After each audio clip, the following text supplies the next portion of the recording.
All right, I think we're live. Looks good. Cool. Welcome everyone to day numero 5, I believe. Monday, Tuesday, Thursday. Yeah, today's Thursday. Yeah, so day 5 of the Brackey's Game Jam. So,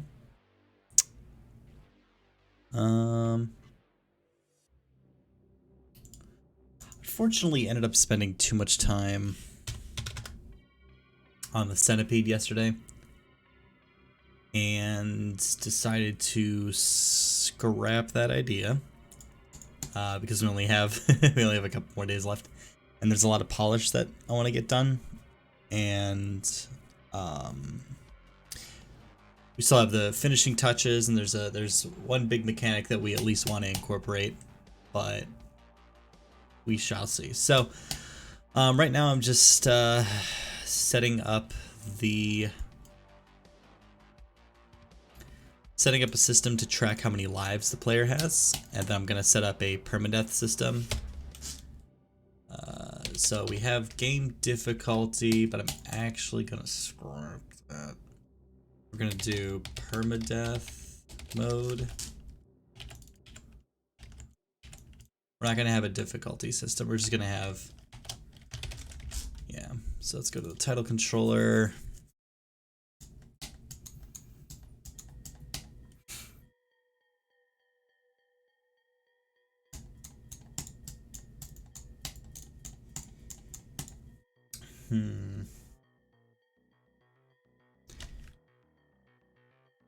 So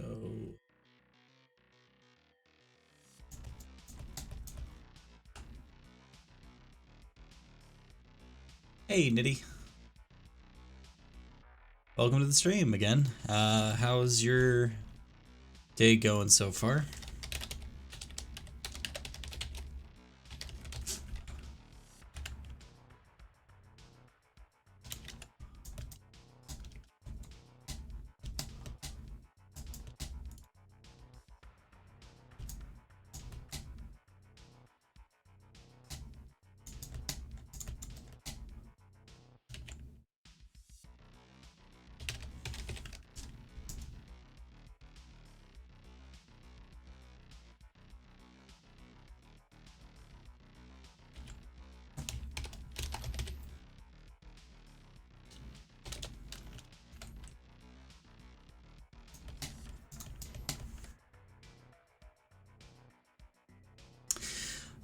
Yeah, unfortunately I had to scrap the centipede for this game jam just because it's, when you waste a whole day on trying to implement one minor feature that isn't even like the main crutch of the game, yes, you just gotta scrap it, unfortunately, which is fine. So that being said,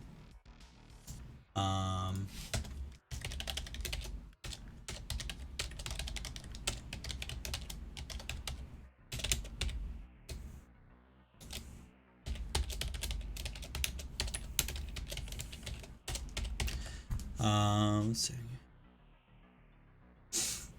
So yeah, I decided to scrap it. I'm moving on. I'm going to, there's a few more features I think that we can implement, like instead of having the centipede, we can have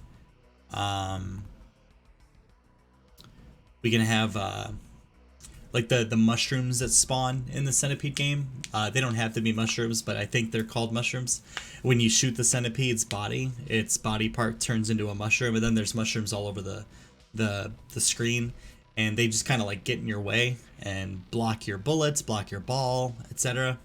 I feel like we might be able to implement something like that, and then I mean that should be easy. And then once they spawn in, it might take like 2, 3, 4 bullets or something to destroy them. Just another small annoyance to get in the way of the player, which is basically what the centipede was supposed to be, but it's fine. Good. Glad your day's going well. Okay, what base touch link if you feel like you need a small break. Did you already upload your Did you already upload your game to itch? Or your current progress of the game?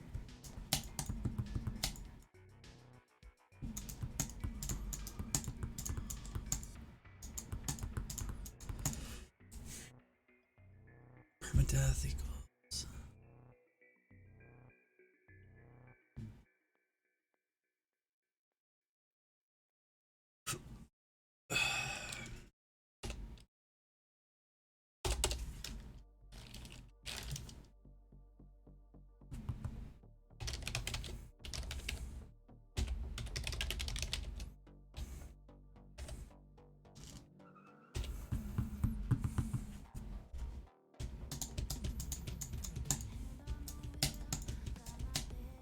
Gotcha. Oh, okay. Yeah, I would like to do a web export, but I never got the web license, and I know I could probably get it on Steam if I check the store. Actually, the last thing I looked at was that. Yeah, it's $100 for the web license.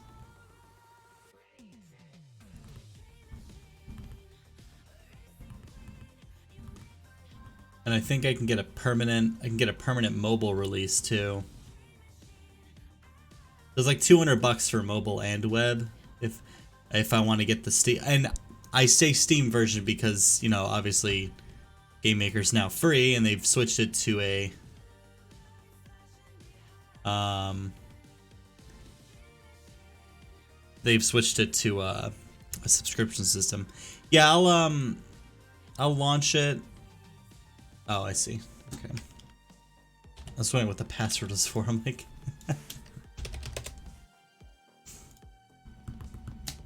I'll keep it off to the side. I won't check it out yet, but I'll leave it up, so I'll remember to get around to checking it out. But I want to get our permadeath system and chaos system implemented. So that way there's some variety and there's a purpose to our game. Yeah, Humble Bundle sometimes has Game Maker. It was like forever ago, but pretty sure.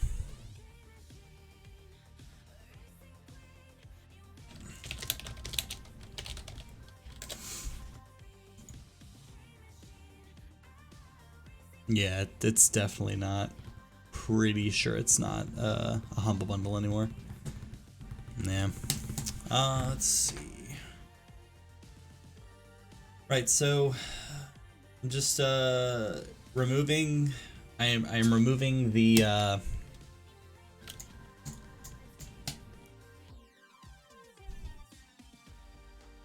difficulty selector that I had created, and instead I'm switching it for basically for a toggle.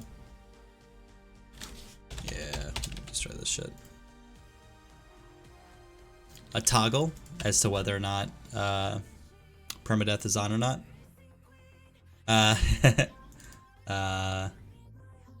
Select difficulty. Toggle permadeath.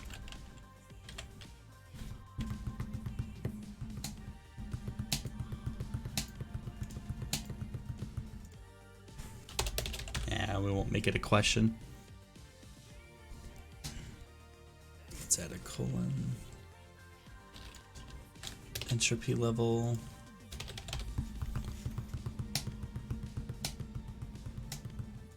All right. Perfect. That is working great. So toggle permadeath on or off. I could make this like a checkbox, but I'm just using the system that I already had in place. I had the two buttons, and I'm just gonna use those. This still works, so you can adjust that. Then start game does absolutely jack. Let's see.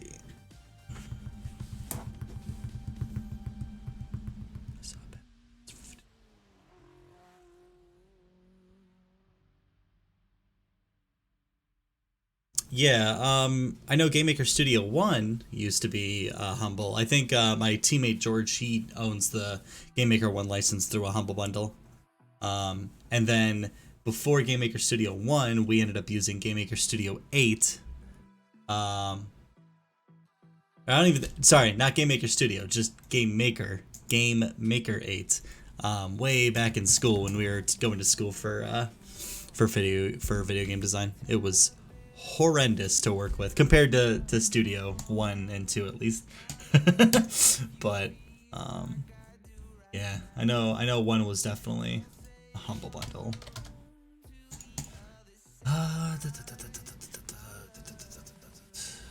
Yeah, I have Unity and Godot. Like, if you look at the bottom right of my screen, I have Godot in here as well. I just haven't. I don't mind Godot's 2D system. I just need to. I'm not a big fan of the Python language.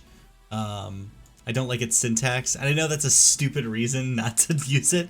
And I'm not saying I'm not going to use it. I just haven't officially switched over to it because I'm used to my C# style syntax. So I've yet to switch to Godot because Godot uses that Python. And I know there's the mono version, but the mono version is still in development, so it's not officially like done yet. There's the risk of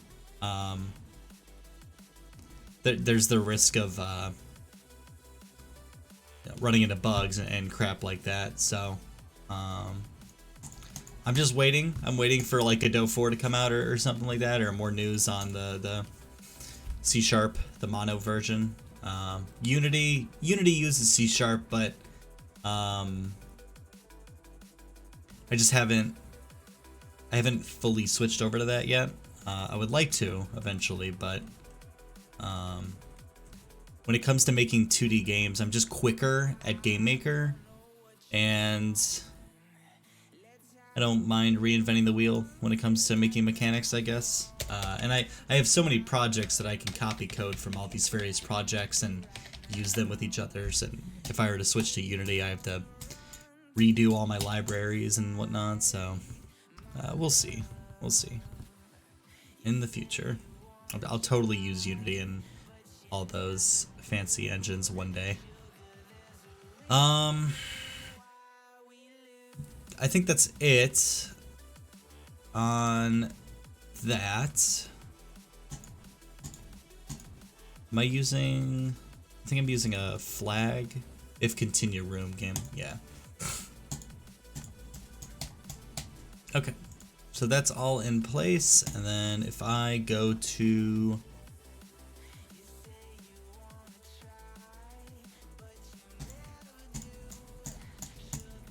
Let's go to the ball.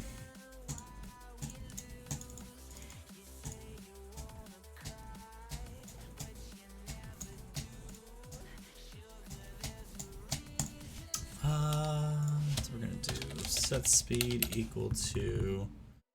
This is where the chaos level is going to come in, right? Or shit. What am I calling it? Entropy? Chaos? Chaos factor. That's what we named it. So the chaos factor, let's just set it to the chaos factor, right?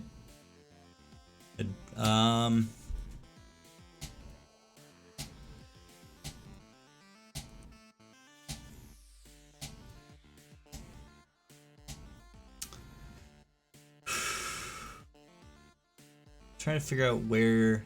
Oh, it's in the alarm. Yeah. So this is gonna get set to the set speed. And before it was 4. Okay. Ah! Default 4. And then H speed. Nah, I will leave that. That doesn't matter. Okay, so the set speed, we want it to at least be 4. So I'm gonna create a function.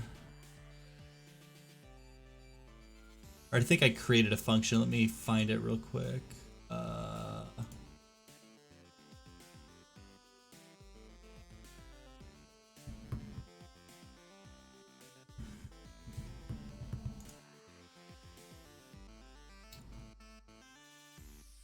Did he remove it? Ah. Damn it. I'm in a Discord thing and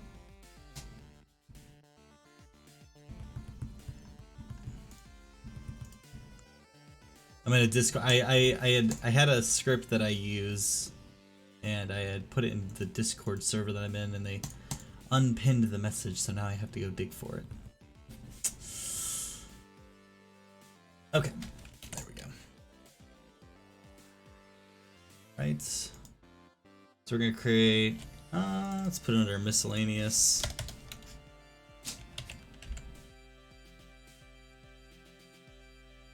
It's written for it. I think it's written for Godot or something. Because I was using Godot at the time that I wrote this, but we're not gonna do that. We're gonna map int.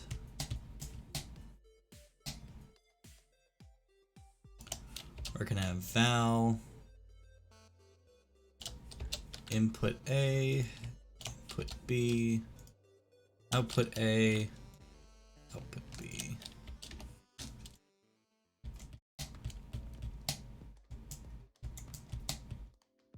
Bar result equals this. We don't want a silly colon. We use squiggly braces here.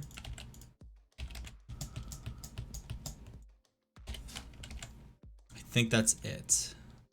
Open parenthesis. Let's see. Okay. So this is a super cool function. I don't know if you've ever used a map function before, but it's kind of like how lerping works, if you've ever used lerp, but this can do a little more than lerp, or rather this is more customizable than lerp. But I can, well,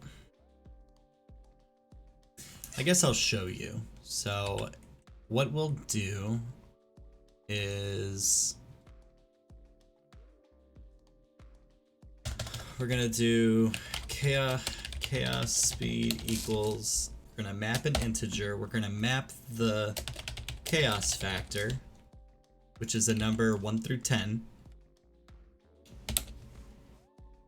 I think its normal value is gonna be anywhere from 1 to 10.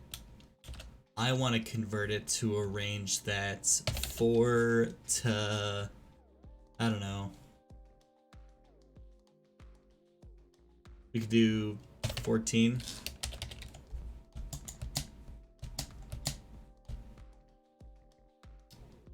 I think I want that to be the set speed. That's it. So what this does is on the title screen, you're selecting a value between 1 and 10. I want that number to affect the speed of the ball by default, the ball's default speed. However, I don't want the ball speed to be 1 or 10 or any number in between on that range. Well, I want it to be a number in that range, but I don't want it to be decided just on the factor itself, because if you select 1, oh my god, that ball's going to move so slow. And if you select 10, it's not going to be maybe fast enough. So, on the title screen, you're selecting a value between 1 and 10, and that is the chaos factor. I am then converting this 1 to 10 range, and I'm basically stretching it and fitting it into a range between 4 and 14, meaning if I select 1, output is probably going to be 4. And if I select 10, the output's probably going to be 14. But if I select 5, which is between 1 and 10, it's going to be some value between 4 and 14, basically. So if I have two ranges, if I have two lines that is like a number line 1 to 10, and then right below it is 4 to 14, you're basically you're creating a proportional relationship between 1 and 10, 1, 2, 3, 4, 5, 6, 7, 8, 9, 10, and then 4, 5, 6, 7, 8, 9, 10, 11, 12, 13, 14. So what this should do is basically it'll map numbers from 1 to 10 to 4 to 14, and then set that as the speed of the ball. So I just need to make sure I'm not. I need to make sure I'm not doing anything else with the ball's V speed. speed's just the container variable that's holding the set speed. This doesn't get used at all. Reset the ball position. Interesting. Okay, so if I set an entry P level of 1, the ball's speed should be... Actually, you know what? I'll show you. If I go down here and I do show debug message, string set speed. So when the ball gets created, we're going to see what speed has been selected based on the entry level. So I'm going to select 1, and that should give me 4, I think. Down here it says 4, right down here. So if I restart the game and I select 10, I should get 14, right? Oh, right. Creation of objects and crap. Okay, so if we go all the way up to 10, still get 4. That's not right. Why am I getting 4?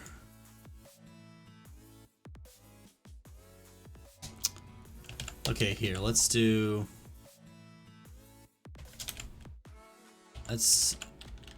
the debug message of the results. That's weird. That should totally be 14. Unless I'm not setting it properly. I must not be setting it properly. Let's go to the title controller.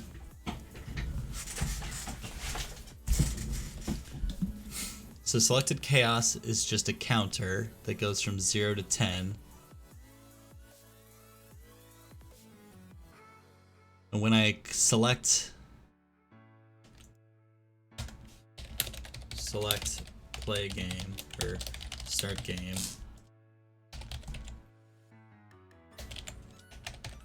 select continue game. So if I select start game, chaos, gain chaos. Why do we have 2 variables? Why do we have 2 variables?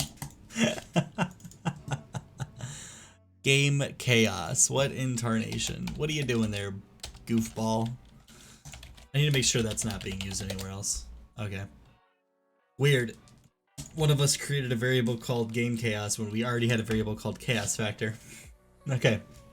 So, if I select 1, it should be 4. If I restart the game and I go to 10, I should get 14. I get 14.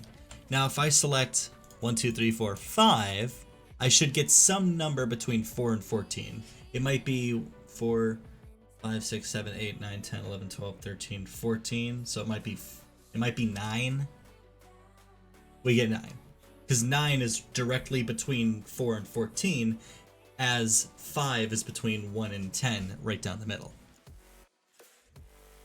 Let me read. How fast is that ball? Oh my gosh!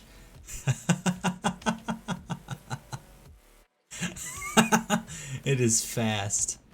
Okay, we're gonna do the same exact thing. In fact, I'm just gonna straight up copy that code, because we're gonna do the same thing for pretty much everything. We're gonna be mapping this integer. We're gonna set 2 variables. We're gonna do max ball speed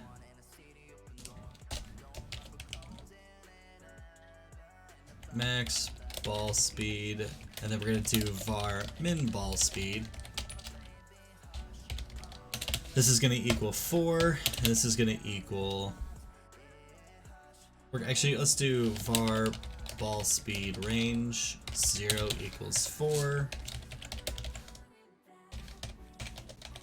And then the second variable in this. What are you talking about, Willis? Is it because it's a... Can I not do local arrays? That's poopy.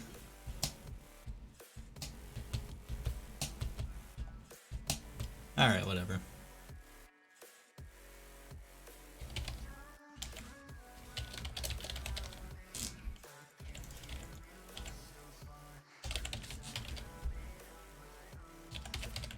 so if we want to change the range, min speed, max speed. You know what? Nah, let's do var max speed. We'll do min speed, var, and then apparently you can't do arrays as locals. That's so stupid. Or maybe you can. Maybe you can. You just it just doesn't accept. It doesn't accept inline. Whatever that term is called, where you're declaring a variable and then setting it. So min speed, max speed.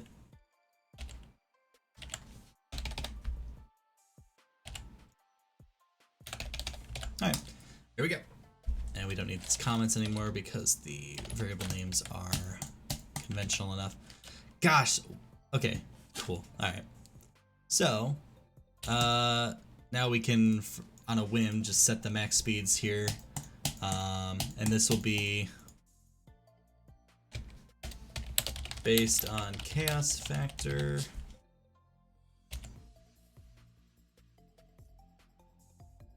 Compared to, we're gonna do proportional related to, let's do related to chaos factor. All right. Then we're gonna go to the player, and we're gonna create another thing. You know, we'll keep the move speed variable. That's fine.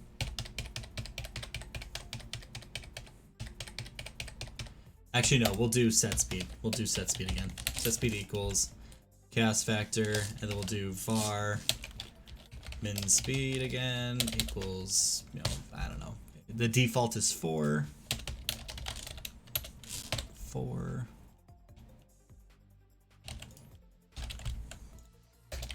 Var max speed equals, I don't know what 14 is gonna look like, but we'll see.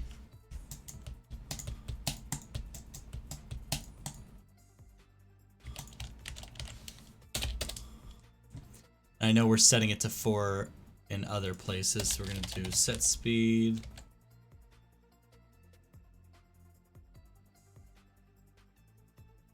Power up functions. O player is gonna be set to O player set speed. Set speed.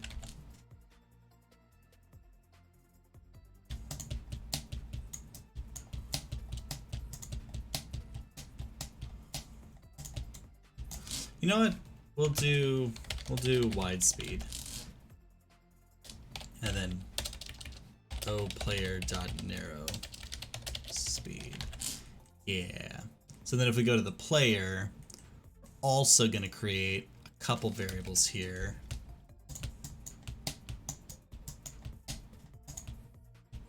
We're gonna do wide speed equals this, but because it's wide speed, we're gonna subtract. We're gonna subtract 1.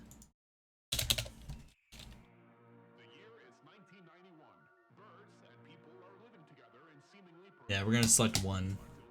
Subtract 1 and subtract 2 from the max. So that way, your chances of you'll on average be slower with the wide paddle. And then the narrow speed is going to set to the same thing, but we're going to increase your speed by 1 and increase it by 2. So on average, you'll be faster while you have that. Saucer is completely useless, and I think that is it. I want to see everywhere that I have the number 4.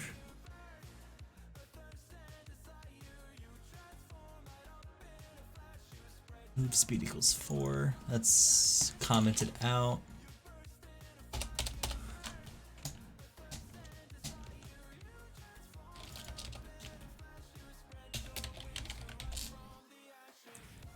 Oh, welcome back. I'm just implementing the chaos system. I don't know if you heard my explanation earlier. I added this function. I don't know how much you saw.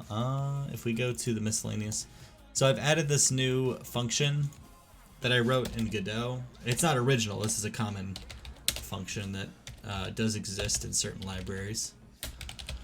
Math map int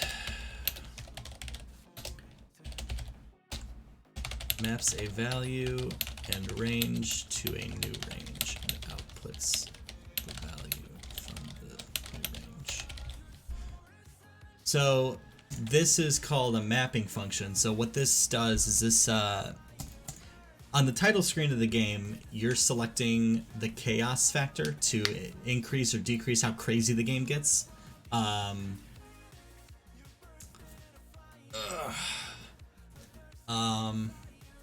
But that number is 1 to 10. If I want that number 1 to 10, 1, 2, 3, 4, 5, 6, 7, 8, 9, 10, if I want whatever number that's going to be to affect speeds and crap like that of other objects, but I don't necessarily want, like I just set the ball speed to be based on the chaos speed. So if I go to the ball here, it's this code right here, or rather this code all right here. So the speed that the ball is going to be moving at, if I select 1 on the title screen, I don't just want the ball speed to equal 1, because that's going to be so slow. That's going to be too easy. I want the speed to at least be 4 in this example. So what I've done is, if you select chaos factor, if you select 1, and this 1 to 10 is matching the range that chaos factor could be, which is 1 to 10. So you put in the value that you want to put in the value that's determining this new speed. You're putting the range that value could fall on. So chaos factor could be anywhere from 1 to 10. And then you're giving it a new range that you want to stretch or shrink the original range to. So I'm taking 1 through 10 and I'm making it proportional to the range 4 to 14 right here. Because my minimum speed that the ball could be is going to be 4. The max speed the ball could be is 14. So if I were to pick a chaos factor of 1, it's going to output 4, because 4 is the first number on that new range. And if I select 10, it's going to output 14, because 14 is the last value on that range. And if I select some number between 1 and 10, like 5, which is right down the middle, it's going to output probably 9, because 9 is right between 4 and 14. And I'll show you in the function itself. I have a debug message that shows what the result is. So if I select 1 and hit start game, oh right, because this is being called multiple times. Crap. Because I've now added it to other things. Shoot, if I go to the ball here. Let's just do this. Set speed. There we go. So now we're only going to see the one debug message. So if I select 1 and hit start game, you're going to see the resulting value is 4, because 1 is proportional to 4 because of the range that I'm comparing, which is 4 to 14 here. If I restart the game and I select 10, I should get 14. Oh, there we go. Yeah, the pause event's weird. Yep, so there's 14 right there. And then if I select like 5, which is right down the middle, I should get like 9. And there it is, number 9. Now if I select any value between, if I select 8 and hit start game, I get 12, I guess, because 8 is as close to 10 as 12 is as close to 14 in the range. So anyway, this allows us to have a chaos factor that will affect whatever the hell we want, basically. And that's what I'm doing right now. So if we go to the player, I am setting the speed, wide speed, narrow speed to the chaos factor, blah, blah, blah. So I'm doing the same thing for the player speed. I'm also setting a specific speed for the wide power up.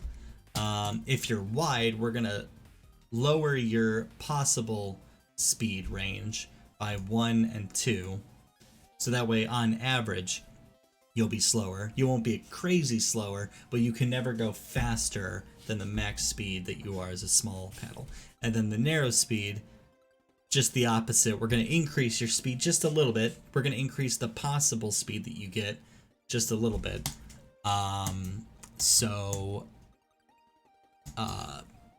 You know, because you're so tiny, we want to balance. That's the balancing, you know. And we can change these numbers as much as we want. The other thing I have to change is we're not going to change the enemy paddle because he is perfect the way he is. However,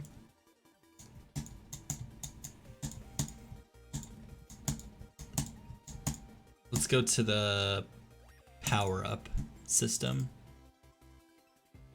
Power-up functions. Hey Pedro, how's it going, man? How's your day?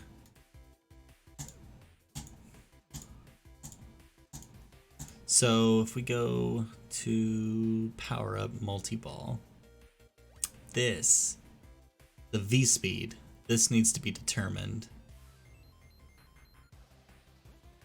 So right now we're just setting it to a negative number. Good, good. Welcome to the stream. Thanks for stopping by. If I do var speed out equals math map int chaos factor 1 to 10.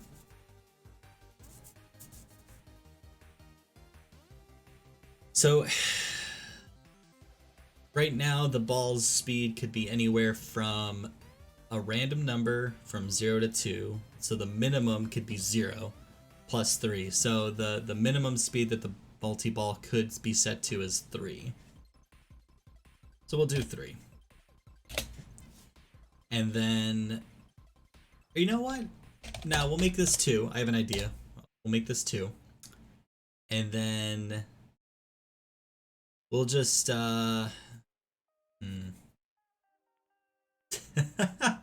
We'll make it 10 maybe? Oh god. 10? Yeah. You know, no, we'll make it 11. That seems fine. So then what we'll be doing is we're going to be randomly generating a number between 2 and 11 based on what the chaos factor is. So if it's 11, then the maximum speed that the multi-ball can be 14, which is, I believe, the same speed that the regular ball can be. So that's good. So that one's done.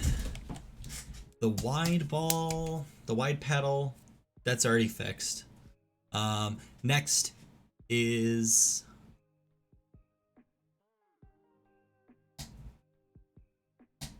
maybe we can affect what the duration's gonna be.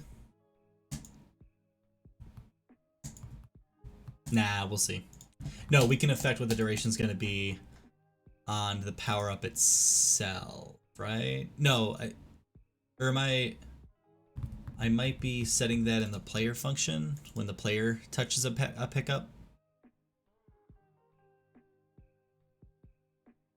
Yes, right here. So if I pick up the multi-ball, it'll create this many balls. All right.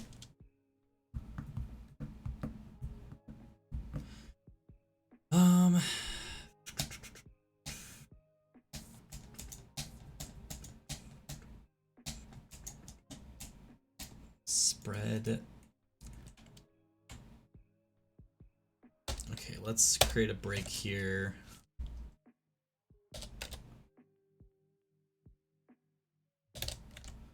Okay.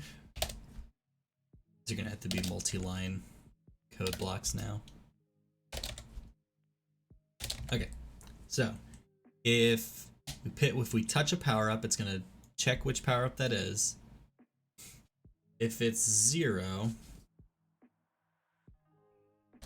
which means if I pick up the multi-ball,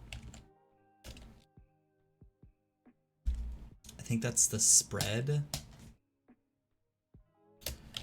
We'll do count to var count equals, I think this is local within the scope of the case. So I should be able to make multiple vars in each thing. So that's gonna be math Map int chaos. Chaos factor. The chaos factor could be anywhere from 1 to 10. And we're gonna set it. We want the minimum to be at least 3 balls. So 3 extra balls. And we'll do 10.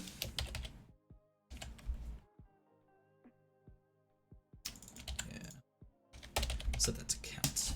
And then we'll do spread equals the same diddly thing here. But we'll base it on the count. This could be anywhere from 3 to 10. And right now it's 2. I can't even remember how this works. The spread is a number. So angle equals spread divided by the number of balls. Oh, it's already based on that? Oh, this is gonna be some cool shit. We'll just do chaos factor again. And we'll set it anywhere from 2 to 5 or 6. I don't know. I don't know what that's gonna do. I don't know how that's gonna affect the spread of the multi-ball. So once you collect the power up, it shoots the balls in different directions. So the spread variable here, which needs to be this, will directly affect how far they get spread out, I think, or what their H speed is going to be. I think that's what that's going to do. Okay, next on the list is the wide. I guess with the higher chaos,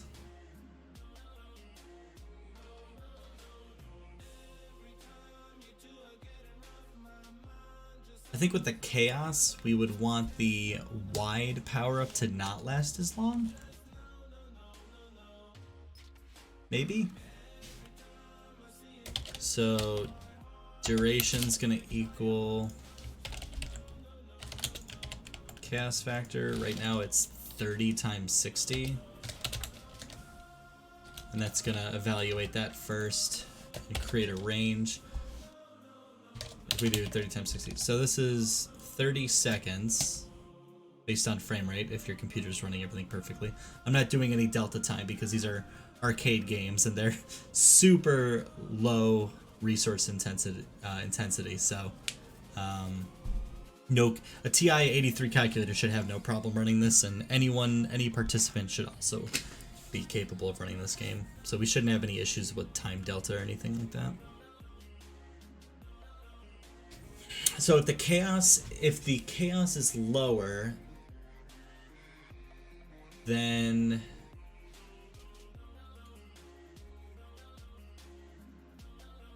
this is interesting. So I don't want the number to be higher because the chaos is higher. I want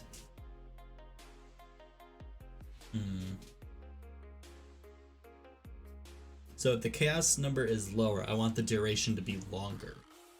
But I don't actually know how this works. Like if I were to set this to be 30, so 30 seconds, then I were to set this to be 5 seconds. And set the duration. Close my parenthesis. Let's go to this function real quick. I am curious.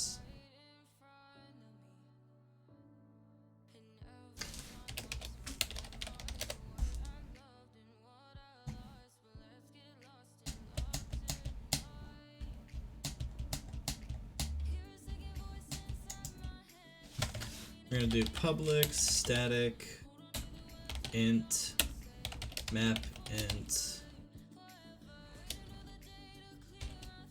val int val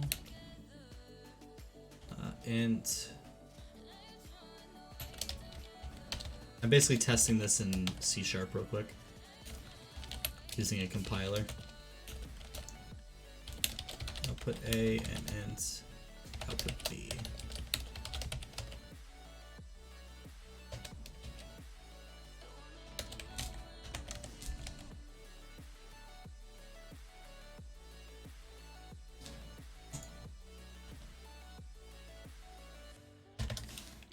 public static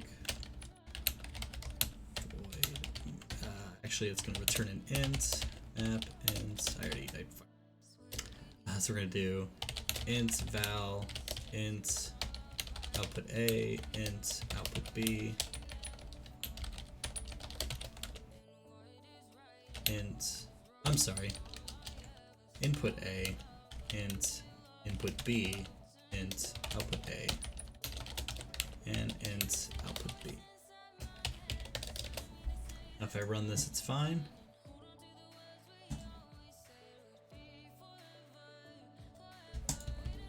All right, return. We're gonna do output equals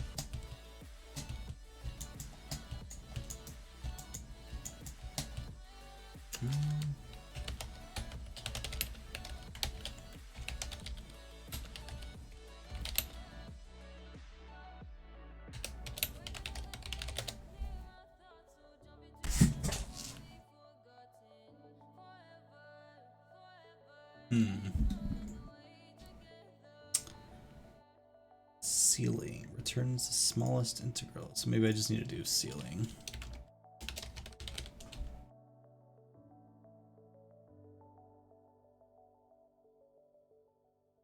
Ceiling does not exist. Well, poopy. Whatever. Okay, fine. Gosh. I don't know how this is gonna work. So let's go to layer.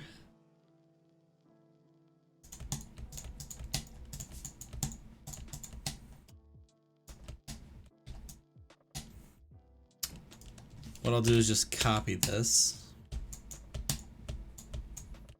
We'll go to the player on the create event. Comment this out. Set speed equals this. And we'll see.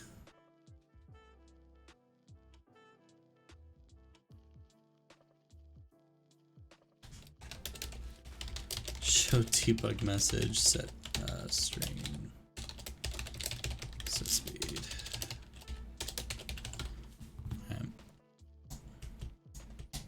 So will I get 30? Or 30 times, yeah, that's fine. And then do I get 5 times 60 would be what, 300? No kidding, it does work. Oh, that is just fan-frickety-tastic. Okay. Cool. So yeah, the range can be going in the other direction. Good to know. Did not know that could, okay, cool. Cool. So if you have a higher chaos factor, the upgrades will not last as long, making it more difficult. Making the upgrades so much more enticing to pick up. Now, with the narrow upgrade, I want the opposite to be true. If you're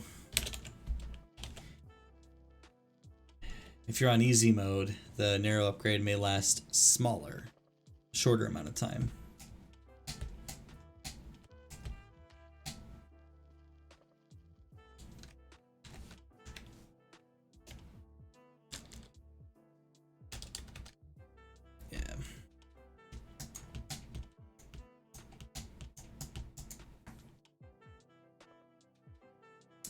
And then the penetration looks like he did another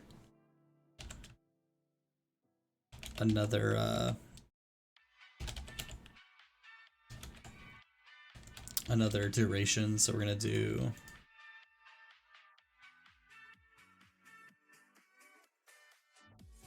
we'll do 10 seconds. We'll do 1 second. If you're on the highest difficulty, we'll do 1 second. Cool. And then same thing with the Space Invaders upgrades. We're going to map the chaos factor to these. Look like they're all just durations.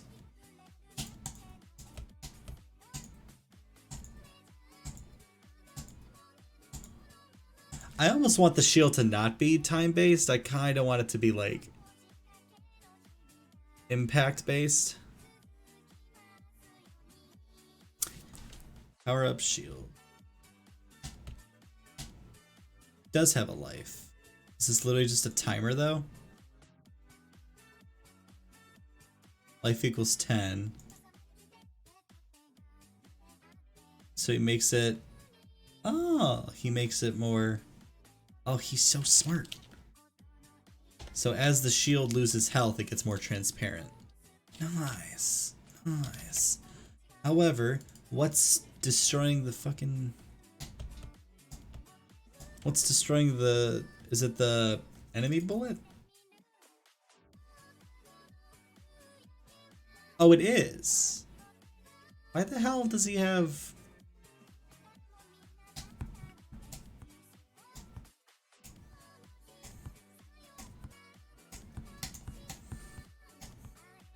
He's not even... He's not even using the duration. Is he? He's not. He's not using... He's not using the duration.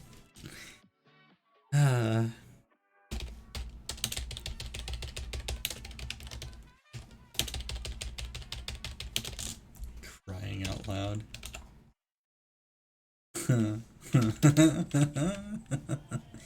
He's not using the duration of this function. He just copied over. All right, whatever.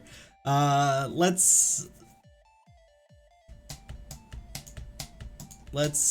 set this to... Let's set this to life. Yeah. Yeah.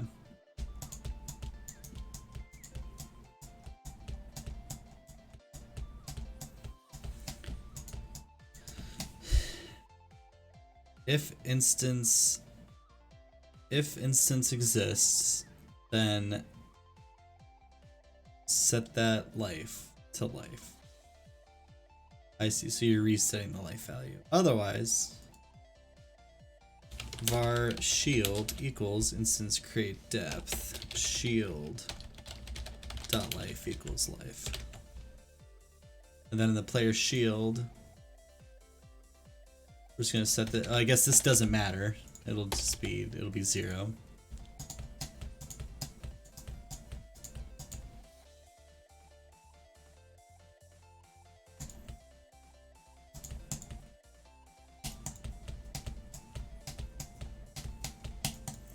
And then this value, which I think the life was 10, life is gonna equal, map that shit.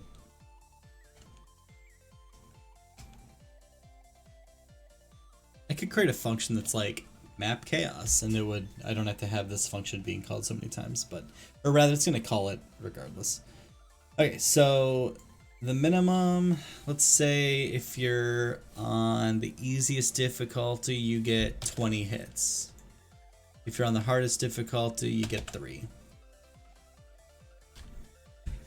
Oh baby. And then create that local variable and run the shield command. Ooh, ooh, it hurts. It hurts to think about how hard this game's gonna be. I can't wait to balance it. Sarcasm. Okay, let's see what else we got.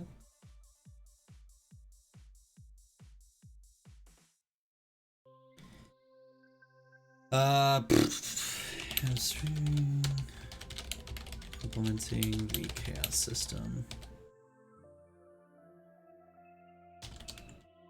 They seem to be horribly balanced. Chaos system. Okay, anyway. So the spread shot, how does the spread shot work? I didn't write these upgrades, my teammate did. I wrote these ones.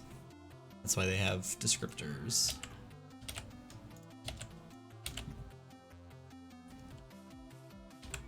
life, number of hits the shield can take, description, enables, resets player shield.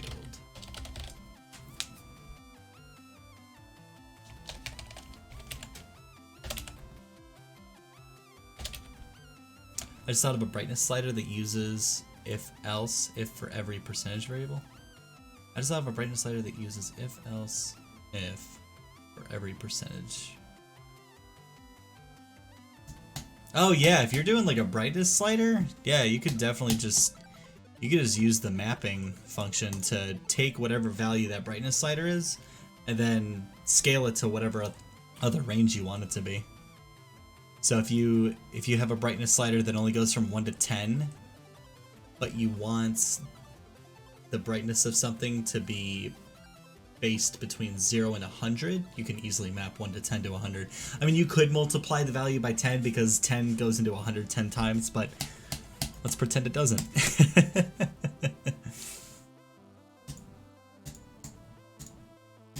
If brightness equals 1, do this. If brightness equals 2, do this 100 times. Ah, brutal.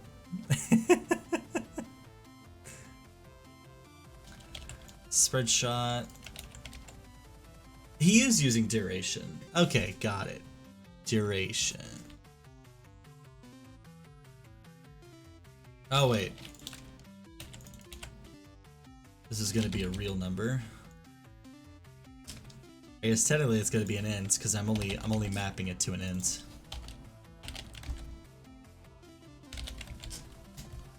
Duration.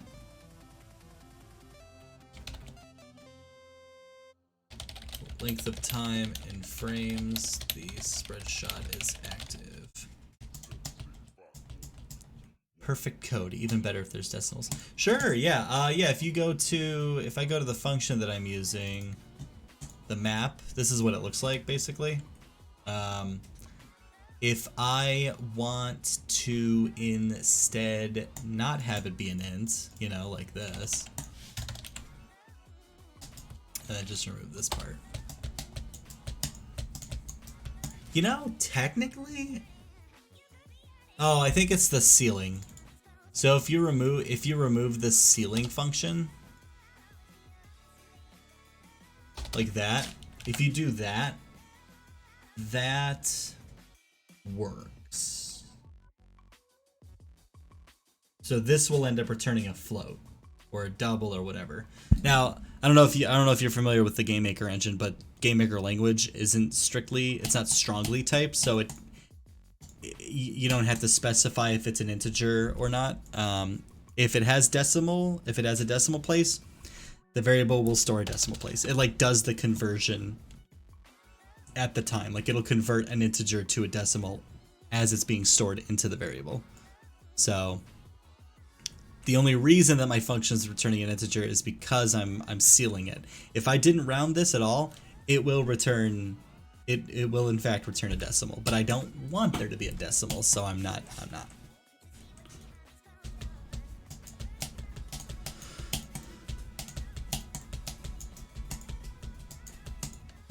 Right, so if we go to the spread shot,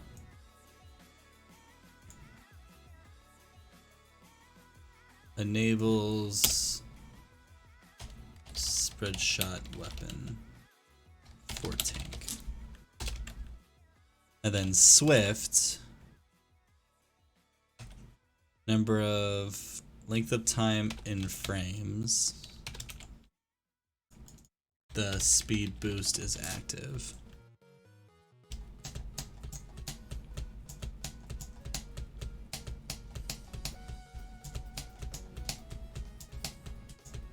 Why does Java require semicolons? Same reason that every C language and every language except Python requires colons, because you're telling the compiler when the end of line is, you know. Python's the only one that doesn't do it because the people that wrote Python were apparently so bothered by using semicolons that they removed the need for them. I don't know why. It's not that bad. As long as you remember to do it. Now, GameMaker language does not require. I could have this which is sacrilegious, but I could do this, and it'll be fine. But always use your semicolons unless you're using Python. Let's see, duration, length of time in frames. The speed boost is active. Enables speed boost. Power up. Current power-ups, power-up swap equals true. Duration. So this is gonna be another duration thing. So we're gonna do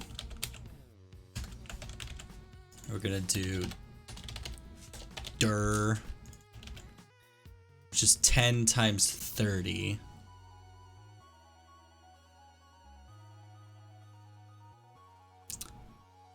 I would do the same. I always forget semicolons. See, you forget semicolons until you're used to typing them out. Trust me. Like, if I totally understand though. I have the opposite problem. If I go into Godot, I start shoving semicolons everywhere. I think Godot allows semicolons, but Python doesn't require semicolons. So like then the code looks like, it looks dumb to people that are familiar with Python. They're like, why are you using semicolons everywhere? I'm like, I'm sorry, every other language on the planet takes semicolons. Yeah. I make dumber mistakes. I don't forget semicolons. I'll completely fuck up my math or my naming my variable names, and then I'll be wondering why the hell nothing's working. So the default value is 10 times 30. That's 10 seconds of spread shot. So I think we'll do the same thing here, except we'll make this a little more forgiving. So if you're on the lower entropy level, you'll get 30 seconds of spread shot, and if you're on the highest entropy level, you'll get... I'm kind of using entropy or chaos as a difficulty system, but it's okay. I think I'll get used to typing semicolons. I'm not forgetting them as often. For sure, yeah. And don't worry, I still forget them every now and then. You can see my teammate who typed this out also forgets them. He doesn't give a shit about semicolons, which is probably why he likes GameMaker, because GameMaker won't yell at you about semicolons. So he enjoys GameMaker for that reason, I'm sure. 20 times 30. 20 times 30. 30 times 60. Why is he multiplying it by 30?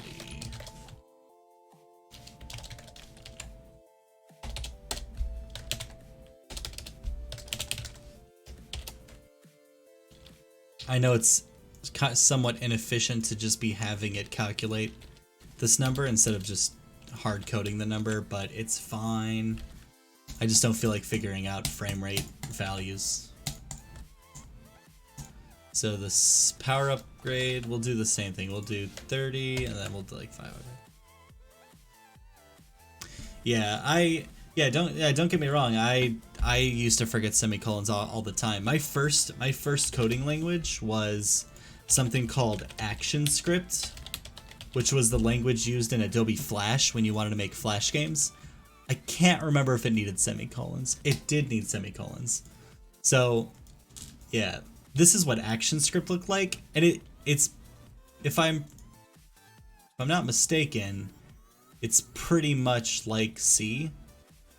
It's very similar, yeah. So this is what ActionScript looked like, and it was pretty much like C# or any other C syntax language.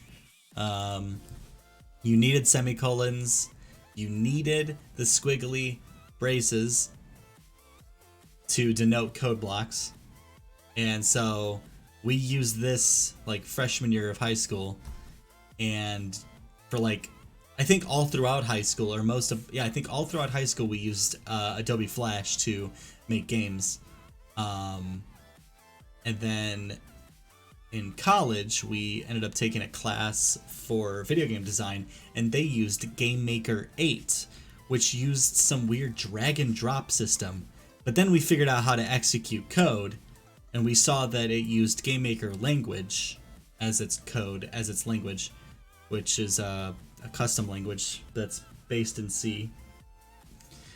And it's almost identical. It's pretty much the same as ActionScript 2. So it was like a match made in heaven when we picked up GameMaker, because it used semicolons, it uses brackets, it has the same. You'll see here, I don't know if they're using variables in this picture. I can't remember if variables required. Can't remember if they needed the type. Yeah, I think you could do var maybe. I think it was just var. I think you could specify any type of data to store in it. Yeah. Gosh, man, they are very similar now that I think of it. Yeah. Yeah, it's just var, the name. Yeah. Oh, okay, so they are specifying number, which is a little cursed. It's not integer or float. But cool. Alright. Thanks for coming to my TED Talk on that. The HTML programming language doesn't require semicolons. I will now become an HTML. Ah, yes, the HTML language. Definitely a programming language. Not an aesthetic language used for front-end design only at all. No, you're right. HTML doesn't use semicolons. It just uses fucking brackets everywhere. It just uses these fuckers everywhere. Everywhere. You can't just type words. You need these dang brackets. Let's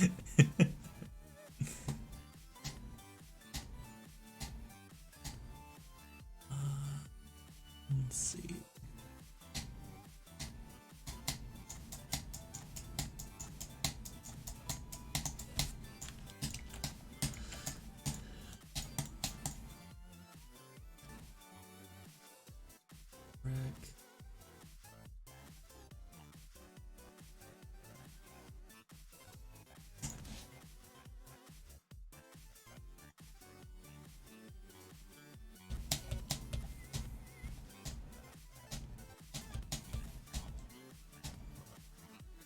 Let's go to the brick spawner. I don't wanna use the map function for every time a brick gets created. So on the create event, we're gonna do var power up chance, pup chance equals math map integer chaos factor 1 to 10.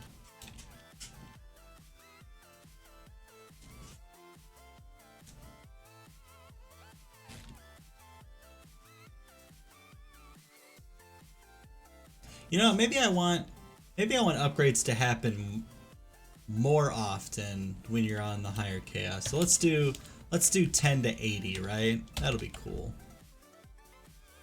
And then we'll do brick dot power up chance. Power up chance. Please ignore the variable naming conventions. We're very different when it comes to me and my team are very different when it comes to whether or not we're gonna do underscores, Pascal case, camel case. It's fine though. It's fine as long as the local is denoted as yellow. That's all that matters. Okay, so we're not gonna need this. We're not gonna need this anymore. This is just a placeholder variable, so it can be 0. So when the spawner for the bricks exists, it gets created, it's going to generate a power-up chance based on the factor. It's going to be anywhere from 10 to 80. Higher the number is more often the chance.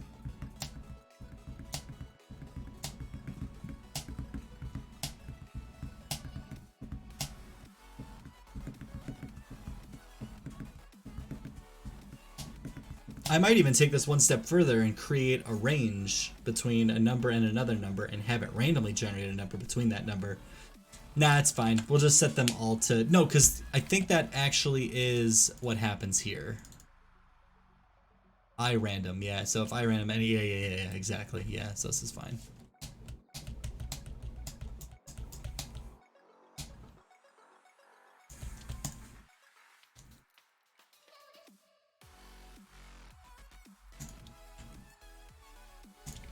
So that's for the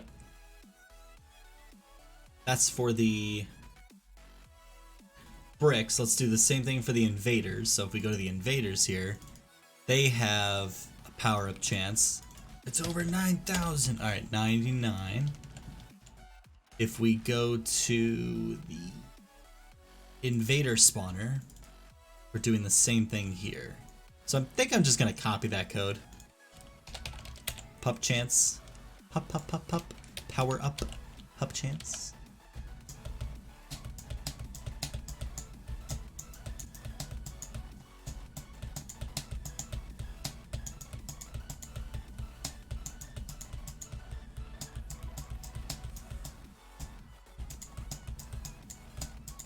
What song is playing right now? Explorers.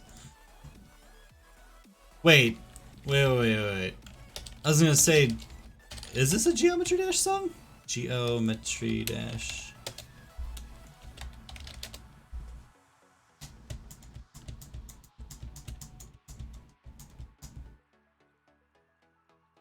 Is this like an official Geometry Dash song, or is it...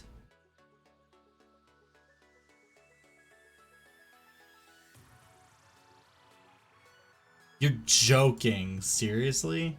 They've turned Geometry Dash into a freaking game engine? It is hinking.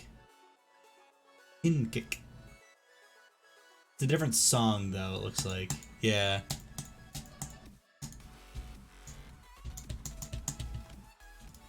Geometry Dash. Okay.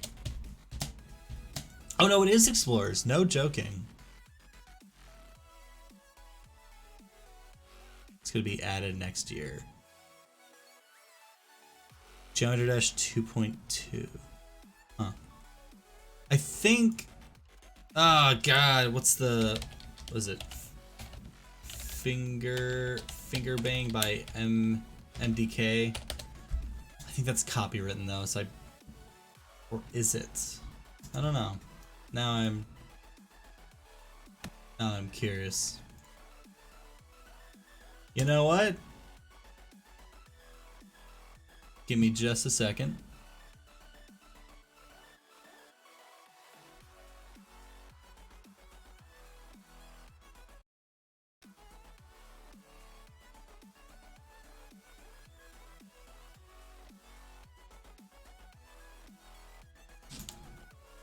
All right.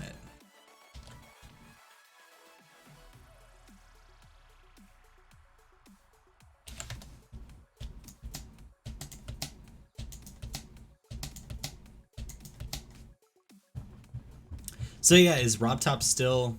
Is he still like updating the game? Does he plan on doing anything with it?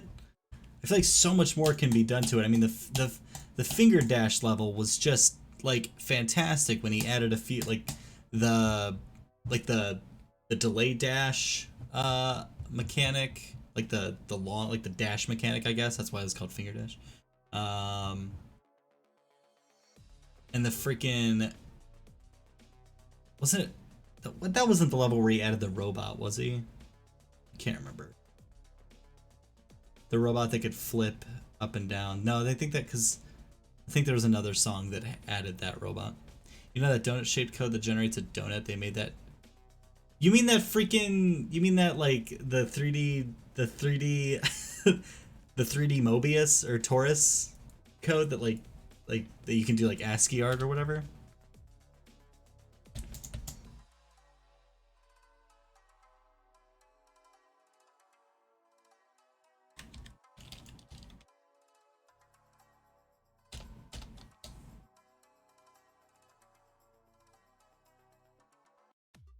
There we go.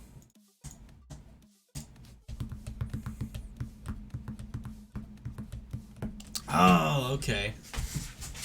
Wait. So, RobTop put that code in there, or is that like a community thing where the community has pretty much made a game engine out of Geometry Dash?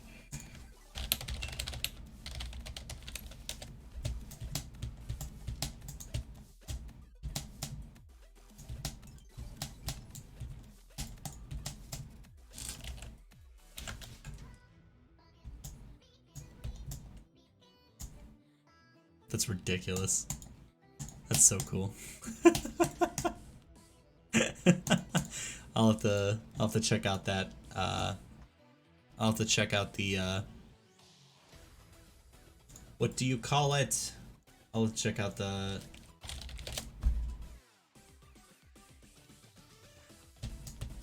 I'm on his Twitter right now. Sneak peek time.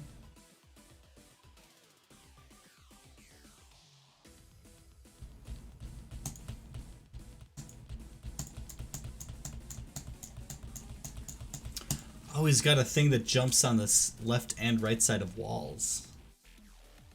Good. Very good. God.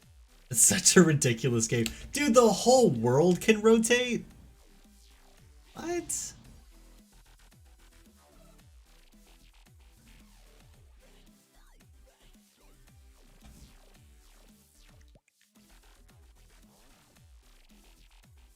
Oh, I see. Gotcha. I've never made a Geometry Dash level. I'll just put it out there. So I'm not sure how the editor works to create something that insane, but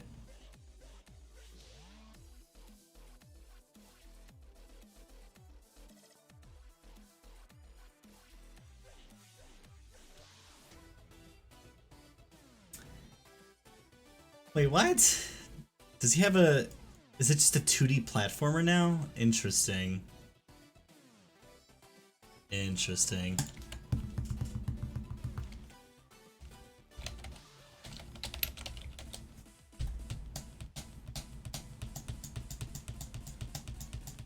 No, you can send a link.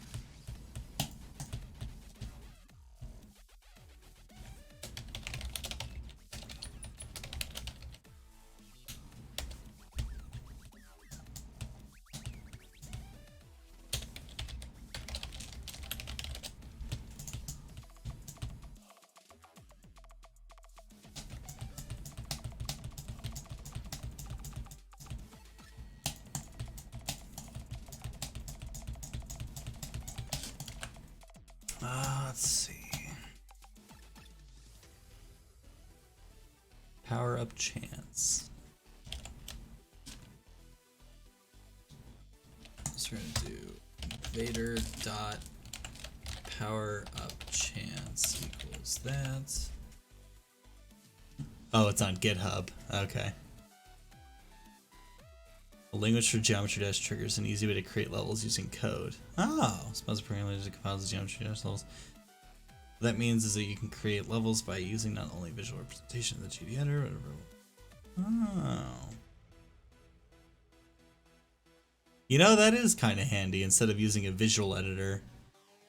If you're more familiar with coding.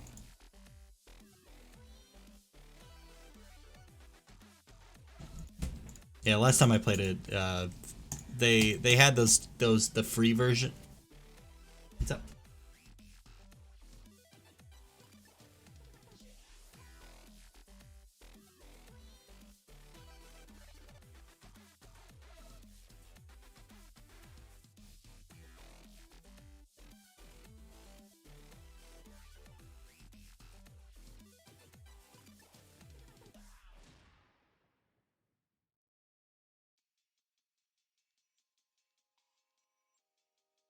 All right, so we're gonna take a lunch break here shortly, but yeah, the last time I played Geometry Dash, they had Rob Top released that free version that was, it had like the pirate song. That's it. That's all I remember. All I know is it was a free build and it had like 3 songs in it. I feel like he uses those as like testing grounds for new features, maybe. Otherwise, I'm not sure why he releases new versions because I want all those songs to be in the main Geometry Dash game, so I don't need to download 3 different versions of the same game to get all the music, you know? Anyway. So, Space Invaders, they now have chaos affected power-up chances. I think that's all we need for now. That's the main chaos, you know, finger dash. So you played 2.1 or 2.11. Yeah, 2.11 I think is what it was. Yeah. Yeah. So that's the main set of features done in the game. Not the main. We're not done yet, but I have the chaos system started. I haven't even play tested it yet. I'm just that confident that it'll work. But I gotta take a quick lunch break, so I'm gonna step away for 30 minutes tops. If you guys want to stick around, come back in 30. I will return. So, gotta grab foods and whatnot. I'll be back and I'll do some play testing once I get back from lunch, and then we'll move on to the next set of features, which is going to be probably the next stage of the game, because right now we're at the invaders stage and we scrapped the idea of the centipede game, so I'm going to implement the next stage. We're going to replace the centipede feature with a different one, and we'll come back to that. So, all right, talk to you guys soon. We'll be right back.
The year is 1991. Birds and people are living together in seemingly perfect harmony.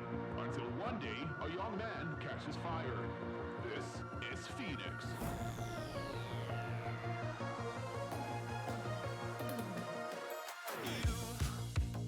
You've been knocked down and got up again. In a corner, you're surrounded, no defenders. You've hid your fury and kept it in. But it's time now, you ignite and turn to embers. Like a phoenix, you burst in a fire burn. A thirst and desire, you transform right up in a flash. You spread your wings to rise from the ashes. Phoenix, you burst in a fire burn.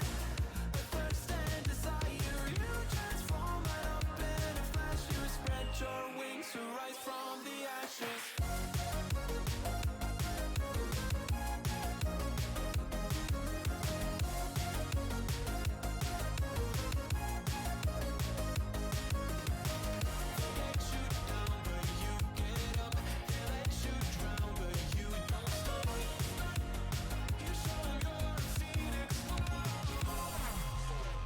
Get ready for verse 2, Electric Boogaloo. You see the truth behind the veil, and you know that they're just looking for attention. Oh, you don't let the ruthlessness prevail. Oh, it's time now, light your fires for ascension. Like a phoenix, you burst in a fire burn. A thirst and desire, you transform right up in a flash. You spread your wings to rise from the ashes. Phoenix, you burst in a fire burn. A thirst and desire, you transform right up in a flash. You spread your wings to rise from the ashes.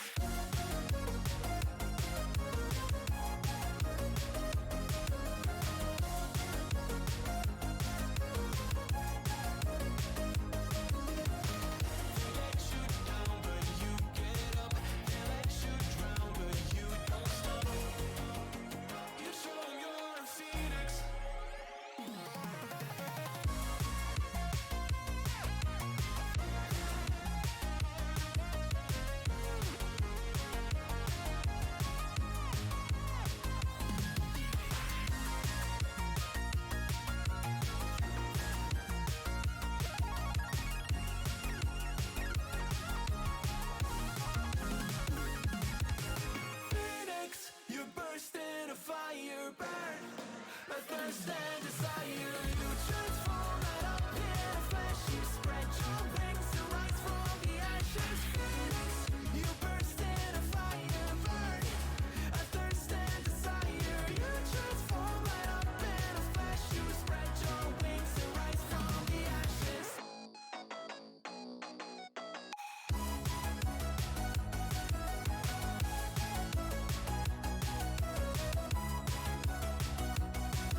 time I'm so damn lost to what I loved and what I lost. But let's get lost in love tonight.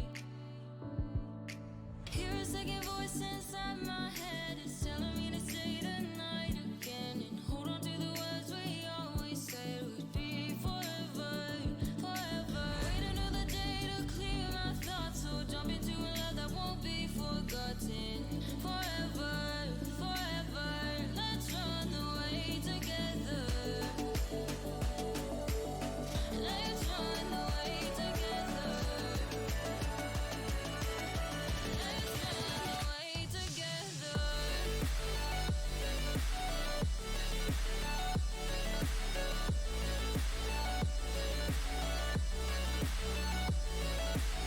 Don't wanna run away with you.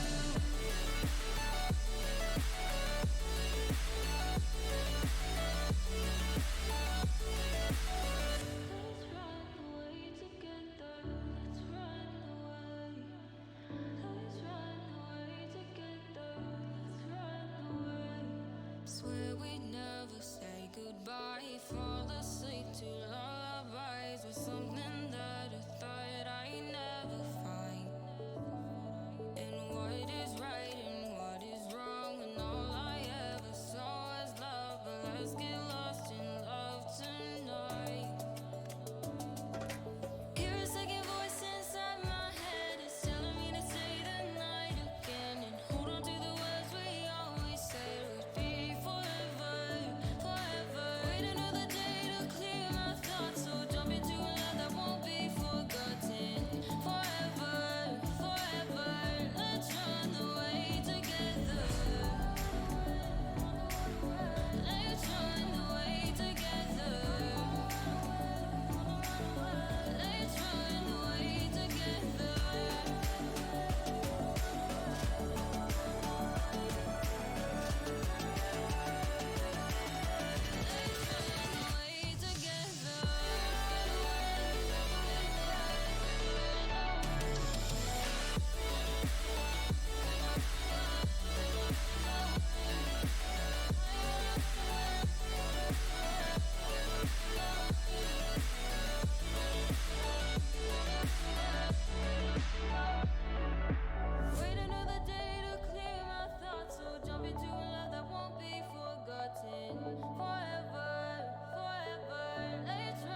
I was muted. Hello, I'm back. All right, so Pedro, return. Are you seeing the word return somewhere and you're asking, like we'll return?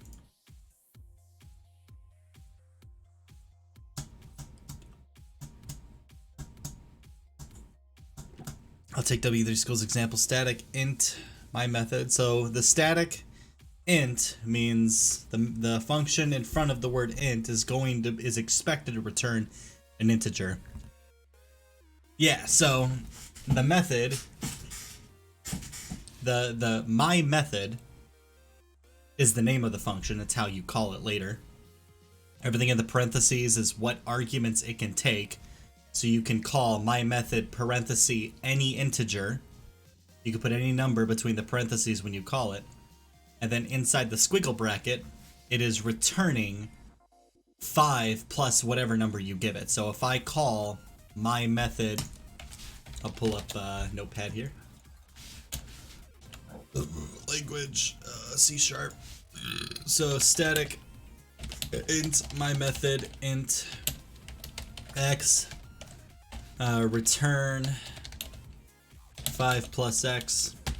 So what this means is that when I later down the line in my code, if I have a variable, if I have a let's say I have a variable called result, var result, and I say result equals my method 10, and I do print, or I don't know, console dot write line, whatever your print command is, or yeah, whatever your debug command is to like write text to the console. If I were to print results, if I were to run all this, now this might not be correct. I don't know what it might. I think it's like console dot. It might be like console dot write out or write line or something like that. I think it's that. So what's happening here is result is being declared as a variable. I'm setting its value to my method 10. What's happening is this number 10 is being shoved into this function as an integer. It is taking the place of x. So system.println, that's what it is, println. Yeah. So in this case I just have to do this. I just have to do println. At least in Java. Oh, okay. All right. Yeah. So what's happening is this number 10 is being put into these parentheses, and it is taking the place of the variable x. So this line right here is the same as me putting the 10 here. So then the return value, the return, is telling my method, if I'm ever calling my method, basically replace that text with whatever this return, whatever is here. So in this case, I'm doing 5 plus x. My x equals 10, because remember earlier I'm replacing this with 10 because that's what's between the parentheses here. And then what this is saying is return 5 plus 10, which is 15. So anywhere in the code right here is going to return 15. So what this is doing in my code is basically doing this.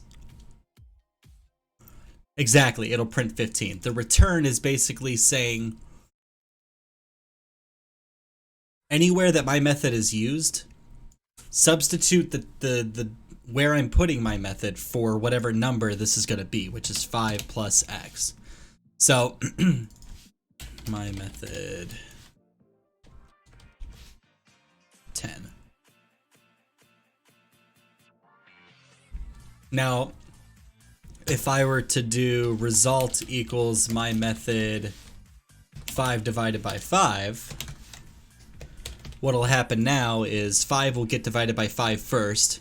It'll become 1. and then and then this x is becoming 1, so now it'll return 6. So yeah, so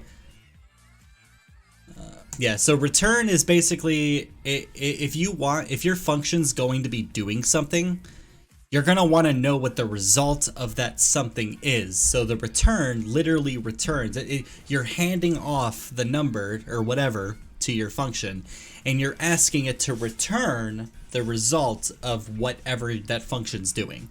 I could also, if I don't have to do this, I could do var results. I could do results here.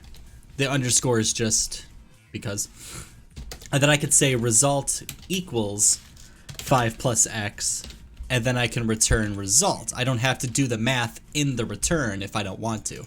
I can do the math first, store the math in a local variable within that function, and then return the value of the local variable. So this works too. This will return the same exact thing though. It's because variables are just places to substitute text and crap like that. Also, hello, George. How are you?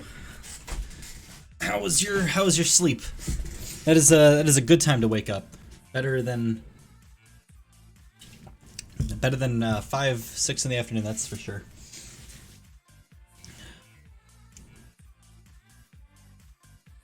Hope you slept well, buddy. I'm explaining to Pedro how the return keyword works in a function.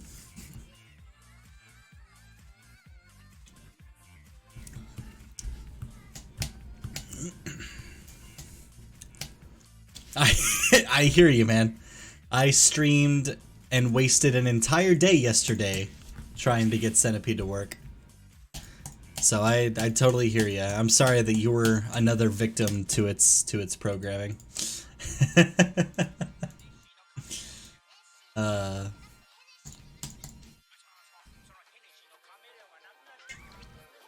It's all right though. The game will survive without.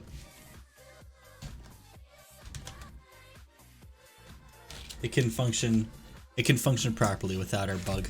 We already have enough bugs in the game. We don't need another one. Am I right? Yeah, Pedro. Yeah, just let me know if that. Can you explain it well enough? Yeah. Totally understandable. That's fine. Yeah, I'm happy to answer questions, no matter how simple or complicated they are. So yeah, typically with a function, most of the time, like 99% of the time, the function's gonna be returning something. It's gonna be giving you back a result. So that's what that's for. Now, a return. One important thing to know about a return is that it also, usually with most languages, the return keyword will kick you out of the function. So if you have more code, you can have more than one return in a function. If you have, let's say, gosh, it's a really important, but it is a really important thing to note. So if I do static int C#, if I do static int my method int x, if I do result equals x plus 5, and then I return result, and then I say different result equals x plus 10, and then return different result, what's going to happen is I'm only ever going to get the top one. I'm never going to get x plus 10 because I love Code Academy with Optimal Noob. Yeah, you're always going to get the top one because what return does is it kicks you out of the function. If return ever gets triggered, it will skip everything else. What return does is it gives you the result back, and then it immediately puts you here. It immediately puts you like a line. It puts you right here at the end of the function. So if you had other code after the return, this would happen. So typically, if you had multiple returns, you would have an if statement inside of that. So I could do if x is less than or equal to 5, then return the result. So else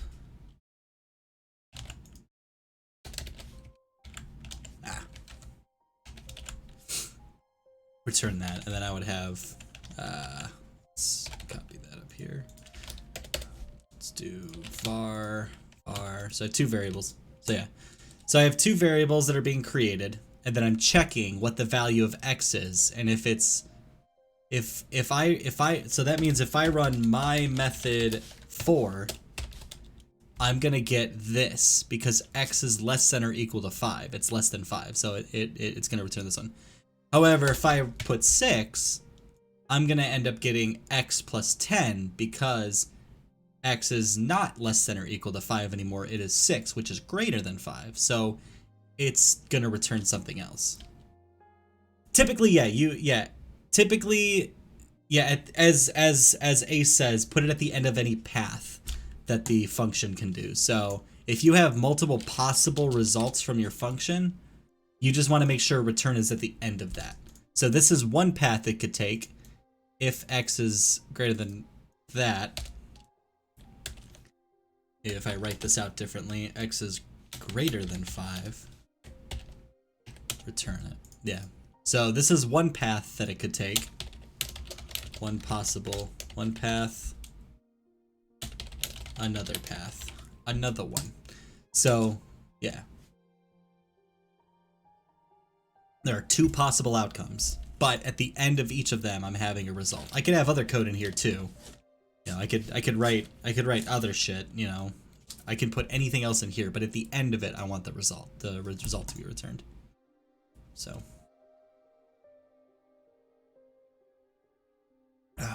I'm in no position to be teaching code. I am not an expert. But that is a very basic, that is a very fundamental subject, so everything we speak is the truth on that matter. You can take our word for that. Don't ask me about pointers, though. I don't know how pointers work. Or I don't know why anyone would want to use pointers in 2020.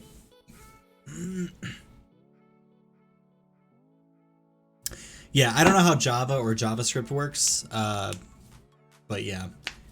If a function doesn't require a return, then you'll just never get that number back sometimes. You may end up, yeah.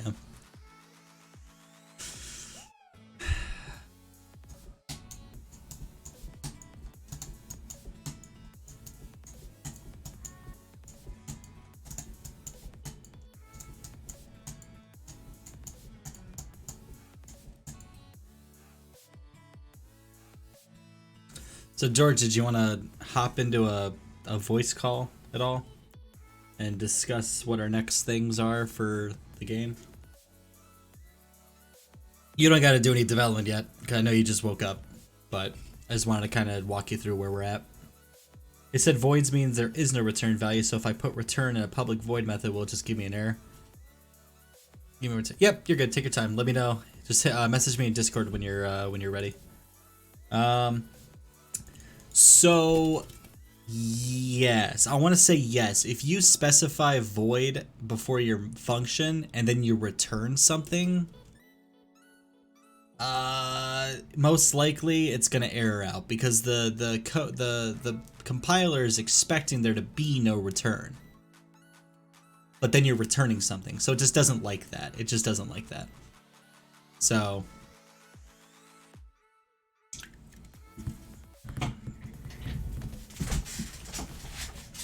Yeah, if you look at my screen, if I go to a function here, actually here, I'll show you.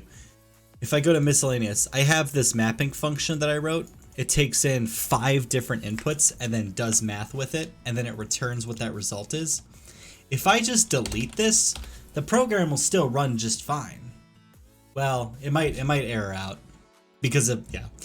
It technically errors out because I'm needing that result. And it's resulting in null values. However, the game does boot up just fine. The compiler does not yell at me. But once I get to a point where I need that result, it's gonna yell at me, so.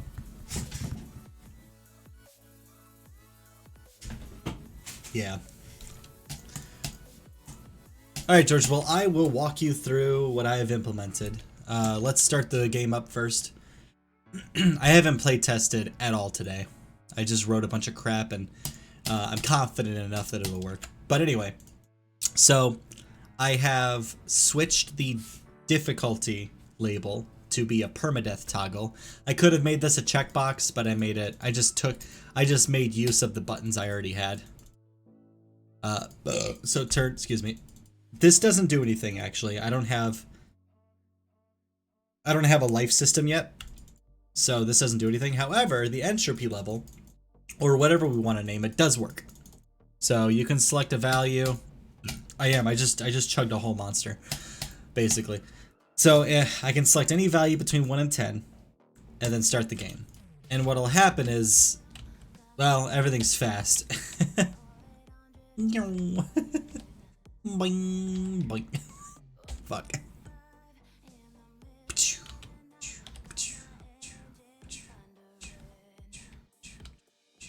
Now, entropy doesn't affect the score yet. God, it's so fast. So if we switch to also restarting the room doesn't restart the score, I need to do that. So I think entropy makes the power-ups more common, but the power-ups themselves, fuck.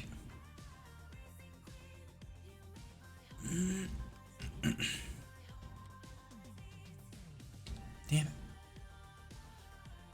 Fuck.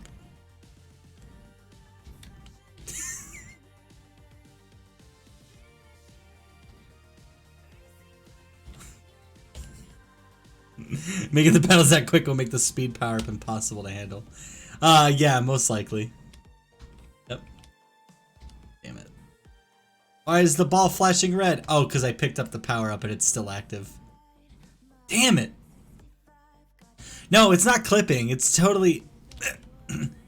it's hitting. I'm just bad. I'm bad at it. I'm just really bad. It's shooting it to the side. I will say though, the speed that the ball is moving at right now. The speed that the ball is moving at right now will not go through the paddle, but it could. So we will need to we'll have to incorporate the ball's speed with its collision detection. Fuck. Damn it. Anyway. So if I go past this.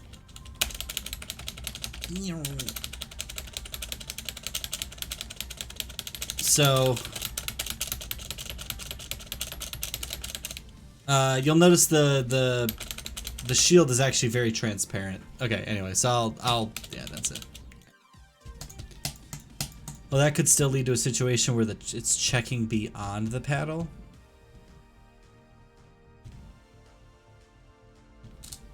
Well, no, all we would do is, if it's moving down, we'll just tell it to check in front of it minus its speed. So that way, if its speed is 99, it will check. It's like, from where I am to where I will be, if I subtract my speed, will I be hitting something? Oh, yeah, it's chaos. Yep. So, basically, just crazy shit. You know, create a bullet hell. However you take chaos, it could be whatever.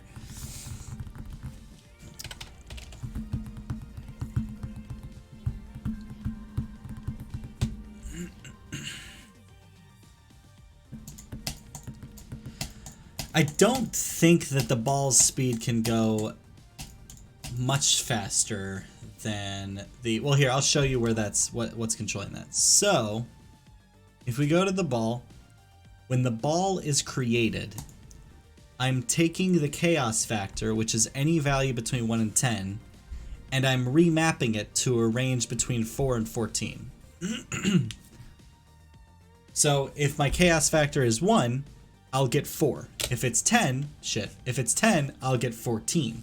If it's any number between those, between 1 and 10, I'll get a number between 4 and 14 that's proportional to that. So, the maximum speed that the ball could be is 14. Now, I selected 10, and the ball was not going through the paddle. But if the ball's moving more than 10 units into any vector, it can pass through, especially if the previous frame got it real close. Yeah, it was just 14, I think, wasn't it? Let's see. If I select 14, the ball should go straight through the paddle because it is 4 units behind it. Well, you know what? Not necessarily. I guess depending on where the ball starts at, it will sometimes, yeah. So if we just go into the step event, if place meeting, so we don't even have to check which direction it's going because the only way it can hit the player is if it's going towards the player. So if we just do y minus v speed, that should cover it. That really, it's kind of like Sean Spaulding's collision code. Do I have to do plus? Can't remember.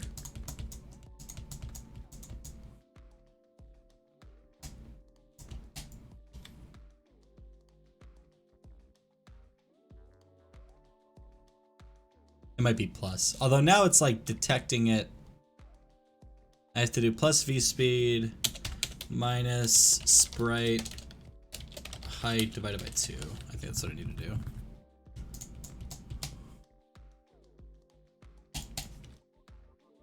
Come on, baby. Boing. There we go. Perfect. Perfect.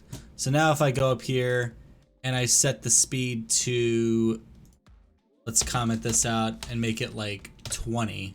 God. I may not even be able to hit this fucking thing. I might have to lower the frame rate. If 20 didn't prove it, here, let's set it to 40. And then I will lower the frame rate to like 10.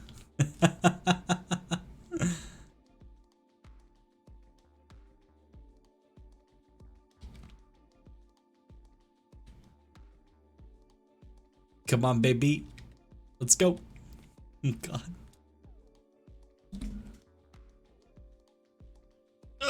Oh, it totally passed through him, you son of a bitch. Does it need to be minus V speed? No, that can't be the case. No, it is. It is plus the V speed. Okay. So if its Y location, if its Y location is 100 and the paddle is 40 away from it, it should check if there's a place meeting at its current location plus 40. Did I make it 40 or was it 20? It's 20. It's 40. It's 40. It should check if there's a place meeting at 40. Oh, maybe I need to add the sprite height divided by 2. This should theoretically work. Because whatever its position is...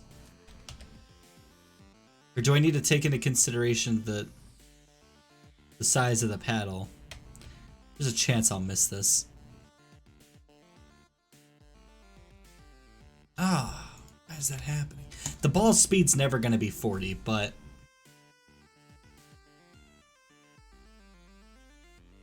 If there's a place meeting at X and Y, plus taking into consideration its speed,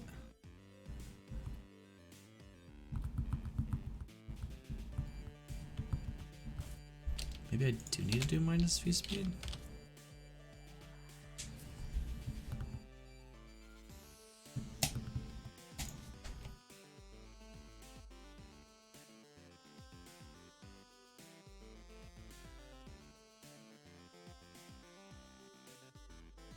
It's whatever. The ball's never going to be 40 anyway, so it's fine.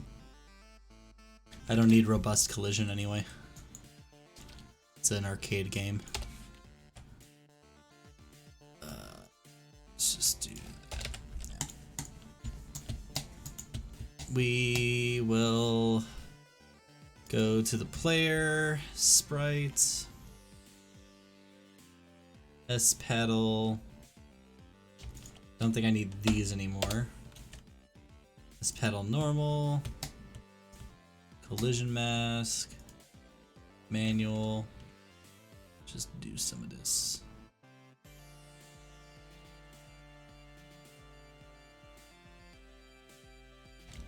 Actually, it only needs to be, what is that?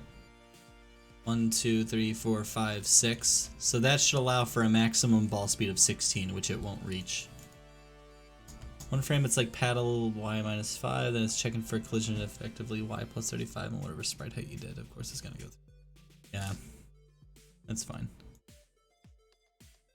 We'll just make it so the ball can never go that fast. 1, 2, 3, 4, 5, 6. Save.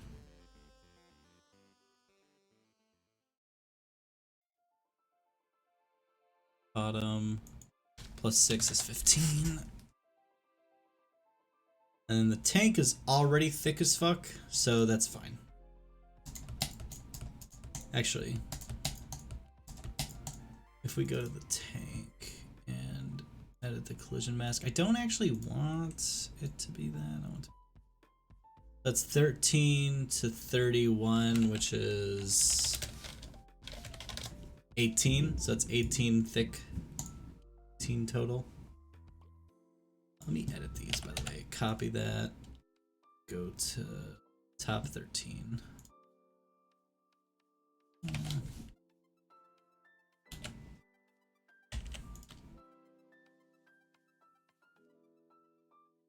What's oh wait, didn't I? No, I totally made these. I remember I made these. Yeah.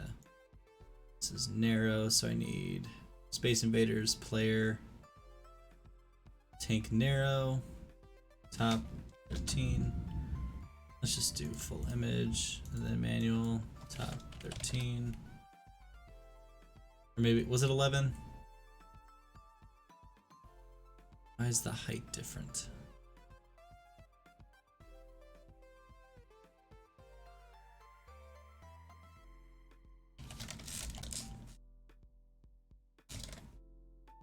What the shit? That's not 2020. Or no, it is, isn't it? Yeah. I need the height to be different.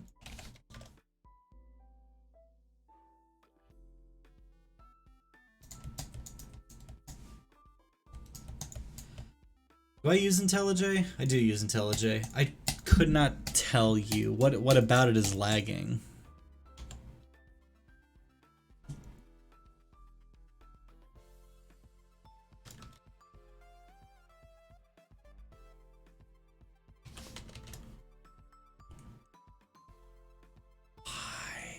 Why is the gun taller?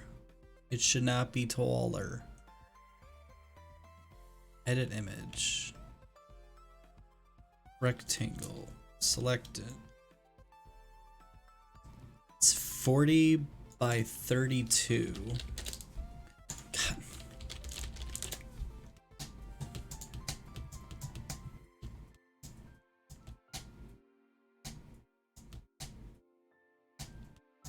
Come on. All right. 40 by 32. Deletes.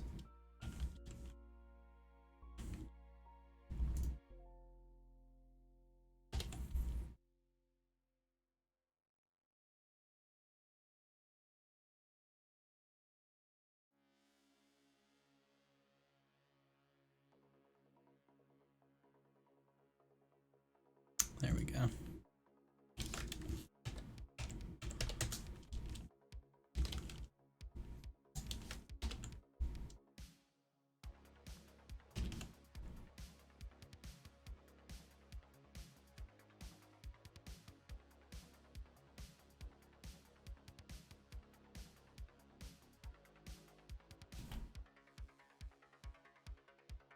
Okay. So the new size of this is gonna be 24 instead of 40. Okay, so if I do rectangle 24, actually, what's the height of the body? 19, 24 by 19.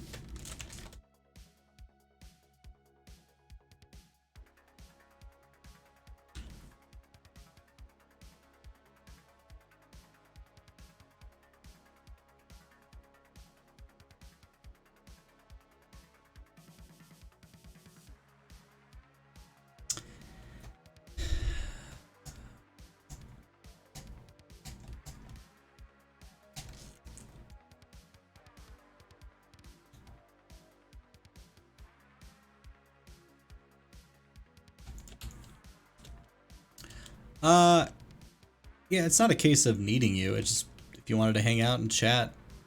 If you got things you got to do, then feel free to do what you got to do.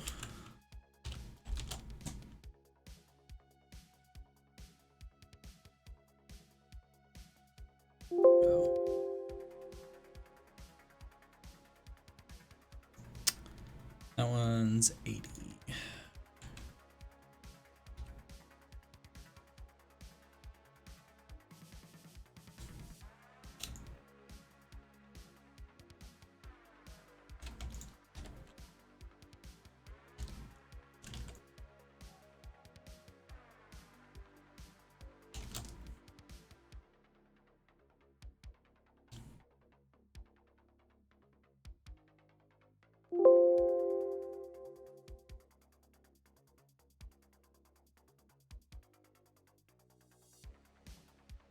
It is. That's super dumb. Interesting. Huh. As long as the origin is the same. Top is 13. Cool. Why do so many people not like pixel art? I don't think that's an accurate statement. I think there are people that don't like it. That's fine. I mean, the short answer is it's probably just a style that not everyone likes, maybe. Some people were born in the age where games were made of HD graphics and realistic textures, and maybe they just think it's not that aesthetically pleasing. Yeah, those are great games. Most of those games were probably made. Well, no. That's not fair to say. Are you asking why do so many people not like pixel art? I mean, there's a lot of games that use pixel art. It's totally fine. If you're trying to say pixel art's great, I agree with you. It's great. It's definitely a cool aesthetic. It's easy to make too. Like I can't make realistic 2K textures. I can't be bothered to go outside and take pictures of rocks and dirt.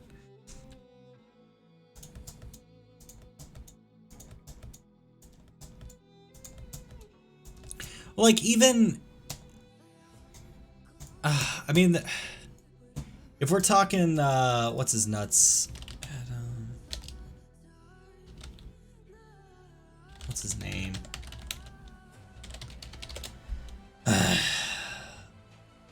Yeah, Adam Eunice. Yeah.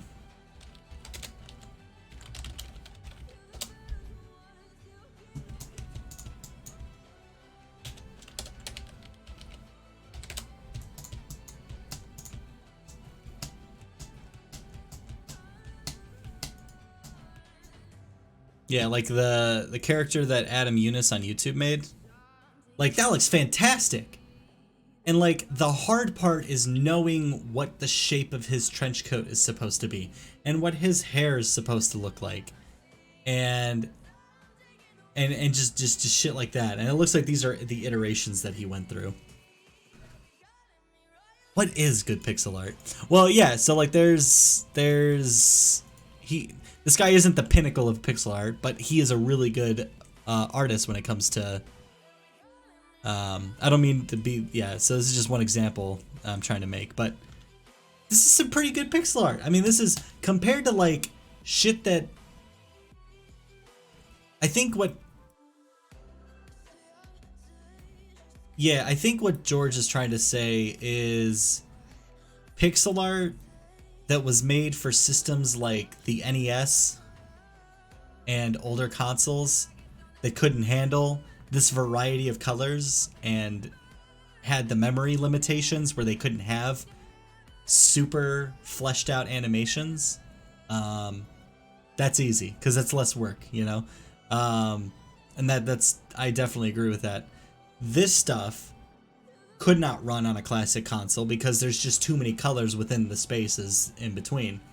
But this is what modern pixel art looks like. It's the sprites that could have been used. It's the sprite quality that was used in like the 80s and 90s, but without the limitations of the system that the game was going to be running on. I mean, Undertale's mostly black and white, isn't it? Well, no, it's not. It is colored. Never mind. No, I don't want Undertale art. I don't want to search that. I'm just going to search sprites. Undertale art. Oh, I'll get some disgusting shit. Yeah, you know, it is simple. It is very simple. It does not use that. Oh god. Yeah. They don't seem to be using. Yeah, the battle's black and white. Right. Yeah, if you notice that, you know what? They're actually limiting themselves to 1, 2, 3. It looks like 3 colors. 1, 2, 3, 4. 4 colors and black. 1, 2, 3, 4, and black. 1, 2, 3, 4, 5. Okay. What's her nuts? The fish lady. I can't remember her name. The main villain until she's not a main villain. She has 5 or 6 colors, but no, they're still fairly limited. Minecraft limits its textures to 8 colors. Does it really? Well, I guess with 16 by 16, you can't really fit a lot in there, can you? I need vanilla. Yeah, I don't think it's that difficult to intentionally limit, because each, like, you barely have enough pixels already, right? It doesn't have to be super detailed, but it's not the pinnacle of the medium. Yeah, like, you're probably right, though. I mean, there's probably... I'm gonna argue that there's at least 8 shades of blue in this diamond texture block. And then you have, I don't know, it could be 8 colors.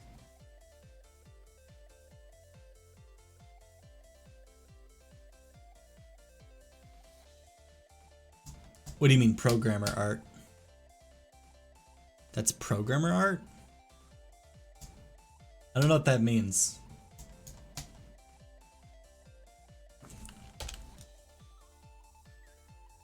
Oh, yeah, I mean, yeah, if you're talking the, yeah, like Minecraft 1.14 texture, or not, it's like 1.13 textures, I think.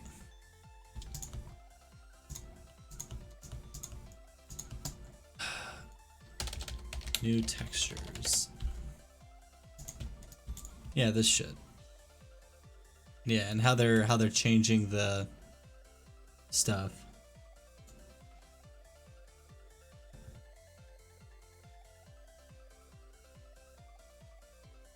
Oh, programmer art. That's what that is. Right. Yeah. Yeah, right. Now this makes sense. This makes sense.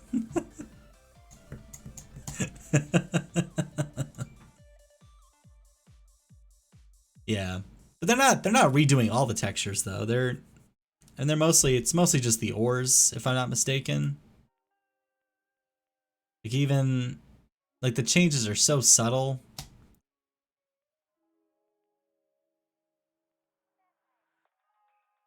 Yeah. This is one of my favorite images. That is pretty good.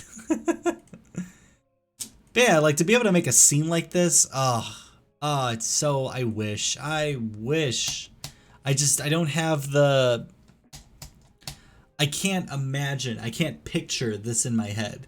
If I'm like, oh, I want like an old Tudor style, you know, shop or pub, I can't picture what that looks like. Looking at it, I'm like, oh yeah, that's like a Tudor style, like Pilgrim time era house. Like that's very nice looking, very Victorian kinda. Like it looks really nice. I agree. That is what that is what that looks like, and it looks very accurate to what it's trying to portray. But if I need to like bring that image up in my head later, I can't do it. That's why art is one of the hardest things for me. Is I can't picture what any of these are while I'm drawing it. Even if I have reference photos, it's like I can't, you know? And these are such simple shapes. They're freaking rectangles with lines, just planks of wood. That's not that difficult. When you really break it down, it's not that difficult. But just like curating it in such a way that it all coalesces into one bigger unit, big house boy. I can't do it. It's fucking impossible for me. Let's skip this. There we go.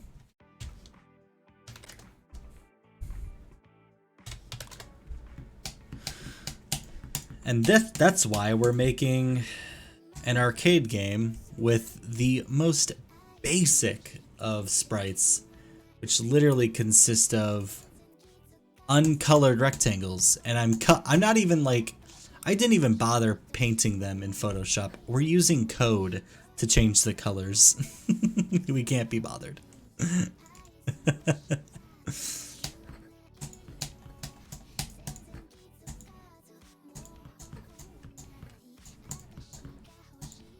This is why when we made the previous game, I really, for the previous game jam, Nova Rain, I really wanted someone else to do the environment art. I really wanted someone else to do that because I can't do that. I can create specific little tiny things, like UI elements. I can do UI design. I can do small, simple shapes and stuff and make them look really good. But if you want me to develop an entire, if you want me to just paint a scene out of pixels, I can't do it. I need someone else to do the environment work. So when the Nova Rain sequel that we were gonna make, I totally planned on someone else doing that. I wasn't even going to attempt it. It's gonna look bad.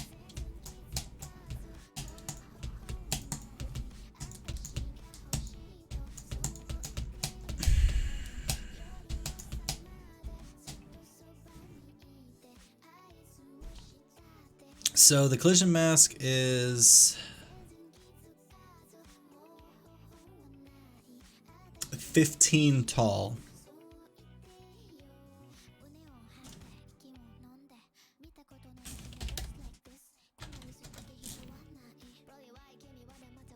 Oh wait, never mind. We agreed. I agreed that I had stated that the tank is big anyway, so it doesn't matter.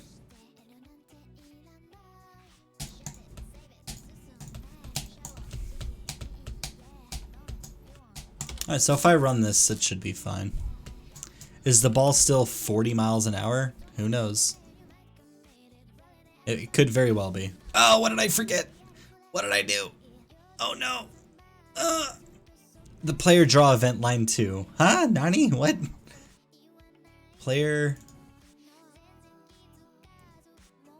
draw S paddle normal. Is it because... Oh, I didn't realize I was still using the old paddle texture. Oh no, the enemy's gone. Enemy paddle. Right, I deleted the old paddle textures, which were the same textures. There we go. We're back in business, baby.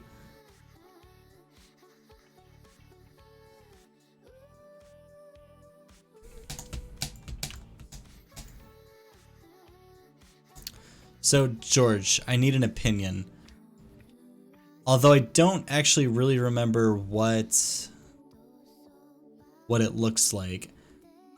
Without context, I was thinking of making the background similar to the Windows pinball game.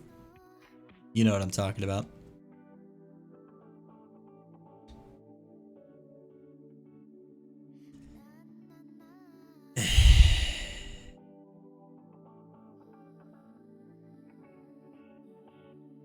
Can't believe that can happen. We gotta fix that bug. I think what we need is when the damn ball touches the damn player, I need the damn X position to be set to, yeah. Let's just make it fucking,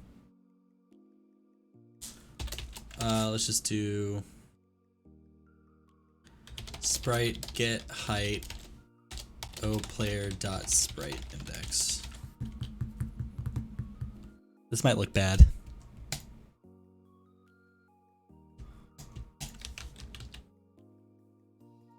Oh, you know what? That looks fine.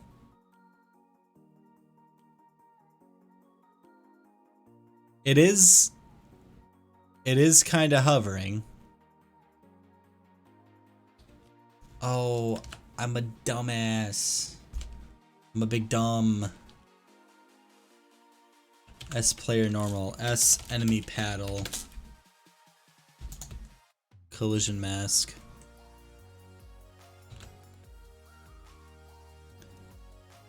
Enemy paddle. It was hitting this invisible area behind under the paddle, and that's because I had brought that down.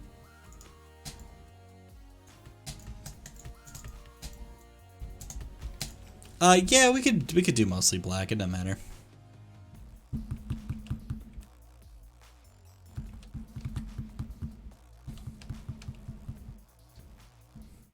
Get him! Get him! Get him! Ah!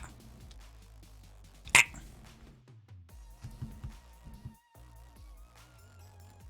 It doesn't need to be extravagant. It'll probably mostly be black with like black and white textures. We'll see. I'm so bad at this game. Imagine being bad at Pong.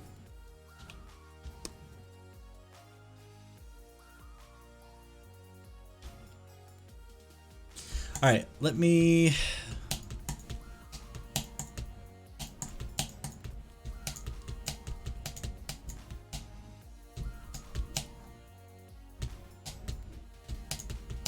Let's go to the brick spawner.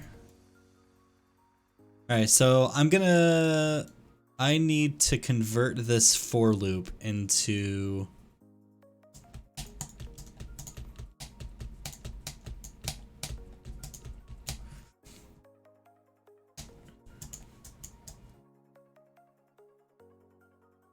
alarm 0, spawn delay.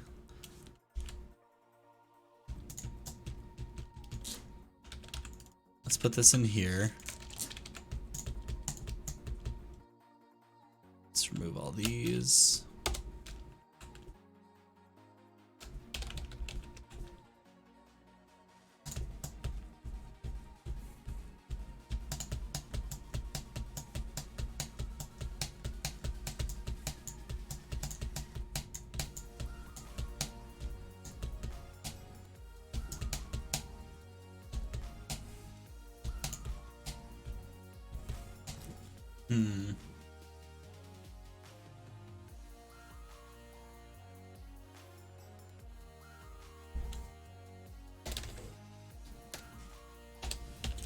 Current brick equals 0, max bricks equals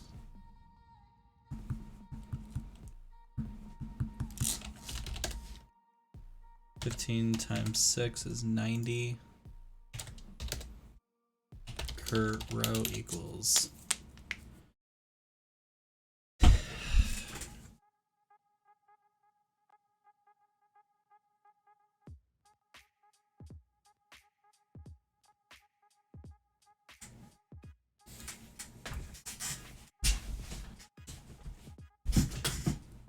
you want to make a Java? Like, using actual Java? God, yeah, I don't. The most I've fucked with Java is Minecraft modding, and it confuses the shit out of me. I can't.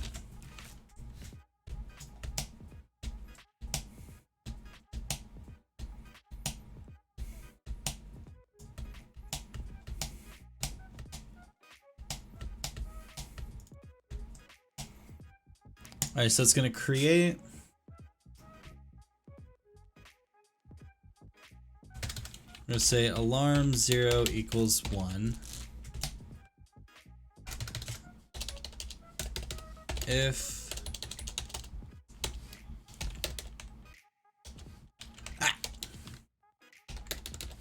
if current brick is less than max bricks, alarm 0 equals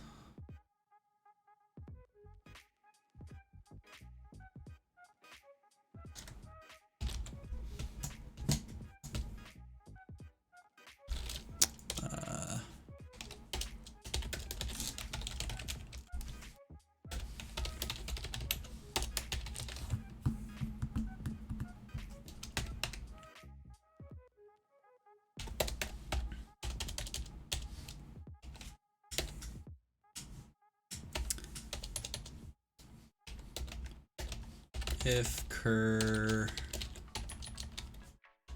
brick mod 9 equals 0, cur row plus plus.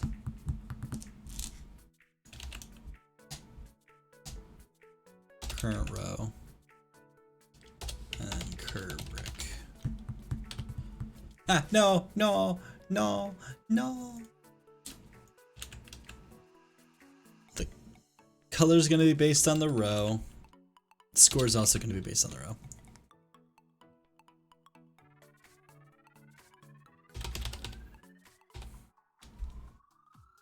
It still spawned everything in immediately because I still had this dumbass for loop.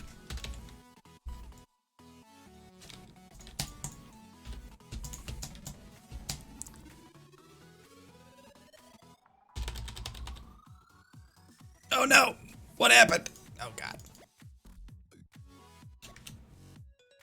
If cur brick is not equal to 0 and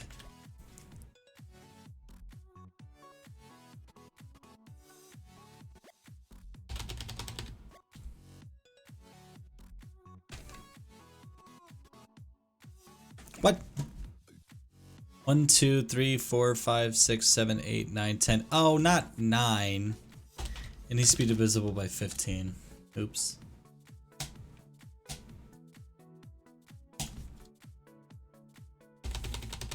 I also need to make this faster. Let's just make it 10. 1/6 of a second per brick.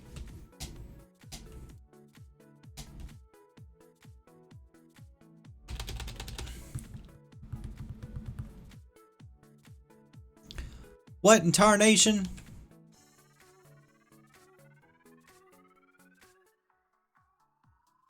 Oh.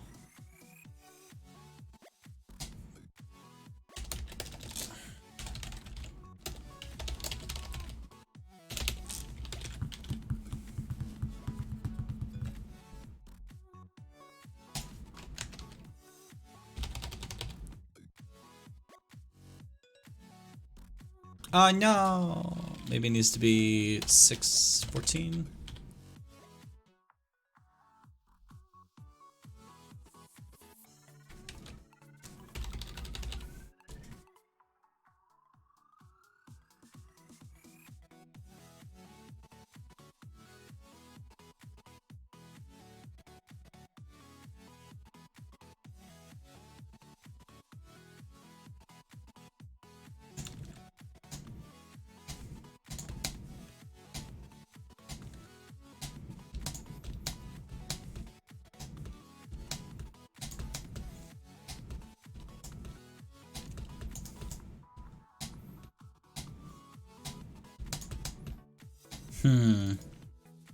That's being set to 0.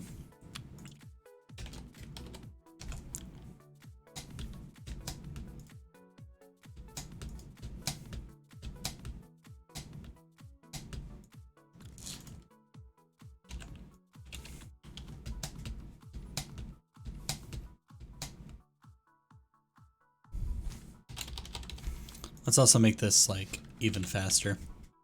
Every 2 frames.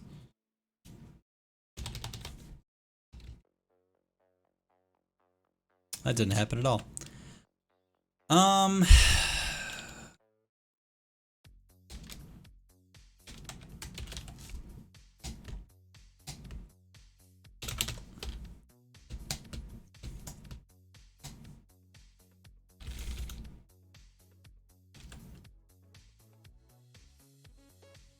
What's max bricks set to?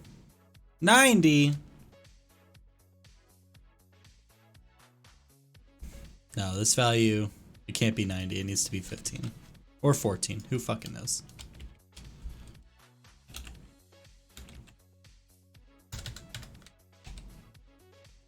If bricks spawned equals 0.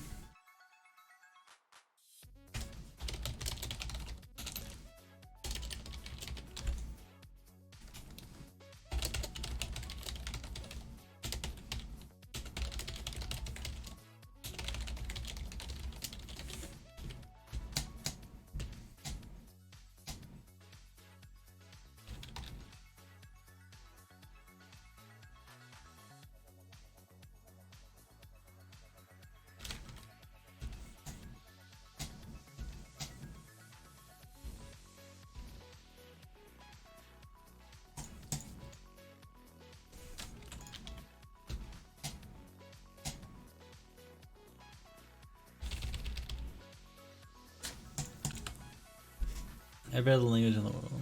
Please include. I really want to make a full joke again. Please include full translation to Portuguese. For my game, God.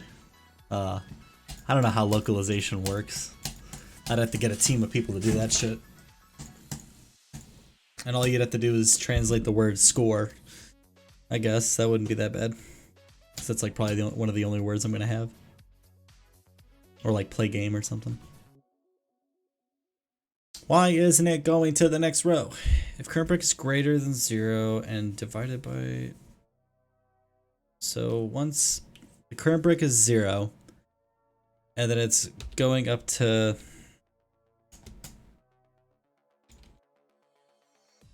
One, 2, 3, 4, 5, 6, 7, 8, 9, 10, 11, 12, 13, 14, 15. So it's making 15. So it's going up to 14. Current row is added, and then the current brick is set back to this. And then the alarm. If bricks spawned...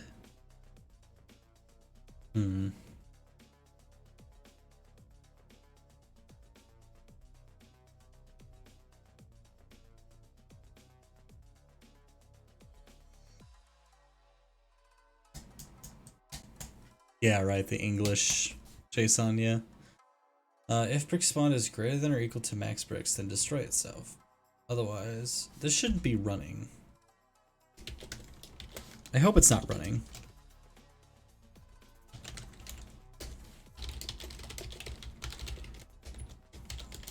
Why?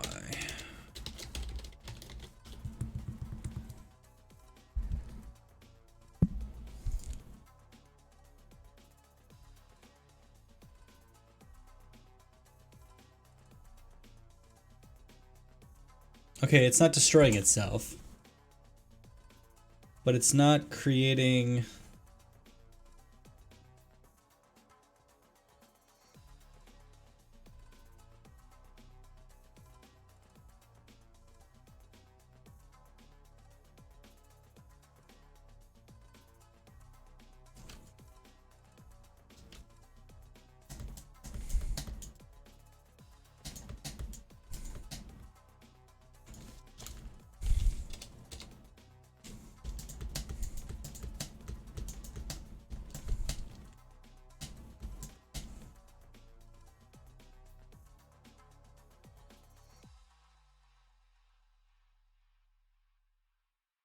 Right, yeah.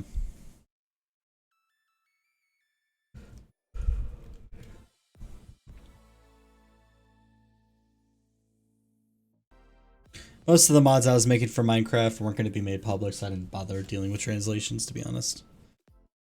I was not going to release them to the public. If the current break is less than 14, then if the current break is greater than 0, and the current break divided by 14 results in 0. Or maybe it's being set to... No, it is being set to 14. So once it reaches the last brick...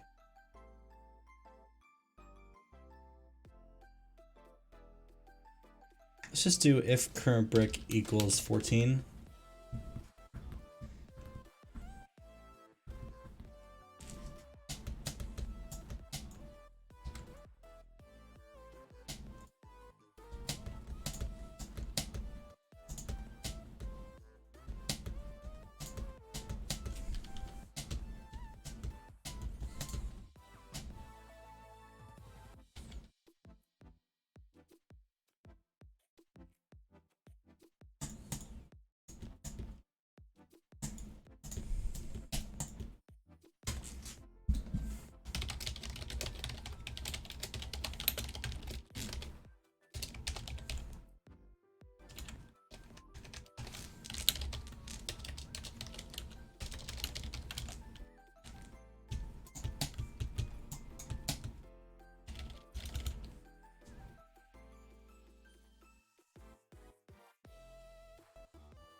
current brick.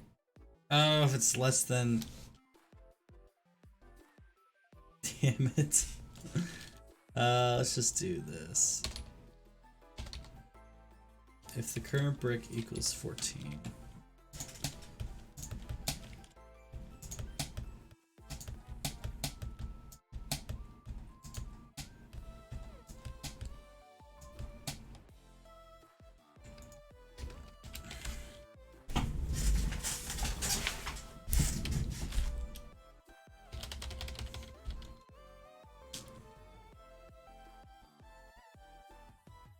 Does it need to be 15? That'd be stupid.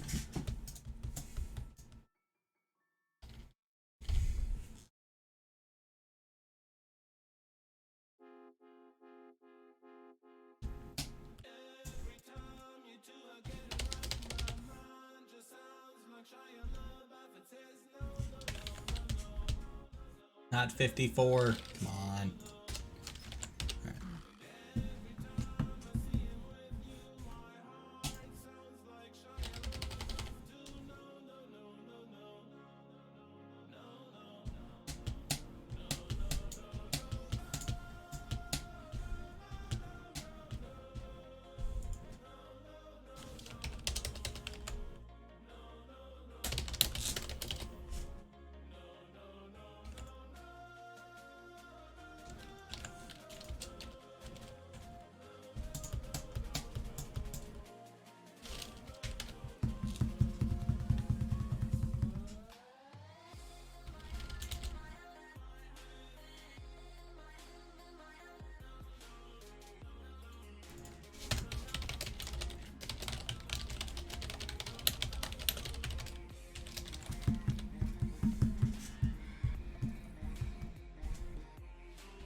Okay.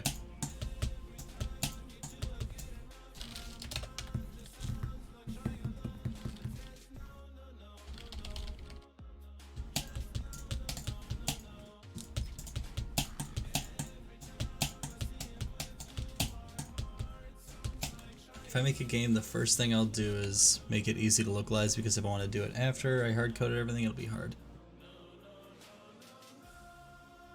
Yeah, probably. Yeah, going back through an entire game and adding localization afterwards, I'd probably say is more work than just enabling a system of localization after the fact, for sure.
So it's going to the invader level before the bricks have finished spawning, so I just need to set a quick flag.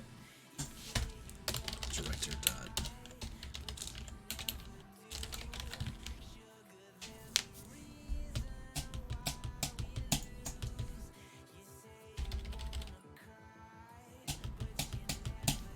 Cool.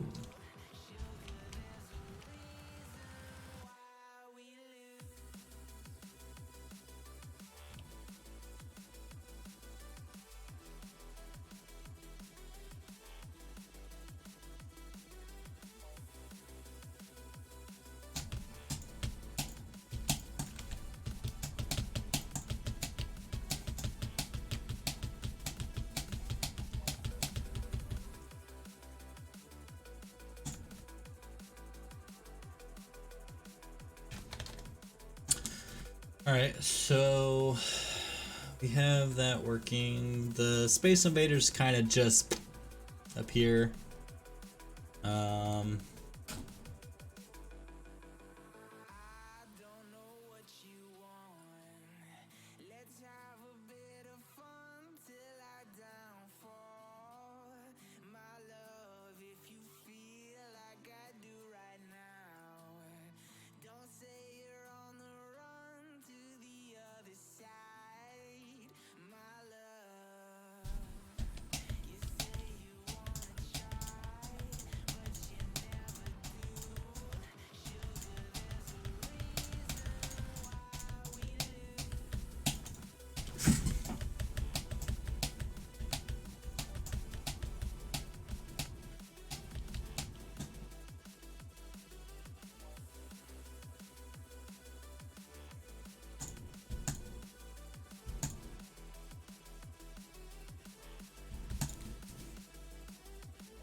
Thinking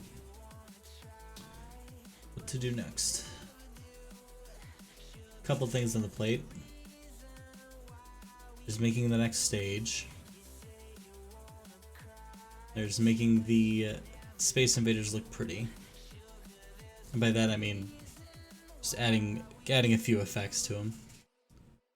Or actually, you know what? I'm gonna go ahead and work on the art for the play area.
Just thought of an idea.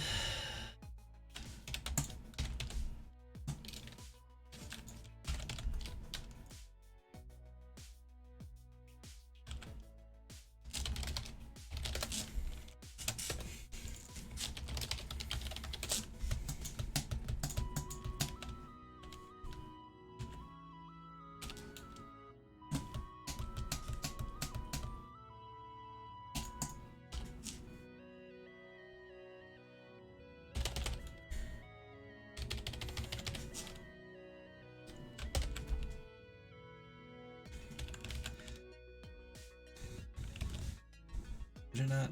You're kidding me. Come on. Big dumb computer.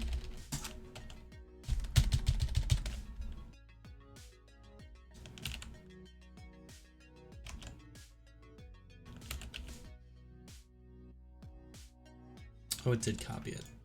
It's just putting it over this for some dumb stupid reason.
so there's the breakout stage.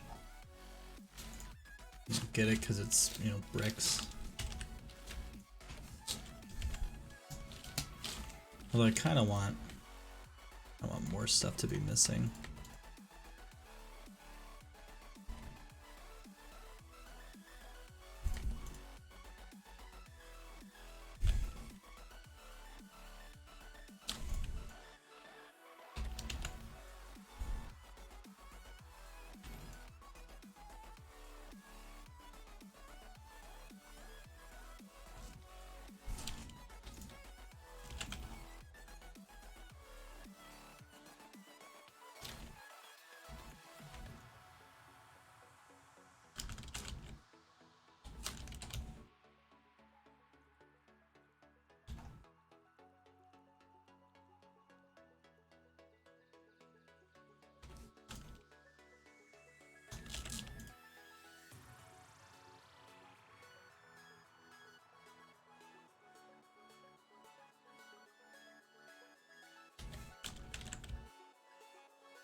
That's good. I'm making the art for the play area now.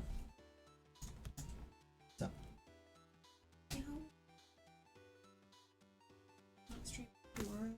You what? I'm gonna stream tonight. And tomorrow. So what? Oh, okay.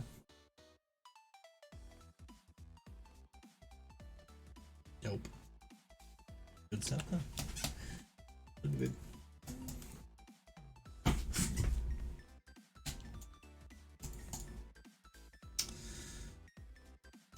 Alright. Bricks, bricks, bricks, bricks, bricks, bricks, bricks.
Come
on.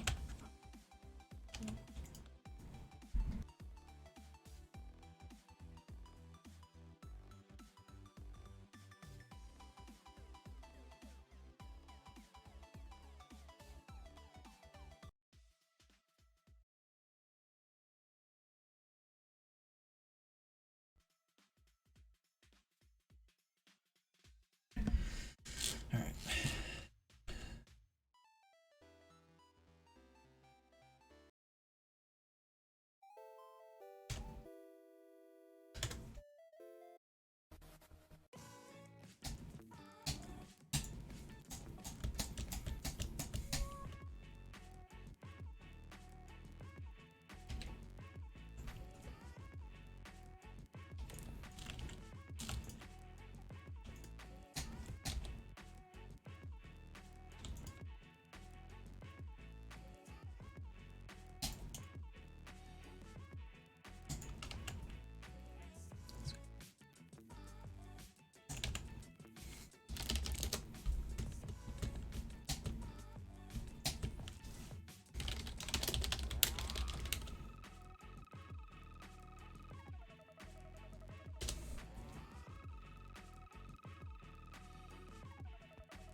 jgamer967 No, Gmail? no.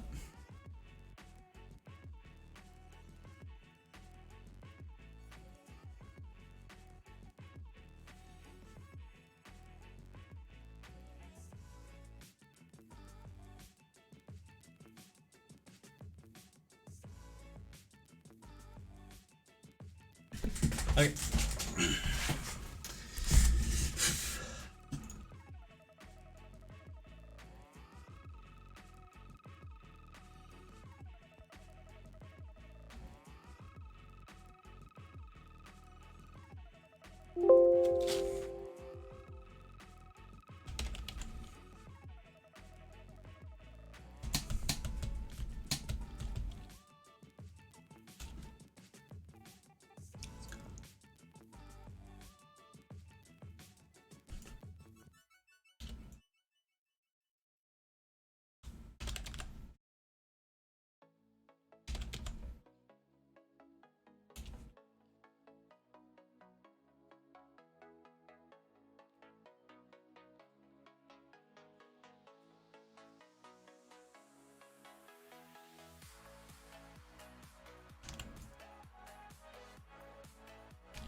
Hey Pedro, you're good. Yeah, no, I'm just drawing. And yeah, George, art's going good. I'm currently working on the invader level. So Pong is gonna be super basic. It's not gonna have any art to it. And then the breakout level is gonna have bricks everywhere. It's bricks. And then the invader level is gonna like overlap those bricks with some metallic plating and futuristic shit. I'm still slowly working on that. In fact, I think what I want to do is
When I wake up in the morning, I see the open door.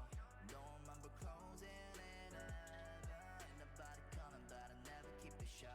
Keep me from pulling the trigger, my baby. Hush all the lullabies. You call me out 1,000 times. Yeah, hush all the lullabies. Break it till my falling lies. Worry about me. I can't carry myself home 'cause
A lot of pixels. Lots of pixels.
What we do here is go back, back, back, back, back, back, back, back.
Yeah, must be. I haven't dropped any frames, so I haven't had any packet loss or anything. I have gigabit speed, so I'm only streaming 1080p, so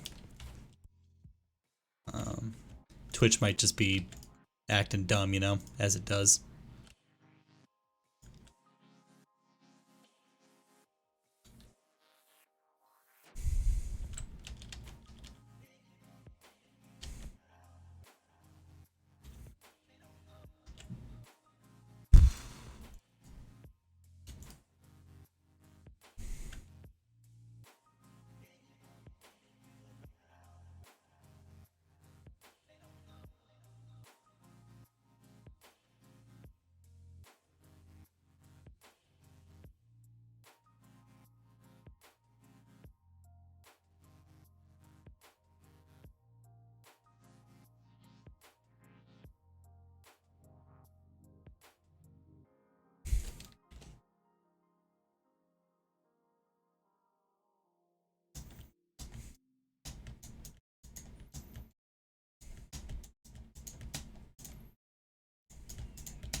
The year is 1991. Birds and people are living together in seemingly perfect harmony. Until one day, a young man catches fire. This is Phoenix.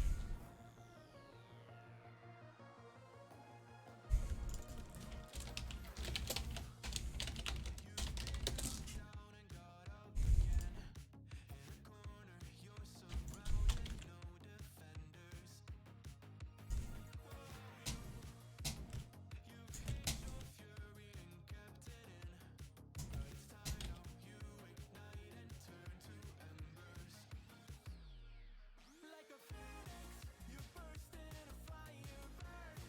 A thirst and desire, you transform right up in a flash. I still have all the. It's taking forever. There's got to be a quicker way to do this.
Should have done this to begin with. Ugh.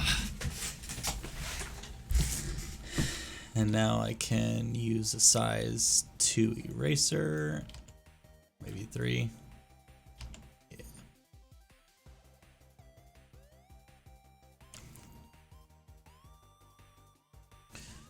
I could even use lassos. There we go.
All right, here we go. Most of the work is done. Now I can just really quickly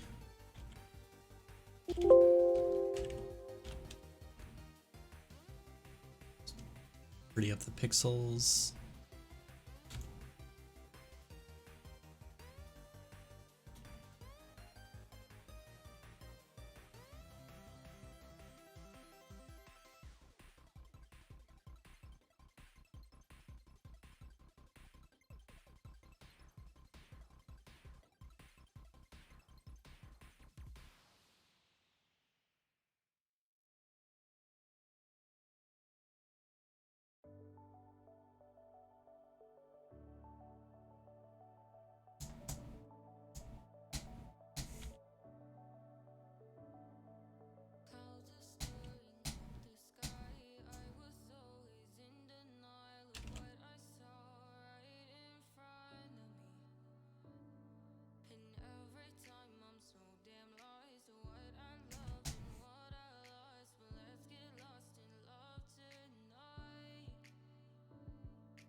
Alright, just about done with the invader level, I think. Low key, I might just copy this art after I fix this.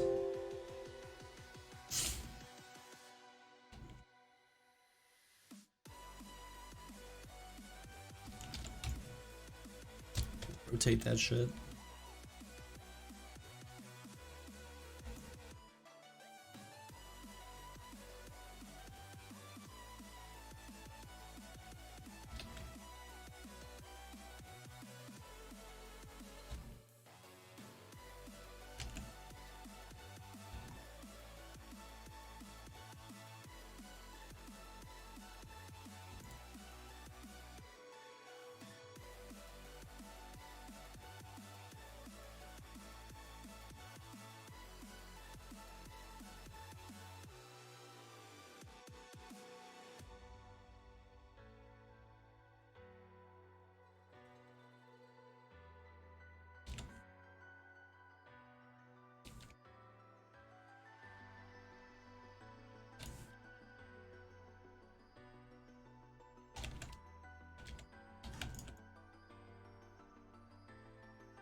I totally agree with you, Pedro.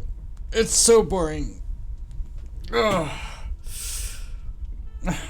God, I probably should have made these, and I should have made these via tile maps instead of just making one big fat ass picture. But it's fine.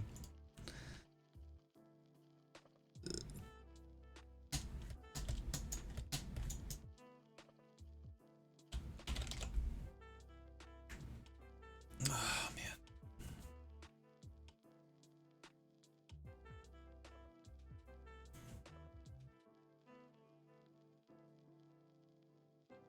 Yeah. Yeah. Life is pain.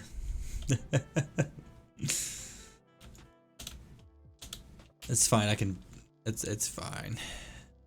All I gotta do is first select everything that isn't flat.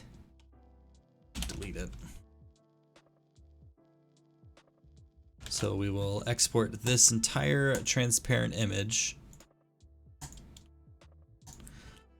Let's just call it background breakout. Large file. Select this one. Again, select everything that is black and delete it. Keep that though, that slightly not so gray. Aren't you a programmer? Just make an AI that makes art for you. Man, fucking... I wish I could channel my inner code bullet and just, on a whim, learn AI programming in 4 years. I wish. What's this shit? Oh yeah, I totally meant to actually color. I meant to color the back. Fuck. I meant to color the breakout background. Shit.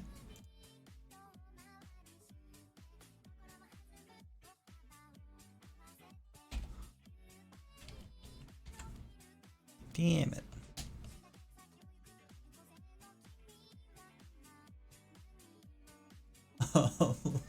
Oh. Damn it. Alright, it's fine. It's fine. I got the paint bucket tool. I can easily... Stop it. I can easily...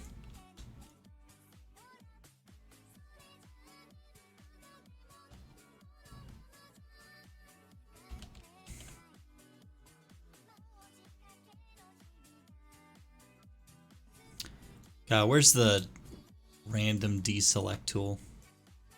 To like randomly deselect shit. You know?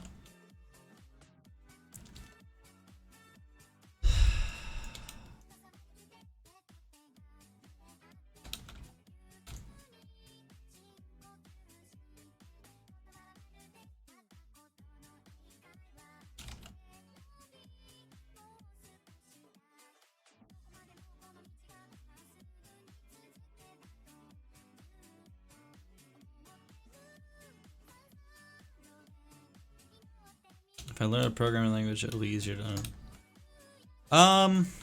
For the most part, I agree with that statement. Because all programming works the same way, typically. Typically.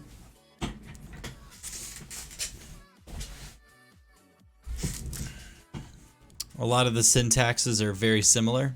And once you spend all the time learning all there is to know about the one language, whenever you're learning another language, you're not having to learn that entire language. All you're needing to do is learn the little minute things that it does differently compared to other languages, which is less than learning an entire language. Like, you're just learning a couple things now, you know?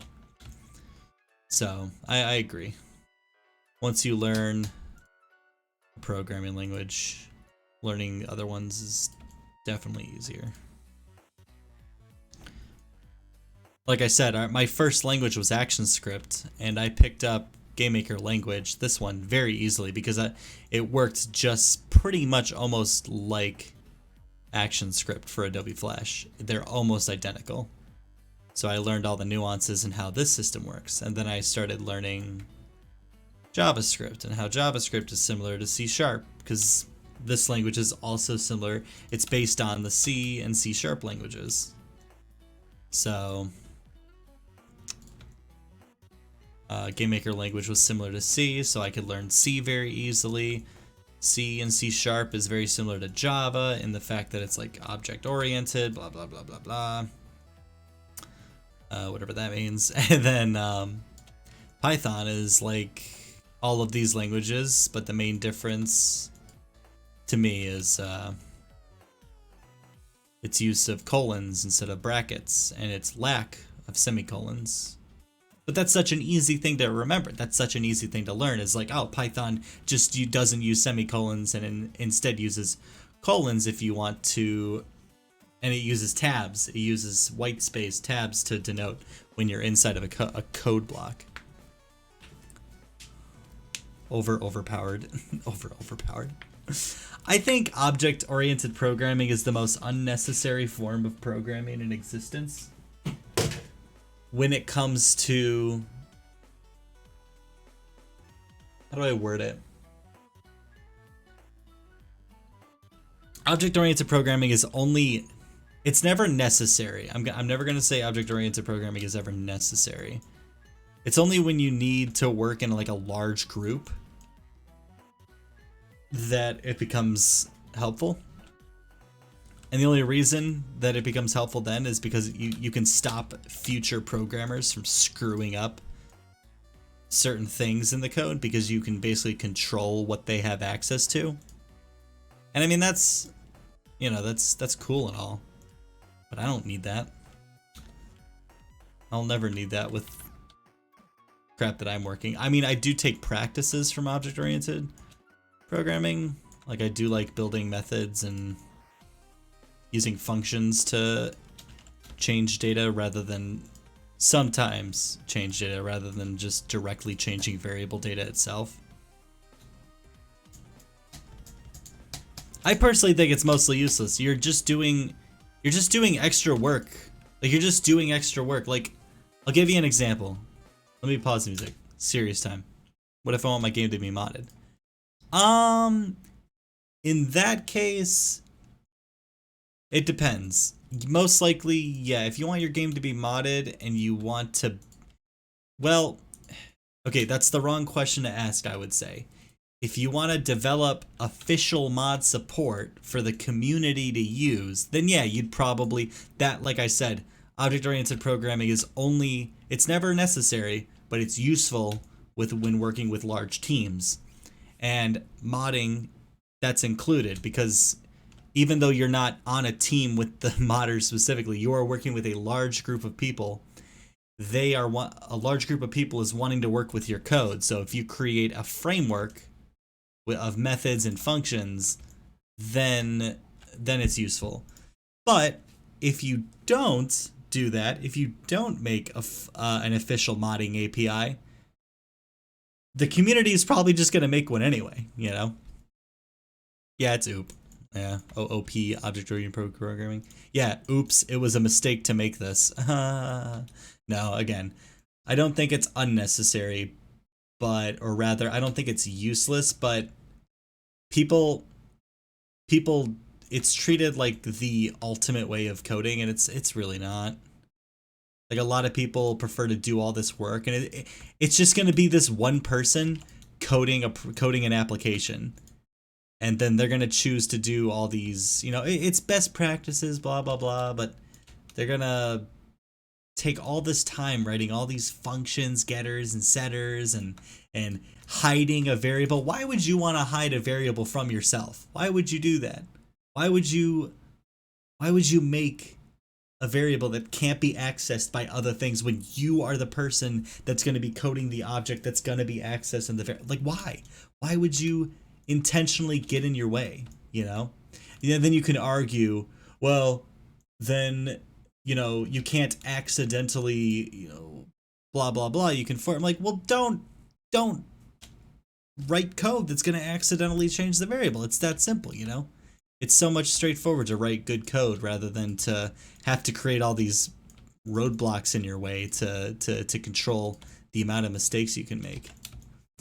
Like, that sounds elitist as fuck when I say it like that, but it's like, just like, make good code. Don't make bad code, you know? That's all it is. I'm not saying be perfect. I make mistakes. But just write good code. You don't gotta. Thanks for listening to that random ass rant. What the fuck got me onto this topic? If you're learning a programming language, I saw object-oriented programming. Yeah. God. Java is almost entirely object-oriented. Like, if you're gonna mod a game, like modding Minecraft, for example, it takes so much work just to create a block in Minecraft. Did you know that?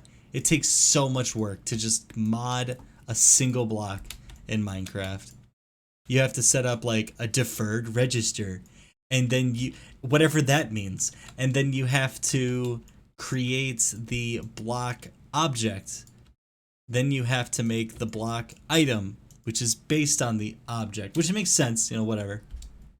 Yeah. Then Then you have to create a loot table because blocks don't inherently drop. There, do other programming related images? I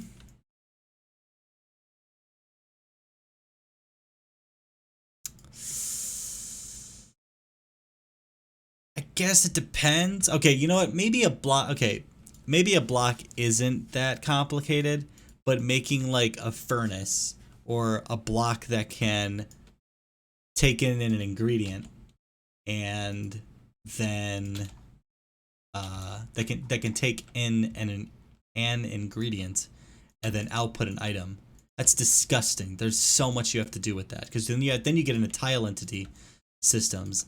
And the only reason it's so complicated is because, well, the game's been around forever, right? The game's been around forever. It's been developed by a large team of people, you know, et cetera, et cetera, et cetera. But when Notch was like first making Minecraft, I bet the early like prototypes and stuff wasn't so complicated. I know there wasn't a lot in the game, but a lot of the original code. No, you still have to make an item, but as far as like, you have to make the block itself because the block is an entity, or it's a block type that can be placed in the world. And then you have to give it an item so that when you're holding that item and you right click the item, the game knows to place that block.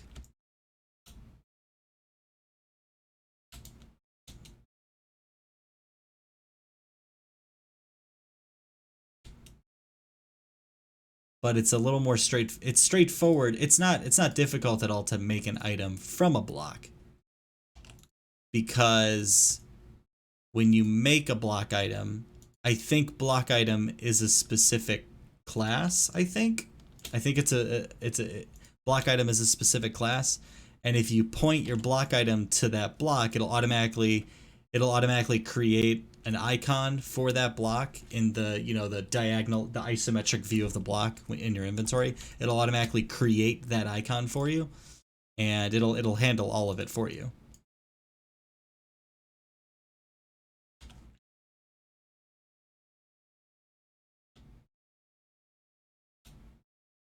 Boys, you make a block item? Because what is the block supposed to drop? You know, imagine you mine the block up. What is it gonna drop? Nothing if you don't make an item for it. I keep grouping all the colored bricks together, and I really wanted to space them out.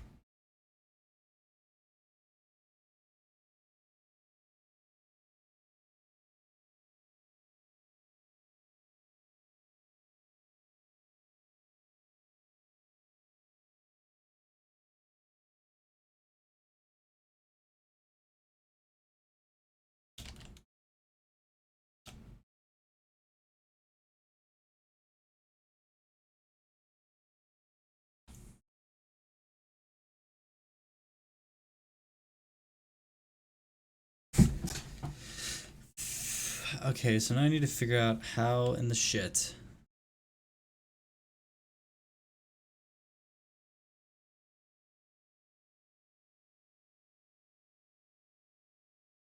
How am I? Select every pixel here and then copy it? What is that gonna look like? Oh, it's gonna look horrible. It looks so bad. Okay.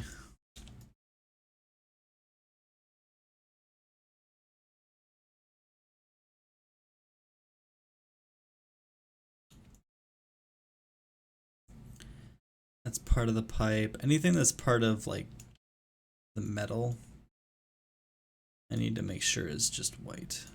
All this, pretty much all of this. None of this should be brick.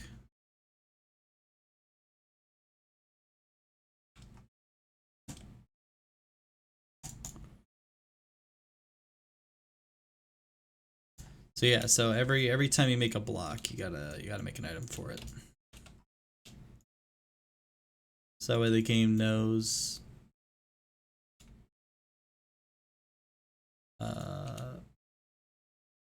That way you can have loot tables, because yeah, you can have loot tables, you can have you can put the block in a chest, you know, you can store it, hold it in your hand, place it.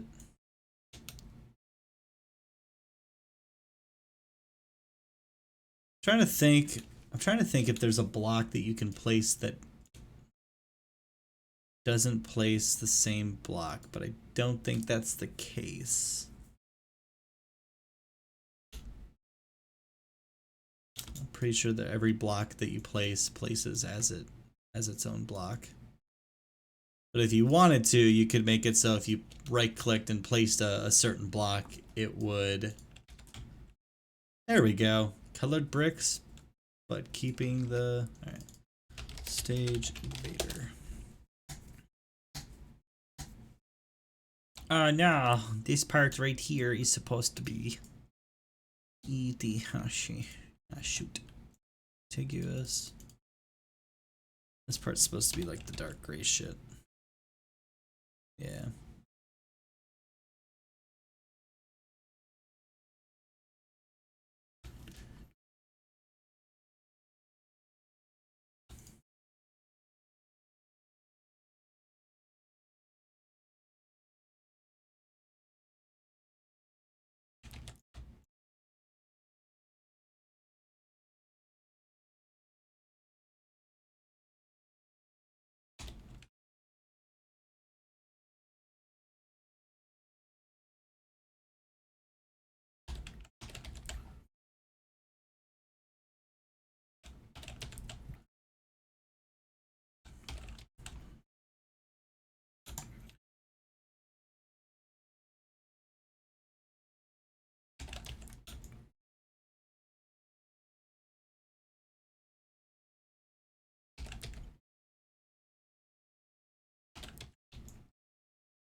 Is IntelliJ a good IDE?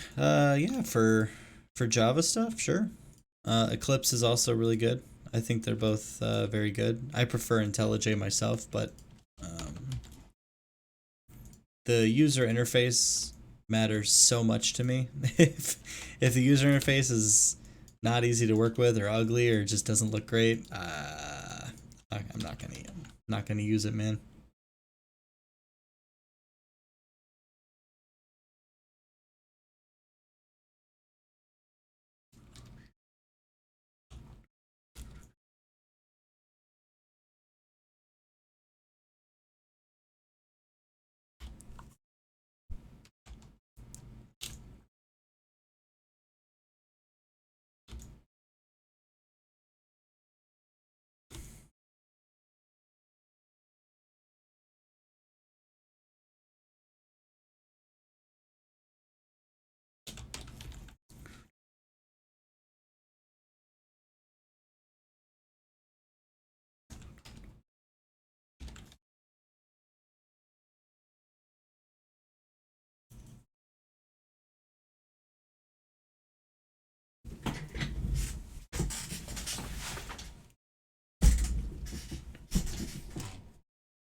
Yeah, if I open up my IntelliJ,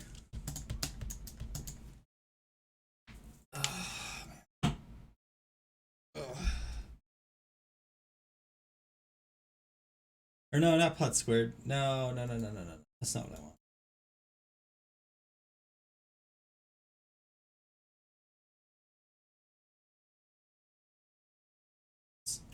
So I don't know if you've ever played use the chisel mod, but the chisel mod basically allows you to.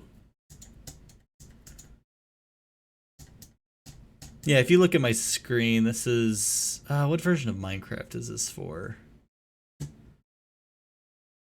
Pretty sure this is.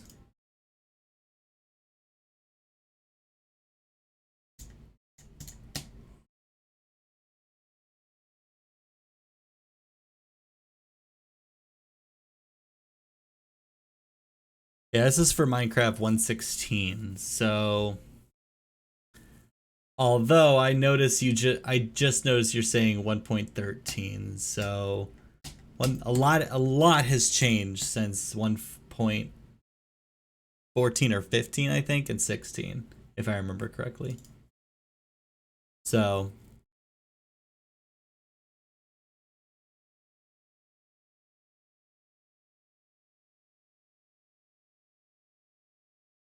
I go to source main Java. No.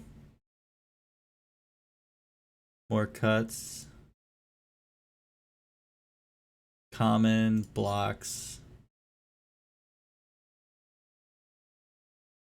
Where am I putting for init? Init. There we go. Blocking it.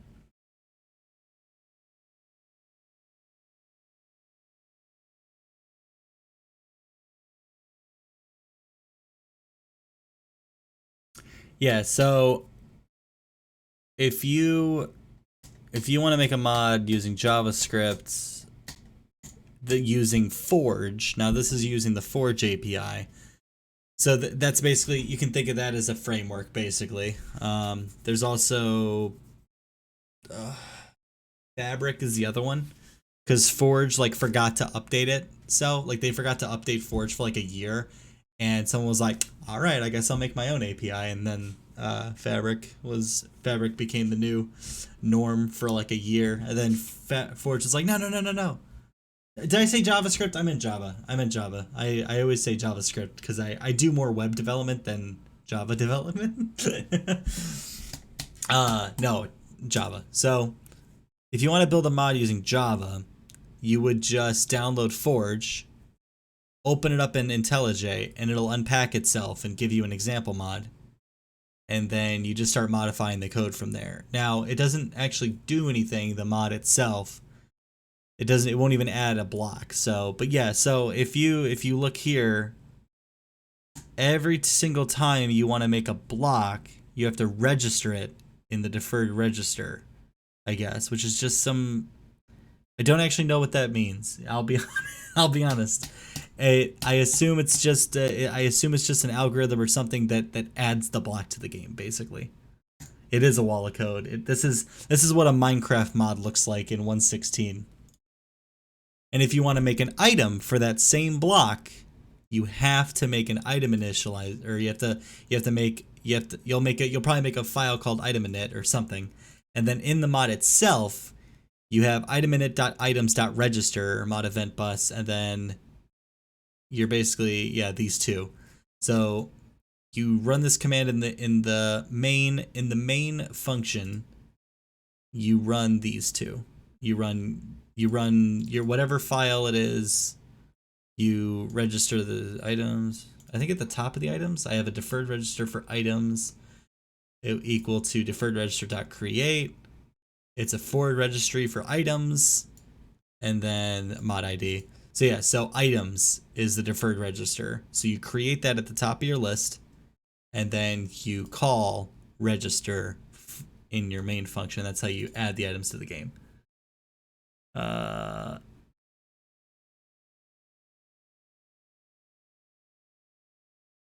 Okay, Roku, yeah, go ahead and send your screenshot.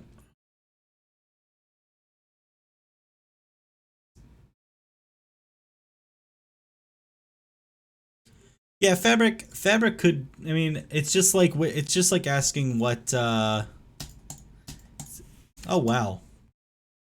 That looks super cool, Roku. This is Roku's screenshot that he sent. That looks really awesome. Yeah, like what you would do is first learn Java and then You probably don't want to learn Java from Minecraft because it's not going to teach you everything. It's going to teach you a lot of advanced shit, and you're just going to immediately be diving into the deep end. And it's like, whoa, chill out. 2D, 12 hours left, and I'm kind of hopeful I can finish. 12 hours left?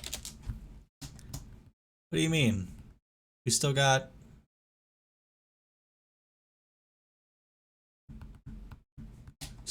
Oh, 2D. 2D. I didn't read that right. My bad. I took 2D as like two-dimensional. I don't know why. I've been making a 2D game for 4 days, 5 days straight. Yeah, 2 days. Yeah, so that's cool. I'm really liking the style of God, I feel like I've played a game like this on like the Nintendo.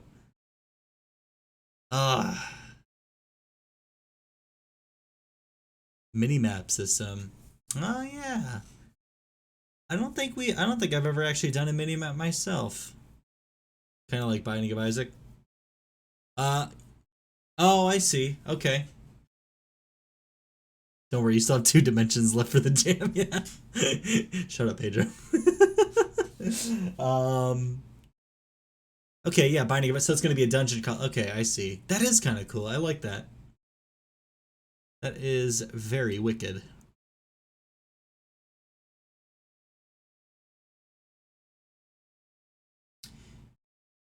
Yeah, the most I've done, or no, I would never.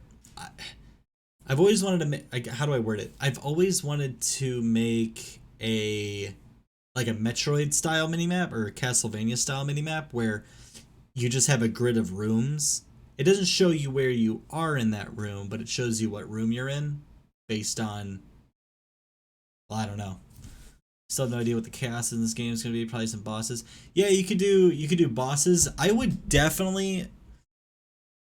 I think one of the next things you should work on is implementing level hazards like spikes, lava, bombs, water that maybe you could drown in, pitfalls. Like just have the void, the endless void that can kill you. Have like spiky things that move left and right, up and down. You know, have like a bunch of crap in a room that you'll have to navigate around. That could be your chaos as well. On top of having to avoid enemies and shit like that.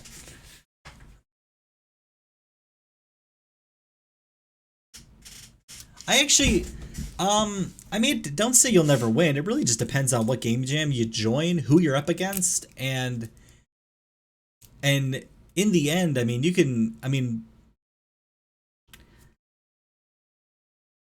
could always win. I don't know how to word it. I'm not a motivational speaker. I never thought I would win at a game jam, and I never have. I've placed third, so I placed, but I've never gotten first place. I've never won. But don't ever say never. Obviously, you can, if you just put your mind to it, and if you have a good team to work with. Like me personally, I can't do stuff strictly by myself. I'm not an ideas person. I need someone else to be throwing crap at me for me to like rebuttal, like to bounce off of ideas that they're making, and then so. As long as you have what you think you need to make the game, and you have the idea, you have the passion, you have the know-how, I guess, and if you have good connections, like I'm not great at doing the art for stuff. I would prefer to have a friend that did the art. I think I talked about this earlier.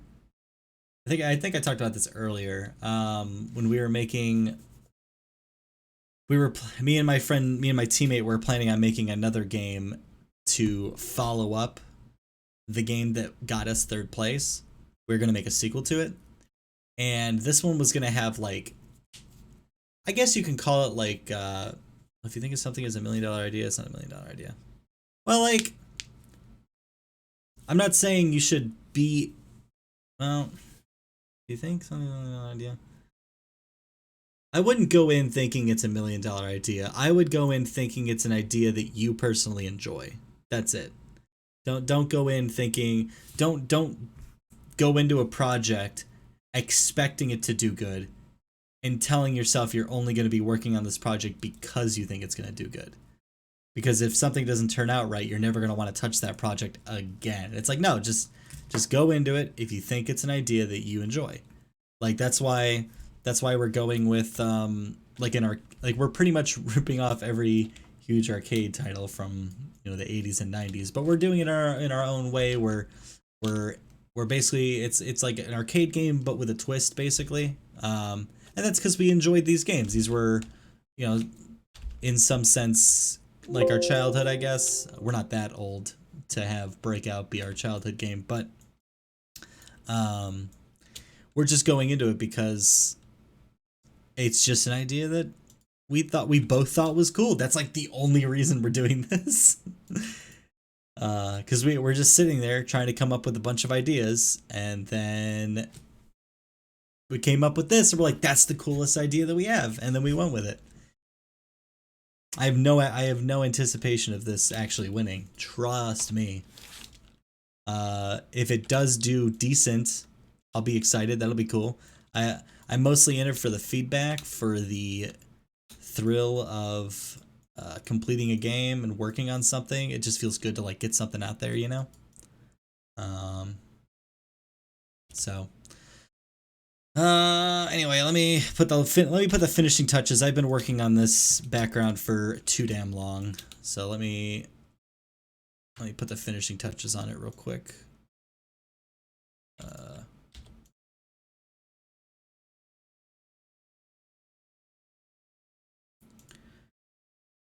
Basically need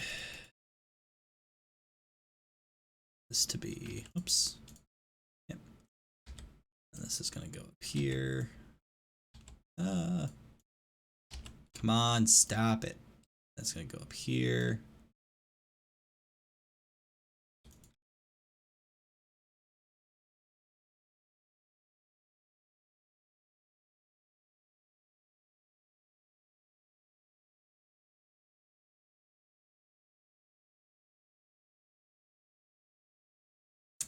You know what? No, we'll cut through this brick right here.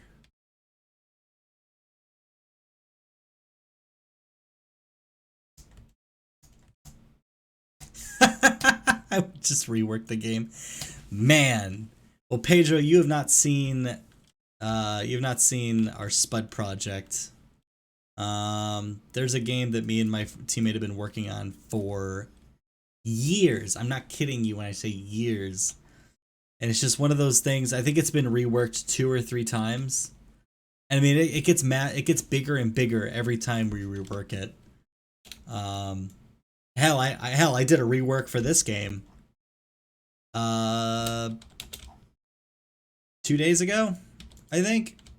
What has happened? Okay.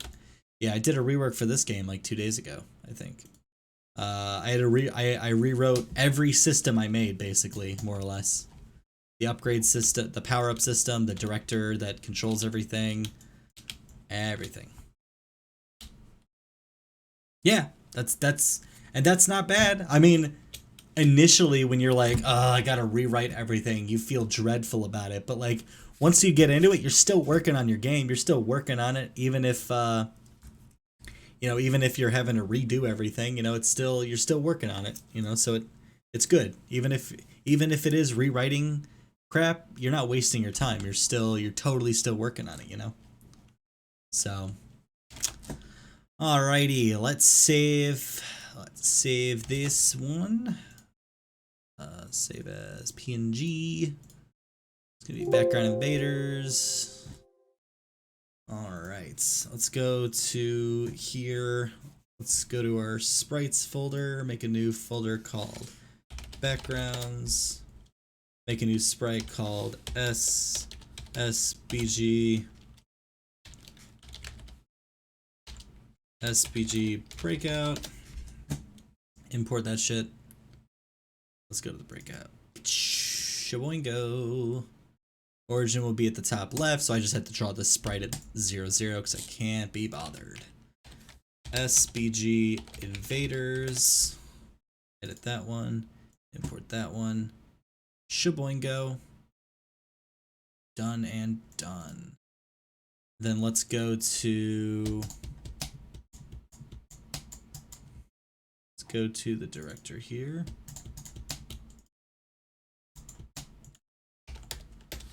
Draw sprite 0 0 S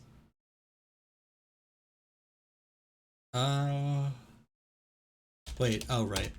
S background breakout 0 0 0.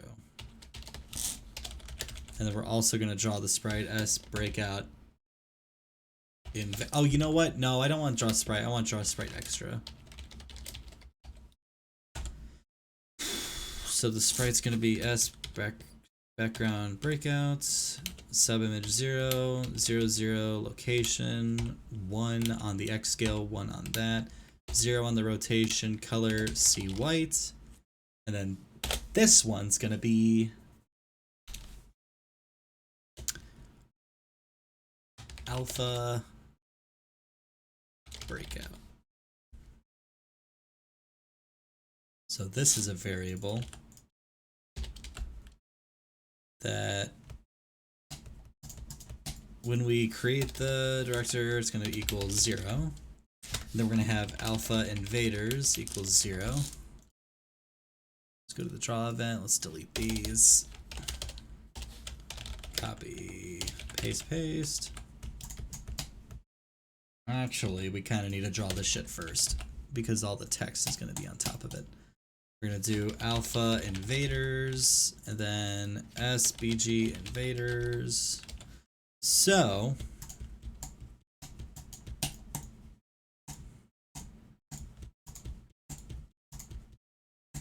let's go to the step event.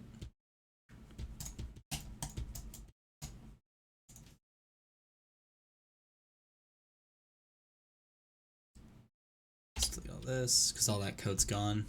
So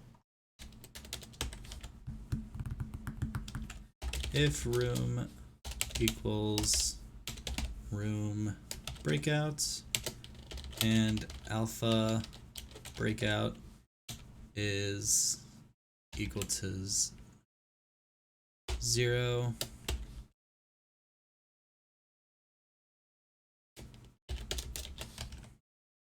alpha breakout equal to min 1, alpha breakout plus equal 0.05. So it'll take 2 times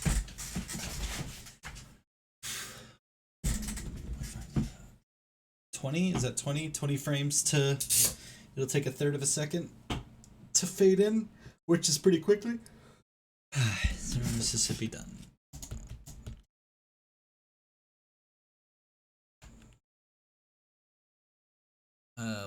What are you upset about? Oh. Cool. Alright. So if we're on the breakout room and the breakout sprite has not its alpha still 0, that means it hasn't faded in yet. Faded in.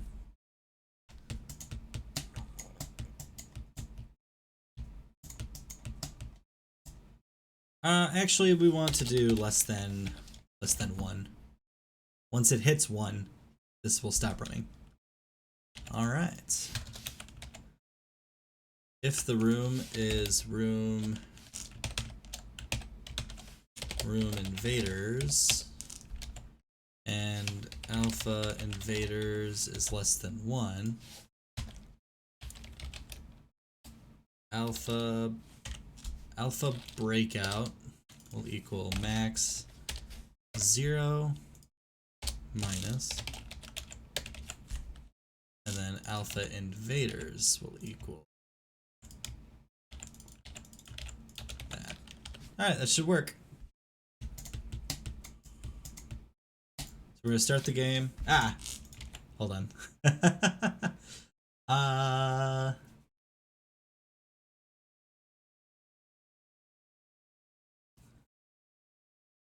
We're also going to set the director to be on, if we go to the room Pong, the background, we just set this to be black. No sprite. Background is 0. Okay. Let's just do that for every single one. No sprite. Black. Invaders. No sprite. Black. Room debug. Don't worry about it. We ain't going to room debug. Alright. You know what? I kind of want to have... I kind of want there to be... Yeah, let's do one more. Let's do stage Pong. We'll have one for Pong. It'll be so simple though. I could honestly do this with commands, but I don't feel like it.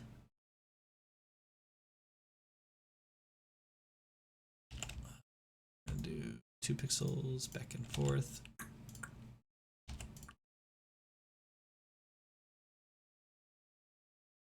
To cut these. That.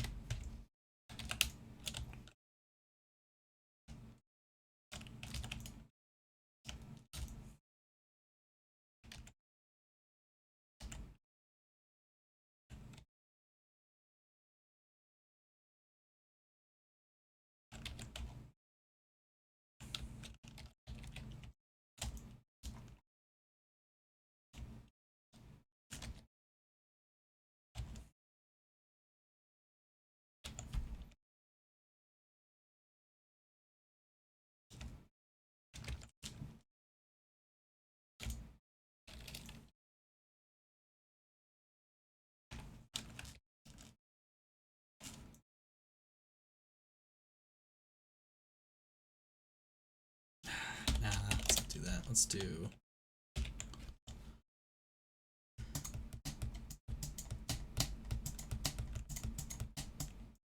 Let's do... What's this? 2, 4, 6, 8, 16. So 32, 64, 96, 128.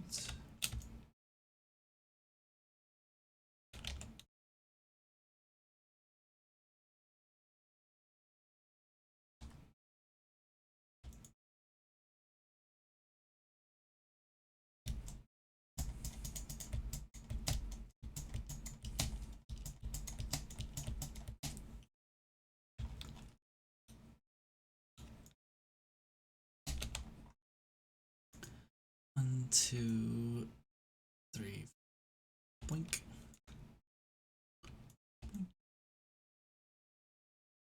Here to 1, 2, 3, 4, and somewhere right in the middle. What's the size of this? Height is 704, which is, what was that, 352?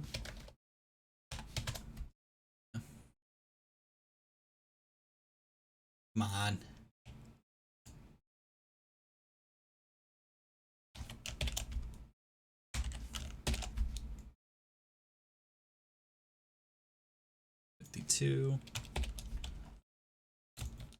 Here we'll have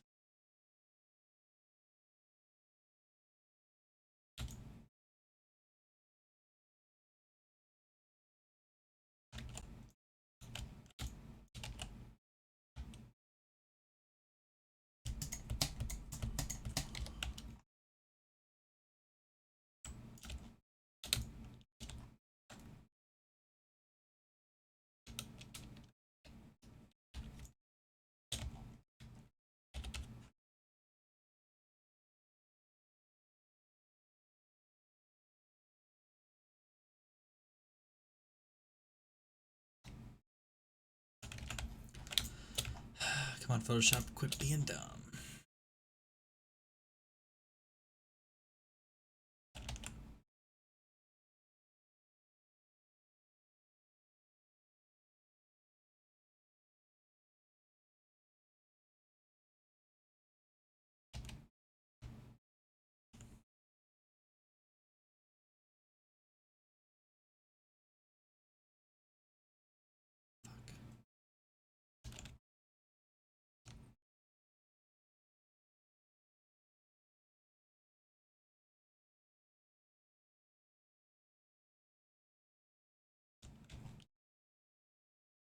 That's a curse number.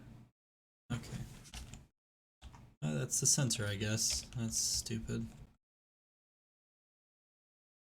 Whatever.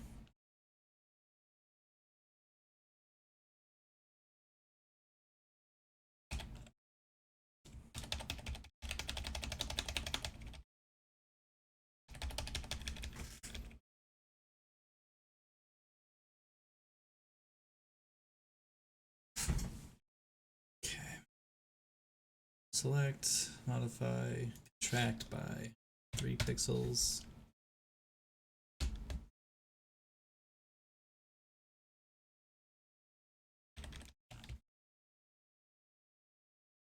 Select, expand 2 pixels.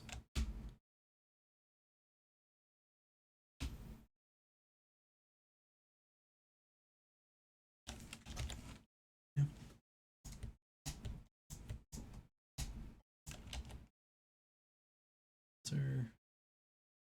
Modify, contract by 1 pixel. That with 1. No! Select, modify, expand by 2 pixels.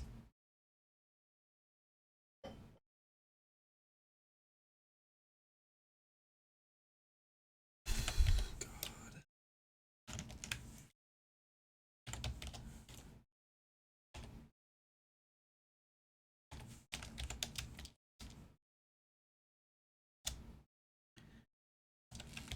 I don't want to alias either.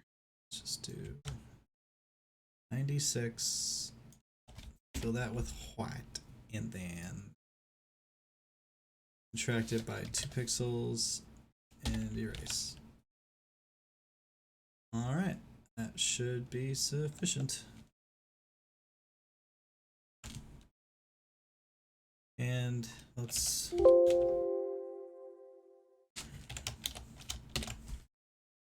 2 pixels from the bottom.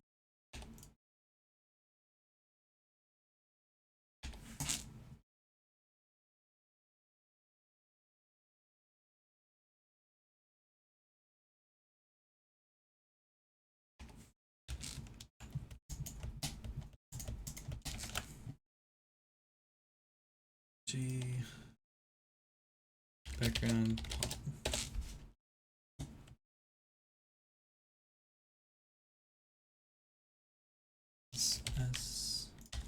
S background Pong. Top left, import Pong. Go to the director system. If room equals room Pong.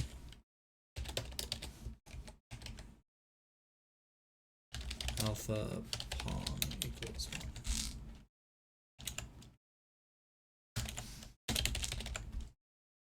Draw event.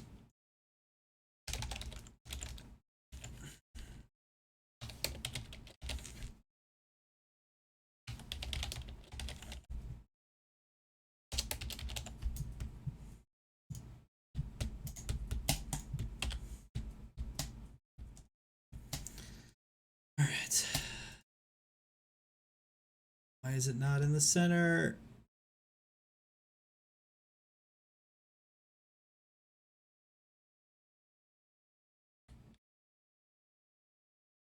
So confused.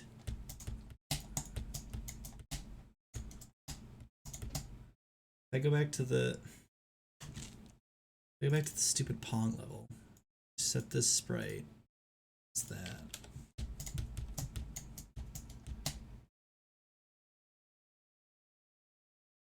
Okay, no, that is correct. It's just not stupid. Oh boy.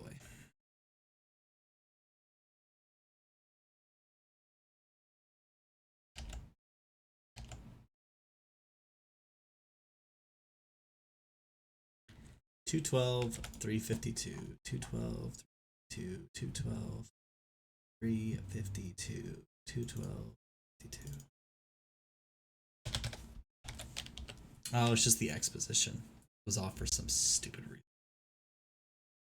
Okay, That looks better. And then the enemy paddle, well,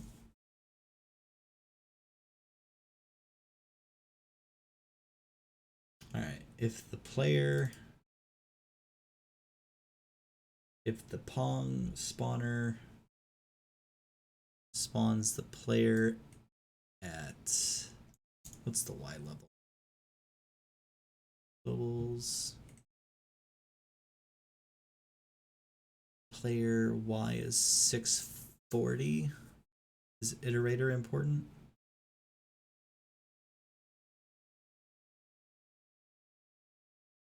Again, iterator in what context? Like, what do you mean? Why are you asking? What are you doing? Player Y is 640. That's 640. And the height is 704. 64 from the top, so the enemy paddle should be 64 from the top as well. The enemy paddle Y. Enemy paddle Y. 64.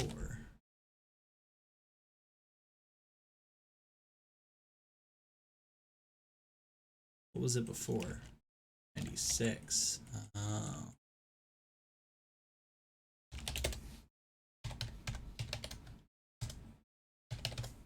Just add 96 there. I'm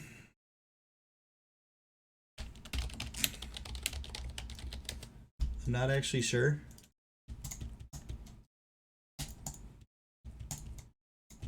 It looks like that's just a weird way of doing it. It's just another method of doing.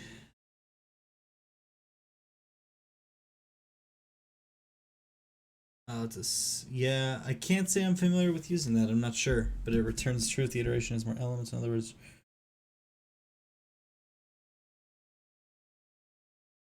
yeah, I'm not sure. I think it's just a way of doing like a for loop, but I don't know. I have no idea. Never used it, unfortunately.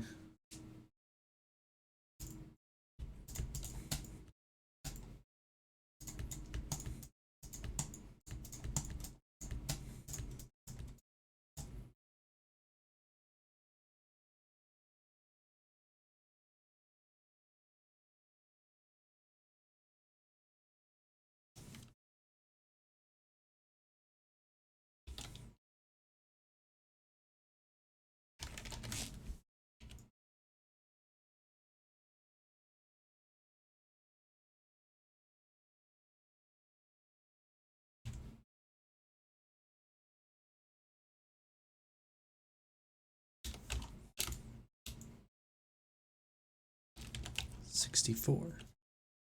What the fuck? Spawners.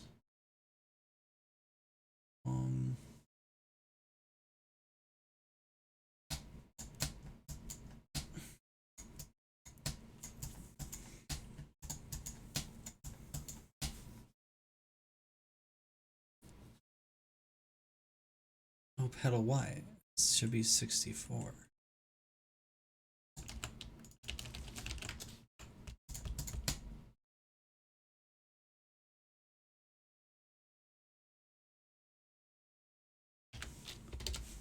That's all well and good.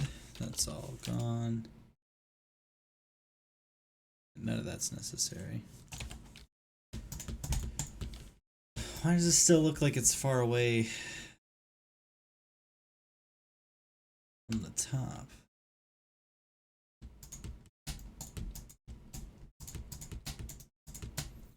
Um, 704. That's 640.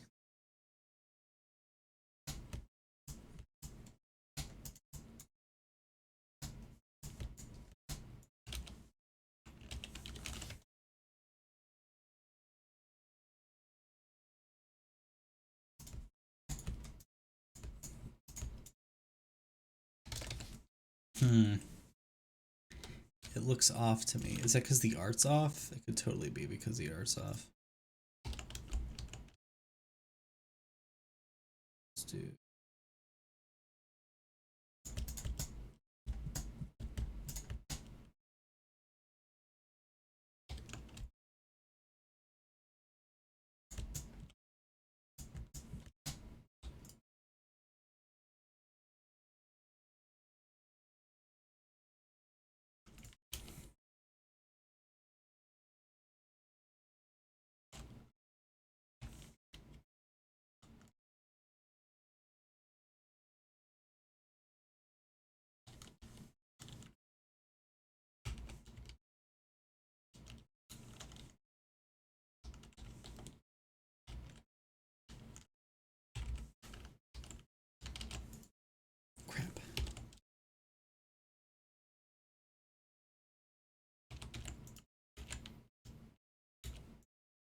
Should be 32 pixels.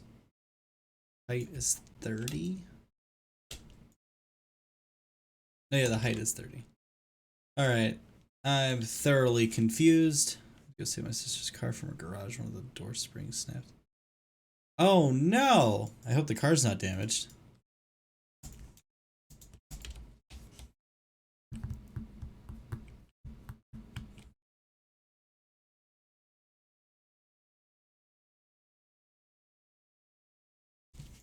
Is the players? I bet the players thing is stupid. Nope, it's also dead set in the middle. What the hell? Why is it being stupid?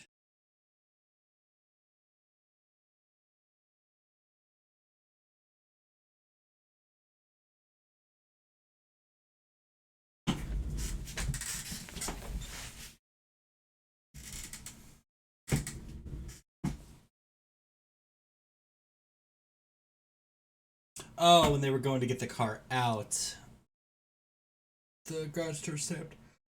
Okay, that's good. I'm glad no property damage was committed, and everyone, I assume, was okay. No bodies were found.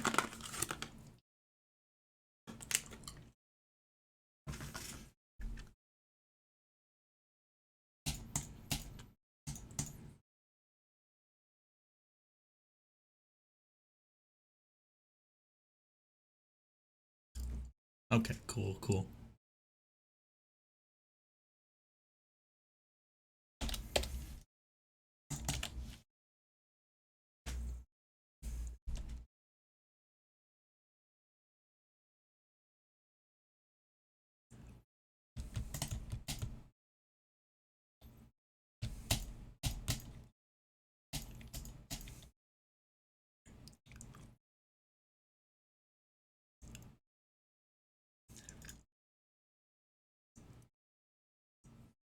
Alright, well, for some stupid reason that I cannot figure out, the player enemy paddle is farther away from the top of the room than the player is from the bottom of the room. It's really dumb, but maybe nobody will notice.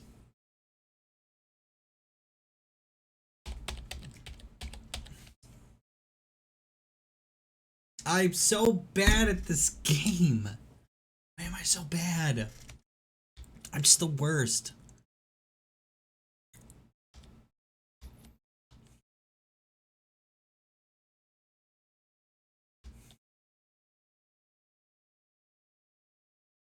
Oh, this looks so cool. Oh, I love it.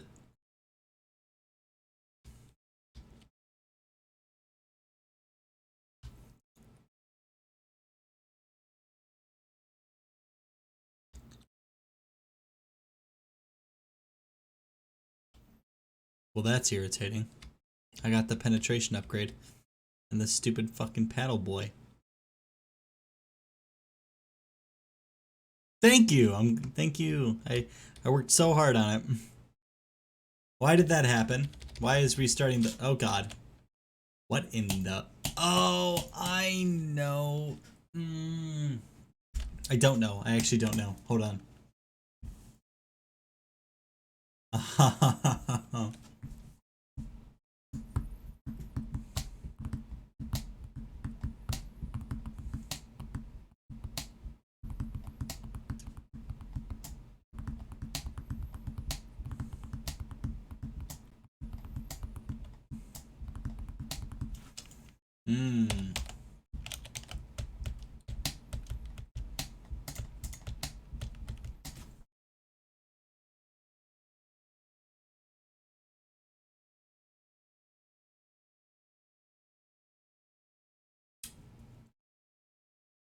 I know why we ended up going to the Space Invader level. Because this stupid persistent director. I don't get why I made the director persistent. We could have easily just transferred everything using a global variable. Everything fades in. Boing. No sound effects. Did I ever resume the music? I didn't. I'm sorry, guys.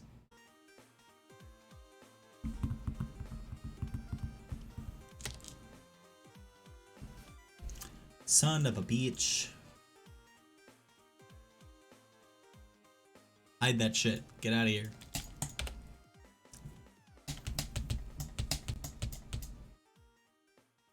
So, once we go to the breakout level, everything fades in. And then once we break all the bricks... Oh, it just looks so nice. It just looks so nice. Oh, great. Why is the shield... Why is the shield being stupid?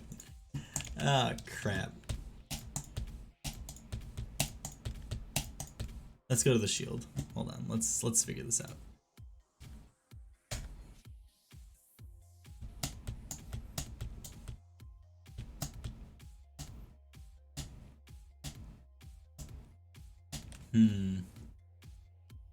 What do letters in uppercase mean? In Java? I don't remember what convention the... Because in Minecraft... In Minecraft...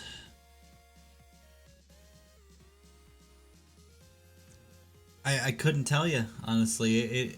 I don't... All I know is that variable names and object names are case sensitive, so if the developer or programmer wants to name a specific type of item all uppercase, then they're gonna keep that convention throughout the project. I'm not sure if it means anything, really. You would have to kind of figure that part out if you're looking at someone else's code.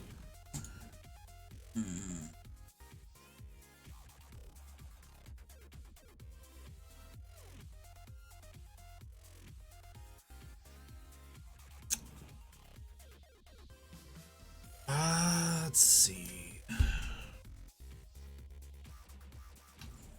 So the shield is...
Just get a...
Oh man. Um.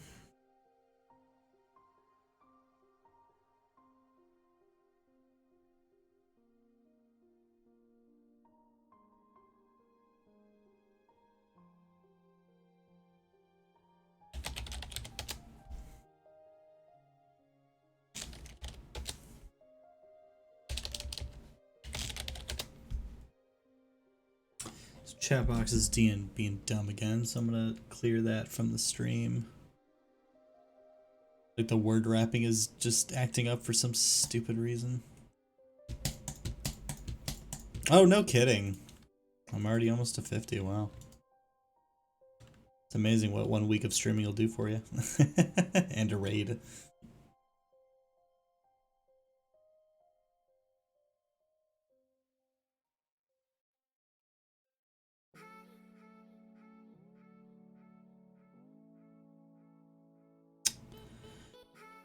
Um...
Shoot me.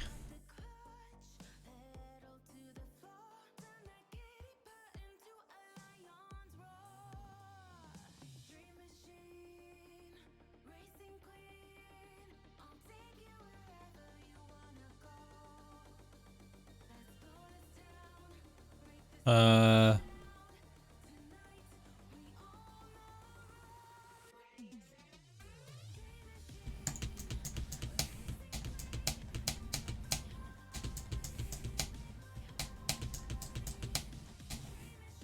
That's not what I meant. Is that in the player?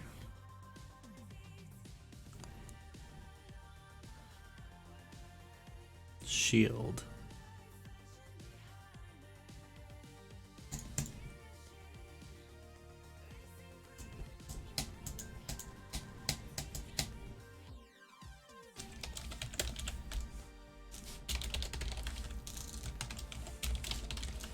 I think that's why.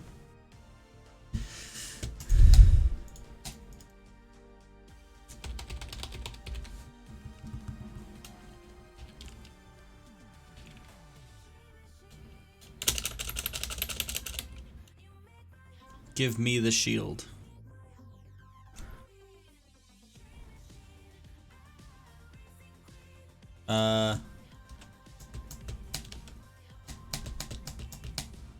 Player shield.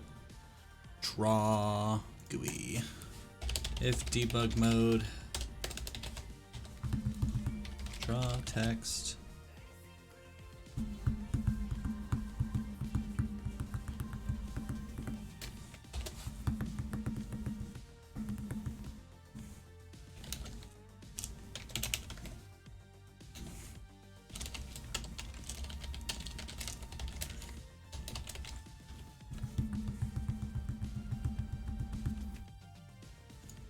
Alright, debug mode.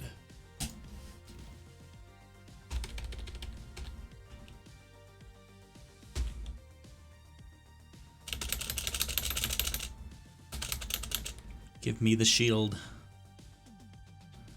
I have 20 health. 19.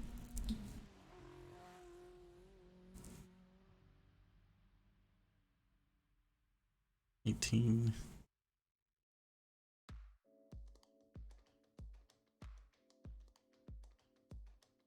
17.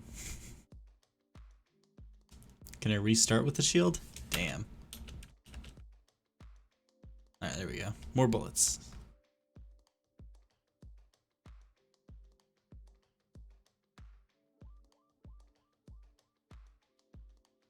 $18.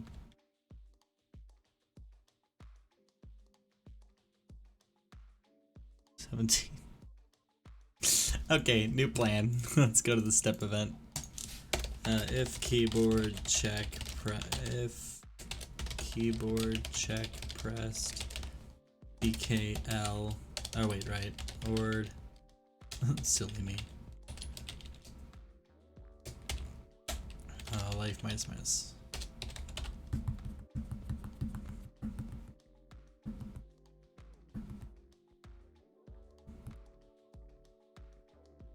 Thank me later for not making it 2 follows. Yeah, thanks, Pedro.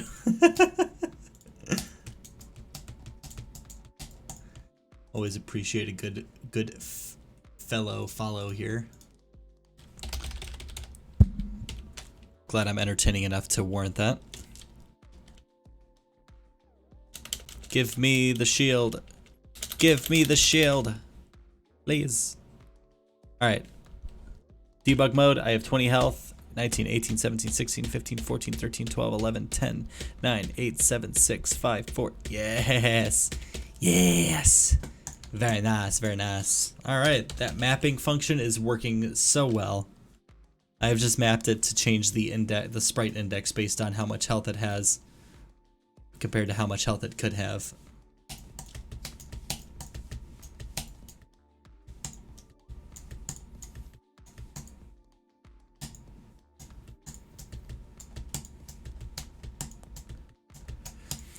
Threads?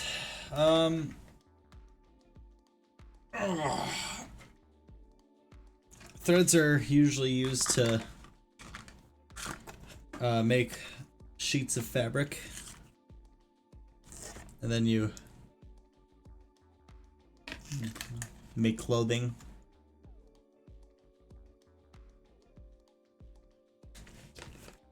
Or what George said, yeah. For when you want to run different code at the same time.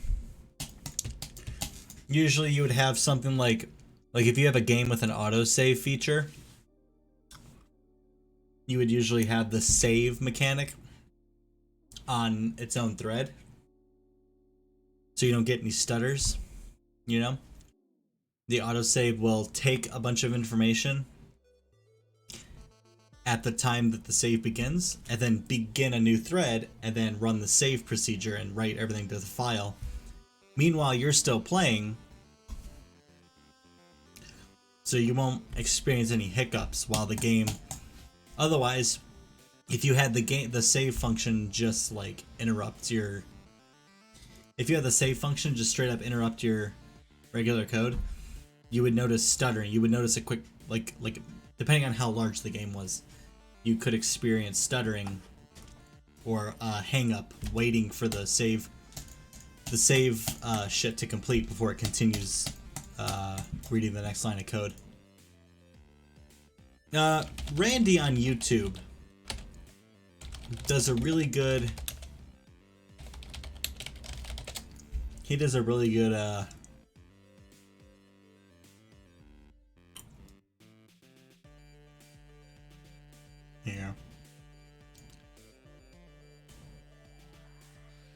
Give me a second.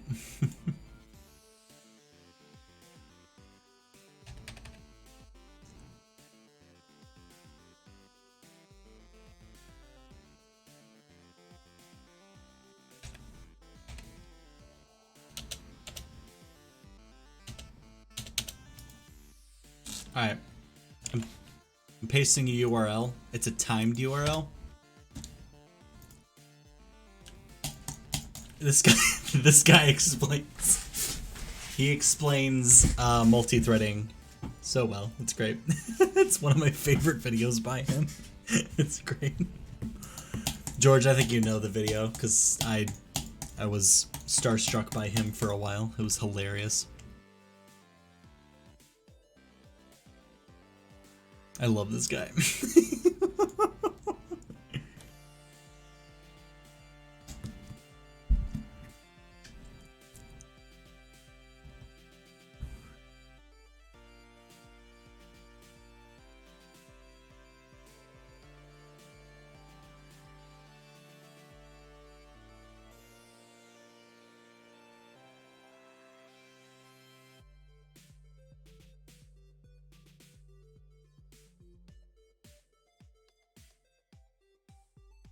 Simultaneously.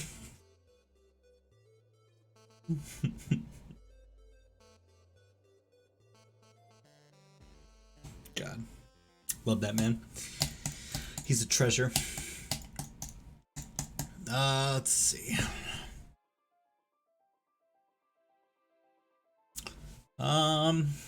So I have shield working.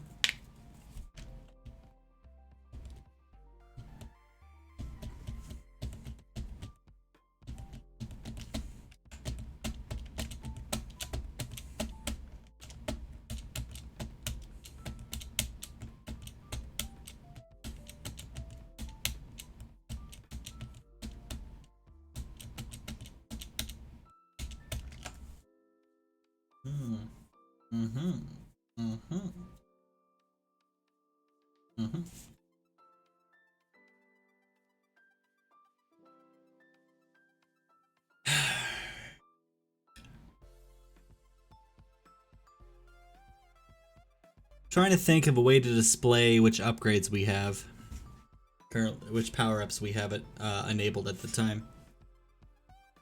I know it would make sense to have an icon or a badge with a timer next to it, but the question of the matter is, where do I place the icon and the timer? Like if I If I have 3 upgrades at the same time, do they each get their own dedicated place to always appear? Or do I want to have like a stack system, which just sounds overly complicated for no reason? So the first upgrade we have always shows up at the leftmost part of the right user interface. It'll be at the bottom right, but it'll be as left as it can be. Yeah, I think it's definitely easier. Yeah. Yeah. I guess yeah, it would be easier. All right.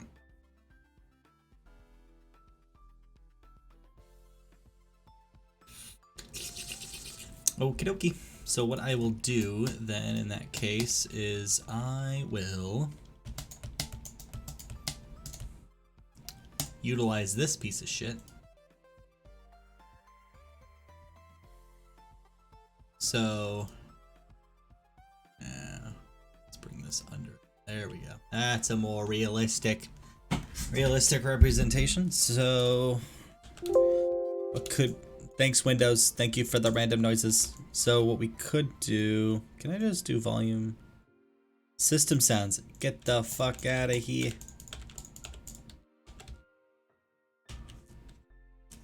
Okay. Alright, cool. Cool, alright. So, what size do we make it is the question. Rectangle, no outline, white. Do we make it 32 by 32? The answer is yes. So we'll essentially have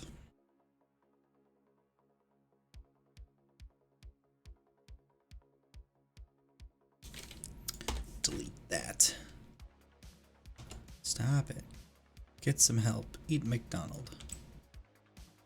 Eat Chick McNugget. Okay.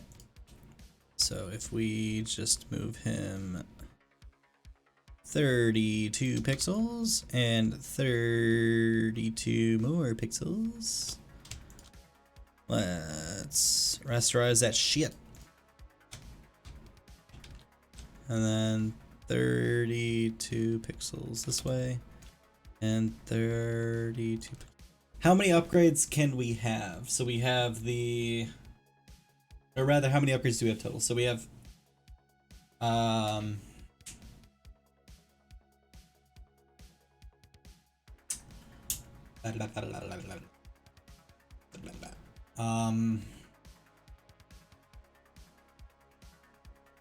why can't I think? I could just go to GameMaker and like look for it. Ugh, come on.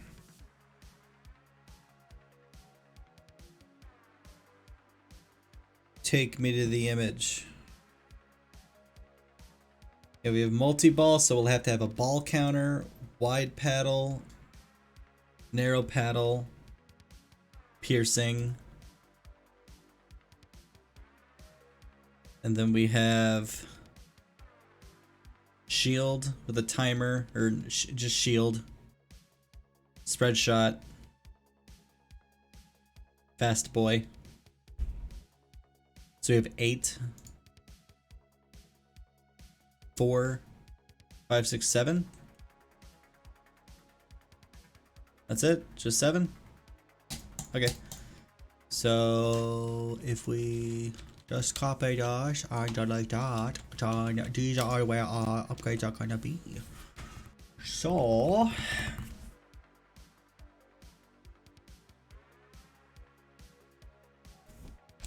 I want them to be up here though. So let's move them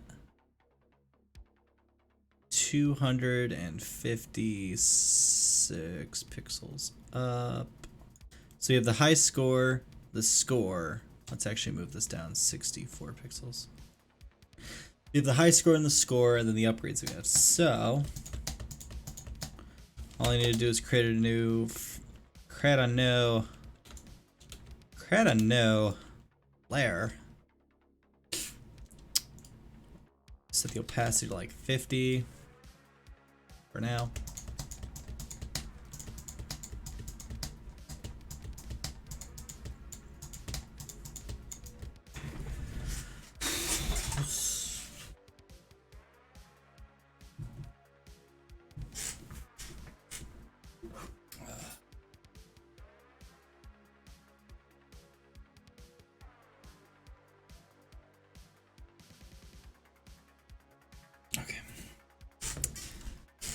Alright, so multi-ball.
Multi-ball.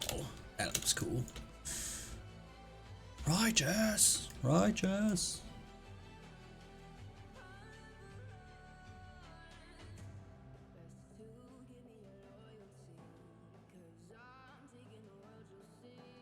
Multi-ball.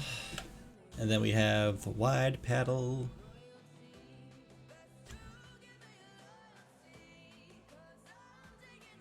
Race, which will be, let's do something a little brighter.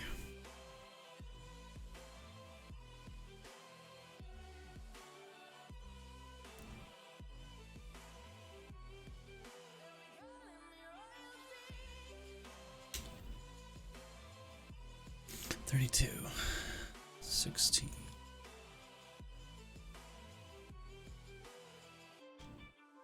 Okay.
Okay.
Good job, Pedro. Yeah.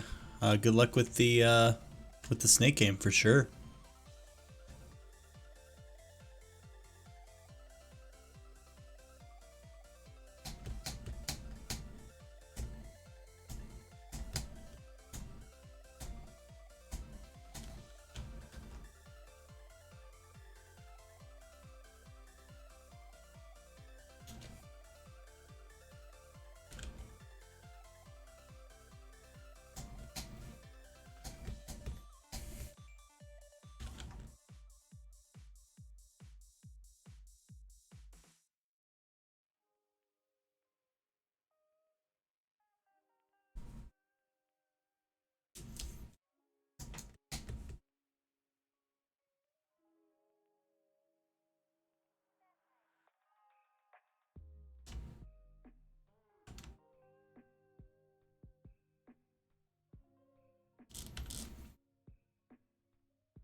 So I think for the upgrade icons, I'm just going to have objects that store 2 sprites, and they'll just constantly be checking if you have the upgrade. That's all. I don't give a shit. I don't care. Well, it'll check if... Yeah, it'll check if the player exists, and then it'll constantly check the upgrade states, and then grab the amount of health from that crap.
Isn't that fitting? What the fuck? 8 pixels. How?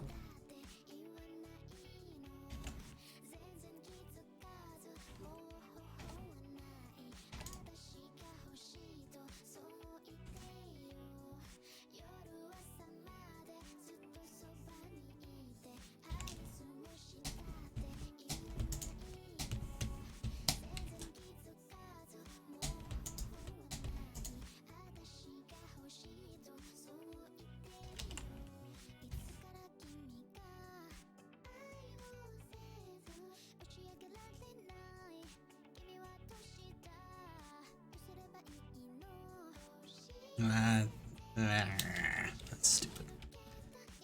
I was thinking I was gonna like draw the front of a triple barrel shotgun, but it's stupid. It's a dumb idea. 30. Why aren't you 32, motherfucker? You stupid piece of shit. Oh, because the because the border. Duh. Boy, aren't I dumb. I was expecting 16 to be the center.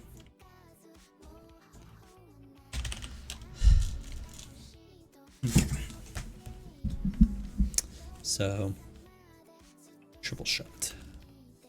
Triple shot espresso. Should I just draw 3 cups of espresso?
Yeah, I'm not even sure where I would begin with a Snake game.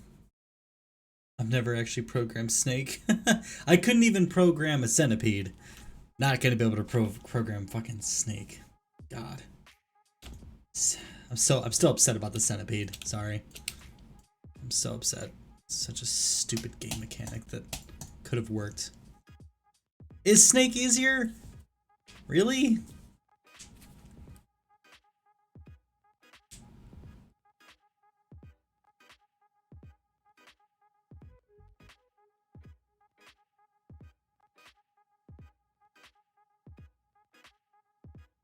I, I guess since with Snake, if you hit the body, you die, so you don't have to worry about what happens if you have to hit the body. That's fair. If you get to just get to just kill the player if they touch the body, then you don't gotta worry about that interaction ever.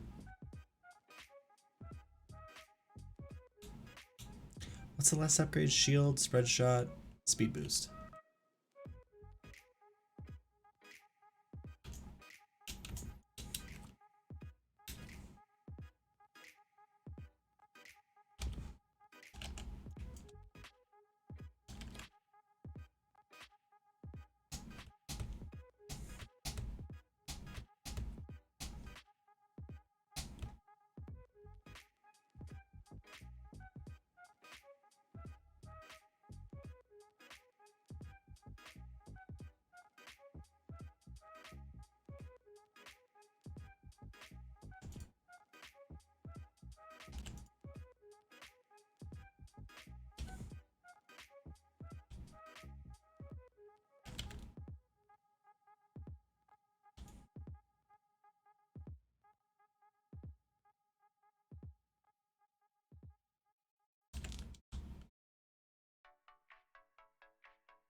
What the fuck?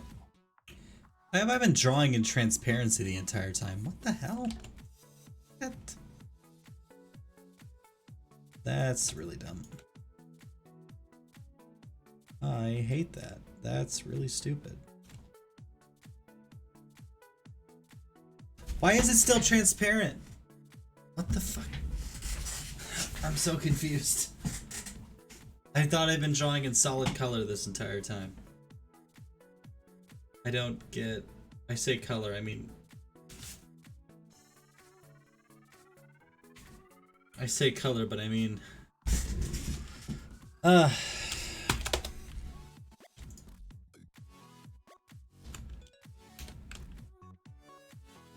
don't get it.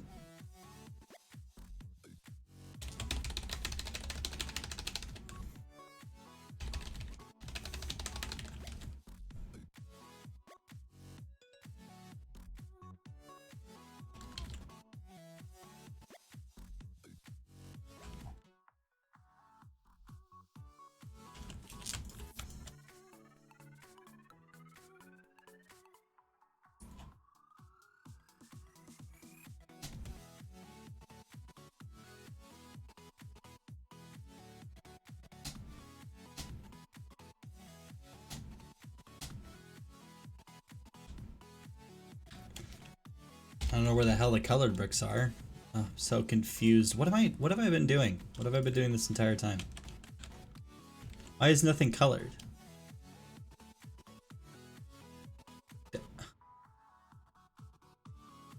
I'm in RGB mode.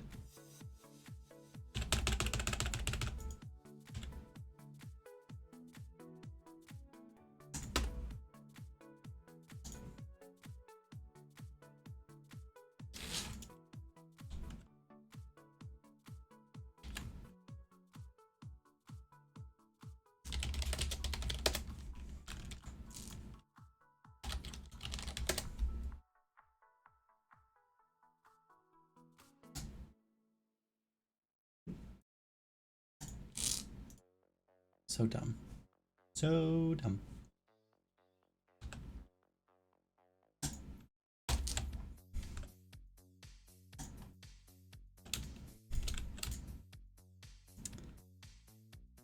Okay. Just select everything that is this color and make it a little bit darker. A little bit darker still. Okay, very cool. Now, if I select everything from here and remove, I should be able to fill everything in with blue. Thank you. Grade selected.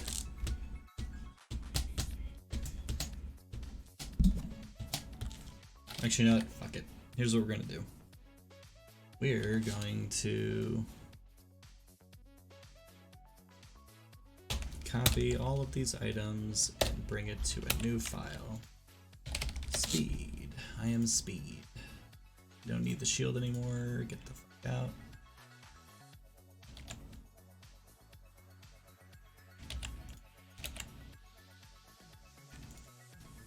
Piercing.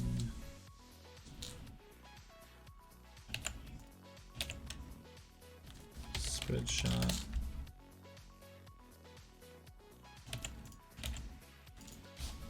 Shield.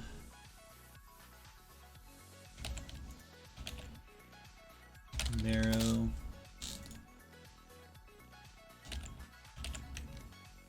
Wide.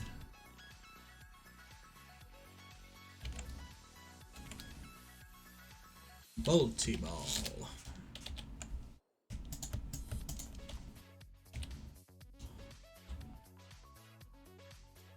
And the total size is 32, so we're gonna make it 64.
Okay.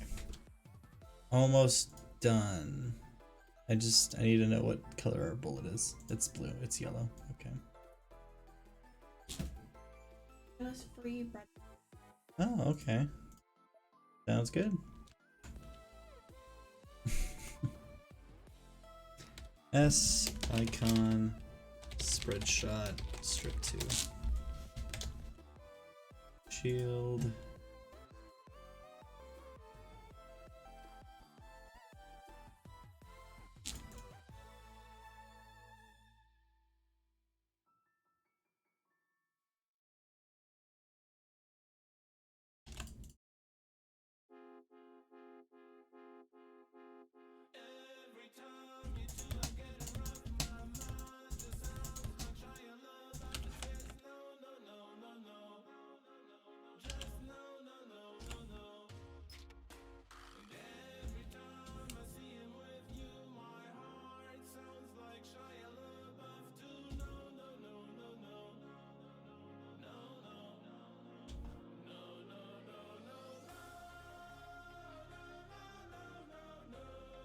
Hmm.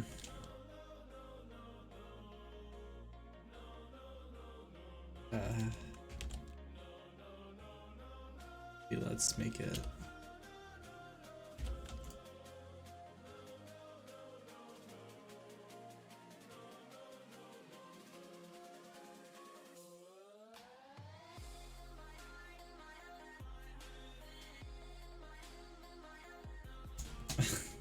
Yes. I don't care.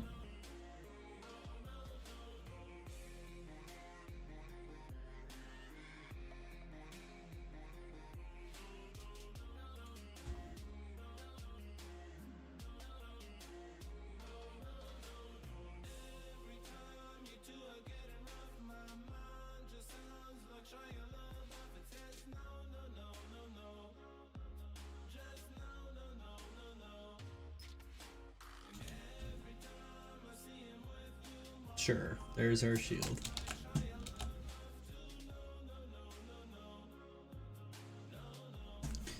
S icon shield strip 2. Okay, only a few more.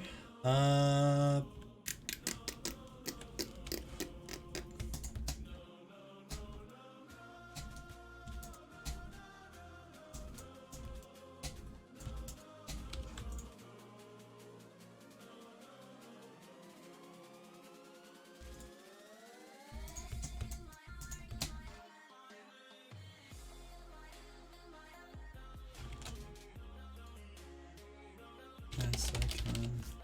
For crying out loud. Stop. Photoshop. Stop. PNG. S icon. There, strip 2. Shaboing. The same thing we did here, so let's brighten up this a little bit. Then we'll make these. Because that's good. Typically narrow is advantageous, although I guess you can get hit more. Wide. I said wide is advantageous is what I meant to say. Icon, wide, strip 2. Photoshop, go burr. Let's just do these. Oh, T-ball.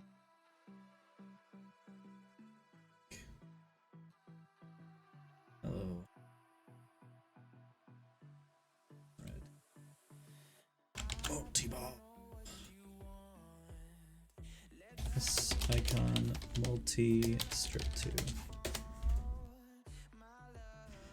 Alrighty, let's do.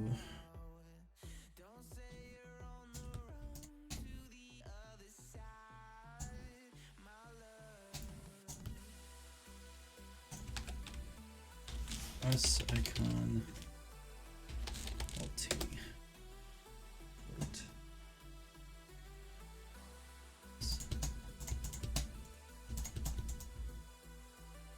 Oh no, it didn't. Fuck. Okay, there we go. That looks stupid. Try it again. Perfect.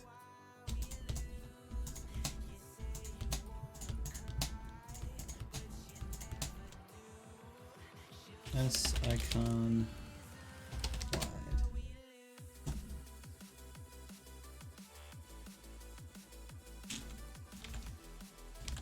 S icon narrow. Oops.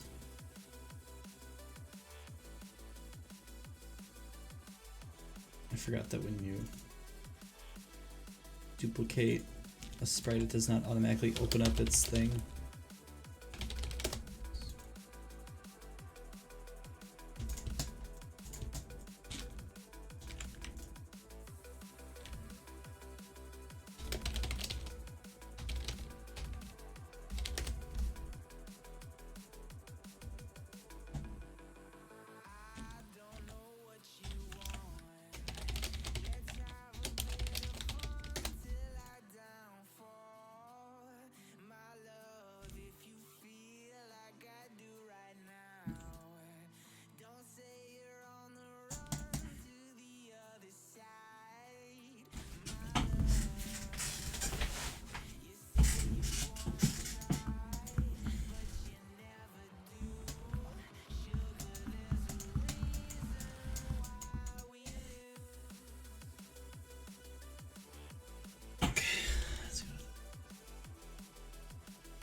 I'm just gonna go to game over.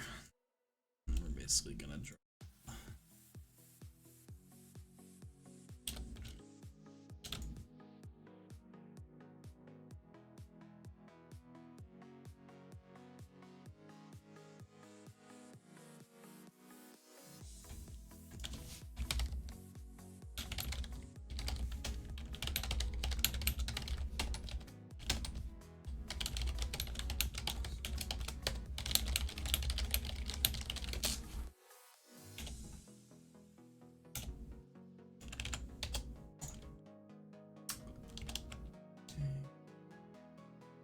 504 6 504 336 icon x equals 504. Okay, just a second here. Should be.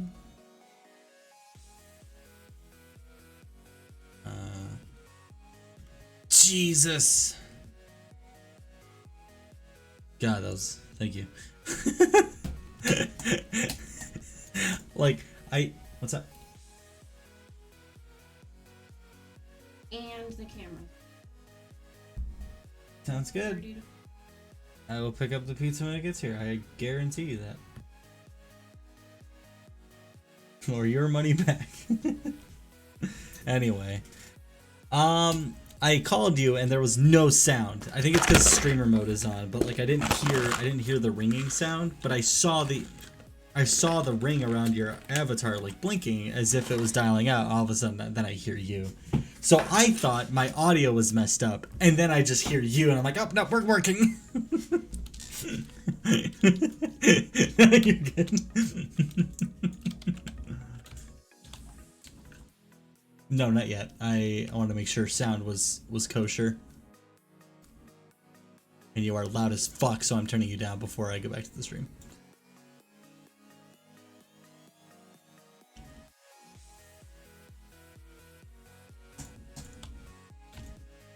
If only you got the what? Oh. 504 336. I'm almost there. I'm almost done. 336. Just setting up some magic numbers that mean nothing to us in the future. What? Yeah. Ultra Ace Combat has joined the discussion. Hello. There we go. So, go ahead and say something again. Hello. I Oh, am okay. dead. Okay. Not okay. I need you to be alive for like at least 3 more days.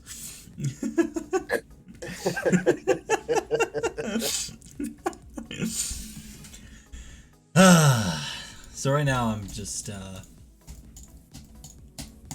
implementing lit icons. Sure.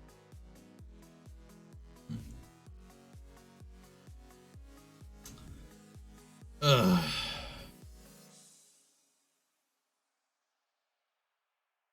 Um.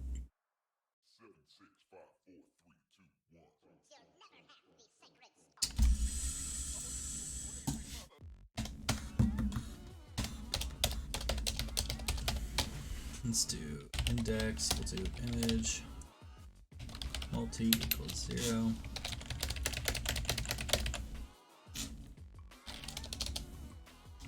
Image wide. You ever just hit the bong? Yes. all the time? All the fucking time. Just like the cool kids. Yes.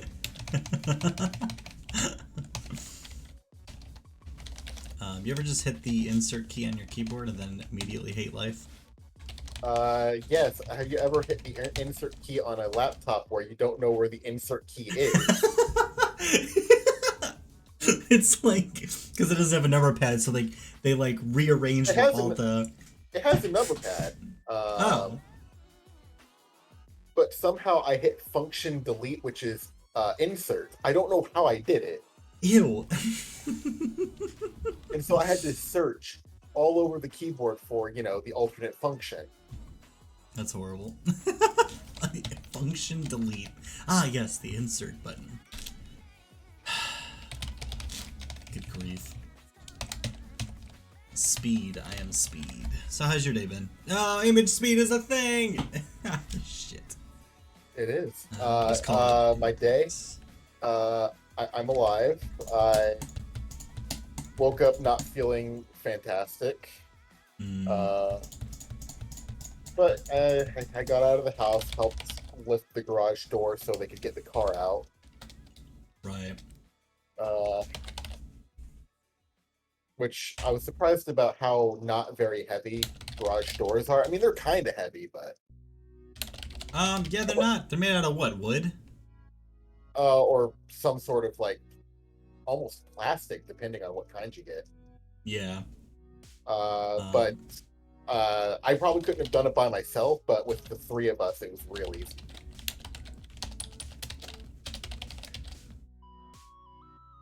So, doesn't the spring just lock it down or lock it up? It stops it from being in between? I think there's 2 rods. It's an older style garage door, and each rod, again, this is from my brief overhearing of what my father was saying. One of the ones on the rod snaps. The rod's fine, the spring broke. So Yeah. that didn't have any pulling power anymore. Oh, So it assists with pulling the door up? Yes, it does. Oh, ew, I see. Okay. Yeah. 464. How far apart are these?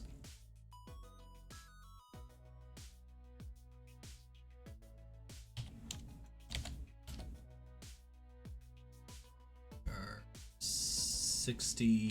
64. Okay. Okey-dokey. 2, 3, 4, 5, 6, 7. 2, 3, 6, 7. Okay, multi, wide, narrow. Pierce. Oh, I didn't call it Pierce. Of course I didn't call it Pierce. What the fuck could I have possibly called it? Probably something like penetration.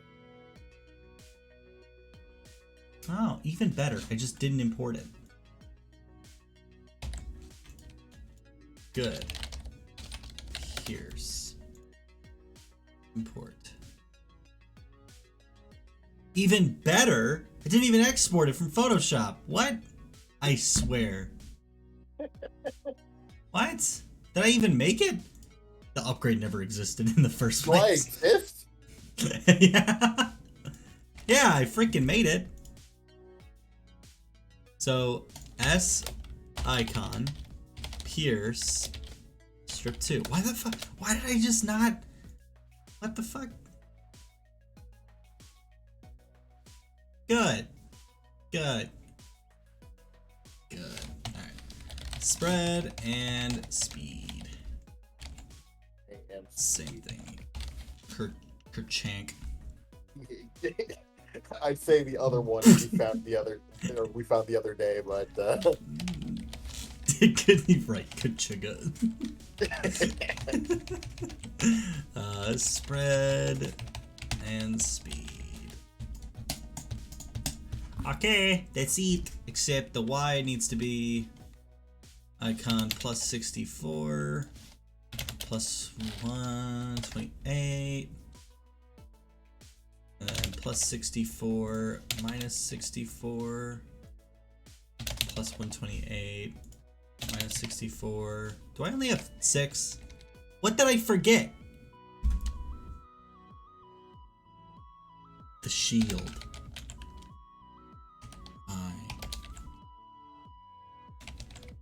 Why am I just...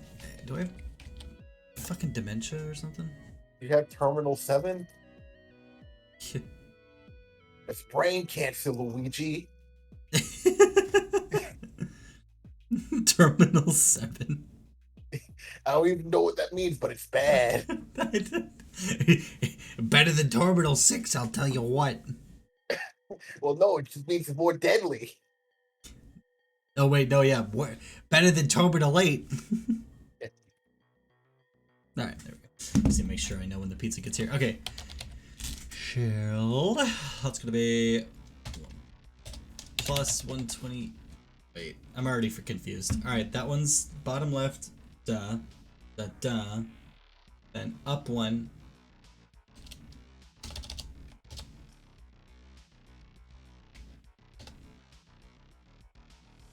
I'm so confused. 964. And then this one's gonna be that. Minus 128. Okay, so we should have icons. Oh, I did it! Look at me go! I did icons. Wow. Wow, Luigi. And then step event. We'll just What are you doing, step event? Oh no, step event. God. Cursed as fuck, stop.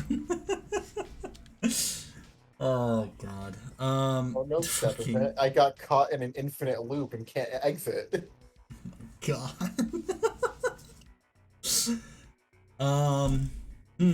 If instance exists. Oh, Yeah, okay, there, buddy. yeah, can you still hear me? Oh yeah, I'm good. I don't know. Okay. That joke might have been too cringe. Let's go to the player. And look at these stupid ass, dumbass upgrade shit. Ugh. Alright. Let's do if instance exists ball. Or let's just do, yeah, if instance number ball is greater than 1, then index multi equals 1. That's it. If it's greater than 1, if it's 1 or below, that shit's dead to me. I'll set up a ball counter. Actually, I'll do set up a block, so I'll put that in there eventually. If the player exists, and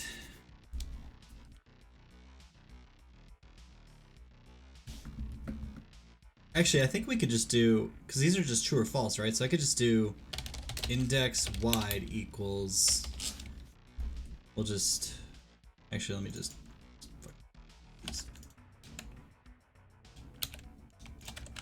and then I can just set these to the O player, yeah, current power-ups, Yeah, that was... power-up dot wide, because if it's false, it'll be 0. I love implicative booleans. They're just the best. And then narrow is narrow. Pierce is not. You set that up. Where the fuck is this going? Power up trigger penetration. Penetrating balls. Balls. Wasn't even funny, but thank you. Yeah. Balls. Whoa. A ball. Spread. What does that do? Power up spread. Ah man, let's go. So we got power. Where's the enumerator for that shit? Is it in the enums? It's in the enums, yeah, the script thing.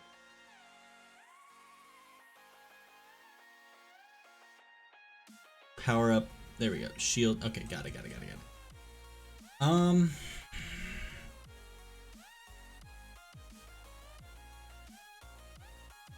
We're not gonna do shield because we're gonna do if instance exists O player shield index shield equals 1, else index shield equals 0, else. So I need to reset it back to 0. Okay. Then this will be text based on O player shield dot life.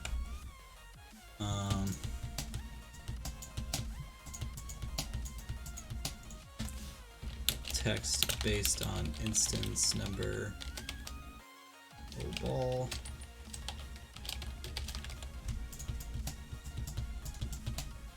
Spread is O player dot current power ups. Find power up dot spread. Nice. And then speed. I am speed. It's not speed. Swift, right? You named it Swift. Okay. I wasn't sure what to call it. And I think in one of the comments I put a question mark after it. I can't remember. I don't know if I got rid of that. Speed? Yeah. That should work. So If when I you clicked were an in bed, upgrade, I couldn't ask you to make sure what was what. yeah, no worries. Bum bum. I also added the keyboard controls. The arrow keys to the keyboard controls. Okay, I did yeah, that a while. makes sense. I did that a while ago. Oh, it's such the coolest. It's the coolest fucking thing. Oh, it looks so nice. It looks great. White fading in from black looks so damn good. You've been implementing the last few mechanics for 7 hours. Yeah, bro. That's why was art too. A lot of that was art, but that's why they give us a fucking week to do this shit. And why video games take upwards of 3 years to complete sometimes. And why Cyberpunk is still incomplete after 10 years of development. Yeah. Oh, it works! Oh. Oh, yeah. But the stupid paddle. Fuck! Damn it! Every time I restart, speed boost. Yum yum yum yum yum yum yum yum yum yum yum yum yum yum yum yum. Are you your speed? I get it. Yes. After the speed boost is done, though, it should definitely be disabled. Right? Damn it! I just reset the timer. All right, the shield is active. The spread shot is active.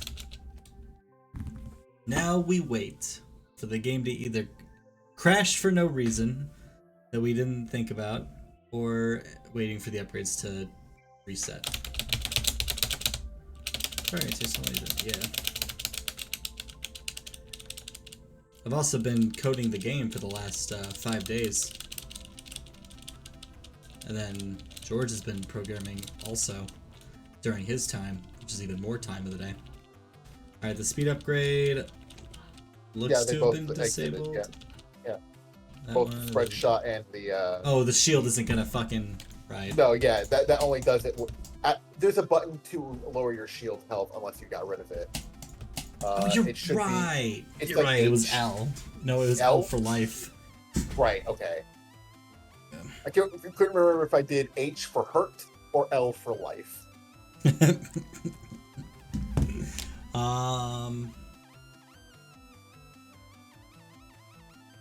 Wait, you put that in there? Where is that? It's in the director with all the other debugs. Oh shit. I programmed mine L. Or I thought I did. Didn't I? I must have removed it. I swear, I had it set to L for life. Because I didn't know you had yours in there. I mean, yeah, I put it with the other keys. I probably should have mentioned it. Yeah, I don't know how to make Snake. I don't know how to make anything in JavaScript. Well, okay, that's not true. I know how to do very basic things in JavaScript. He's trying to do Java, but I'm sure the same difference applies. Sorry. What is JavaScript? I did the same thing earlier. Did you? Okay, we're just both dumb. Yeah. He's like, because he was like, you can make Minecraft mods out of JavaScript. I'm like, no, you cannot. Yeah, you can make Unity games in JavaScript if you want to kill yourself. Okay, director dot breakout.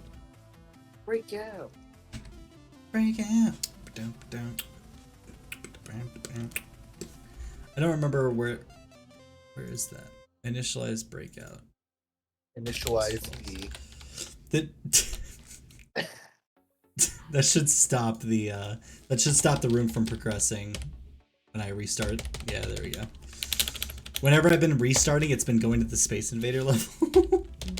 Okay.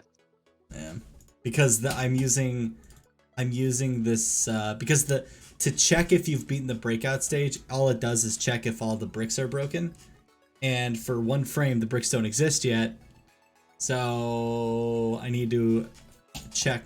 Once the bricks are done spawning, it sets this initialized breakout to complete, even if you've destroyed some of the bricks already as they're spawning in. I should really set it so the player can't move. No, that's fine. Anyway, breakout director raw. You like one of your French girls? Okay. So, huh? I called you Leonardo, although I guess that would technically be oh god, who's the girl in Titanic? Rose. Well, the actress. What I'm trying to think Kate Winslet. Yes. All right, Kate Winslet. Thanks. Good joke. Yeah. What is the simplest game that I could try to make? Tic-tac-toe. Is tic-tac-toe easier or harder to make? Tic-tac-toe is... It's probably much easier to make. It's definitely much easier. There is a challenge to it, because there's different ways to program tic-tac-toe, but it's definitely way easier. It's probably way easier than... Because there's no physics or movement. You're just remembering the states of certain things. That's all. The hardest thing to do, unless you want to make a player, like a computer AI, which just make it a two-player game. Yeah. Is checking to see who won. That's the hardest thing, but that's not even that difficult. No, it just doesn't look good because it's like, I think there's 8 different ways to win a game, right? You have one. Yes, You have yes, one, yes, two, 3, 4, 5, 6, 7. Yeah. You have three I had, vertical, I three had count horizontal. too. Yeah, yeah. The 3 vertical, 3 horizontal, and the crisscross. So, you just have 8 if statements checking if God, I sent all this to Julianne because she had to program this in Visual Basic, and I basically sent her a mock-up of all the logic to check. And you can win by alien too. Nani the fuck? Is this some joke that I'm too fried to understand? Or is this some sort of house rules that we're not familiar with? House rules, yeah. Oh, Cat wait, game, alien game. Is that when people do corners? Because some people do corners to win tic-tac-toe too, I think. No kidding. Well, then it's not tic-tac-toe, it's tic-tac-toe tick. If index multi, if index. Also win by S. What does that mean? I have no idea what does that. What does that mean, dude? Because in my brain, if you're making an S on the tic-tac-toe board, you've already won by a diagonal, right? Unless Right. I'm not understanding how the S is shaped. Icon X. I'm gonna look up the icon- rules of tic-tac-toe. The text will be instance number O ball. Font system C what. Alright, so if multi-ball is active,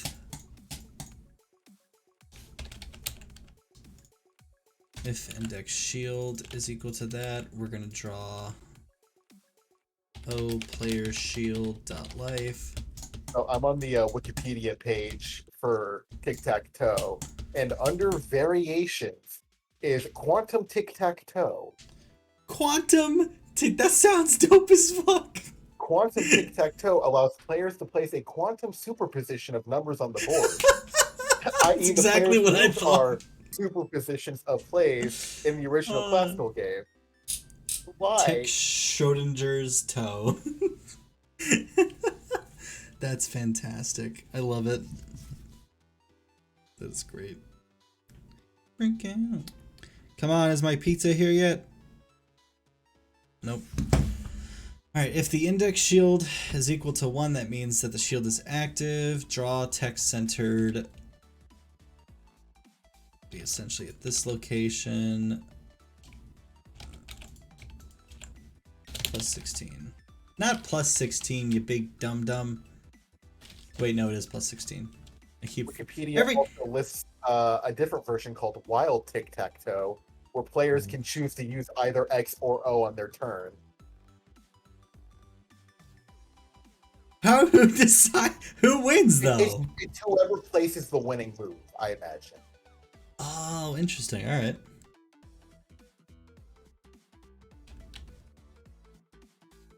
You got 3D tic-tac-toe, where it's a 3x3x3 cube. Am I connected to Wi-Fi? I am, okay.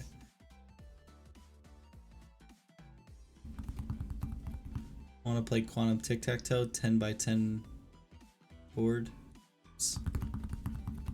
That sounds like it would take forever. I saw an animation of it being played, and I had no idea what was going on. It's like 4D chess. A little bit.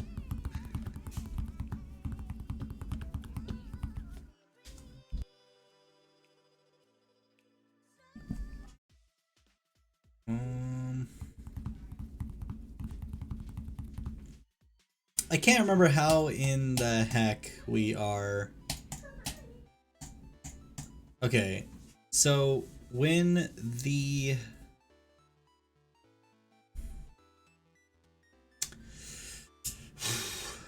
when the wide icon isn't, when the wide power up is enabled, power up functions, trigger wide, it sets the player's alarm 0 to the duration. Oh, you're using the director alarm. For what? Penetration timer. Okay. I was trying to figure out how I am able to Oh yeah, there's figure a out. note up there. Okay. Oh, I'm assuming this is an okay place to put this alarm.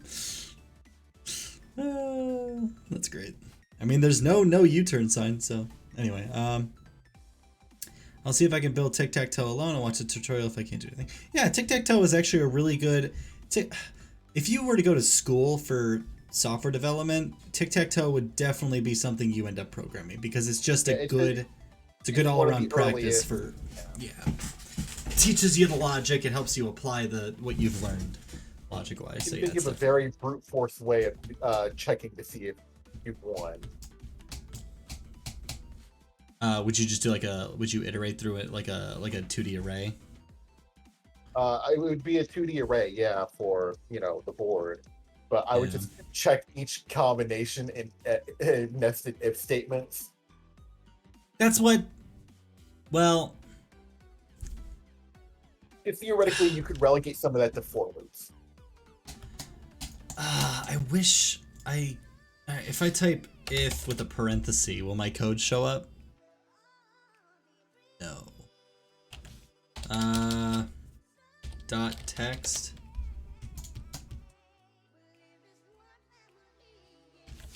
Tick tack. Tick. Fuck it. I'm not gonna be able to find it. Discord search system is stupid. All right. Discord let's go search back. is a mistake. It might as well have been. All right. So if icon wide. I'm just gonna have all this shit. This will be okay. So let's split these.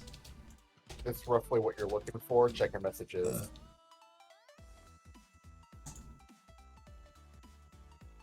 Yeah, that fucking thing. Yeah. Yeah, I found it. Yeah, so you basically just check. You check. All you do, you check for each possible win, and then you just check the value of one of the coordinates. You just check one of the tiles that are involved with that pattern, and if it's an X, then X must have won, because if all three match, then all three of them are X, blah blah blah blah blah. Yeah, it looks disgusting doing it the if statement way, but it's not the wrong way to do it. There's no wrong way to do something. There's the only labor-intensive ways of doing things. Yeah, you're right. If index y is equal to 1, then I need to draw O player dot alarm 0 divided by 60.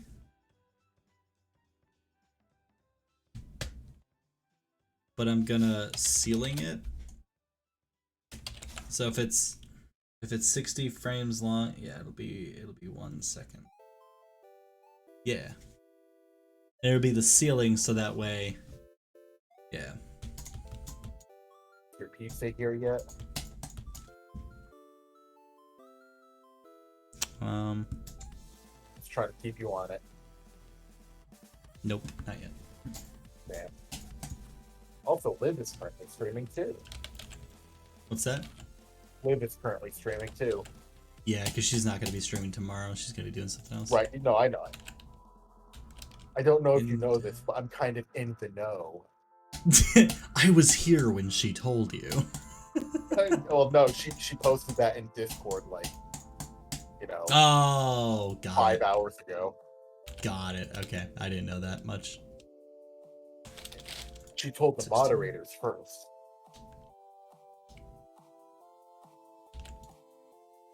This is for Well, narrow. what can I say? I'm kind of a big deal. What is it? I'm somewhat of a scientist myself. Mm-hmm. If your if your Pierce is enabled, this is going off the director alarm. Interesting. Yeah, I don't know. Like, I figured I'd maybe want the. There's Pierce no to wrong maybe- way. I don't know. Yeah, I mean, there's no wrong way. It's fine. It worked. It worked. It It just works. Anyway, Pedro, you could use a switch Well, could you use a switch statement for tic-tac-toe? Do I use a switch statement? I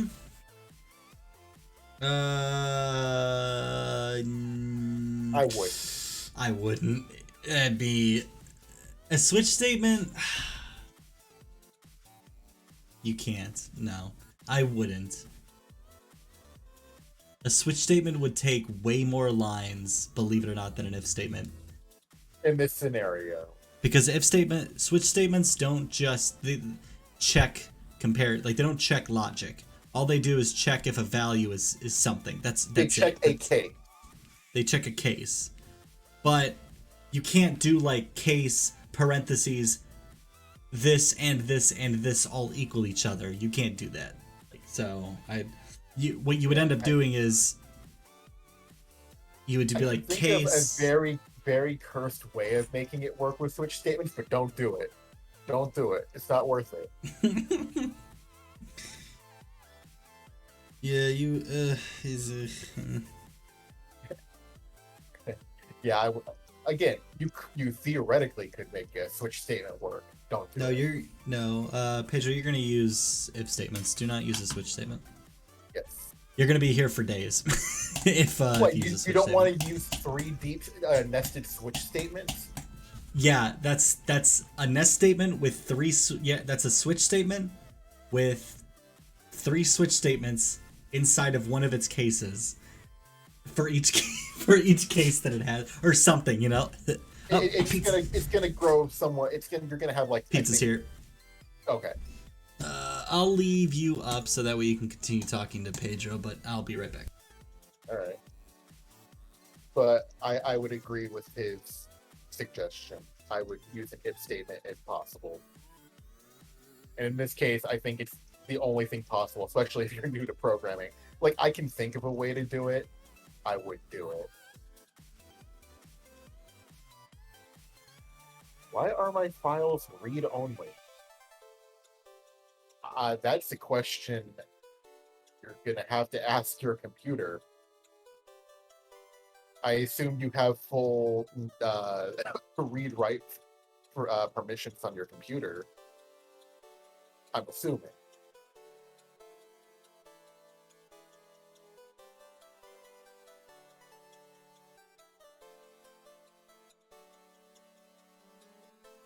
That's a very weird issue to have.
Pizza has arrived. Okay. Why are my files read-only? Hello. Huh? I said hello. Oh.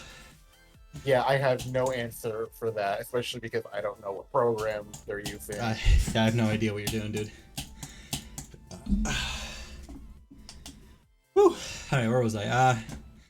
You're that's the currently in alarm. your computer room. Thank you. You're welcome. So what are you using for spread? Bread? Power up functions. Usually I use a little bit of butter and salt. God, you're killing it today. Yeah, that's You're all I using got a- today. You're using alarm 1 for spread, but this one's in the player. I don't know Interest- what the brain juice behind it was. Just ignore it. Maybe, I think I initially I programmed spread first, and I was worried about maybe taking up all the player alarms or something. I don't know. Okay, fair enough. Alarm 1. Okay, and then the shield. That's gonna be the life of the shield, and then the speed upgrade. Let's see which alarm we're using for that one. Alarm 2. Okay, good.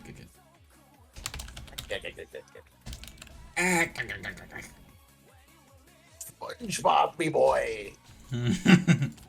I've overdosed on ketamine. Ketamine? Oh no. You know that meme, right? On ketamine? Isn't that the fucking purple shit or whatever? Well, I mean, just the Mr. Krabs overdosing on ketamine. No, I don't know. What the fuck is it from? It's just a shitpost someone randomly decided to make because ketamine was all the They rage made at an the time. entire game about it. Yeah, is Here, it let me send it to ketamine? you. If I type What- ketamine meme, Here, let me just send you a link of the game. well now I don't know what ketamine is. No, I don't. Just Ketamine. pop that on screen. Oh god. Oh god. I'm muting the stream. Hold on.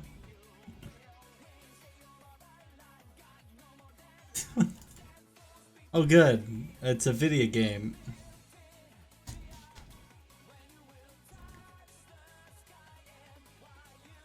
Was this something that Vinesauce played? What? Really? Interesting. It did. It was already popular before then because I don't know it from like Vinny or Joel, Oh, okay. and it's just it was a joke to speedrun this game in various formats, Right. like fastest death was a popular category. Okay. I lost the game. Okay. 1, 2, 3, 4, 5, 6.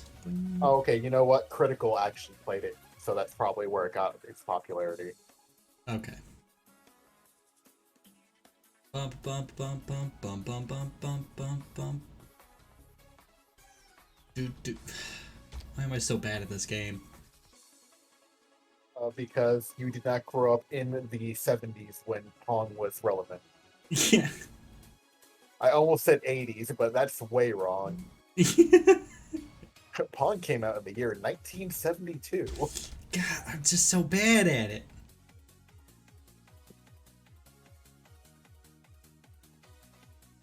You want to add like a couple of pixels to either side that the ball can still hit it, like edit the collision mask slightly.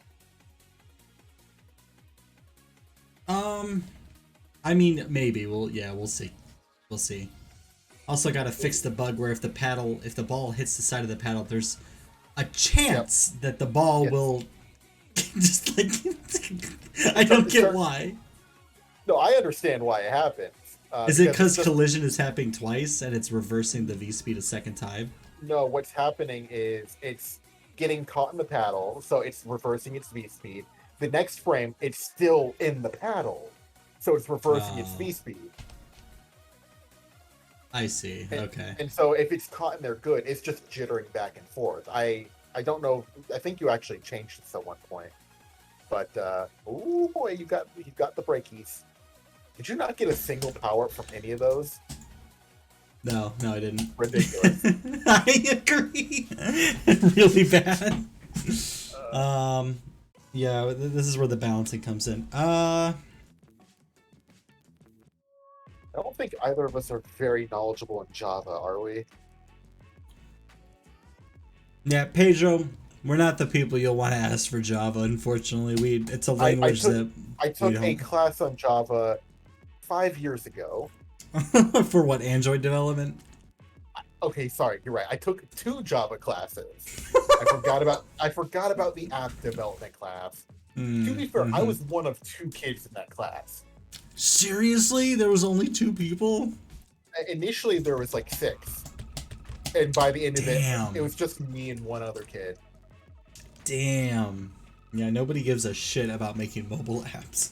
I think it was more because it's hard. It's kind of difficult to make an app like that. Using Android Studio or whatever. I've heard Android Studio is not very user friendly, or rather, it's just not you intuitive. have to learn like XML like things. Yeah. For layout. Let's do var text spacing equals 32. Then all these 16s. Do do do do do do do do do do do do do do.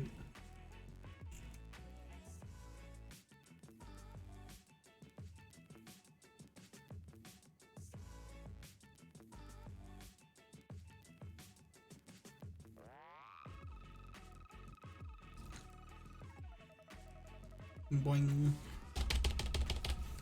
Bingo boingo. Breakout time. I really like that effect. It's so nice, isn't it? It's great. I It fucking is. love it. The whole fade in from black with the bricks as the rainbow's coming in, it just... Really feeling some pride. Hey, Nitty. It's going good. We got some art. Yeah, it almost And- looks like a game now. Yeah. Oh no! I can't collect the piercing because it fell at the same speed as the ball. If it was a multi-shot, you could have risked it and gotten the extra shot. Right. Damn, can I get some upgrades, please? No. I think we should Upgrades, up please? the. I think we should up the base spawn chance, just in general. Yeah, we can easily do that with the. Oh yeah, with yeah, it's not hard. I'm just saying, I think we should do it.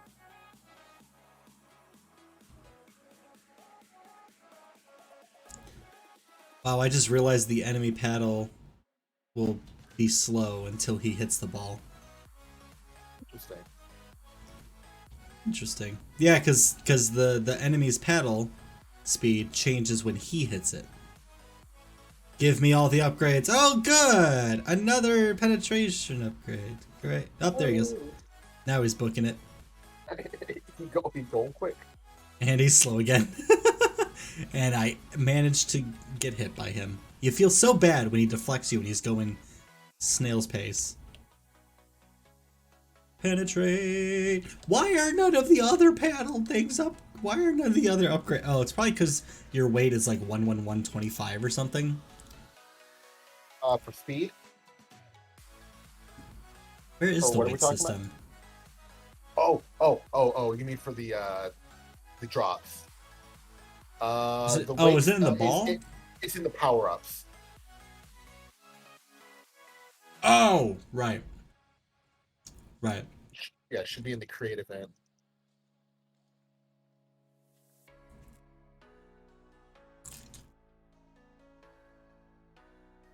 Seems like scanner's the only way to receive input.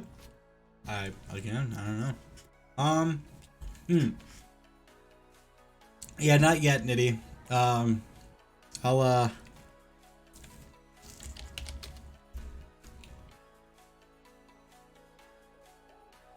I still had it up. Here. Yeah, you can use a scanner to get user input, it looks like. I assume this is for a console application.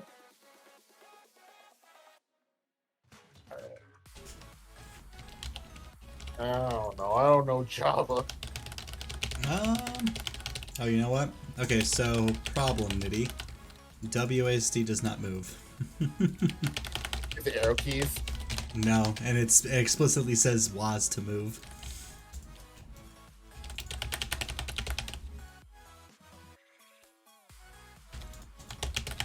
Yeah, it's not getting input from my keyboard for some reason. What was this made in? You I'm know? gonna assume Unity? It could be either. That's fair. It just says run game. I don't know. It has a load bar. Yeah, if you're making a console application, Pedro, I'm pretty know. sure you're not going to be doing any kind of clicking. It's all going to be inputting text. Oh wait, oh, it's working after a refresh. But that's a bug Interesting. for some reason. Yeah. That's weird.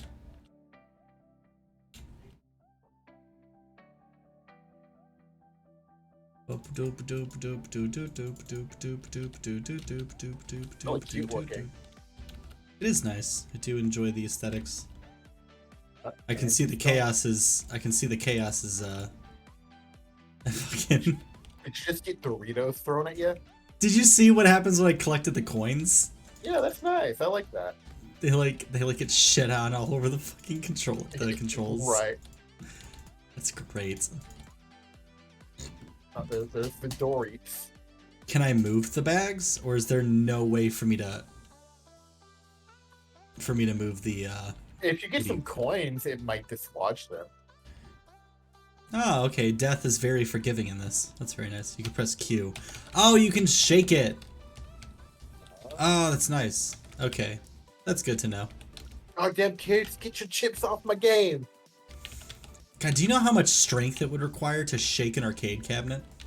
Not much because they're usually made out of like plywood. But there's so much wiring and crap inside. In an old one, yeah, okay.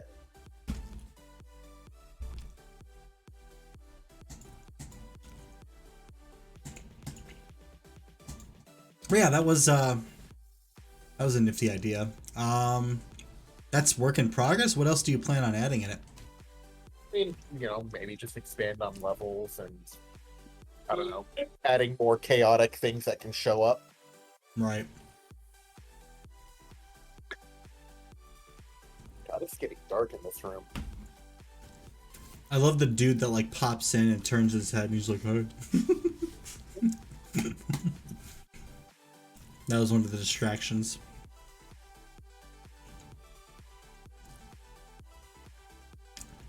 Yeah, what Nitty has officially done is encapsulated the experience of going to an arcade in the late 70s?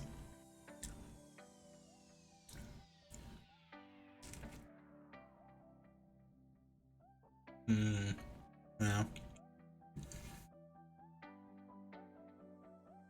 George, you still there? Yeah, I'm here. Hi, what's up? Oh, wow. When were arcades all the rage? Oh, sorry, I didn't know you were asking me that. No, you're good. 70s and 80s into the early 90s. Because by that point, you could play a lot of games on your computer. They're still popular in Japan, kinda. Not as much, but, you know, they exist. As opposed to in the United States, you're lucky if you have, like, 4 arcades in your state. Okay, that part isn't realistic, but just being distracted while playing arcade games is probably happened more often than not. What with little kids running around and being fucking menaces to society. Slamming into your side, knocking you over. Straight up tackling you like a fucking Well, no, they're just not high looking where they're school. going. Right. I'm not saying that they're doing triumphs. They're for the just like football fucking. team. They're just fucking like high school senior varsity, fucking tackling. You fucking nerd. This is our makeout quarter. Get out. Yeah, that would be very cool. Yeah, if a skeleton were to like jump out, and you'd have to shake him off and everything. Yeah.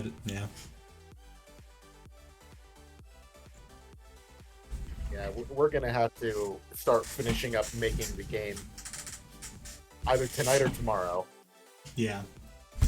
Well, Nitty, make what you can, and after the game jam is over, If you like the idea, of course, continue work working on it. Yeah, continue Yeah. working on it.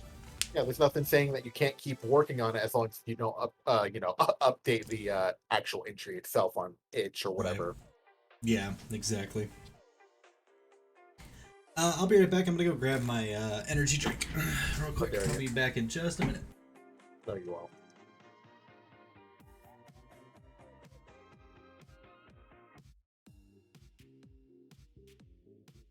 I can't imagine, like, in a week-long time span to make a game and then include a level editor for it, unless the entire game was built around the level editor. That's hard to explain what I mean. Oh, he back. Oh, Lord, This he game back. jam is not sponsored by Red Bull. But it is sponsored by Monster. I actually do have a monster can here. There you go. I have a problem is what I have. I have a lot of monster cans in here. Red Bull. It'll Gives give you you- wings. But Yeah. what they don't tell you is the thousands in medical fees for surgery. That was an ancient video on YouTube. Have I shown you that one? Maybe. It was just like it was a parody lawyer commercial, and testimonials from Yeah. it was just like, Red Bull gave me wings. What they didn't tell me is the thousands in surgery it would take to remove them. Yeah.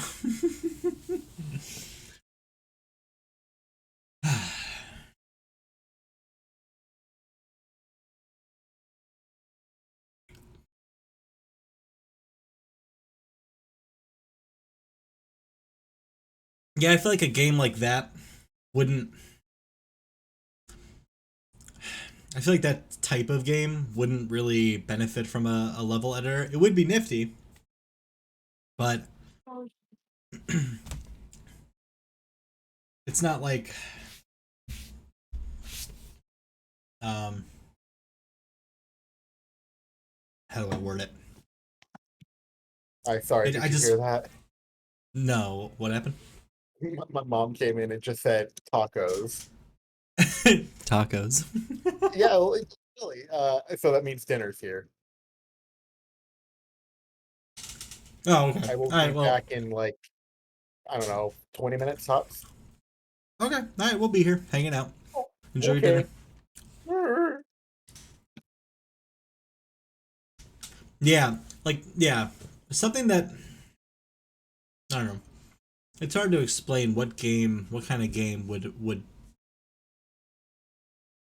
It's hard to explain what type of game would be fitting for a level editor. Like Portal is a puzzle game, right? If you think about it. So like, yeah, puzzle. Yeah, exactly. Yeah, nitty. Yeah, puzzle games. So, uh, yeah.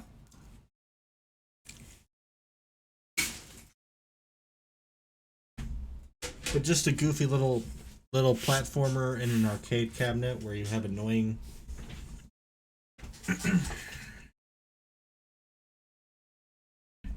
props being thrown at you. I don't know.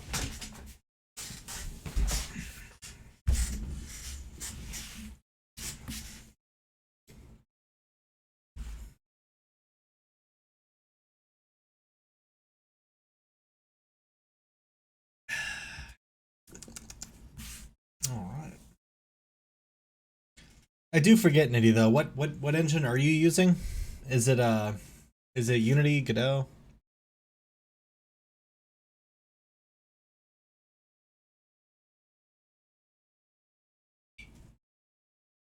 Got it. Okay. I don't think I've ever seen the Godot loading bar before, so I wasn't familiar with it. Ugh.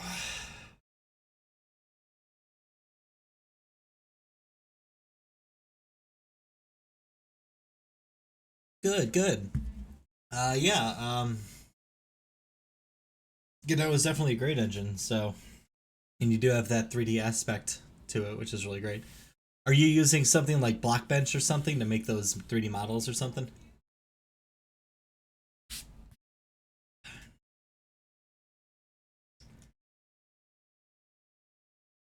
Um, so Pedro, you need an IDE, which is Magic of Voxel and Blender. Got it. Good stuff. Um, so Pedro, you need not necessarily an engine. Java itself is the engine. Java is a Java itself is the engine basically. It runs code made specifically for Java. Yeah, and Eclipse or IntelliJ is the IDE. So all you do is you write a jar file, you build it into a you write all your code, and then you build it into a .jar file, and then that .jar file runs in Java. And that is essentially the engine. Now, as to how the hell Notch made like a render, I think Notch made like a rendering system or something. I don't know if he uses a native renderer for Java, but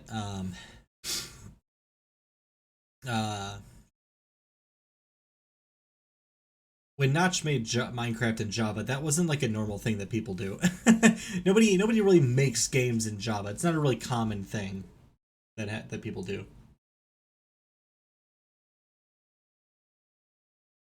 Usually, when someone makes something in Java, it's gonna be like enterprise software or something.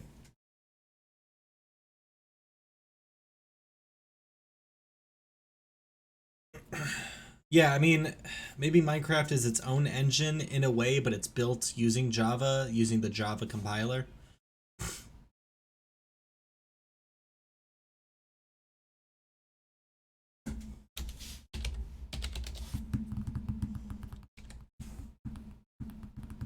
Yeah, C# is very similar. C# is very similar. C# is Java with I think less steps, I think is what they say. C++ is good for like writing your own game engine if that's what you're into. Either C or C++. C++ is oh, thanks for the host. The audio's disabled right now on it because I need to lower the volume on the host stuff. I know, I'm sorry. It would have blown my eardrums out. I can't. It hurts. They use whatever language the engine they're building in uses. So I'm using GameMaker, so my language is GameMaker language, which is similar to C, sharp. It's basically based on C sharp. Godot uses Godot script, which is basically Python. It's based on Python. You can also use C sharp in Godot. Unity uses C sharp.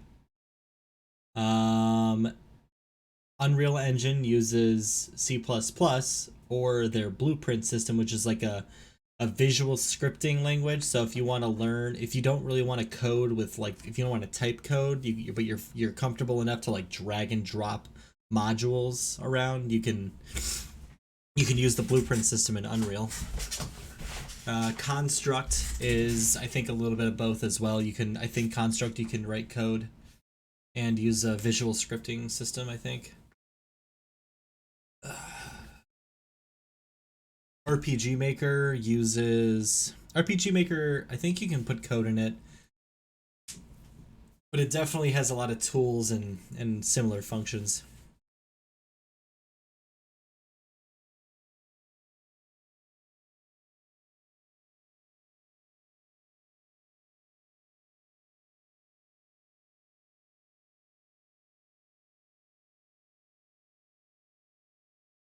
Game Maker's free now, so Unity is also free, and Unreal is free, and Godot is free. All 4 engines are free, believe it or not. So, I think Construct. Construct engine.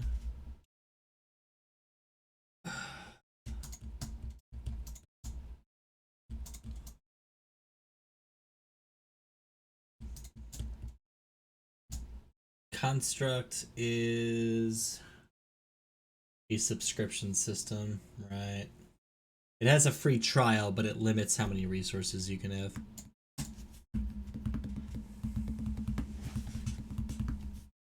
Yeah, making your own game engine, you can if you really want to, but you're not going to find too much documentation on how to do it.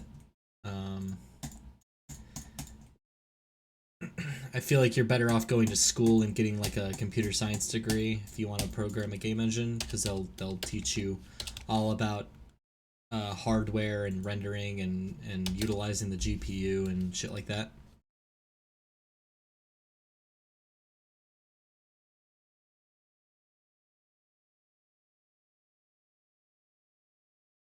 Yeah, I don't think Python's easier. I think if making a language easy means getting rid of the fucking braces and the semicolons, then I have no idea. I don't get it. I didn't realize semicolons made coding so difficult. I personally hate the tab system. I want my code to be anywhere. I want to be able to tab and indent my code any way I please. Typically I do keep it conventional with that of Python, but I don't remember what Josh said.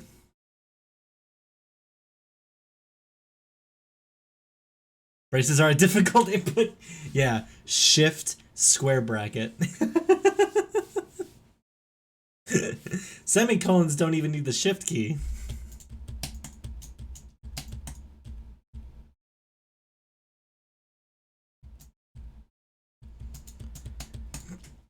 I mean, yeah, that's fair. I'm quick with Game Maker though. I'm fast at getting everything up and running. You saw how like Pedro made a comment earlier that I've spent 7 hours implementing just the last of the few systems. And that's just how making software works. You know, obviously once you have so many things to deal with, it's going to take longer for you to code because you now have to take into consideration every other mechanic that every other module and algorithm that you've created.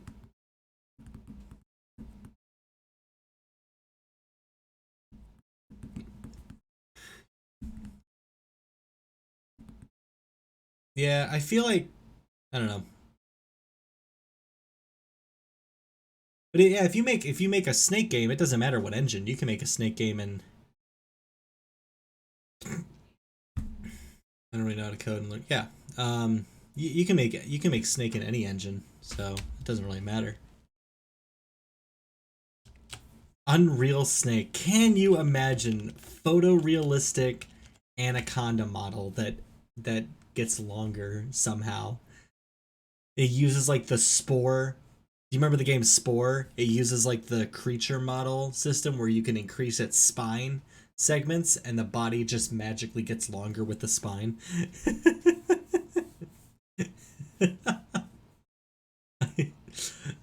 I would love to play a Snake game that turns on all of my computer's fans and gets everything cooking in there.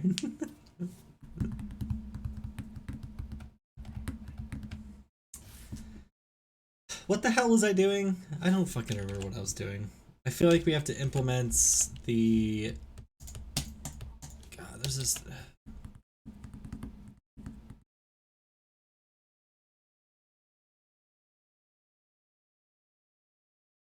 Pedro, you're not going... Well, depends on how good that Snake game is, I guess. I don't know. I personally wouldn't be into game design for the money because it is, at least up front. Like don't even start assuming people are going to or not going to spend money on your game. That's not the idea you should have behind it because programming is not easy. It is so difficult. That's like getting into architecture and asking if someone would spend money on the house you built, but like you've never built a house before. Yeah. People think coding is just like an easy get rich quick scheme. Like you can just come up with a cool idea and like release a game and everyone's gonna cause Tony Fox got lucky with fucking Undertale or Super Meat Boy or Downwell or all these like crazy indie games. But do you realize how many games get made? So many games. Steam took down Steam Greenlight for whatever reason, but there were thousands and thousands and thousands and thousands and thousands of games, and they were all bad. They were all just the worst games. So, in the pool of really bad games, a couple lucky ones got out, so it's like, don't, just like any other passion, art, cooking, fucking other things, people to do cosplay, like any just do it because you enjoy it. Don't worry about the money that you're gonna make. Remember your first game? What was officially your first game? Are you talking about Robbie? I'd spend money on Robbie. Or are you talking about the maze thing? The black and white, is that the black and white platforms game? That was like kind of like Shift, but it didn't have the shift mechanic in it, I think. Black with the red square. Yeah.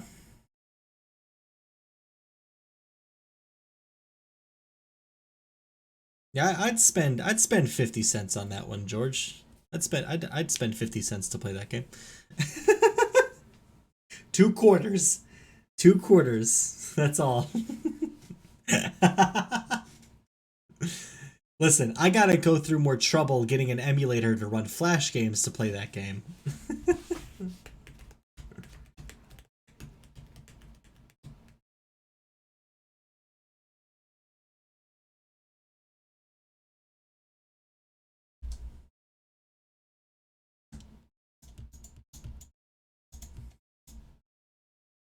I was gonna say, what do you mean you don't think it was his game? What? You confused me for a second. Yeah, I mean, to be honest, I don't think any game, I don't think any indie game that has become big, that got big, was that person's first game. It couldn't have been. There's no way it was their first game. They, like, you're not gonna learn programming and then the first project you make is gonna be, a blockbuster platinum selling game. It's not gonna be, that ain't gonna happen. Shut up! Flappy Bird barely counts as a game. There's no way. There's no fucking way. Flappy Bird was sheer dumb luck.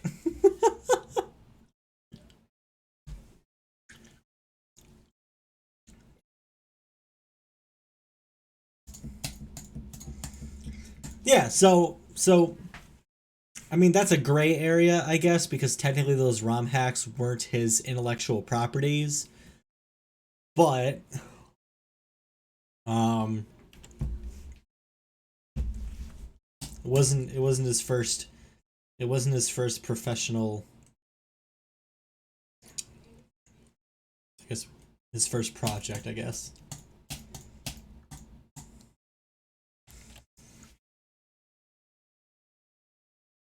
Yeah, Notch made tons of games before.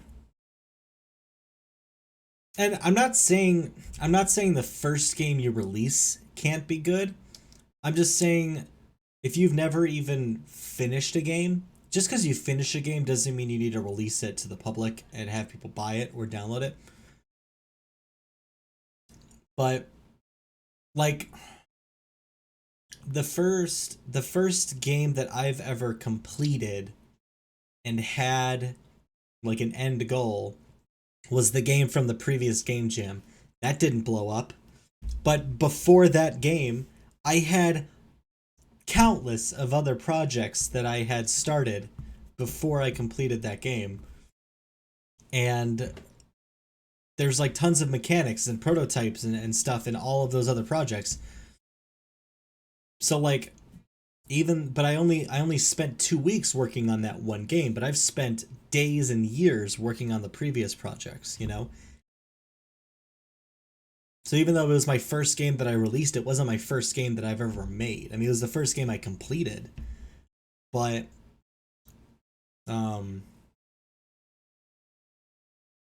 I also never took the time to, like, I've made arcade clones. Like I made Breakout, like not during this game jam. I've made a Breakout clone. I've made an Asteroids clone. I almost made a Tetris clone and almost made a Frogger clone. I completed some of those clones, but I don't consider those my first games because like that, none of my. I was just doing it for practice. Like none of my passion. Like I didn't come up with any of the ideas. It's Breakout. I didn't come up with any of the art, or there's no story to it. You know, I didn't put anything into it. You know.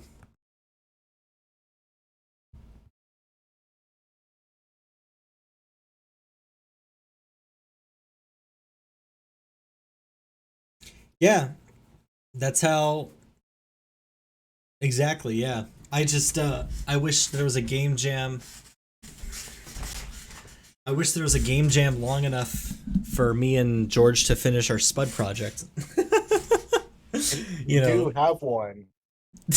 what? It's called the Century Jam or whatever. I can't remember. Oh yeah, the one that's no, it's like the Decade Jam, isn't it? Like it's There's gonna a decade one, and then there's like one that's even longer. What? You're gonna be dead by the time your game gets That's the voted. What the joke. fuck? That sucks. Yeah, there's a Decade Jam, so like we could do that. You can make your own game on itch, Kappa. You can make your own game jam. Yeah. The game jam ends when George and I have completed Sputnik. There you go. So you've got time. Trust us. You could make the next Final Fantasy game In fact, In they're un- already working on it. in Unreal 4 by the time, yeah. No, I mean Unreal 4. or five, whatever they're using. Yeah, come on, bro. Do you think they're using Unreal 5 to make, an experimental engine to make Final Fantasy? Oh, maybe. Maybe. You can make your own. Yeah. Nah, I wouldn't. I don't have the motivation to make a game jam because then I gotta play community manager, and I'm not a community person. That's why I don't stream. I hate community. Get out. Leave. George, how many features do we have left? The chaos system works. It just needs balanced. That's not going to take any time. We were gonna have like a I guess like an endurance section after you complete the Space Invaders, like everything, but you have to survive things to keep respawning.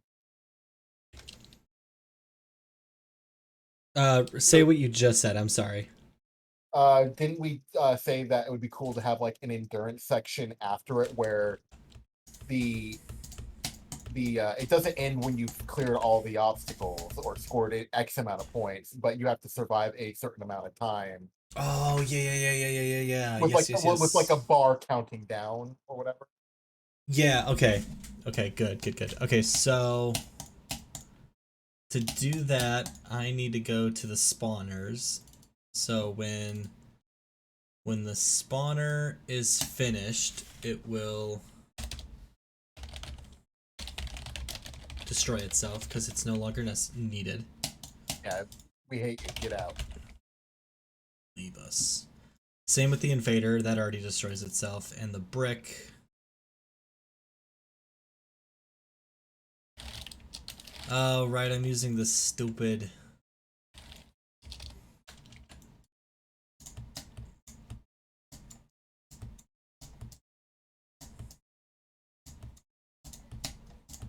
Oh no, it does destroy itself. Okay, yeah. Okay, so all the spawners destroy themselves. So that means that we can check. So once we're on the... How many alarms do we have left on the director? Plenty. Alarm 1 will be the brick respawn. And alarm 2 will be the invader respawn. Just imagine your game theme being your game and 100 people finish their version of your game. Dude, that'd be so cool! Oh my god! That'd be so great! I would actually enjoy that. I would love to see what... Alright, the game theme is Sentient Potato RPG. Go. But for us, Sentient Potato RPG. But For us to vote, you have to send us your source code so that way we can steal your mechanics and put them into ours. Okay, so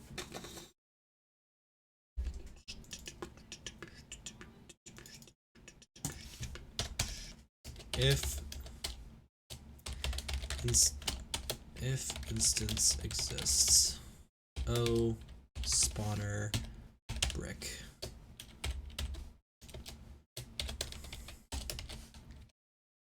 Instance create depth, or instance create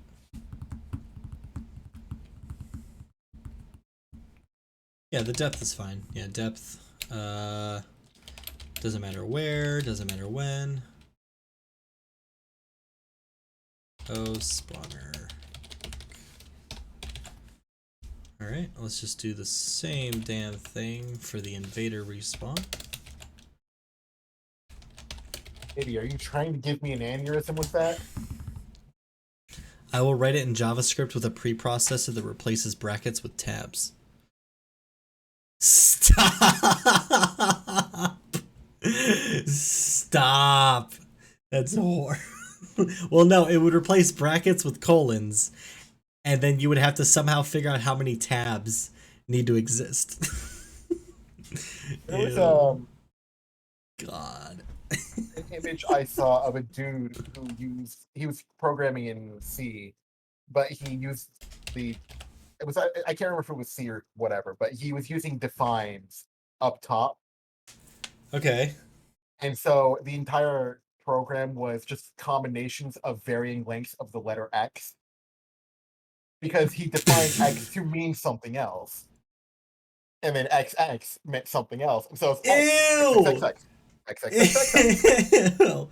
That is one level below fucking what is it? Brain fuck.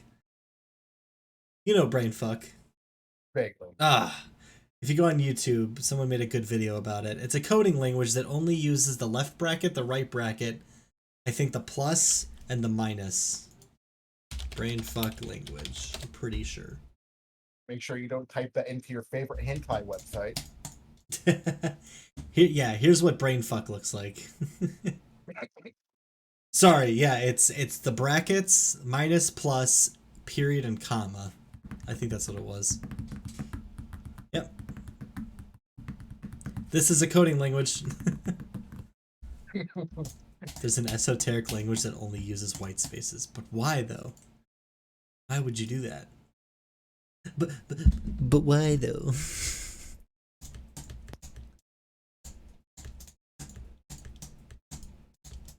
Yeah, brain fuck is literally... Why they should, only if whether or not they could. Right. But yeah, brain fuck is essentially you're just playing the role of an arithmetic, whatever you call it. Whatever the processor is inside of the CPU that does math. Yeah, the APU. That's what it is. LOL code? God, I feel like I don't LOL code want is great. Oh god. LOL code is an esoteric programming language created by LOL Speak. Oh god, why would you do this? What can has standard input output? Please open file. Awesome, thanks. Visible file, invisible error. Okay, thanks, bye. You're fucking joking, dude. Yeah, I knew about my that God. one. What the fuck? That's great. K thanks bye. God, if I could end all my scripts with K thanks bye. Oh god, that's you great. can. It's just put it in the comments. All right. K thanks bye. Oh, I love it. I love it. I'll leave that there. Okay. So now someone will be ripping apart the source code and be like, "Why here? Why only here?" All right. So let's see. We're gonna create a brick timeout. equals math map int chaos factor 1 to 10. What do we want our min? If the chaos is 0, do we want more time between respawns, right? What are we talking about exactly? So after all the bricks have been destroyed, how much time between respawning the bricks will there be? Like how much time in seconds?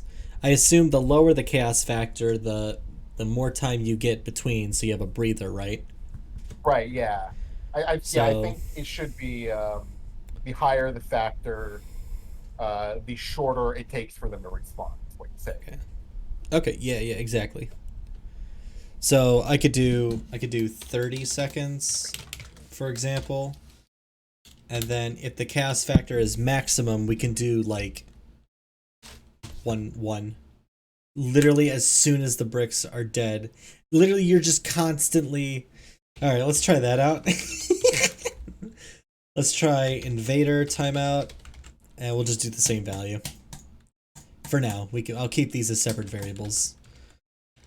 In the step event, when we're in the end step event, when we're controlling invaders, so once we're on the invader stage,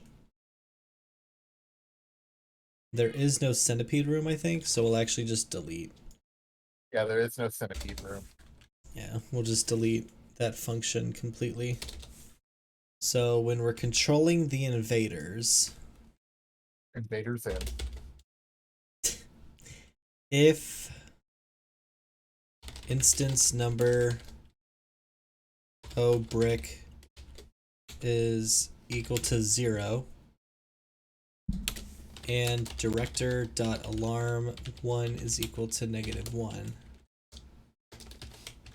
director.alarm1 alarm1 is equal to director dot brick timeout. All right. You did it. You shipped the game. If instance number of invaders, same difference. Invader timeout, and this is going to be alarm 2. That should be it. So the director. This function is. You know what? I don't need to call director because this function is being called from. It's technically a director function.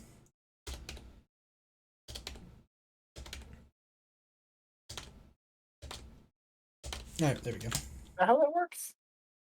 Yep. This code is essentially being ran inside of this event right here. Okay, because I know with functions, like if you're running it like in an external a script file, it still has access to the caller's information, right? That's exactly why I don't have to specify director.alarm. Yeah. But the thing is, it's being called from an object that's not the director, right? Or yeah, not. but the way that GameMaker handles functions is basically you're just substituting this code. I mean, if it works, it works. It's just gave me brief pause. No.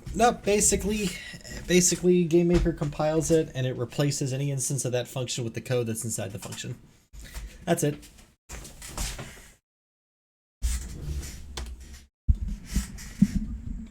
It is a little cursed, but it's fine.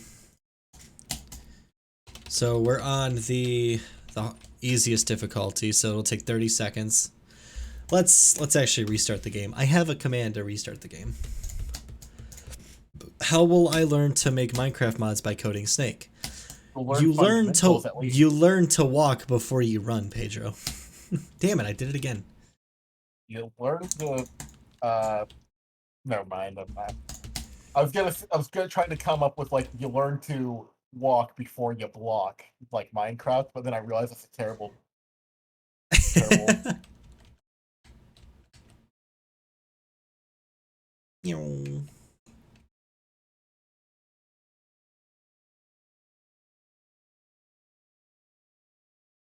All right. Ooh, yeah.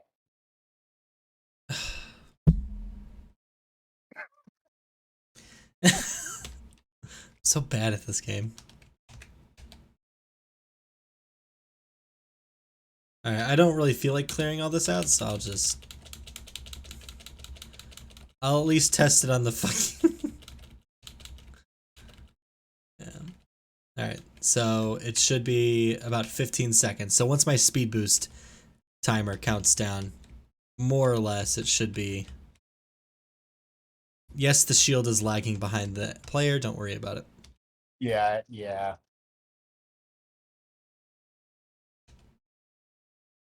Hey! Oh no! No.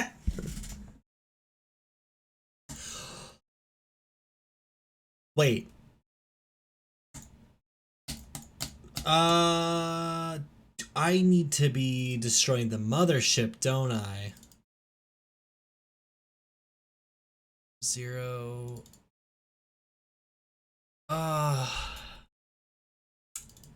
Hold on a minute. Invaders, DS list create. Am I destroying that at all? Let's destroy.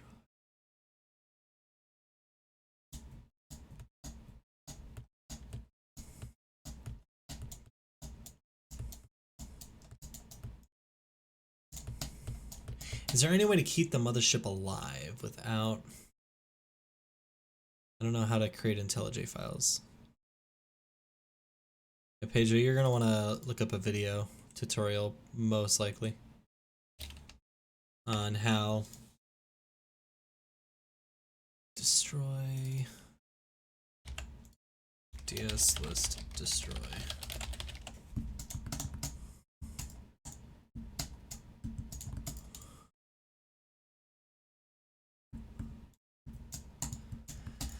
How do I keep... Because we're using DS list delete. Actually, let me run that code again, because I'm curious as to why the hell that crashed in the first place. Because the DS list still exists, the mothership still exists. There should be no reason... Oops. There should be no reason why...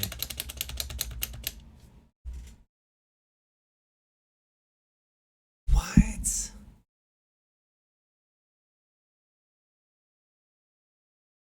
I've misspelled something. Oh, player. Case sensitive. Eh.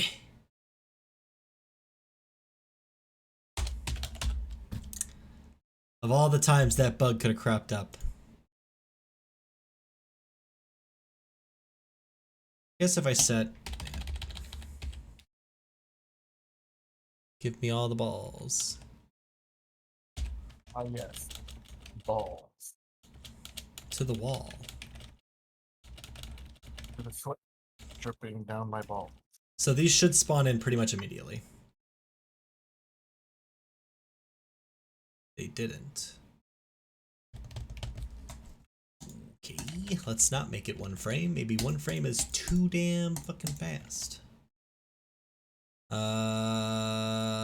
Director. Create event. Let's make it 10 frames. 1/6 of a second. Ah, entropy level. Start. 1, 2, 3, 4, 5, 6, 7. Destroy the bricks. I gotta wait till the bricks are respawned. Okay. Wow. This is gonna be the hardest game ever. We should probably come up with some sort of like health system for the player, because one shot shouldn't immediately kill you off. Potentially, yeah.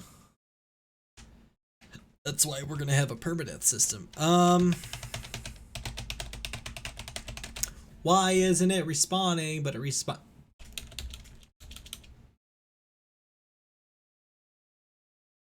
Why did they respawn?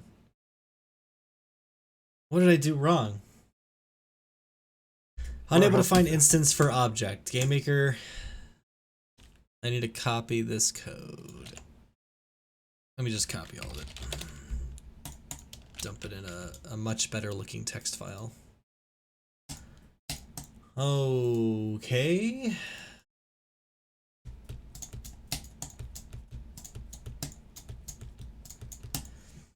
Mothership, step, line 18. Mothership. Mothership, step, event, line 18.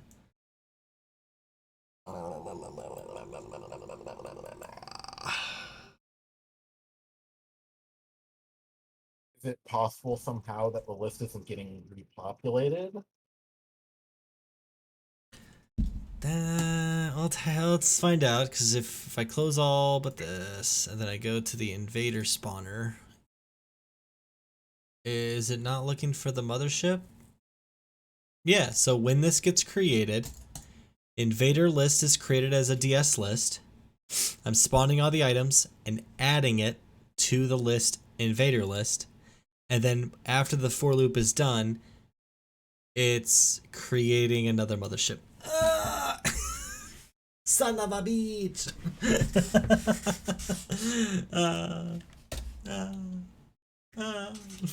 If instance exists, mothership. If the instance doesn't exist, then do this shit. Else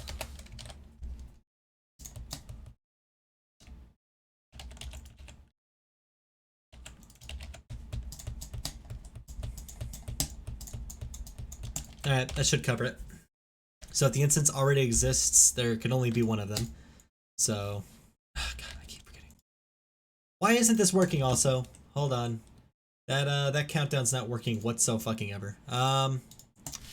If I do, let's destroy all the show debug messages because I have too goddamn many.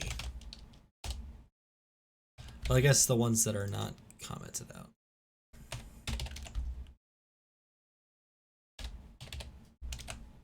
Okie dokie. Let's close that. Close that, and go. Alright. So on the create event, or you know what? Fuck it. On the step event, let's do that shit. Show debug message. Brick timeout.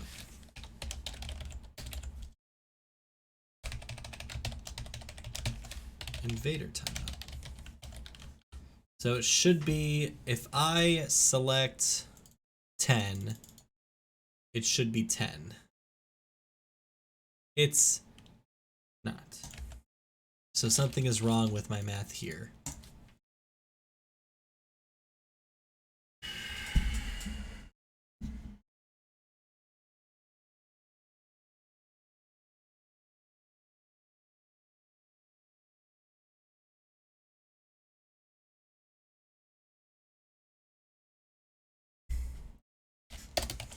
Show debug message, chaos. I bet this is 1 when the director gets created.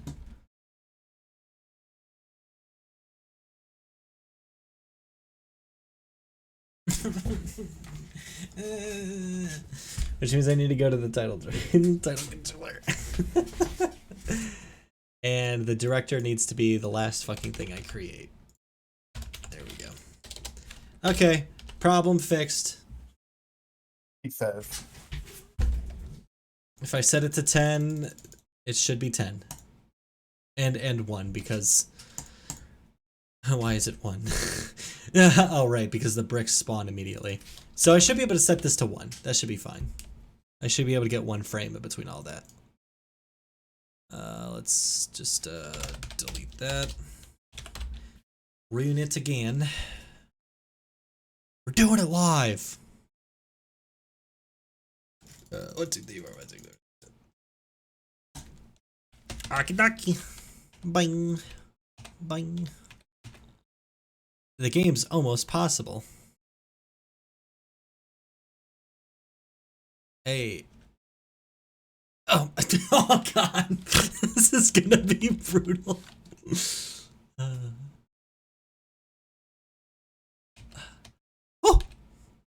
Wow. Chose a good time to get that. Chose a good time to get that wide upgrade. Yep.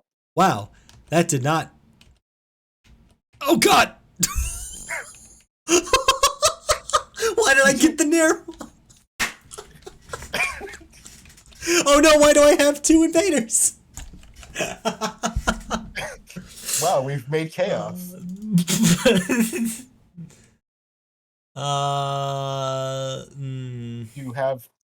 Do you still somehow have to?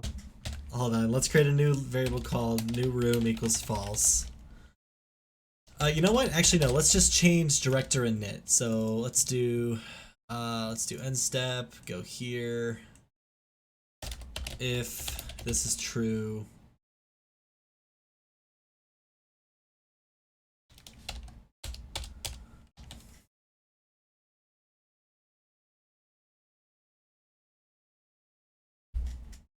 Wait a minute. I thought in the alarm I am checking if. Wait a minute. What the fuck? Huh?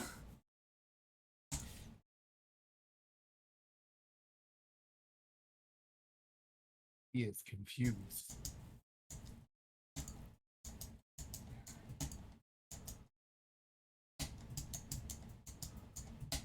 You know what? New plan. New plan. Let's just do this, right? Alright.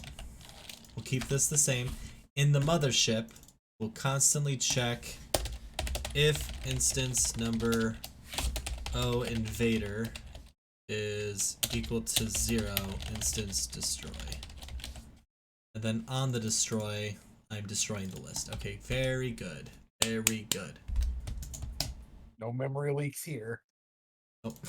At least not from there. Right? No, we haven't checked memory yet. Okay. In all honesty, if we have a memory leak, fuck it. Yeah. If someone is playing this game long, What did I do? able to find instance for something. I was the same line. It is the same line, but this is the first time that the mothership was created. If I go to the director and I go to this alarm, if I comment this out, maybe I should base it off if the mothership exists, because the spawner for the Space Invader destroys itself as soon as everything's... Oh, god damn it. Yeah, that seems to be working. Okay, so what we're gonna do is, instead of checking if the invader exists, we're gonna check for the mothership. If the mothership does not exist, then we'll spawn in the invaders. Because once all the invaders are destroyed... Damn it! I meant to do it quicker.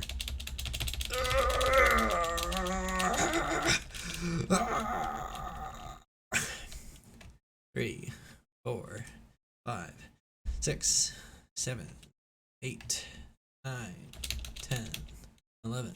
That ball 12, 13, doing weird shit with 14, the paddle. 15, 16. With the shield? It is doing. Who can say with? Huh? Did the ball collide with the?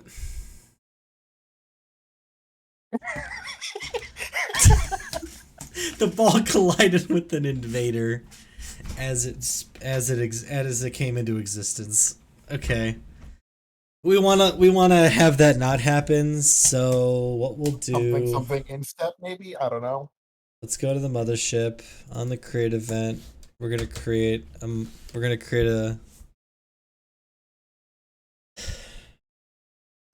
no, we're gonna create, or you know what, maybe it is in the instep. Yeah, should we be checking from collisions with the ball on an instep? What I was gonna do is create a variable in the mothership and have it be like, it's fine. Where is the collision for the fucking?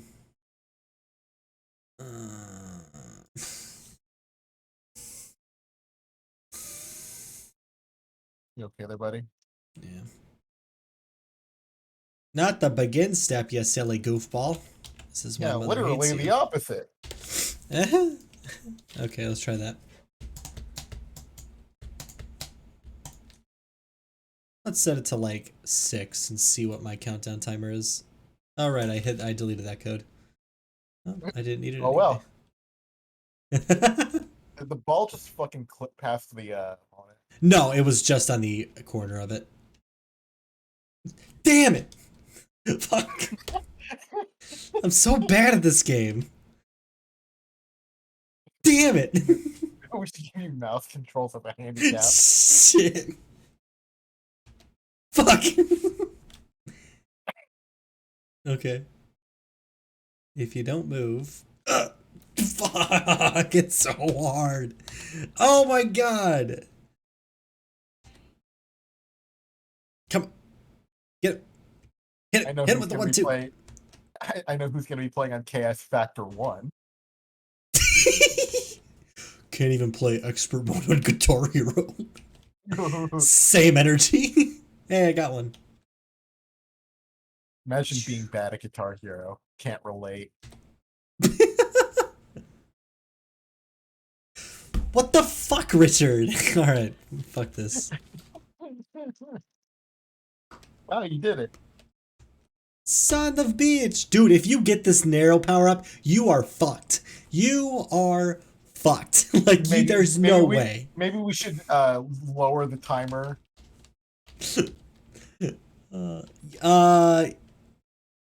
Yeah. Balancing is gonna be key here.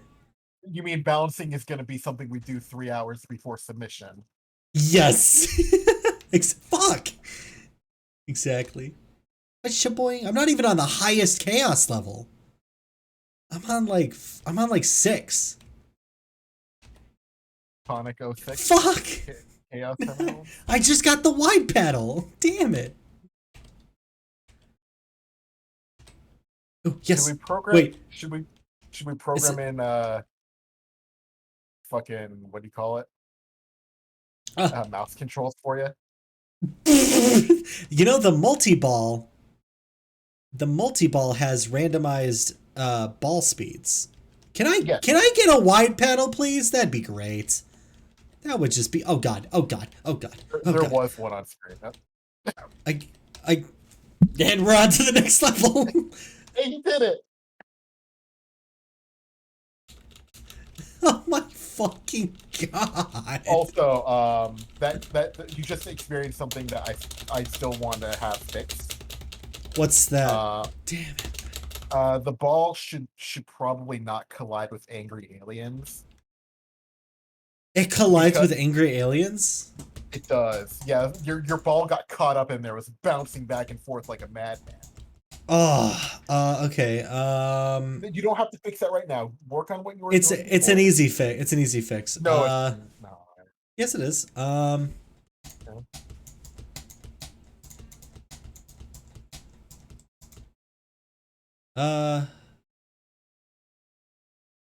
Or is it? If Yeah. Shit. We can worry about that later. That can be a last minute thing because it doesn't cause a crash. Shit. It just makes the ball impossible to track. Yeah. Oh god. What I need is for the ball to stay alive long enough for fuck. What? How did I even do this? Oh right, I played on entropy level 1, so I actually had fucking time. You know what? I have an idea. On the create event is... Okay.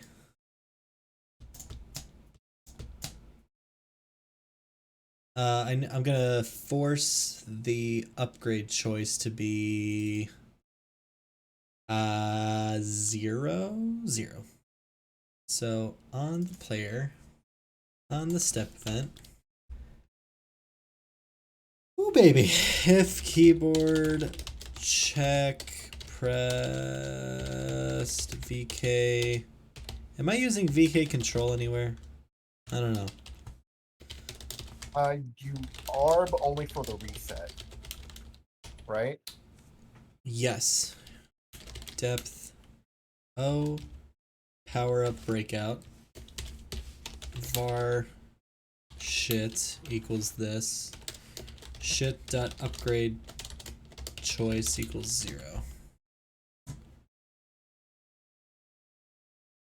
Upgrade underscore choice equals 0.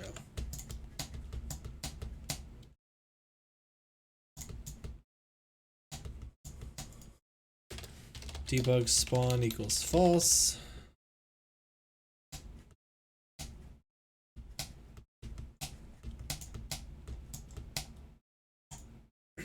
If not debug spawn. Power up type equals breakout. Okay. Okay.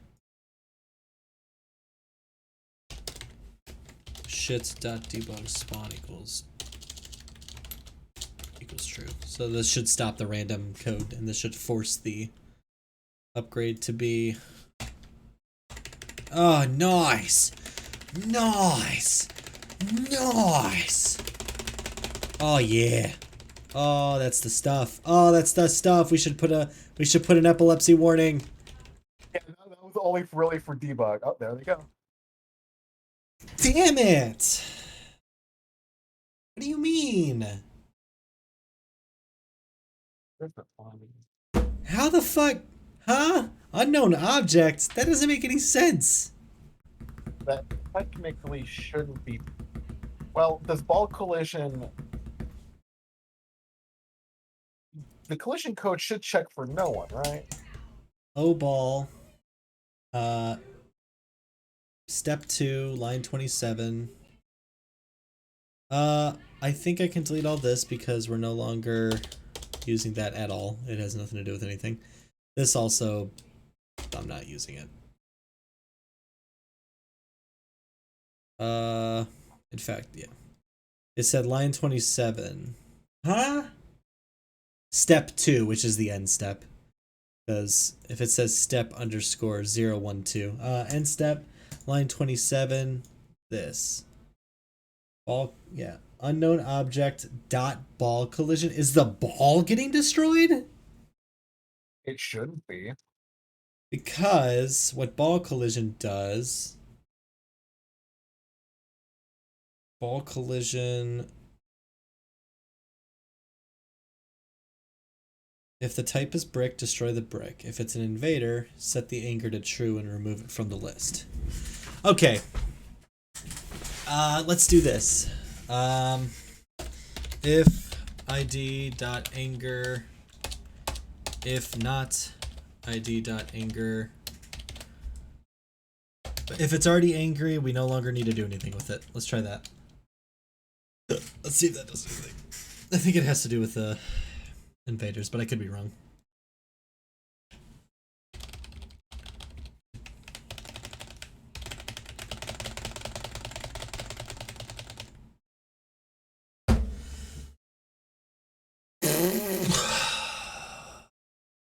Unknown object dot ball collision. Something is calling ball collision. Ball collision. Something has to be. And the No, it's just that.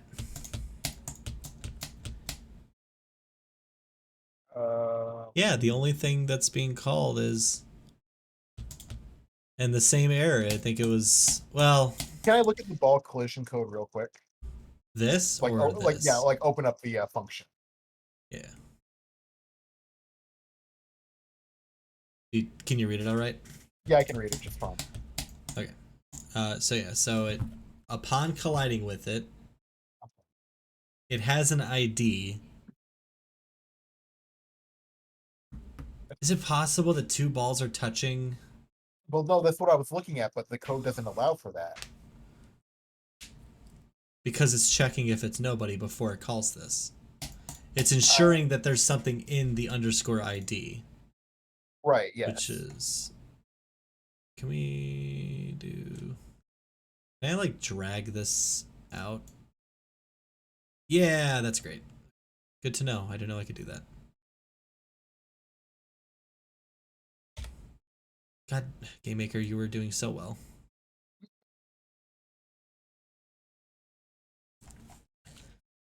Ball collision. Yeah. So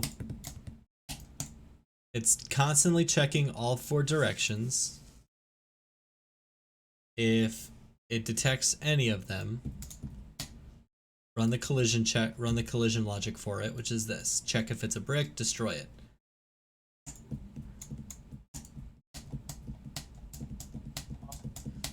No, that What doesn't if- make a lot. The only thing I can think of is 2 balls are hitting an alien at the same time, and somehow both of them are getting triggered. One completes first, destroys the alien, or something. Or Yeah. I don't know. Or a bullet and a ball are hitting at the same time, or something like that, right? Okay. But it still triggered it. So if I don't think it's the bullet because I was just mashing the control key. I wasn't shooting at all. Okay. Maybe So how about can I assign no one to something? No. So if I were to do if something collided with the top of it, set this equal to no one. I mean, you can do that. That's a thing you can do. I don't know if it'll help you. Okay, I'll just see if this. We'll see if this works. It's really brute forcing it, but it's fine. All right. Also, We'll if do you don't this. want to use the no one keyword, you can use the -4. -4. That's the. Yes, it is. If you do a show debug message, string no one, it returns -4. It says you should also note that using the values instead of the keywords is not recommended because you could end up doing math with it or something. Yeah, exactly. Yeah. We'll do T right. We'll do left and right, and then we'll do left and right and T. Okay, so if left, then right, top, and bottom are no one. If right, then left, top, and bottom. If top, left, right, and bottom. If bottom, left, right, and top. H call. Okay. So this should only allow one side to be collided at a time, maybe? Because it's doing it, right? We'll see. Entropy. 1, 2, 3, 4, 5, 6, 7. P space. No.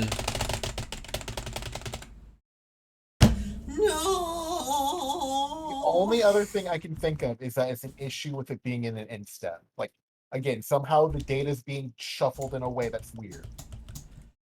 Well, okay. That's the only other thing I can think of. I put this in here as an attempt to fix it, so Yes, we will. I know. Instead, in an attempt we'll to fix a different issue. Right.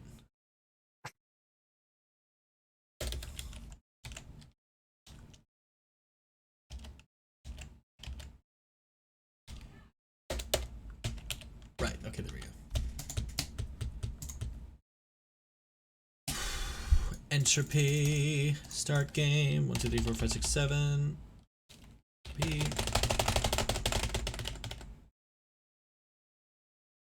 Oh.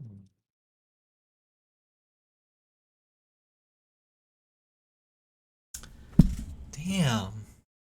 And it's only. Okay. Here's an idea. So what I'm gonna do is I'm gonna go to the director. And I'm gonna go to the create event. And for the brick timeout, I'm just going to comment this out. Or rather, I'm gonna comment this part out. I'm gonna set this to We get a whole minute. We get a whole minute. I know I could have just entered the hard value, but it's fine. So what I'm then gonna do is I'm gonna destroy all the bricks and just make sure this isn't happening to the bricks. P. So there's no bricks.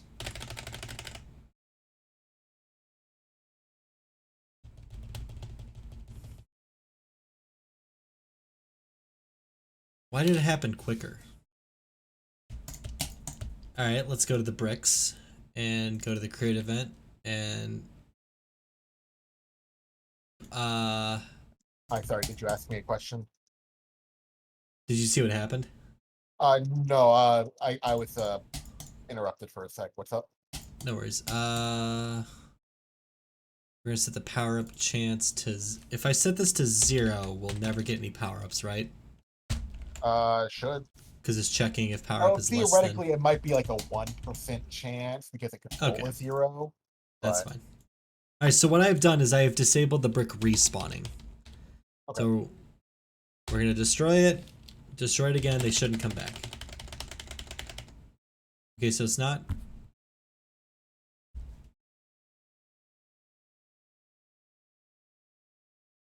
I don't think the saucer has anything to do with it.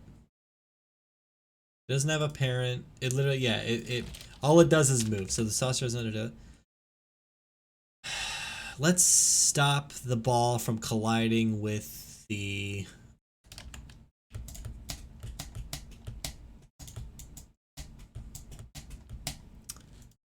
game maker change parents.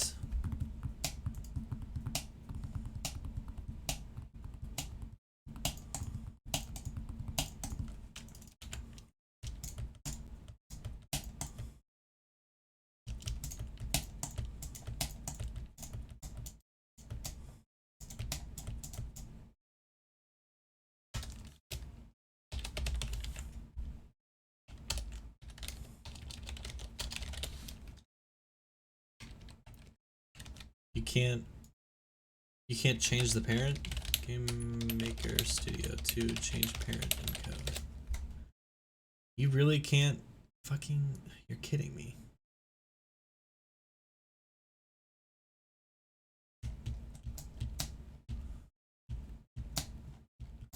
Oh, I low-key kind of hate the parent functionality of Game Maker Studio 2 now.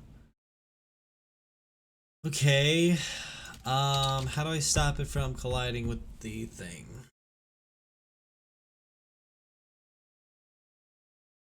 Because I'm already saying...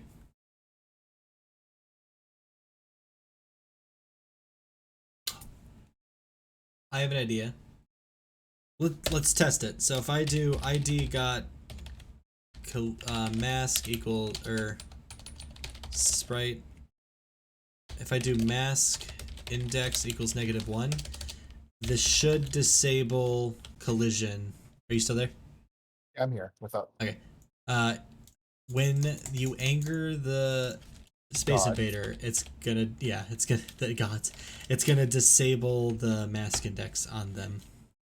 Actually, let's see if it has to do with, if it happens with bricks. It does not.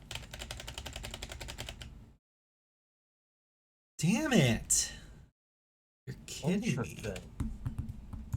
Okay, so I went back to my version that I still have without any of your current, and it happens there too. Same exact line and everything, or rather, same. Same issue. It's not the same line because I think you shuffle things around, but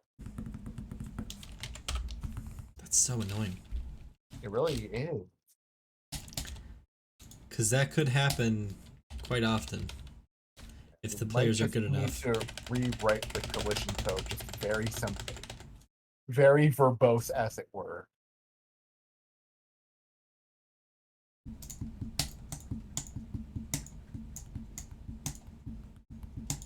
Known object dot ball collision. What here's the thing that's tripping me up, right? It's saying unknown object dot ball collision. That means the ball is an unknown object, right? Because that's the object that's calling it. Wait a Line minute. 66. Wait a bulk. minute. Wait a minute. Wait a minute. Could you do one thing for me? Could Yeah. you in the room that the crash is happening for you, could you in the create, the instance, the creation code, the room creation code? Could you do Rooms. Let's make it blue. this might actually not help. This might not help. What I'm imagining is it's trying to grab the ball underscore collision from the first instance that was loaded into the room. Just that one. All of them are calling the code from that one instance, and if it goes off screen, it no longer exists. Okay, so what do I do? You could put the function in a separate script where there's no dependency on it. Oh, are you just changing thoughts from the room creation code idea that you had? Yeah, I am. Sorry. Okay, I was no about to worries. say, there's no way of realistically capturing both information I need at one time without stepping through a million frames. Yeah, I'm not really familiar with how instance methods work. Right, I GameMaker think wasn't we really should only designed. use it when we know there's only going to be one in the room, like a controller object, right? Yeah. I think that makes sense, but maybe don't put functions in the ball. Yeah. I don't know if this is the issue. This is just what my brain is telling me. It's not a bad idea. That's Still happening? different error message, which is hilarious. Unable Yeah, to find the instance. Mothership. Okay, let's check this out. It All right, that is a is different issue, though. So. Mothership regular step event. Where's the mothership? Mothership step event line 13. It's doing this stupid thing again. Right. Because this is Now, can we move it back to an instead? I don't know. move what back to it? Oh, you mean the collision code? Yeah, I don't know. Yeah. Since that wasn't fixing it anyway. Right. That wasn't fixing that. I mean, worst case scenario, I spend the rest of tonight just fixing or rewriting collision code that hopefully won't be fucking stupid. I like how often you're pressing it. Is it fast? Well, no, it just means. Can I break 200? Ah! Yeah, you did. I'm just happy it didn't crash as more when I'm talking. I wanna how do I there's gotta be game maker draw FPS. I know there's a way to draw your frames per Yeah, second. there is. I think literally it's the FPS value. Like FPS is a built-in Yeah, it's FPS real. value. Real, yes, okay. Yeah. If in debug mode, which is exactly the code that I have in the director, the draw GUI event. If in debug mode, draw text. Let's put it display GUI width. GUI display get GUI width minus 64 frames per second. Let's do actually 256.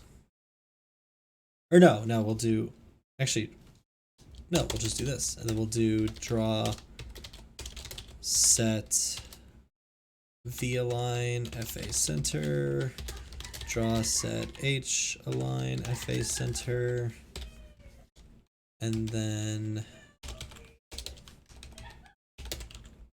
draw reset. There we go. All right,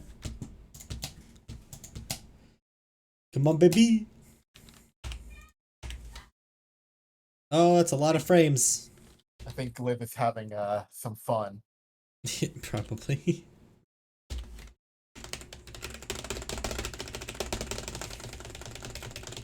I mean, I think you managed to kick it under 1,000, but only barely.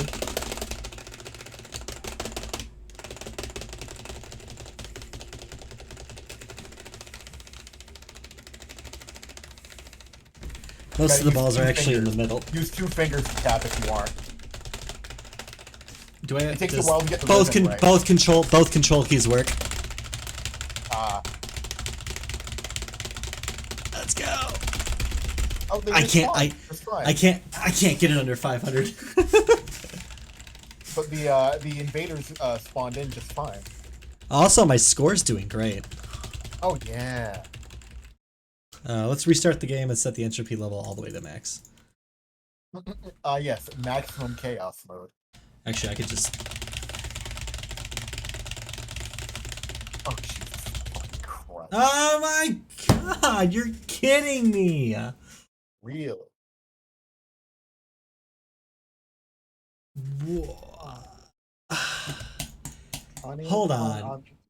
If I It's go to the the, mo- I go to the director. We go to the create event.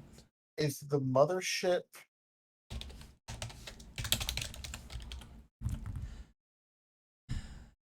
On the maximum entropy level, the mothership is destroyed and recreated a second later.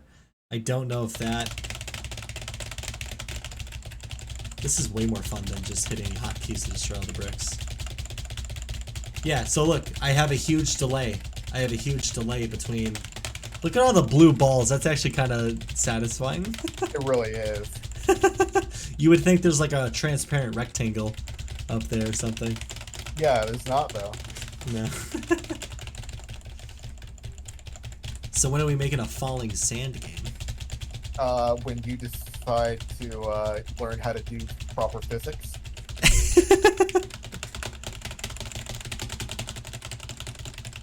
Come on, it's gonna take a whole minute before the Space Invader. Okay, let's just make it 60. So I get 1 second between Space Invader. Yeah, it might just be happening too quickly. Yeah, I'm cool with that. That's fine. Yeah, it shouldn't be immediate anyway. Yes, it's a speed run.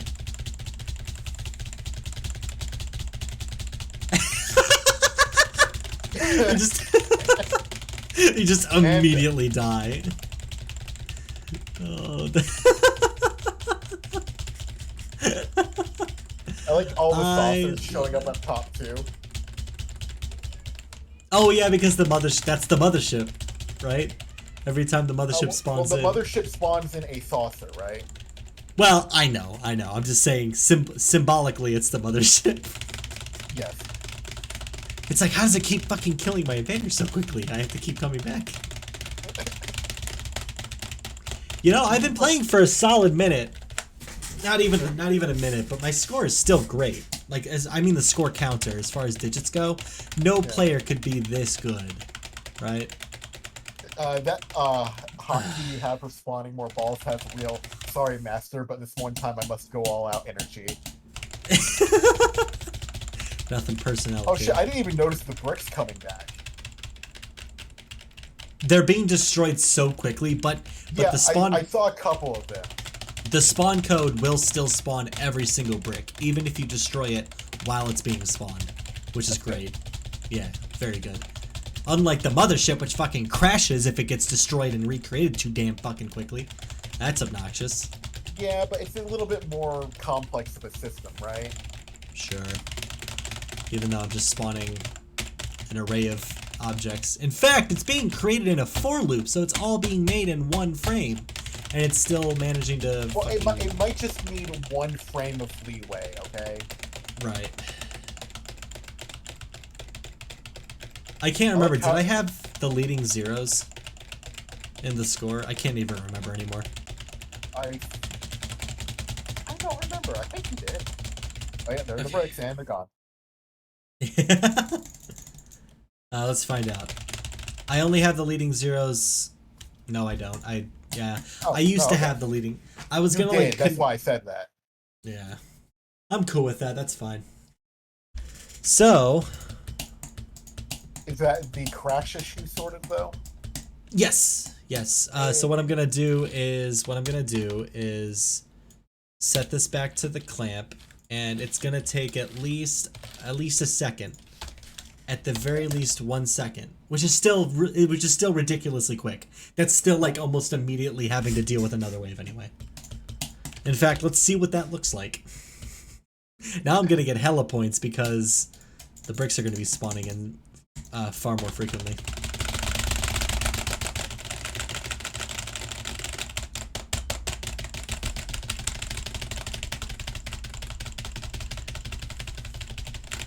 The bricks are just blinking. Yeah, basically you've made it rave.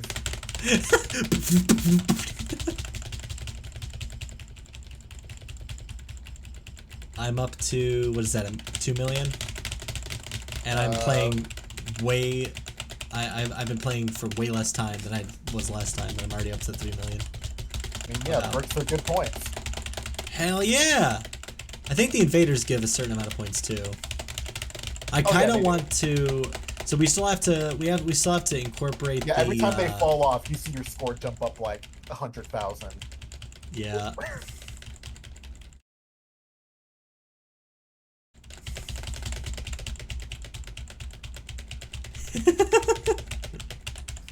Now, if I destroy the invaders, those immediately give me the points, right? Oh, it's upgrade. Let's see what we got here. Oh no. This is after I shot a bullet. Yeah, I see that. Unknown object that destroy invader, not set.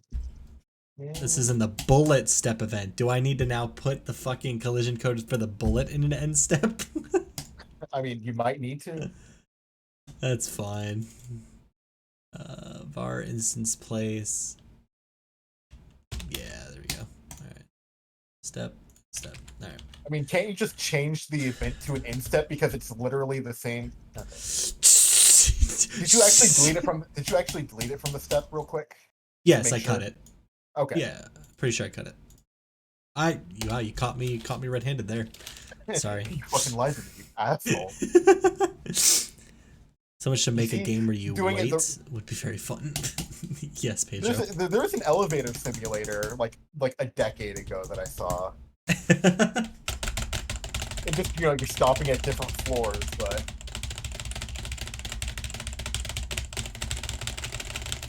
All right, release the bullets.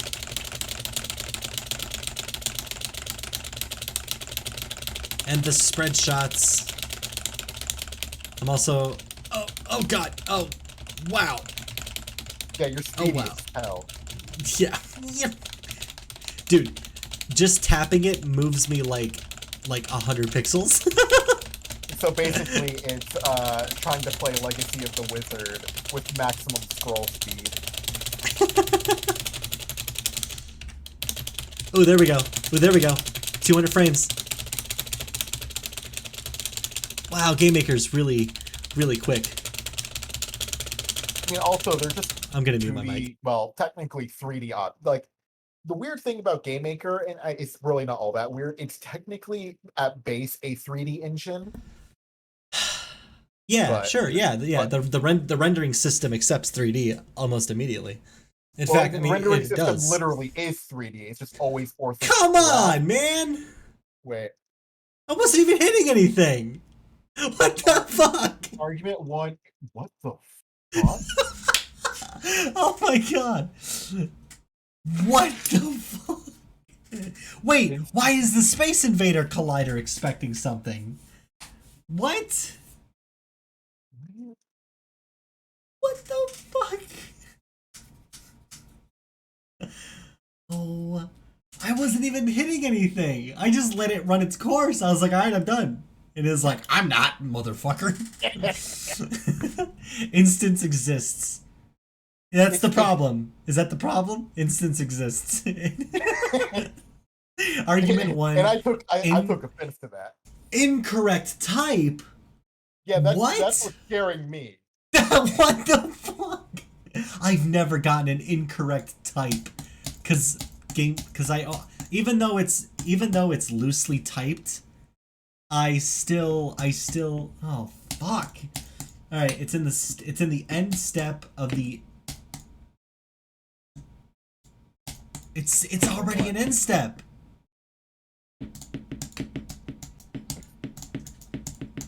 If yeah, not instance exists. No shit. Everything's happening in the end step already. Okay, so what I'm wondering if is What if we? happening. What I'm seeing immediately is we're checking to see if. Huh. It's saying if instance exists, mothership dot invaders. Should we be I. checking to see if an invader exists? Or rather, if the mothership exists? No. Maybe no. No. No, because the mothership. No, the mothership gets destroyed. Yeah, because the mothership only exists while there's more than one invader on the screen.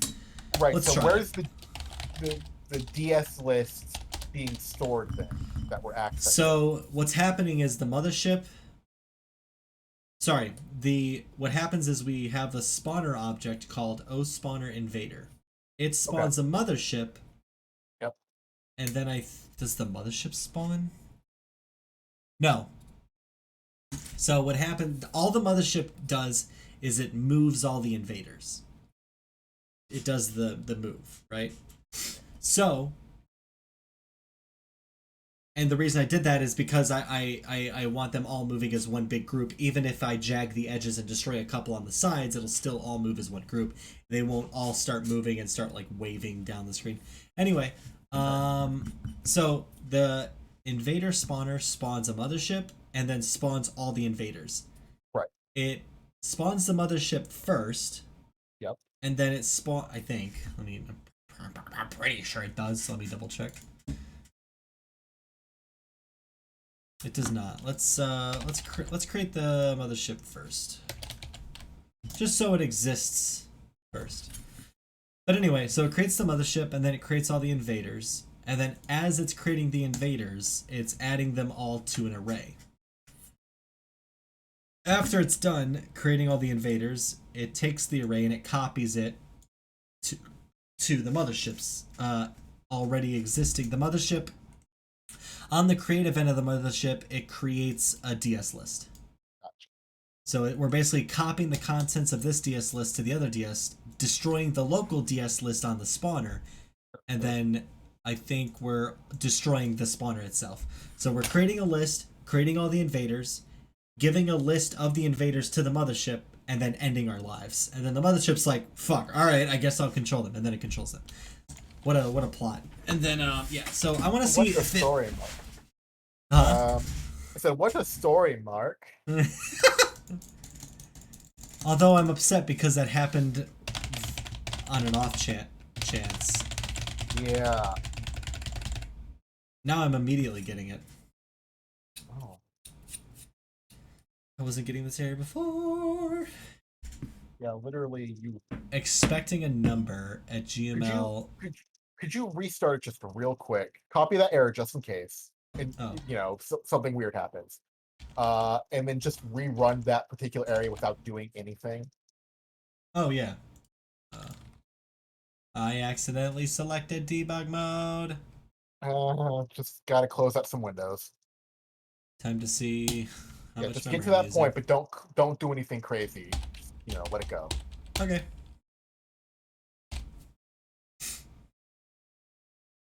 Okay. Get fucked, invader. Got him. That's really odd.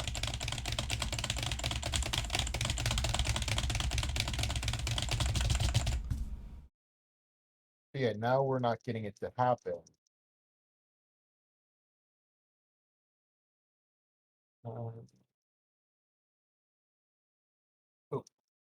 Oh, the debug error mode is actually kind of cool. That's nice. It directly takes you highlights straight. the line for That's you. Yeah. so dope. Mal, can I view the? You can view all the stuff down there. Yes. Because the only thing I can think of is, for some reason, Expecting the invaders, a number. the invaders list just no longer exists. That's the only thing I can think of.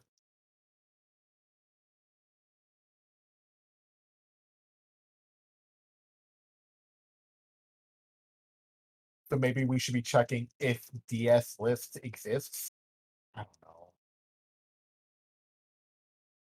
You know what? That is. You know what? That is a thing. Okay. In fact, let's stop this. Get some help. And,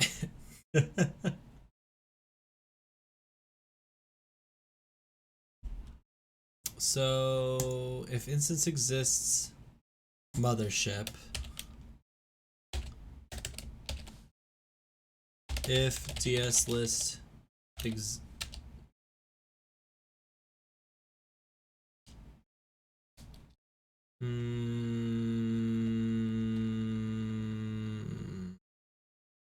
practicing for your microwave cosplay.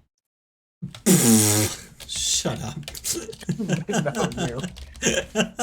Did you just say no you? Yeah. Come on, if it was funny. If DS list empty? Fuck. Where does this end? There. Okay, so I'm just gonna add one of these. My brain hurts. Hold on. This is going in here. This is going in here. Okay, that should fix it. Oh god. What you can do is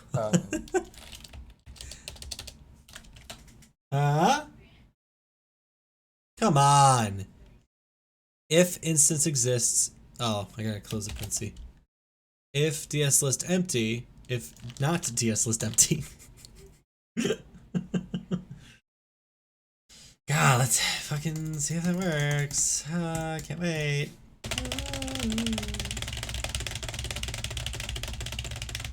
you can check.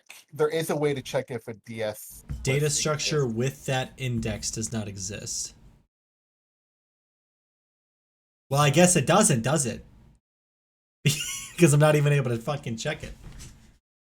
Yeah, let's try it. Game maker check if DS list DS exists. underscore check exist. What was it? DS underscore exists. Yeah, and you have to supply the name and then the type. So the type is obviously going to be DS type list.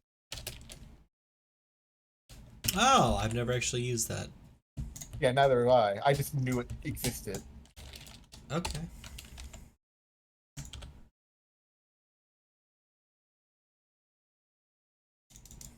You don't need to specify the Oh, you're right. Thanks, yeah.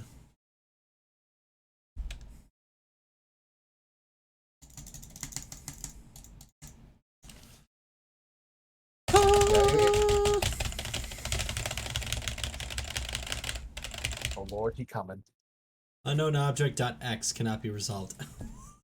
Unknown object at in player line dot 7.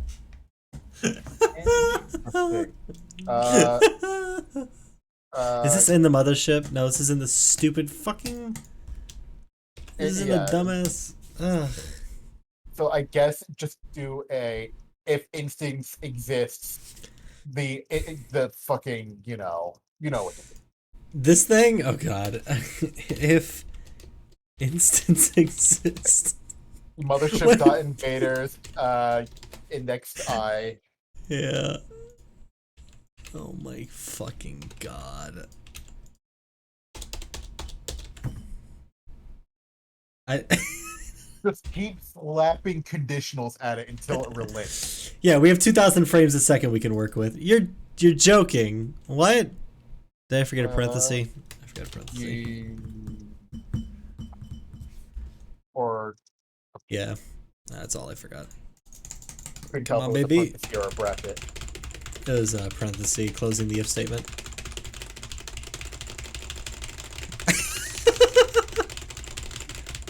All right, let it run. Do it a couple of times just in case, but yeah. Yeah.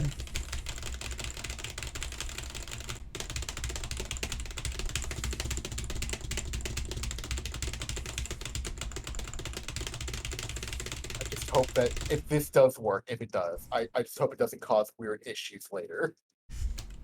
Well, we're pretty much done with the invaders. I mean, I can make them look nah, it's not even worth it. It's not even worth making them look good. Just let them pop into existence. You know what? I have an idea.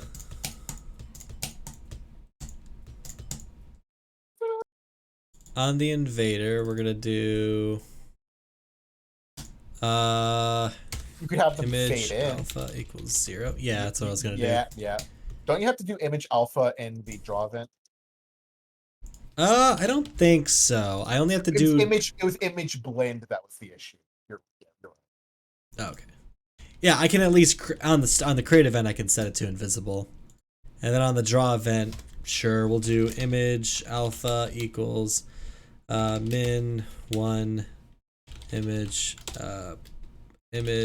alpha plus 0.2, which is the same speed that the breakout bricks center or everything. That should take what, like 5 frames or whatever.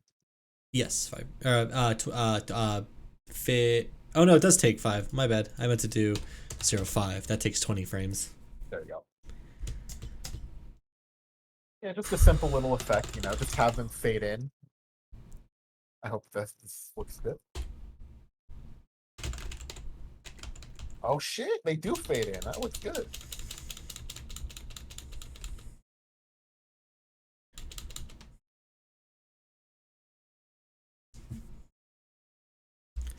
I keep forgetting to set the entropy level. Oh, okay. P. P. Wow, 2 multi-balls is pretty much enough to take out all the invaders. That's fantastic. Yeah, also you did it right in the middle, so...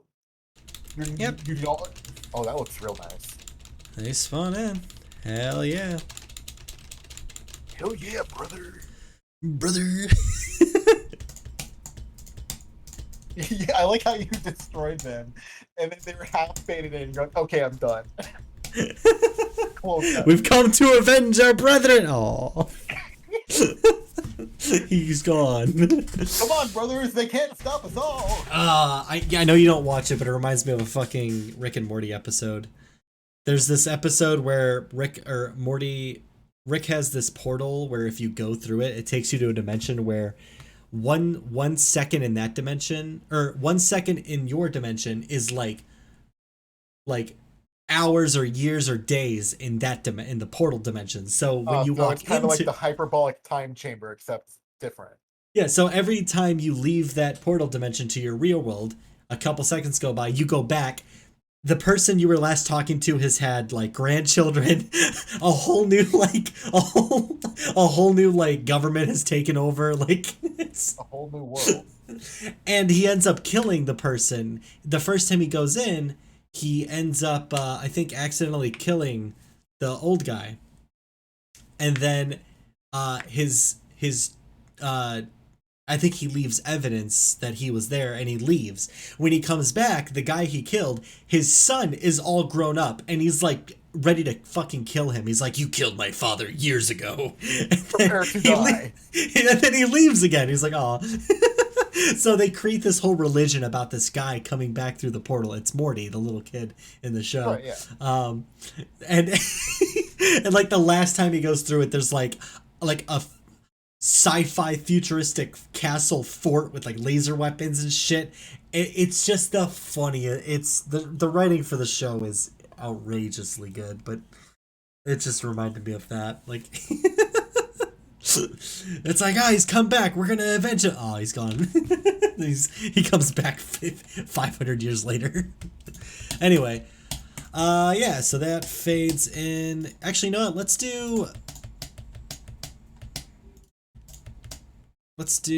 make it a little bit slower, and let's do image alpha is,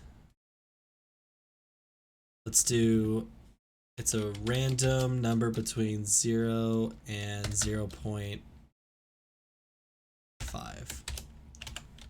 Nothing like generating 90 random numbers in a frame. That's probably not that bad. It's not. Right? It's really not. Yeah. All right, I so mean, this I showed you that project of mine where I was generating 1,000. right, that's fair. Okay, so let's see what they all look like. Oh, that I like that a little bit better. Ooh. Can't wait to see Damn it. that. I keep forgetting about the entropy. I'm glad the You should game add- restart system works. That's good. Yeah, it does. You should maybe add like a min and max button for that slider. Just the that did fix it. Expecting a number.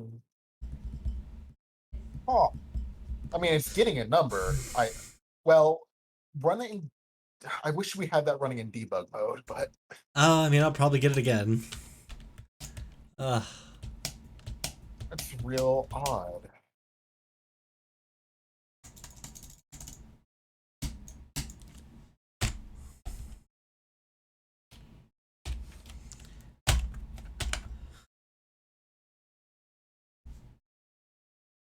All right.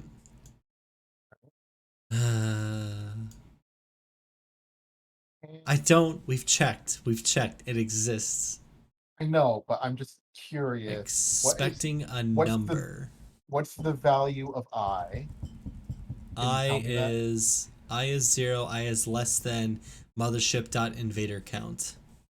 Well, Invader like- count. Oh, you can. Mothership. Mothership dot invader count is created in the step event. It gets the DS list size. Should I put this in the begin step? Maybe. Or maybe how about this? Let's try this. Let me go to this code. Can I edit this code? No, of course not. Why would I be able to do that? No, Can you it's take not a me live to the editor. You can't take Okay, now it is. You have to hit stop. Okay. Instead of invader count, let's do DS list size mothership dot invaders. Yeah, that seems like it would be possible. I think I have to do -1 because it's the size of something, right? Yeah, you're probably right. If we only see all but Well, it one starts invader at 0, moving, so. all right. Well, I'm just saying, you literally could have checked right then. I know.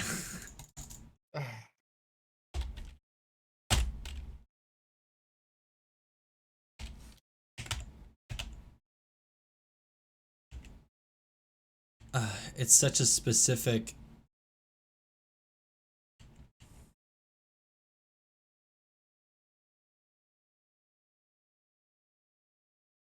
I mean, technically, we could do the universal band-aid method. What's that? I believe GameMaker now has support for try-catch statements. Oh, really?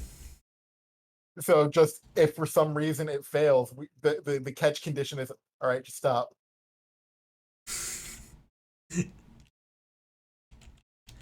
Well, we have a few days. I think we'll mostly be fine. Yeah, Well, it wasn't happening. It wasn't happening before because they weren't reaching the fucking edge.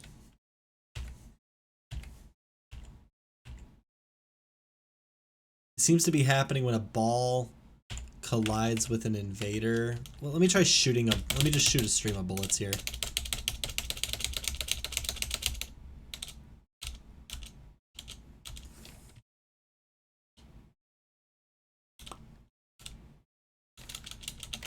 Seems to be alright.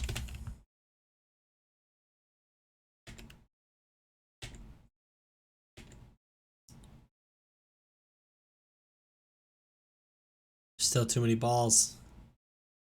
Too many vowels. God, I love that the balls can fucking. You can get a ball inside the group of invaders and just fucking anger all of them. Right, and some of them get stuck inside an invader. Yeah. But let's pretend that doesn't happen. Although, luckily, they if it's stuck in an invader, it usually has a sideways component to their movement, the ball. So it usually works itself out, but Right.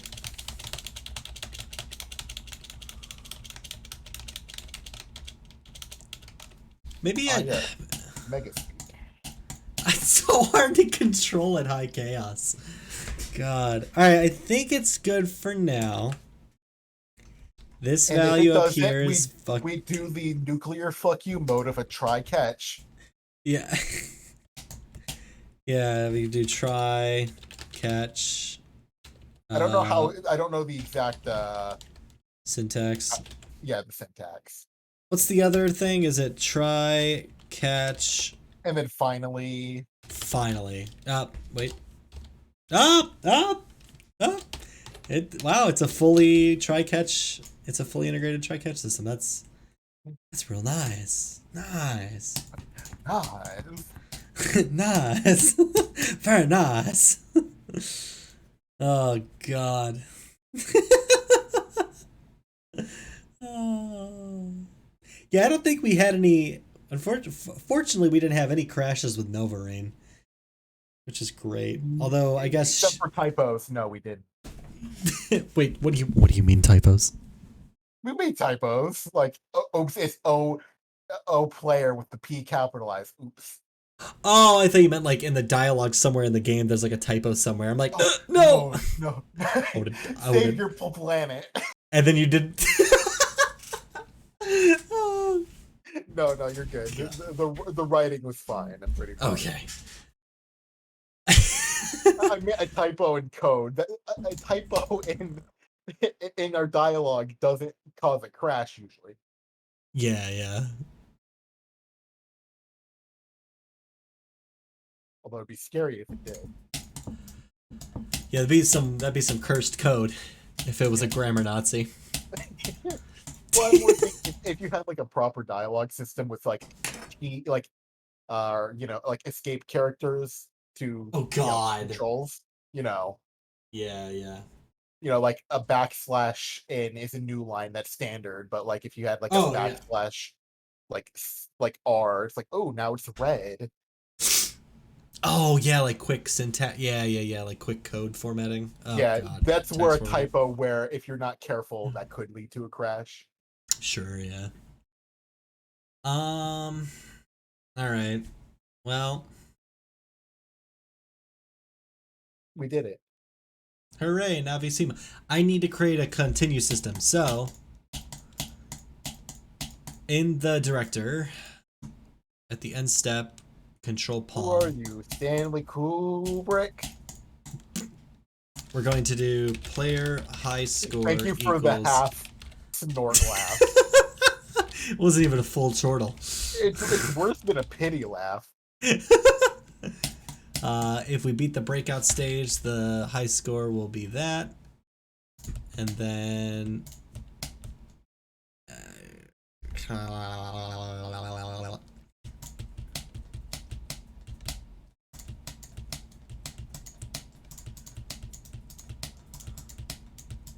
You know what?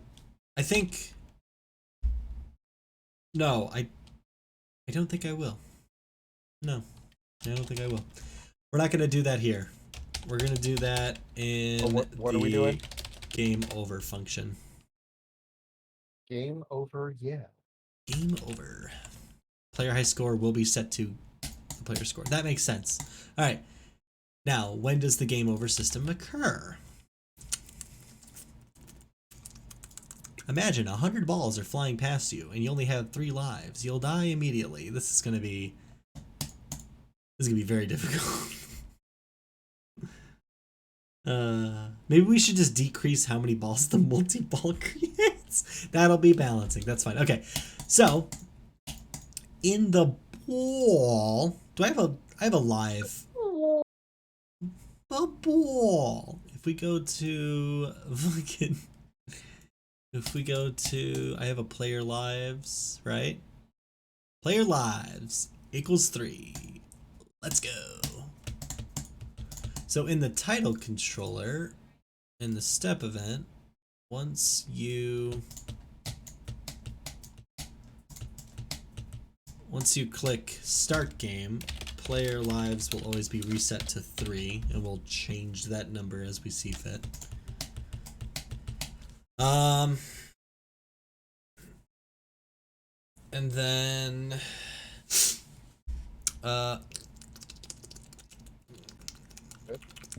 yeah, I'm trying to think. No, it's difficult for you. It really is, man. You're a beautiful, intelligent young boy. Thank you. In The the jungle. mighty jungle. The lion sleeps tonight. God damn it.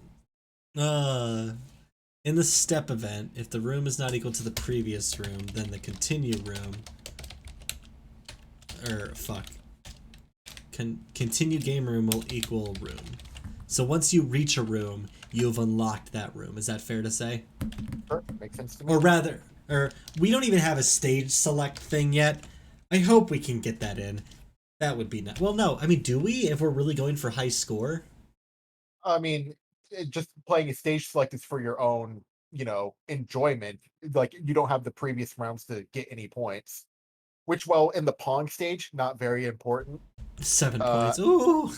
Yeah, the breakout one, you actually get non-negligible points. Yeah. Fair enough. Okay. So in the continue game room.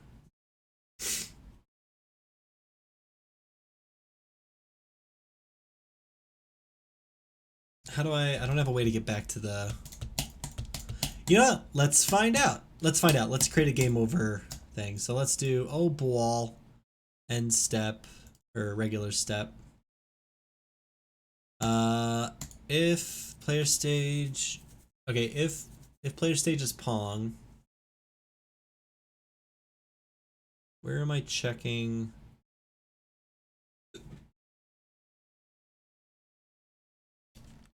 Alright, player lives minus.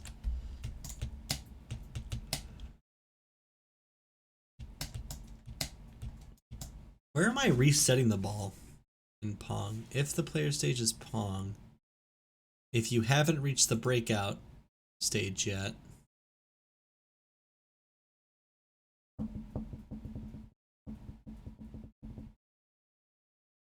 if y is less than margins, y is greater than room height, instance destroy player lives minus.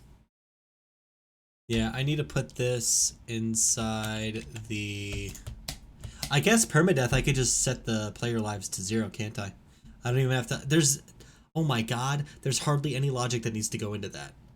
That's amazing. Okay, so if we haven't reached the breakout stage yet... If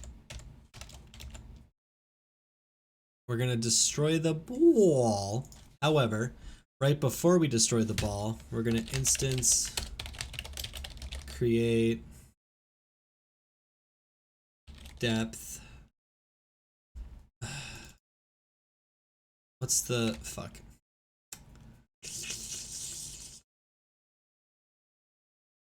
Spawner Pong. What code do I have copied? Right. Create event, ball start.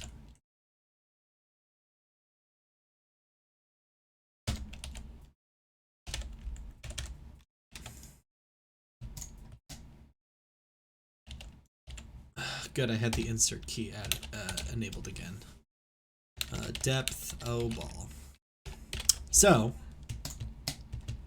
if you're not at the breakout stage yet, and the ball goes past you, your lives go down and the ball gets destroyed, and then but it immediately creates a ball at the center of the room again, and it stays there for a second because this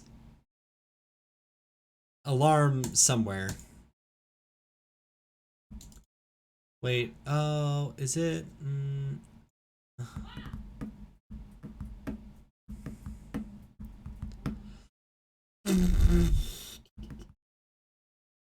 Set speed equals math factor. but alarm never gets set because that's getting set in the spawner Pong. Ball alarm equals that. So I will just do this. Let's go back to the ball. Step event. We'll do one of these.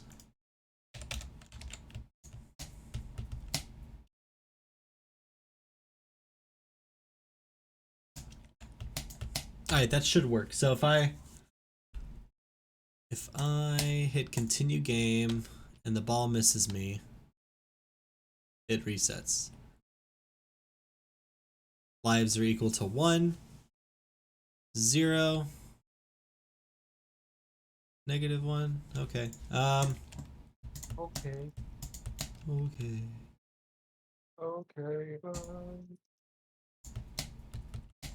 We'll do if player lives is less than or equal to 0, or we'll just do less than 0. So the 0 life will count as a life, right? Like once you have 0 left, if you lose again, then you lose. And then I think we can just run the game over function. This is the first time I've ever actually executed it. Player score is set to the high score, or high score is set to the player score.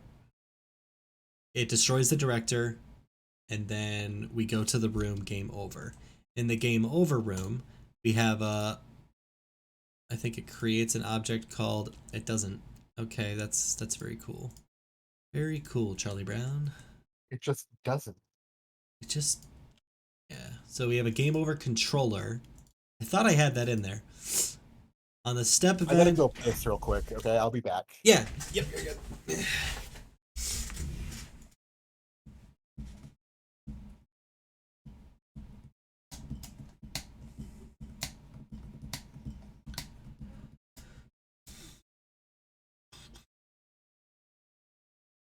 Game over.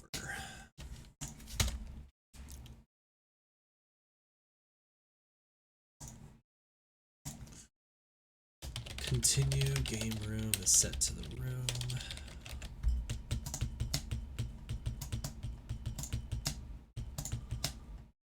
Or you know what? No, I don't have to do that because it's already set in game over controller.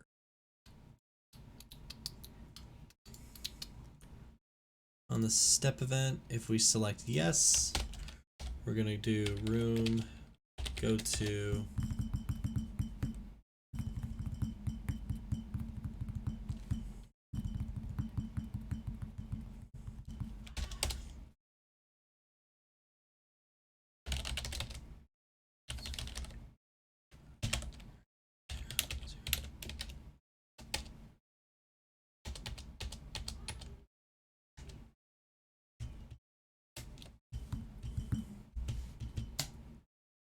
go to room invaders. We have controllers, but on game over we do not have controllers.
Okay.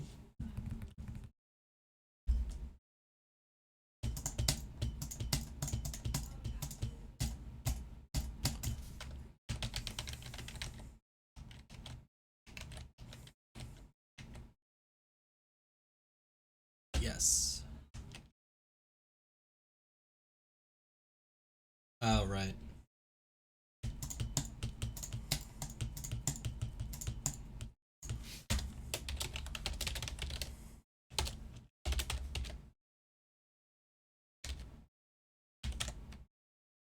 If not, permadeath mode.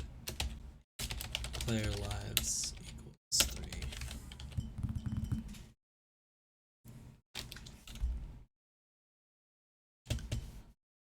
Let's go back to the game. For controller. That in the controller. 64 plus 64. She'll do 96.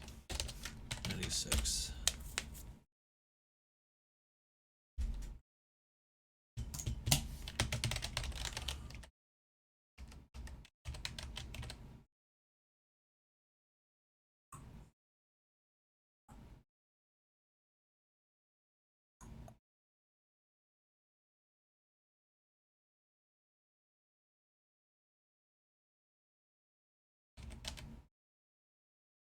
Can I get a point, please?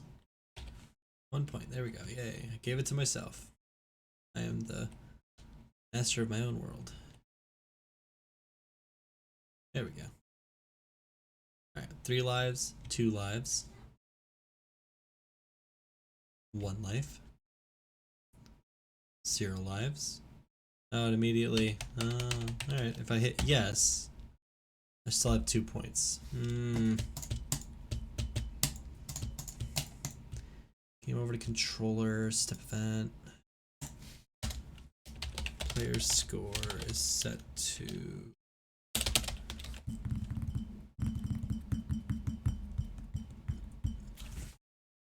we always want to reset the player's score. Let's go back to the title controller. Step event.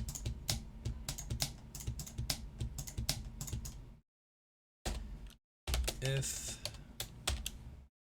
not, if perma death, let's do player lives equals 3, if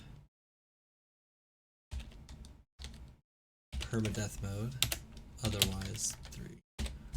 Set this to 0. So if permadeath mode is true, then ours will be set to 0. So if I hit yes, and continue, and then we die immediately.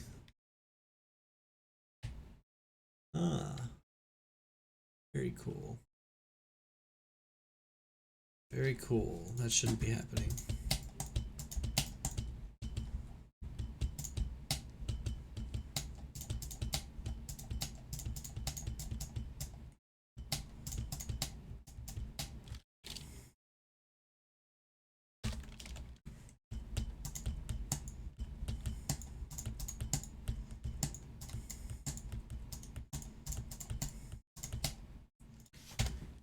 If permadeath mode player lives equals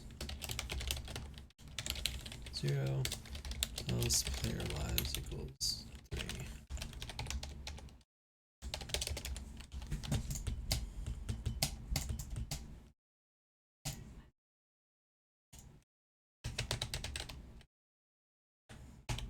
Cool. Okay. Difficulty, step event, selected perma will be set to false. If I hit the right button, it'll be set to true. So on the title controller, if I hit mouse button, permadeath mode will be set to selected perma. Let's do show debug message selected perma.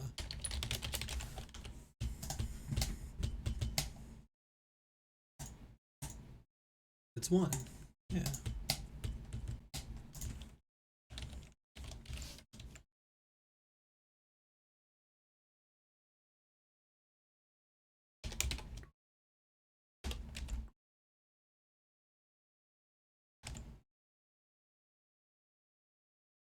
Yeah, so selected perma is set to true.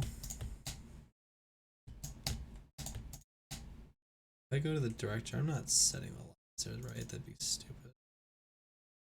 Yeah. Yeah, that'd be dumb. Selected perma is set to true, so permadeath mode will be true. If permadeath mode show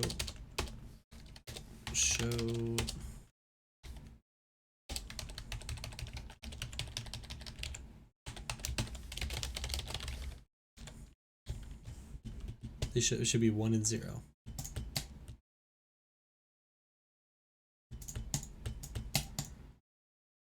Oh ball. Step event. If we're not in the breakout room, if y is greater than height and player lives is less than 0.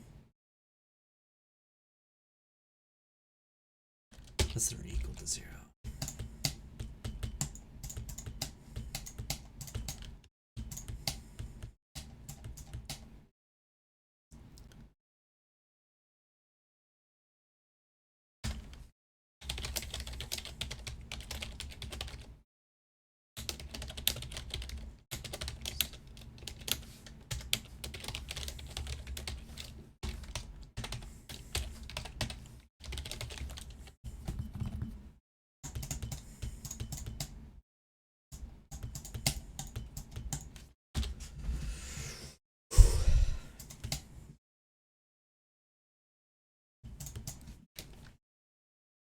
Kill me immediately.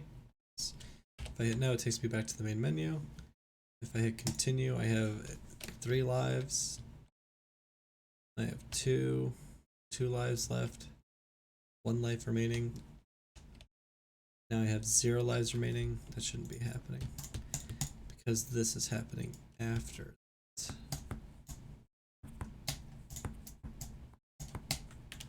It's happening twice. Damn it.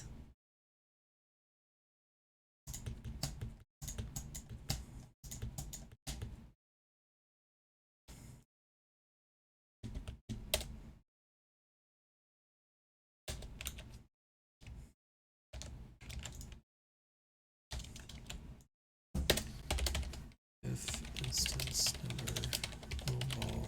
Hey, what's up, babe? You got a hike? Huh? I got my First hype train? Oh, nice. train. What were you playing? Playing I don't know what you play on a regular basis. what? I don't know what your schedule is. Oh, okay. Surprise. I know. Got a hike. Oh, nice. Do you know? Did people spamming your chat with emotes? No? What's a hype Bits train? and It's a spam what? it with- You spam it with like bits and. Ah, nice. That's cool. I'm glad you're having fun. Bye. George, are you back? George.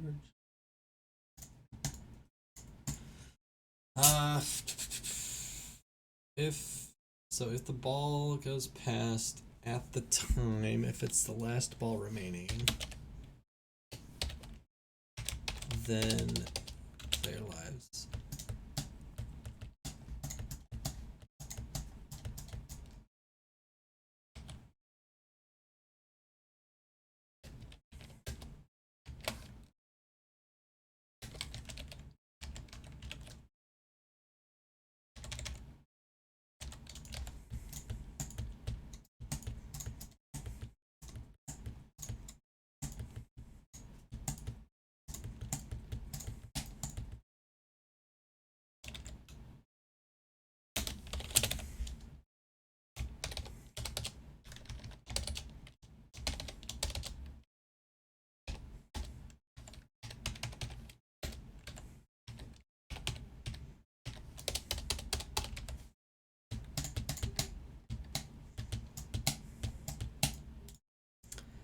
Permadeath mode is, so I have 3 lives. I have 2 lives. I have 1 life. No lives. And then I should lose now. I don't. That's cool. So once I go past...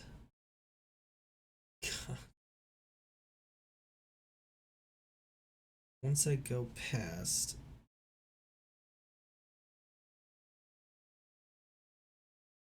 Oh, it's because I completely cut the code out.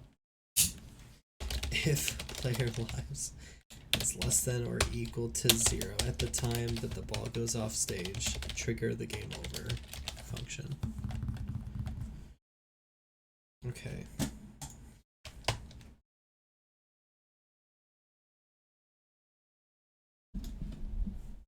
Oh no. Oh no. That should be the sound effect when I... There we go. I had 0 when the ball went past. So if I hit continue, I should have 3 lives again. Because permadeath mode is disabled. But my score has been reset. Very good. Very good indeed. So now let's test. If I go into permadeath mode and hit continue game, I have now reached the Pong level. If I hit no, continue is allowed, and I can hit continue. Nothing spawns in. Cool. Great. Alright, let's go back to the title controller. Alright, the same code that happens where I create the director.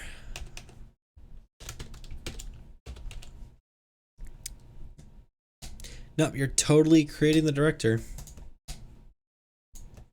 I'm back from bathroom, but I'm gonna eat a couple of tacos. I'll be back in a minute. Okay.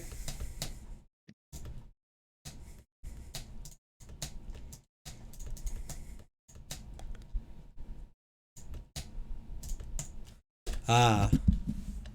Previous room equals room. Yeah, I think that's it because then the director's not initializing. It's setting the previous room to... So let's go ahead and die. Kill me. No. There we go. Let's go, baby. God, game coding is so... It's so good when you actually successfully... when shit works first time. It's so good. It's the best feeling. Alright. Write continue code. I mean, that's pretty much it, baby. That's it. That's all there is. What else do we got? So let's try running the game. And if I select permadeath mode and continue the game, and then I give myself 7 points, if I have multi-ball going, I shouldn't die unless the last ball leaves the screen.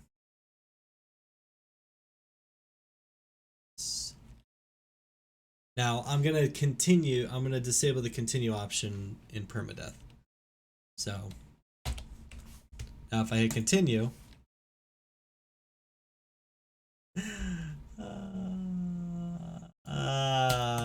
why is my score still?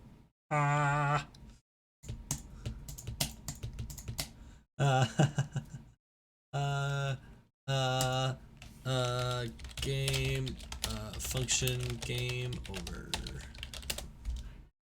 Function, game over. Let's just immediately set the player's score to 0 if you get a game over. Because you shouldn't be able to continue with your current score. That should always happen. I thought I was always doing that, but I must not have been. Okay. Destroy all the bricks.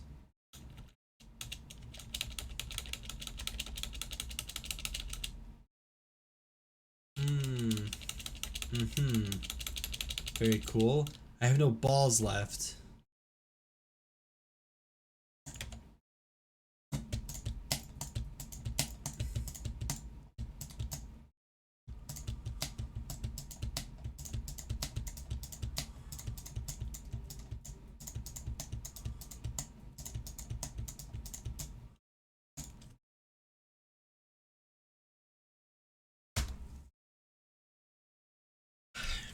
Show debug message. This is running on Vader.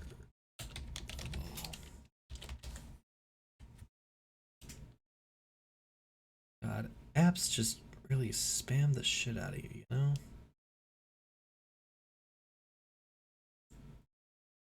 So many freaking... Yeah, not happening, buddy. Permadeath mode is on.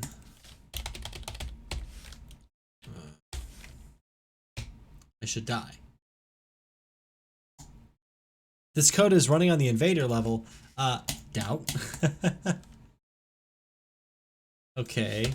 Show debug message instance number of balls, because there should only be one of them, right? Satan. Hell, let's even show the number of lives that we have.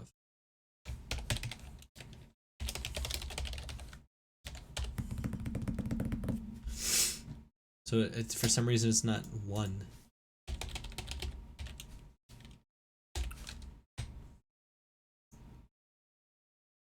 It's 0.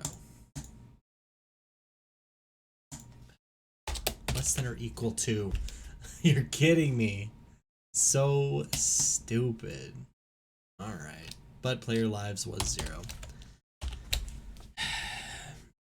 You would think it destroyed itself. Oh right, it doesn't destroy itself because the instance destroy event happens after the fact. Whatever. It's an oversight. I'm tired. I've been coding all day. Kill me!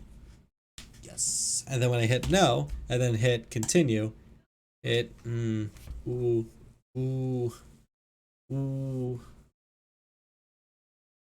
that's not good.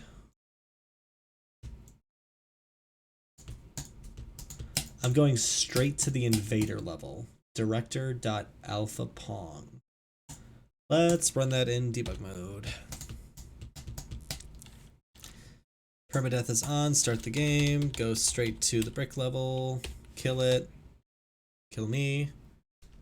Oh no, I'm dead.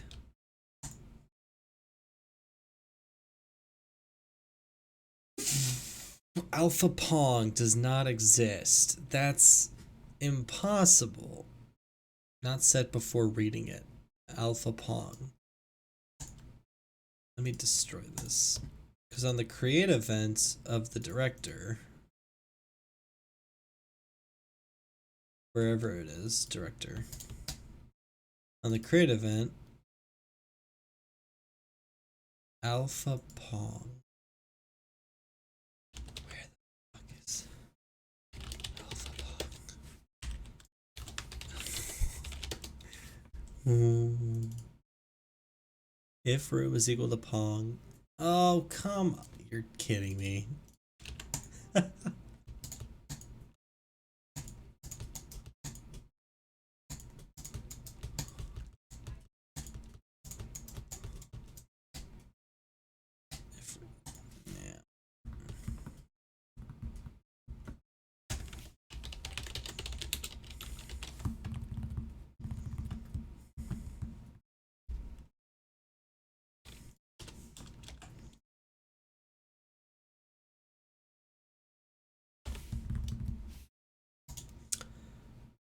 Not much, dude. I know you stepped away for a second.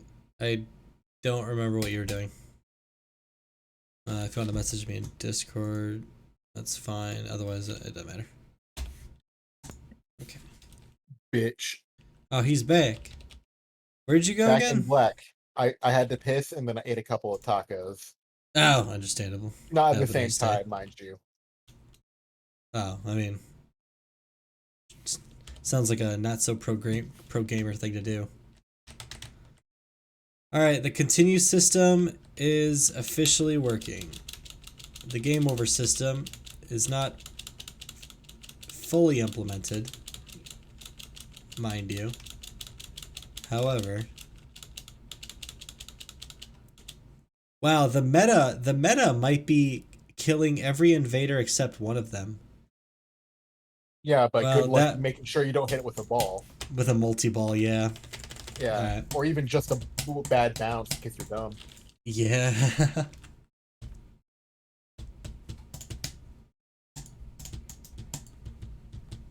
So you're saying we should have a health system?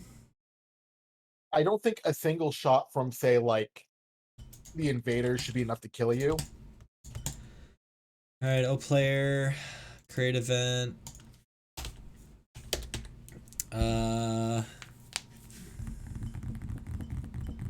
We're gonna do player health equals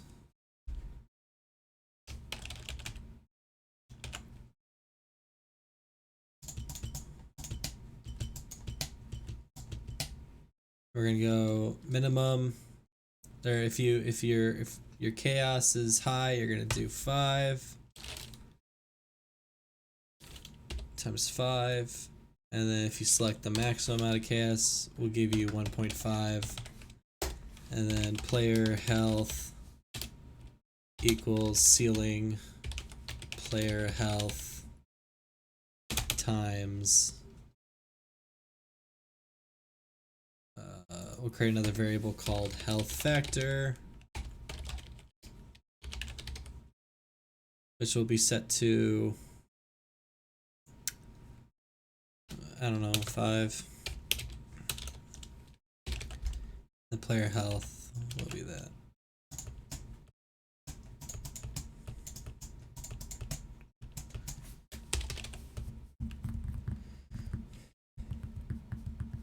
Alright, here, let's do this. Let's do health factor is set to that.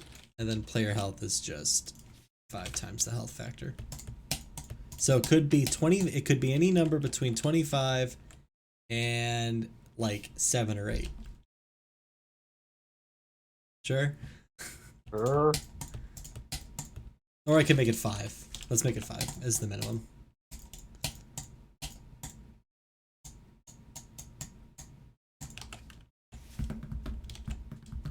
I'll have to store this in a global eventually because I don't want. Yeah. Alright, it's fine. So enemy bullets. They place meeting with the player's shield.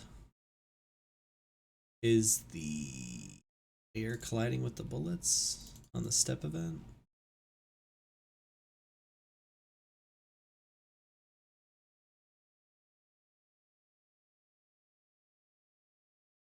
Am I not colliding with enemy bullets yet? No, you're Am I not. Oh, okay. That's fine. Yeah, the only thing that collides with the enemy bullets is the shield. Okay. Player You used health. to, but I think when you're consolidating the collision system, it got removed or something. Got it. Oh, player, we're gonna draw.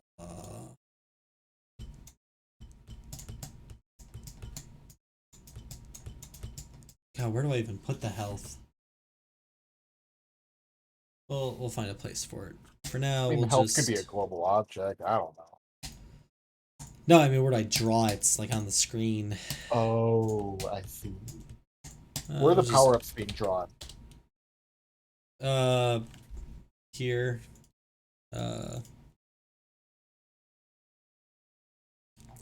So maybe I could put it like right here. Yeah. Or, in oh, that, or like, you know little- what? You can Or put it in down that here. 2-square area, or down there. Yeah, because right here is where the high score is. Right here is where the score is. Here could be player health, what stage you're on. Is permadeath mode enabled? So when people want to take screenshots, it'll be in there. The stage I'm on is 3. What is that? The first stage? Or no. Wait. I thought it was this. I thought it was called the stages of grief. Yeah, it's the stages of grief. You've yeah. confused me. Yeah, How dare sorry. you?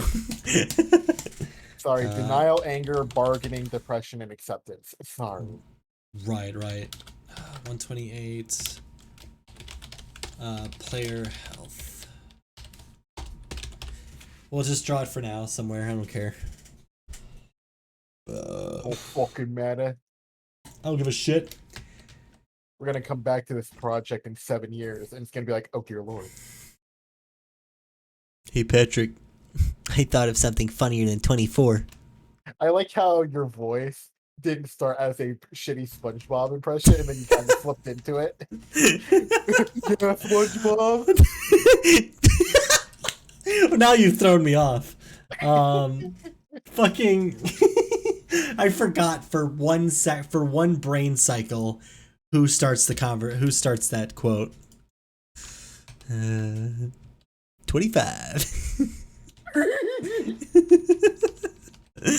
Now if I. Oh. How bad are you? No. I was testing to make sure the player life thing worked. But that doesn't happen until here. Hit me with all you got, bloody. Hit me 24. with your best shot. Dun, dun, dun, dun. Why don't you hit me with your best shot? Yes, all right. You stay up there. What happens if I get hit by an angry invader? What should happen? Just lose health again? Yeah, I should lose health, but maybe more since, I don't know, it's a fucking alien crashing down at you. You got a point there. Okay, so if I go to the invader on the step event, if you're angered, move towards the player. If place meeting X, Y, O player, instance destroy, and O player dot player health minus equals damage. I don't know. Damage will be a variable. Ooh. All right, this is an idea. For now, we can set this to. For now, we can set this to like 5 or 3 or something. But when we spawn in the aliens, the higher up aliens could deal more damage. We could totally do that if we wanted to. Yeah, that wouldn't be hard at all. Yeah. Just add that to the for loop. What the fuck, Richard? If place meeting, I always forget the second. I always forget the second fucking parenthesis. I'm bad on that too. I hope in the next Game Maker update, the smart syntaxing, what is it called? Synapse candy or whatever the fuck it's called? Syntax candy? I don't know. It's a term that's used with like the really nice shit that code editors will do for you, like automatically creating the closing parenthesis on the other side of your cursor. Sure. So it's already enclosed in it. Basically what Visual Studio can do, and as customizable as Video Studio can be. Permadeath's not on, is it? It is. Or wait, permadeath should be off, and I should have 3 lives. Okay. All right. Oh, good. What the fuck was that?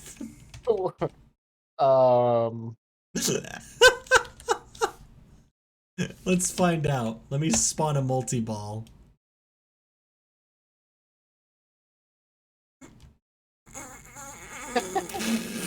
What point are you hitting for that to happen? I'm spawning an upgrade which should not be available on the Pong level. And the Pong logic for the ball is if I go off the screen, reset me. Right? Gotcha. Okay, yeah. Yeah. Okay, so that should not be a big deal. No, because you should never be able to have that upgrade on the Pong stage. I mean, I did make that joke about the score to win being like 100 and just playing the game until you get like a power up that drops from the sky. You were what? I said I made a joke about how we could in the Pong stage have like the score to the next stage be like 100, have that off to the side as information. Oh yeah. Player goes, oh man, that's gonna take fucking forever. This guy's no slouch. Yeah. And but then you get like a couple of multi-ball power-ups and it just goes real quick. What if we don't have to do that? It's fine. No, I know. Also the text for the newest follower. Yeah, I know, I saw that, but figured Why it wasn't exactly did that important. happen? It wasn't there to begin with. It was always centered. And also it's incorrect, but oh, is it? Ah, crap. Oh, crap baskets.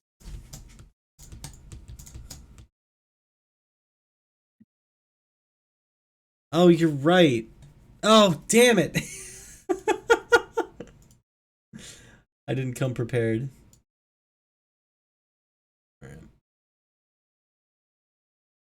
Alright, good enough. Shit, I didn't realize they followed me. Well, if anyone's out there, thank you very much for the follows. Yes, we're one away from hitting the magical number of 50. That's why I'm one away. Oh, right. Duh. I never noticed because I did look Rory, at the make a newest dummy follower. So if I hit yes, what happens? It brings me back to that stage with a score of 0 because otherwise you'd be able to milk the system. But it does record your latest score. I'm a fucking idiot. I'm such an idiot. You okay, little buddy? Player high score equal to. I can't just fucking set the score. No, yeah, you're gonna have to check if it's greater than or Yeah. Player high score is equal to player score if player score is greater than high score. Otherwise set it to. Actually, you know what? I don't think I need to do that. I think this is fine. Nope. I need to give it a false conditional. Okay. All right. I think that's the only place I'm setting it to. Let me double check. Player high score. Global var, player high score, draw text, player high score. All right. Cool. So yeah, I totally that could have been catastrophic. Imagine if your high score gets reset to 0 because your dumbass game's over without hitting a single ball. Boing. You mean every time you play? Why are you so mean to me? I'm fucking destroyed in seconds. Do you remember that show at all? Did you ever watch Discovery Channel as a kid? A little bit, yeah. Wow. Imagine missing a ball without getting a single score. Who would ever do that? Also, yeah, there was this... Sorry, go ahead. I was gonna say apparently you. What were you gonna say? Yeah. No, I was fulfilling the joke. There was a show called Destroyed in Seconds on Discovery Channel where they would basically just show... Yeah, I think I saw a few of those. It'd be like, oh, this oil tanker on the side of the highway is on fire and is ready to explode any second now. And then they just build up the fucking hype. And then it actually happens. And then commercial. And then... And then commercial. Dramatic music. Zoom in, zoom in, zoom in. Commercial.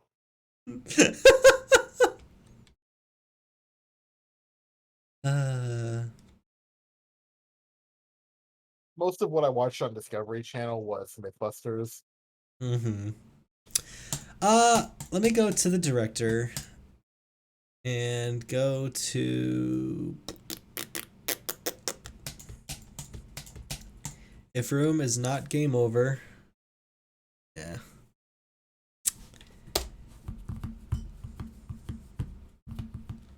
If room is not game over.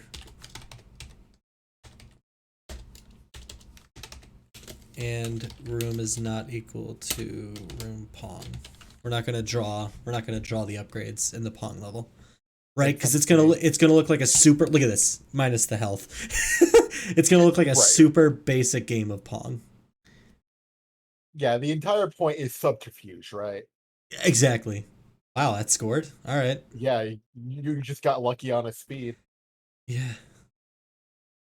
And now he's going pretty quick, so good luck.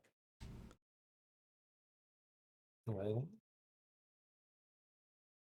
Wow. Yay.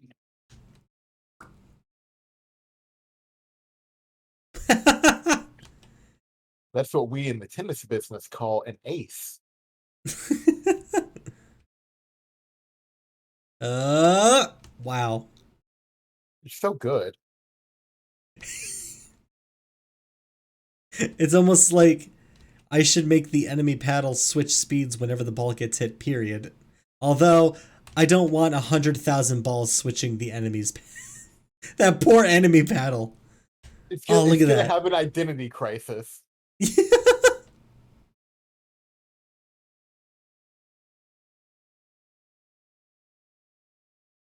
I can't wait to add sound effects and then make my ears fucking bleed. Yeah, it's gonna be horrible. Gonna be so many bloops, it's gonna sound like a flat line. It's gonna sound like a fucking dial-up connection initiating. Just have that sound play Damn it. randomly in the background.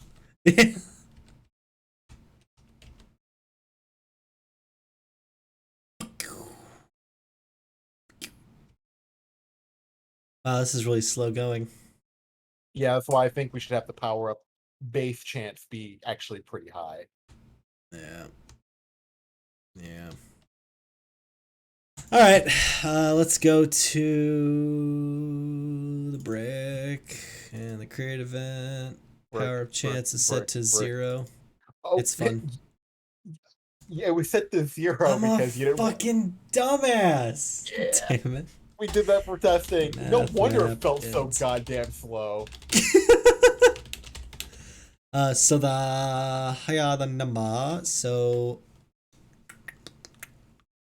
here's the thing. So if the chaos factor is low, we want a lower number. So if we set it to like 20, and if we're on high chaos, it'll be like 80. Sure. I can't wait for somebody 30 years from now. Like, it's like, here's the math behind the game title. I gotta change that. I totally forgot game title. I totally forgot it was called that. So I'm on a pretty low. You piece of shit! What? I'm on a pretty low chaos right now. Ooh, get fucked. Ooh, get fucked. Get wrecked. Get wrecked, you scrub it, bitch. So theoretically, if Meta were speed running this, right, he'd want to play on a high chaos for the extra power up chance. 100%. Yeah. So you have the added benefit of it being more difficult but faster to complete, and you get higher score potential. Now, if there were categories, would there be different categories for each chaos level, or would it just be like any percent? I mean, I was gonna say it's not really up to the it's not solely up to the, well, I guess it is. So if I wanted to make another category with Rebel Raiders, I would have to get it approved by you or another moderator. Yes. Okay. I mean, I probably wouldn't say no, because if anybody ran it, I'd be happy. But also, I don't think your math is working, because God, holy shit. What the fuck? Maybe half the time? like that math, like, you broke Well, like here. 30 bricks at, like, let's just say 30% chance. Like, that's statistically improbable. So these should all be 50. These should all be 50. Can we see the debug messages? They're all 50. Okay, well, let's see.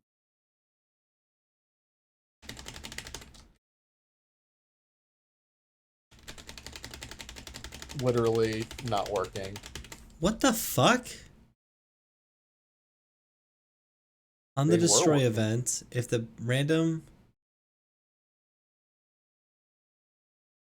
Random is less than power up chance, yeah. Makes sense to me. That's What? Hold on, let me go to the power up itself. If not debug spawned, then use the wait system. I can remove this now. I'm never gonna use that.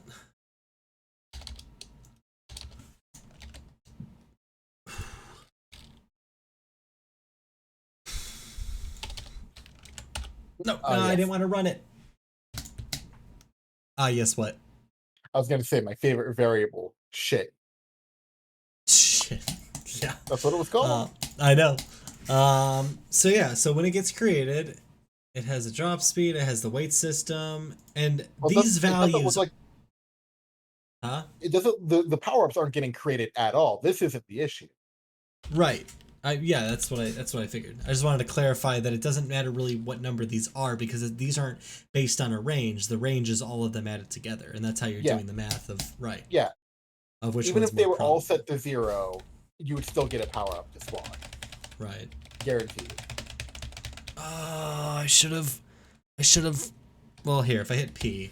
I was going to say you could hit P to Why aren't any of them being created?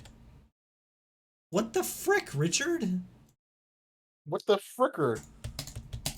On the destroy event, once they're destroyed. Could you do a what do you call show debug message just in there and say, "Hello, I am Here, created." var rand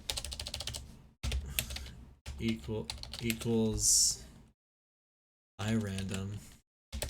Show debug message rand. If rand is less than power.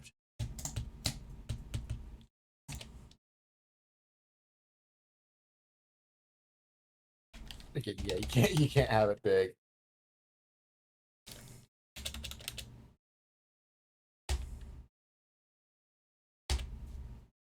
It's literally just. Oh wait. Yeah, there they What are are. those There's numbers? all the these are all the random numbers. Okay. All the numbers between instance create depth. Is it the depth? Are A smaller depth is closer to the camera. yes, it is. I would agree with that. Well, you'd still be like running into. Well, I guess we never really tried enough to see, because if you delete all of them, they should even if you can't see them, you should be able to run into them, right? Right. So Dude, Yeah, I'm not even getting power-ups from the fucking... I'm not even getting power-ups from the Space Invaders. that's very cursed. Also, the ball didn't respawn. What is wait. happening right wait, now? wait. I saw a power up. Hmm. I swear to Christ. Well, now It's I can't concerning. fucking... It's even Why more didn't the- concerning than them not, you know. Oh, I did get it. I did get it. Yeah, I got a speed power-up. Yeah. What's the code in the invader? Create event. Power-up chances. Huh? Is that the 1% chance you talked about? It's a 1% chance if it's set to 0. Yeah. Well, I'm an idiot. I'm an idiot. yes, I'm you an are. idiot. Real quick, it's technically a 1 in 101 chance, but No, I know what I've done. I know what the problem is. dream. I know what I've done. This part doesn't matter. It doesn't. I don't think it matters. No, it does. Huh? Hold on. Wait a minute. I thought for a second there that the brick layer was deciding what the power up. Yeah, the pickup chance. 10 to 80. I'm not setting it to the pickup chance. I'm setting it to 0. I'm an idiot. I mean, Here we no go. one denied. All right, 1, 2, 3, 4, 5, 6, 7. Watch all these power ups. Watch them. Well, watch them now. Boom, baby. They're back. Back in black. June. Oh, that's God. a This. big ass turret.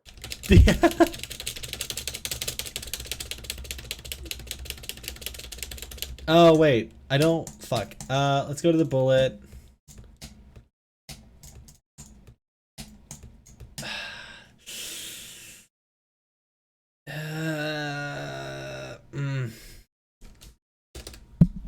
If instance exists, oh, player shield.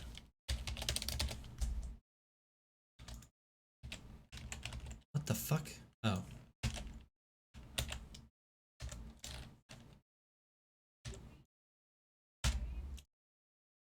Else, then check for collision with the player. I don't want to be able to, just to like not be cheap, I don't want you to be able to like slide into a bullet when you have the shield activated.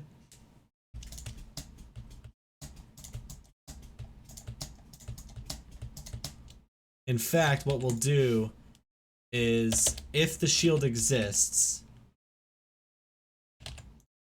we'll just do this. Fair?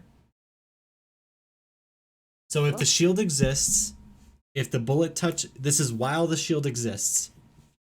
If the bullet touches the shield, it removes the life. If it touches the player, it removes life from the shield. However, if the shield doesn't exist, then if it touches the player, remove the player health. Okay. That way you can't like sideswipe a bullet. Like I feel like you're gonna be doing so much dodging, you're gonna just be losing health. And you only get 3. Or no, you get 25. Whatever. Give me all them upgrades, baby. Boom, baby. Baby. Oh god. Oh god. Multi-balls are not your friends. Well, the problem is they're your friend in the breakout game. Well, I guess. Oh jeez. Oh god. Oh god. Also, dude, that was dope as fuck. The ball went oh! Oh, I love that and hate it at the same time. Yeah, that's kind of why I'm telling you that they shouldn't collide with Angry Alien. Right. Also, the ball's not with that collision respawning. mask is still not working. What do you mean? Like you're still hitting the ball with your turret there, and it's bouncing wonky. If I go to the... Did I not have a shield? You didn't have a shield. If I go to the player tank and I go to the collision mask, no, it's there. Does changing the sprite index change the collision mask? Yes. If I wanted to, I could just go up here, go to O player.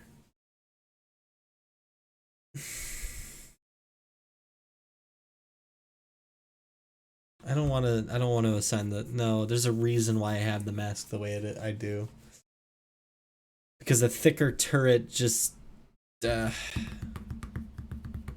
I know why. I need to remember where the fuck the collision code is for the... I think it's in the player. If I go to the step event, it's right... Or no, is it in the ball? Yeah, it's in the ball because I have the ball collision function on the end step event. So... It's the ball... It's this minus its V speed. So maybe I could just do this. That technically should... Oh wait, no, that's if the ball collides with the Space Invaders. Where is the ball touching the...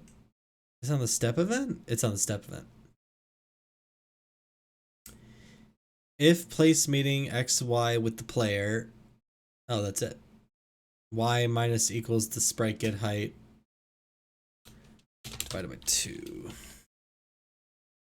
Maybe that's it? Maybe. I did that so the ball... I did that in an attempt to fix the side collision.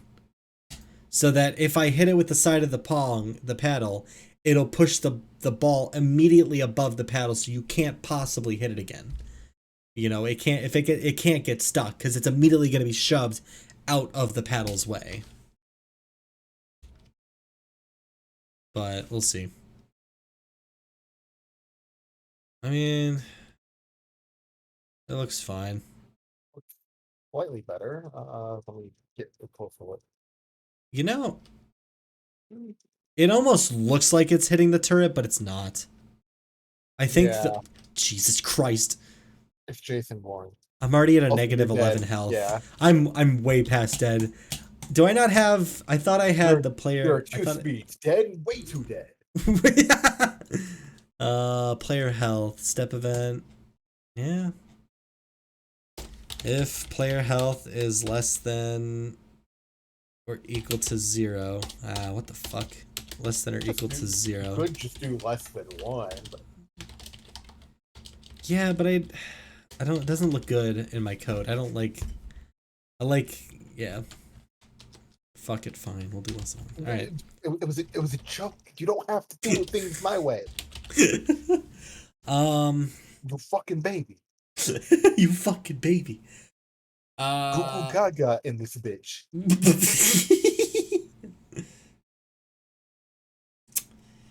I'm glad I can make you laugh. Goo goo gaga. Goo goo gaga.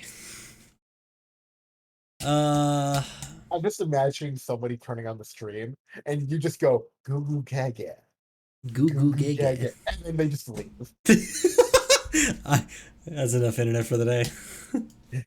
Yeah, it shows he has been streaming for 11 hours. Oh wait, I don't want a game over. I don't want a game over at all. You just want to lose a life. I just want to lose And a then life. reset your health. If not permadeath.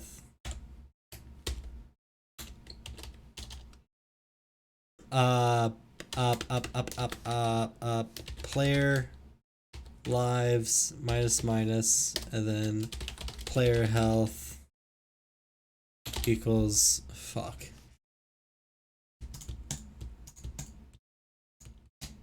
I could just do this again. God. Else, game over. If player health, okay, if you're not in permadeath,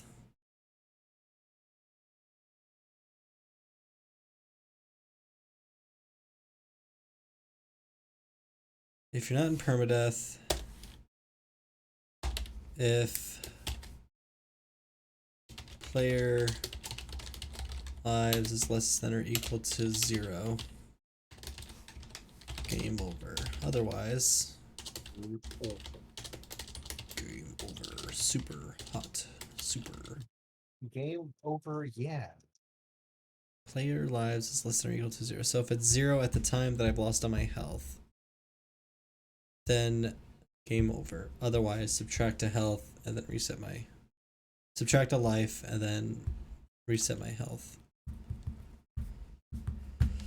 Game over. It appears that your game is quite a challenge. Maybe. Well, maybe to me, because I'm really bad at Pong.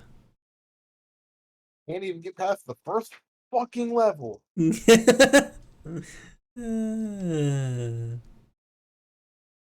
What was I testing? Player health, which I need to take 1 billion fucking bullets. I came in like a wrecking ball. Or just get hit by a bunch of aliens. Oh god. I have a new problem though. I think the ball's not resetting. Oh god. Oh. Yeah, the ball doesn't reset. That's fine. Kill me. Ah. Hurry, delete all the bricks. Hopefully they'll give you a multi-ball. Oh god, yeah. I was about to say, you look. There you go.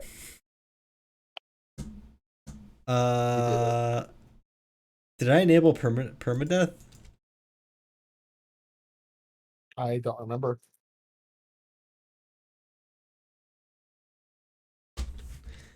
I came in like a wrecking ball. Permadeath is off. Button. Hit me. Do it. Hit me with your best shot. Dunna. Why don't you Dunna. hit me 9. with your best shot? Dunna. Fuck.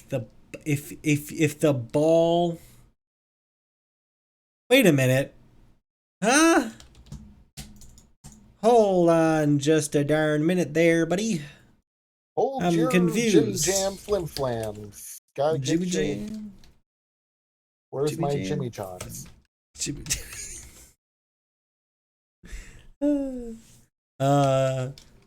Plus 32. Player lives. Alright, time to see how many lives we have left. Fucking end me. I have 25 health and 3 lives.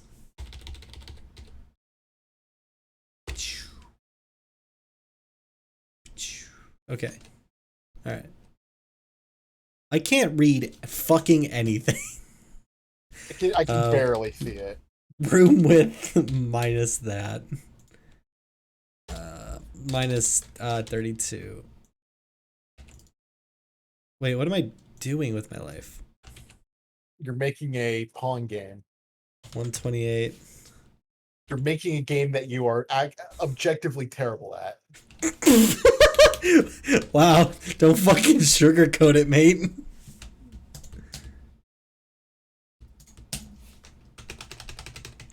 Alright, I have 25 health and 3 lives.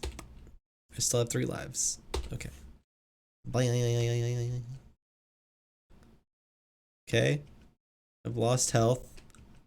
What?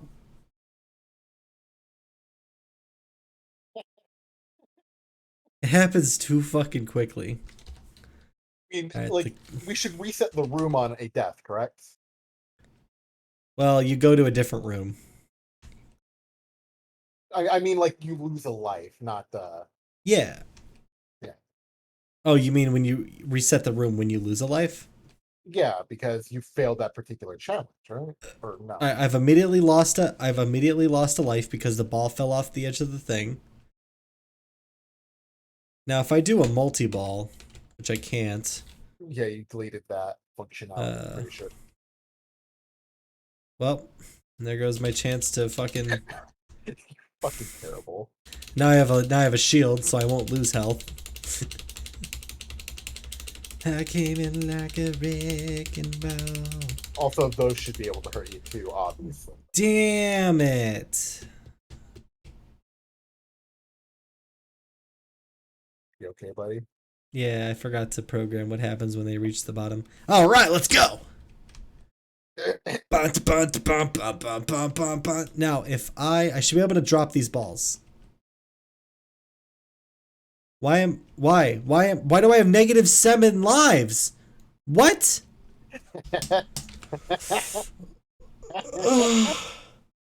I'm sorry. Yeah. What the fuck? Maybe you're right. Maybe we shouldn't reset them too much. Why didn't it? I never said that. I agreed with you on that. Well, no, I'm just What the saying fuck? maybe, I don't know. We'll see. If I'm not okay, if I'm on the breakout stage, all this code is running. If the number of balls is less than or equal to 1 when the ball... Yeah. Oh, wait. I'm a fucking idiot. Oh, man. I'm a big dum-dum. I'm a big dumb. Why am I so bad at coding? Imagine being bad at coding. Imagine... yeah. Wow, you got me there. Imagine all the people.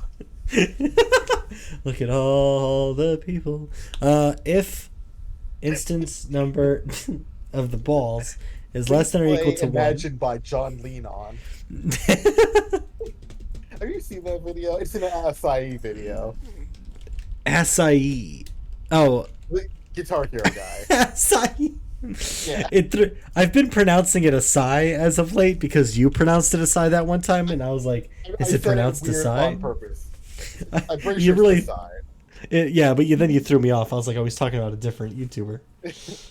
I've watched a lot of acai videos, and a lot of them are shit posts. If it was uploaded in the last 2 years, I probably saw it. It's this one. The first 5 seconds will give it to you. All right, give me a second. Ah. Imagine all the people.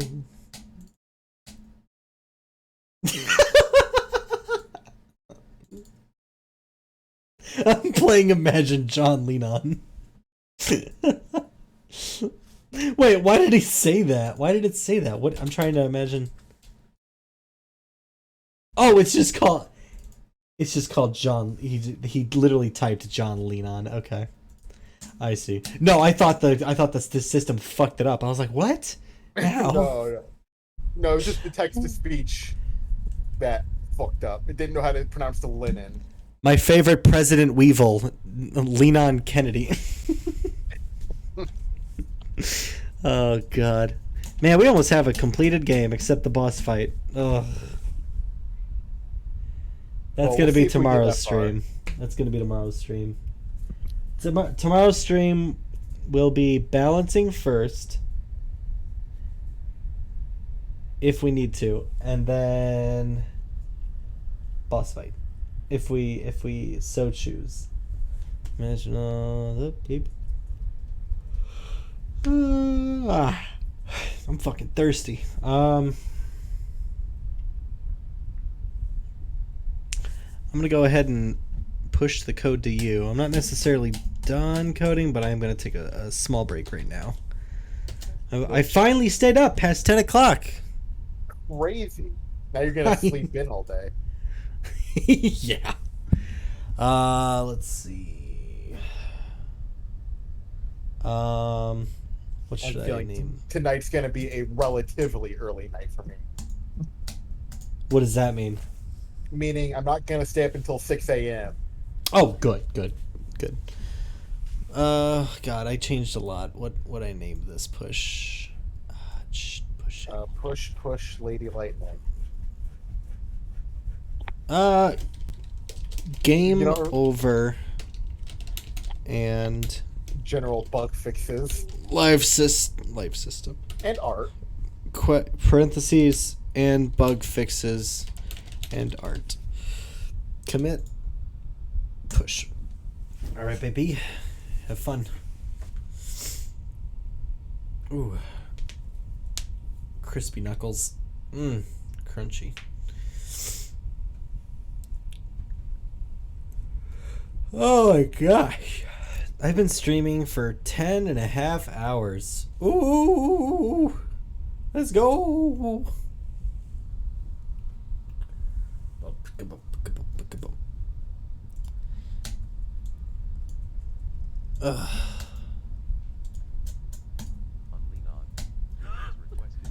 Oops. John Lennon. I accidentally hit the stupid touch controls on the side of my headphones, and for some reason it just decided that Discord was the media to control that. It chose to control, and it started playing the video again.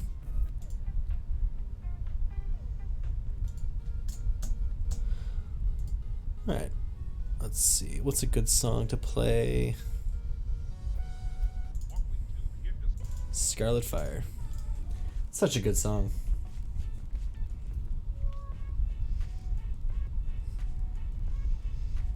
I found this new YouTuber named DankPods. He's not necessarily new, but he's new to me. And he reviews like music shit. He's a drummer who is an audiophile and a YouTuber. So he likes to review headphones, but like they're never good headphones. They're always like the shittiest headphones or shittiest MP3 players. Yeah. This song that I'm playing called Scarlet Fire, it's by Otis McDonald, which is one of those like, you know, the other Kevin MacLeod, basically. What he'll do is if they're like shitty earbuds, he will plug them into an amplifier and just blast this song as loud as the amplifier will go and try to like pop the earbuds, basically. Try to fry the circuitry inside of them. Yeah, it's so great. Huda 6 Hundos by Old Man Senny.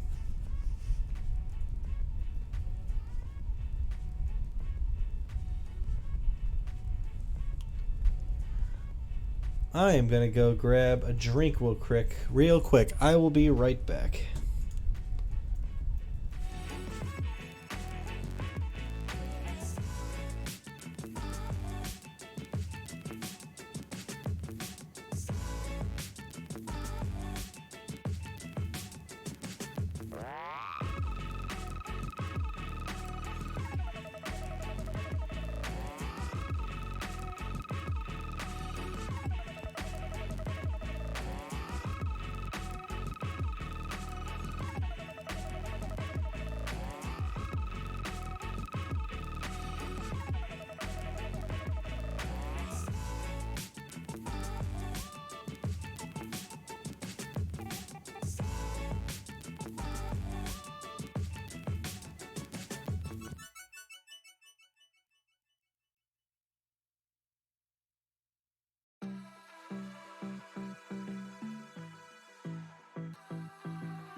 Let's have a bit of fun till I downfall. My love, if you feel like I do right now, don't say you're on the run to the other side, my love.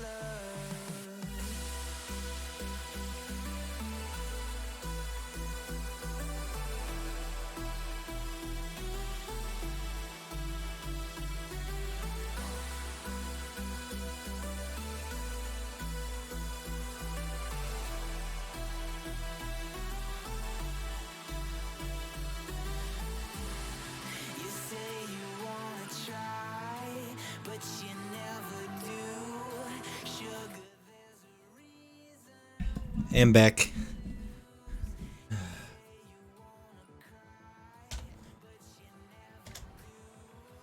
You there? Oh, you're good. Did you get a chance to pull the changes?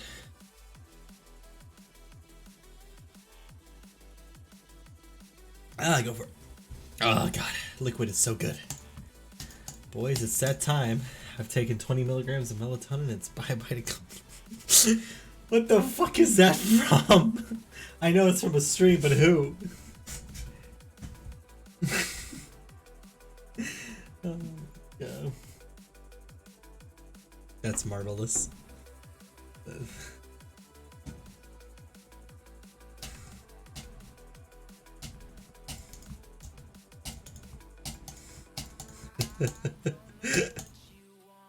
God, that's great.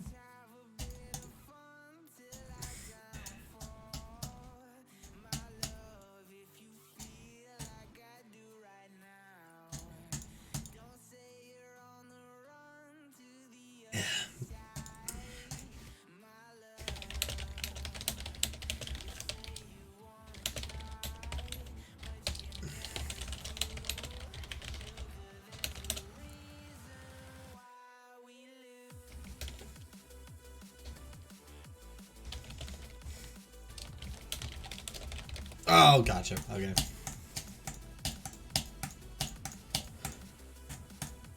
Right. Gotta go upstairs and spawn balls. Walk downstairs, spawn balls. Walk upstairs, spawn balls. You gotta go upstairs and pause balls.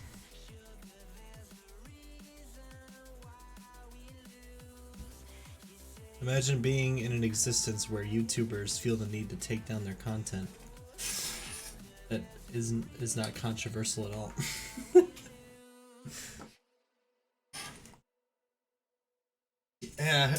Who would ever think to just mute audio? Take down.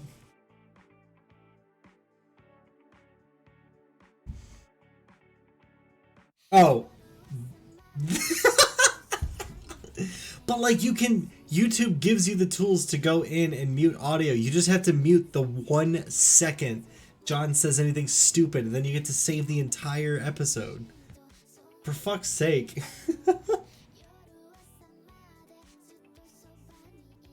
That's true there. Yeah. You calling me a train wreck?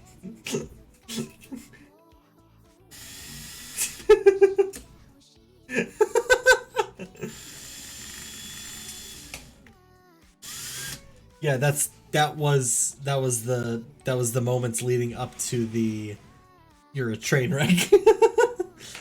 Cuz it was like, John, no. John, no. Chicka chicka chicka. When you call me a train wreck, you're derailing.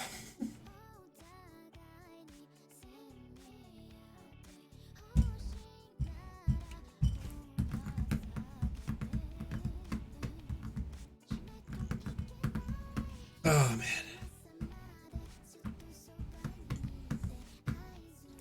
I'm so thirsty. It's almost like all that caffeine I drank today to exist dehydrated the fuck out of me.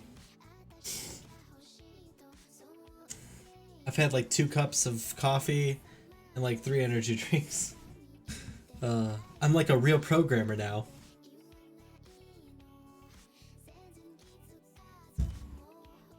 Yeah, exactly. Skype noise.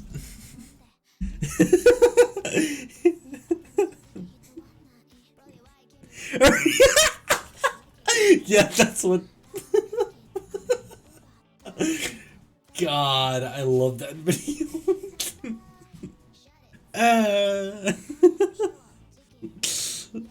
God, Lego Star Wars was the best.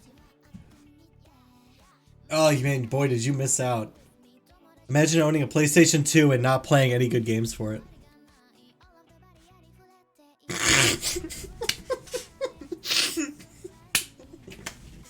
Doesn't even immediately defend Neopets, goes straight to Rebel Raiders.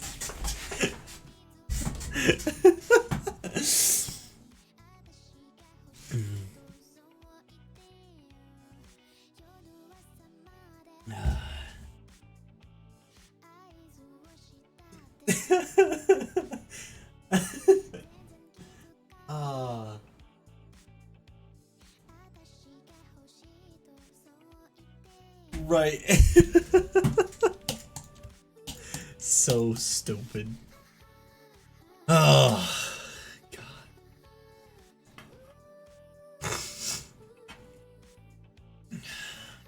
I don't know what else to add at the moment.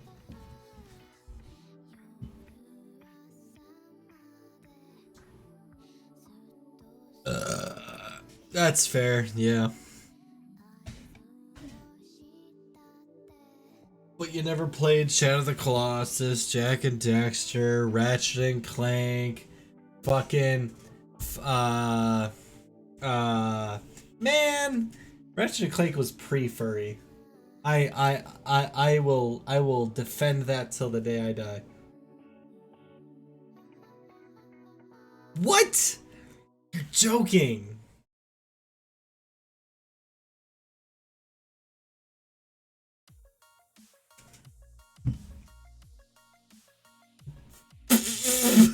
What a PG. Yeah.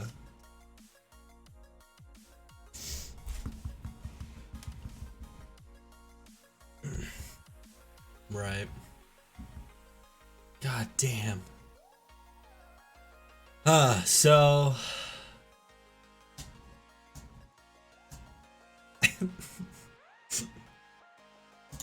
no, I'm fine on that.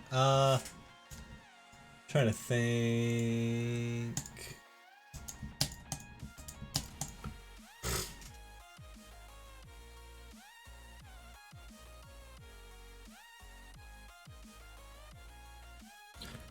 I need to fit a proper place for the health and the lives.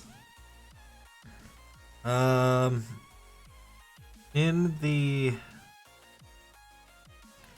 game over screen, we should stop the player from being allowed to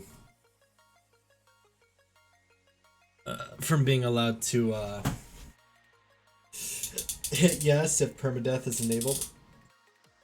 No continues, you have to go back to the main screen. Start from the beginning. Permadeath also...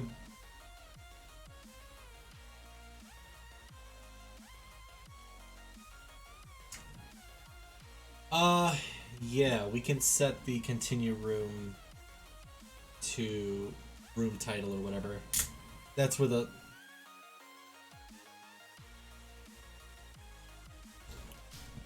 Well, that's what I've already done. That's why I said on the title screen, on the title controller, on the draw event, if continue room is equal to -1,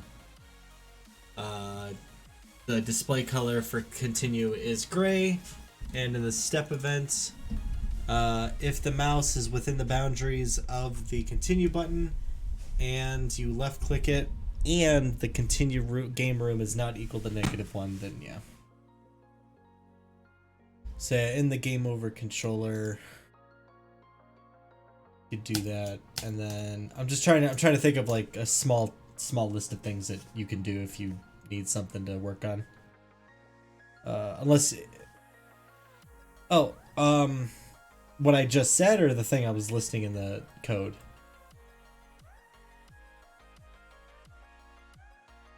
Yeah. You're good. You're good. So, I was...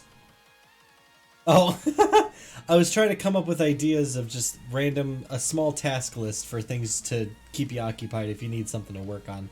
If you don't have any... If you didn't already have any ideas yet. Well, so, okay, so yeah, so in the game over controller,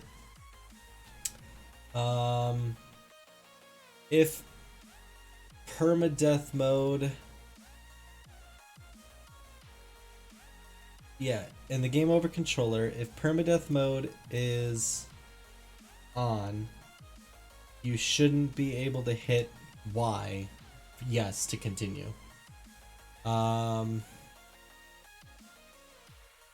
Otherwise, yeah, you can continue. However, it should allow you to hit no, which will force you to go back to the room title. Actually, yeah. You know what? That's good. That's good enough as it is for the code and the yes, the if statement, checking if you've hit Y on the keyboard in the game controller. Check if permadeath mode is enabled. If it is, don't allow it to do anything. Then the player will be forced to hit no to go to the main menu. At that point, all I have it doing is going to the room title, but we'll also want to remove the continue button. Okay, cool. Alright. And then in the draw event, if you go to the draw event for the title controller, you'll see lines 7 and 8 and 9, 7 through 9, are setting a display color. If the continue game mode is set to -1, it's setting the display color to gray. Otherwise, it's white. You can do the same thing in the game over controller. You'll just initially, if permadeath mode is enabled, you'll set a display color local variable to gray, and then where it's writing the text for yes, you'll just change the C white. You'll populate it with that variable, so you can on the fly change the draw color of the yes option from gray to white or whatever you want.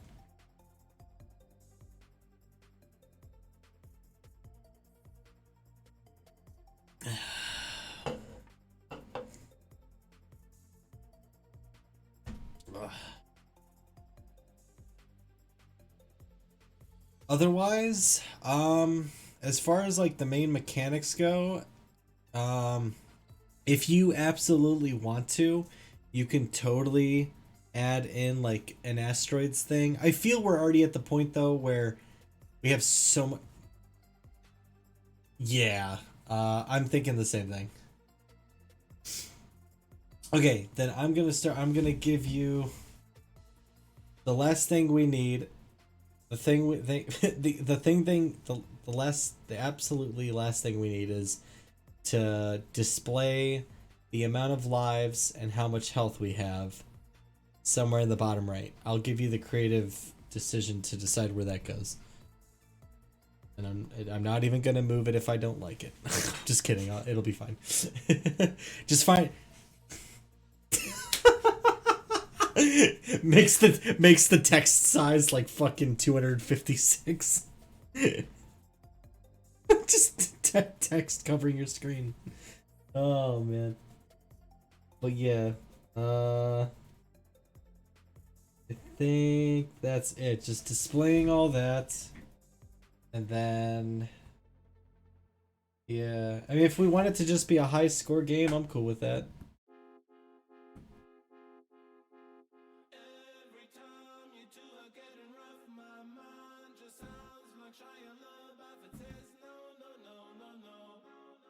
Yeah, like if we like max out the counter or something, I don't know. We can.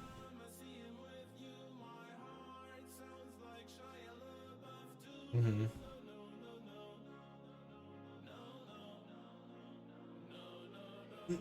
Yeah.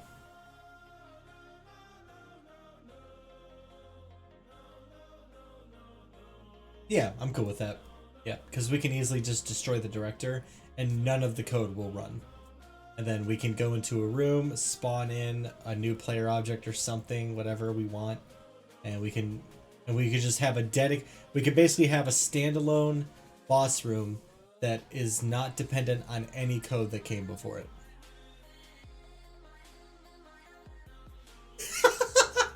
The fucking resolution of the game changes and everything. God.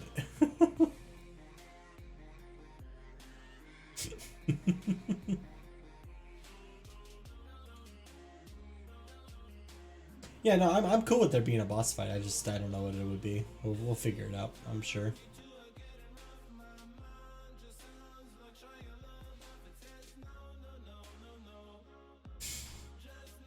Yeah.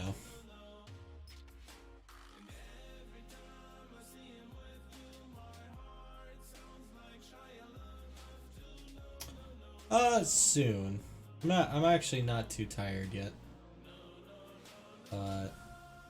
I say that, and in 15 minutes I could be dead. What I'm waiting for is the crash. You know, I've had all these energy drinks. I'm waiting for the crash. And both.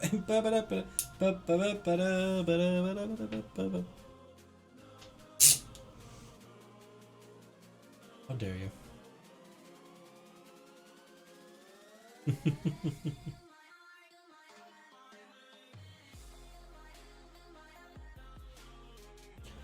It is very euphoric going to the breakout level. It's probably my favorite aesthetic thing I've ever done. It's just there's something about it. The fade, because it's almost like a fade in from black thing. It's so nice. Thanks. Nice. Thanks, Dad. Paddle turns into bricks. Oh God, yeah, where the enemy paddle just, yeah. Yeah, that was a cool idea. I still think that was a really cool idea. It would take too much time, and I just like having the bricks and the paddle to deal with. In that original idea, the Pong game would no longer even be a thing. You would just be playing Breakout. It's just how...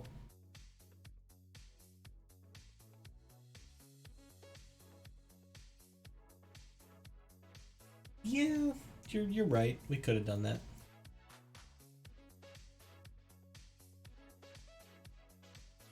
Fair enough. Ugh. Nice. There is one tweak I want to make. That is in the director draw event. On lines... I lied to you. Is it the step event? It's the step event.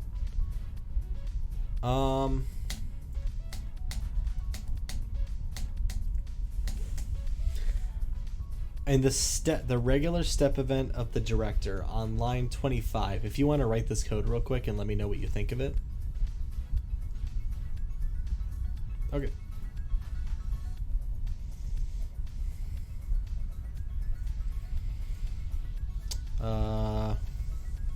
Yeah, the director, the step event, line 25. It says alpha pong equals 0. Instead, set alpha pong equal to max. 0 comma alpha pong minus 0.05. You're basically copying line 31, but you're replacing alpha breakout with alpha pong.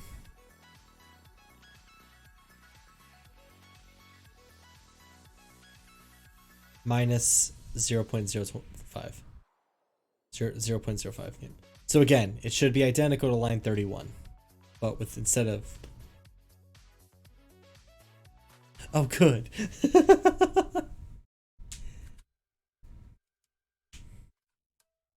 God. Just go into the registry and disable the function key. Oh, yeah.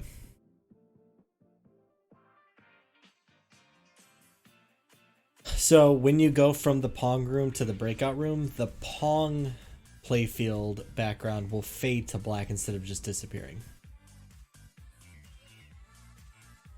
So at the same time that breakout is fading in, Pong is fading out. So it's creating a crossfade. Yeah. Okay. Okay, cool. Cool. It's probably nothing crazy because it's just making like a circle in the middle disappear. But it's fine.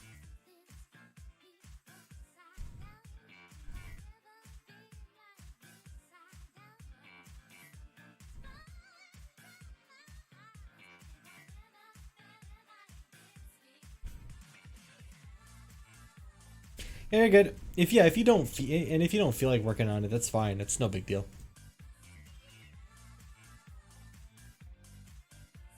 Okay, fair enough.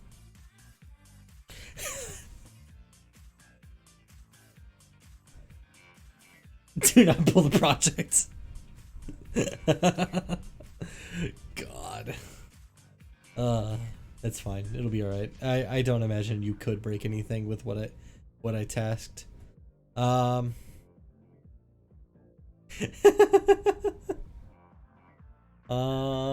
to think if there's absolutely anything here. If you really want, I'll give you a slightly tougher one. It's only slightly tougher. It's not really that tough, but it does require a few more steps. You had mentioned earlier the ability to just have a button to set the entropy level to min or max. If you want to add those in, totally do it. You'll have to create your own sprites. What I would do is just copy the sprites I made for the arrow buttons and just make them like a plus sign and a minus sign or something. Whatever icon would indicate maximum, I guess. I don't know. Or you could just write the word max. I don't fucking know. Okay. That's definitely not like a high priority, or like if you absolutely like put that at the bottom of your list of things to do, probably. Unless you really feel like doing it, then put it at the top of the list. Yeah,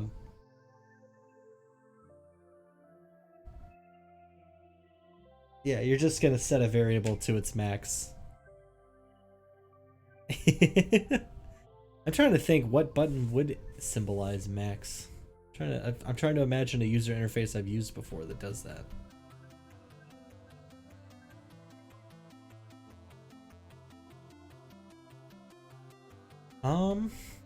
Double arrow. Oh yeah, you know what? You're right. Yeah, that's exactly right. Yeah, that's usually whenever you have like a list of page numbers at the bottom of a website, the last button would be double arrows. Yeah. Okay, yeah. That sounds like a good idea then. Alright, cool. I technically have to fix this. You don't have to do this, but I actually kind of have to fix the sprites for the S button arrow left and right. The arrow positioning is a little, it's not centered. The square is fine. The rounded square is fine. But where the arrow, this is for both of them, where the arrow is in the middle of the square, it's just they're too far to one side. It was screwing with me when I was making it, and I was like, is it not centered? I mean, I can obviously see that it's not centered, but then I was like, should it be centered? Because one side of the triangle is way bigger than the smaller side. Anyway, I can fix that if you don't feel like it. That's a minor thing, but anyway.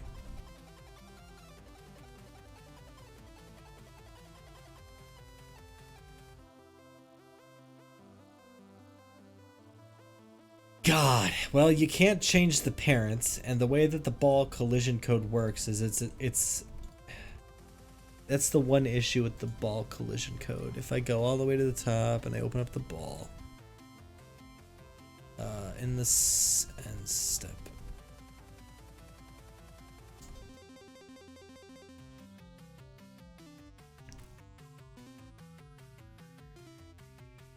I guess here's what you could do. In lines 8 through 30, that's where the 4 directional checks are happening. Lines 10, 16, 22, and 28 are just if you don't have the penetration upgrade active, then switch direction. That's essentially the collision that you're talking about that's happening with the... If you were to just put that code in the if you were to put that code inside the ball collision, first of all, you wouldn't need it to be copied 4 different times. It could just be in the ball collision code. You would be checking it twice. You would probably be checking it once. You would be checking it in the brick. So you would paste it somewhere in the case where collision type is brick. In the invader, you would put it inside that statement that if it's not anchored. If it is anchored, then that. Have you made any changes yet? I'll make that change right now.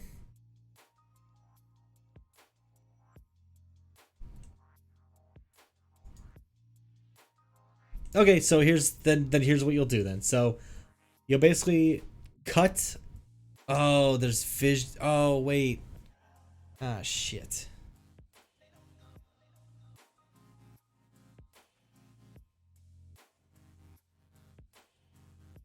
Okay.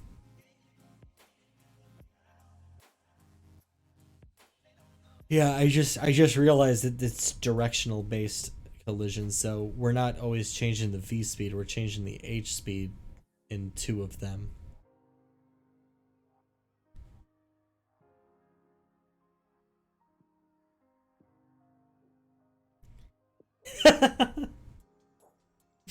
Yeah. It's okay. Gosh, I mean, if you just cut out the ball collision function and just take the switch statement that's inside that function and just paste it in all 4, if in all 4 not equal no one checks, technically you could make it work, but it would look disgusting because you're repeating code, but it doesn't matter. At this point, we just need it to work, and it's not. We have 2,000 frames per second to deal with.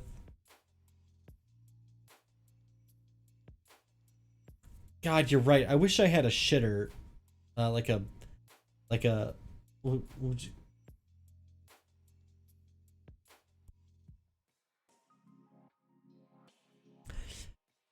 should I just?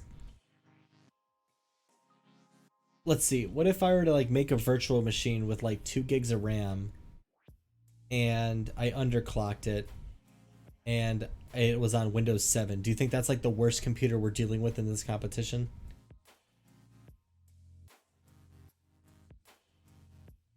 Would it be unreasonable to assume? Would it be unreasonable to assume someone else is running a Vista machine?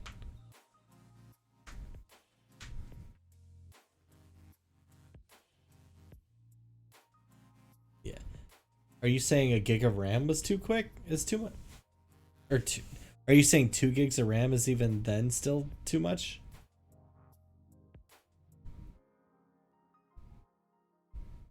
Oh.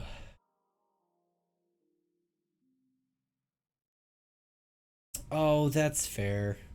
Testing. Oh, Nitty said, I'm testing if the game runs well on my phone in the web browser, if that's something to go for.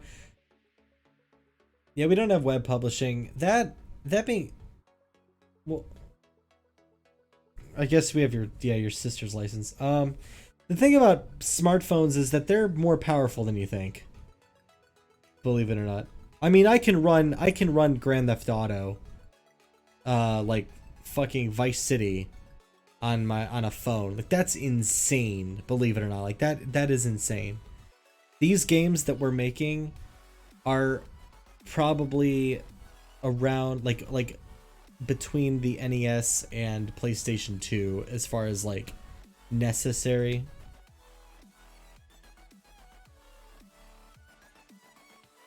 Sure, yeah. If their PC is worse than that, it's not a problem. If it's not my problem. Yeah, that's fair. If they have a PC that can't run GTA 3, I'm not gonna optimize for them. Raspberry Pi. God. I think our game would run fine on a Raspberry Pi, wouldn't it? You're saying a pot. If I run debug mode right now and see how much memory.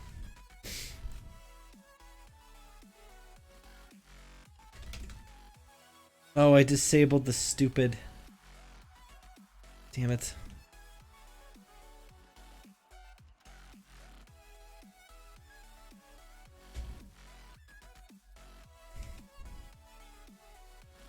Oh, also the balls aren't respawning on the invader level and breakout level, I think. So I think the maximum amount of RAM I'm using is, yeah, it's consistently using 5 megabytes of RAM. You're joking, seriously? Oh my god. What the fuck? I would need a RAM. I would need a write code and clean C++ with OpenGL at that point. Just rendering a stupid mesh in Godot is already really terrible. Yeah. Holy shit. Oh my god, I can't believe our game can't run on the PlayStation. What the f-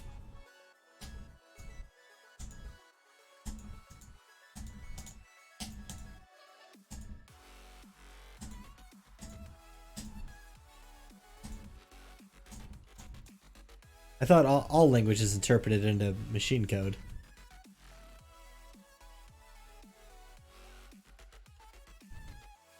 Oh, right. Yeah, you're right.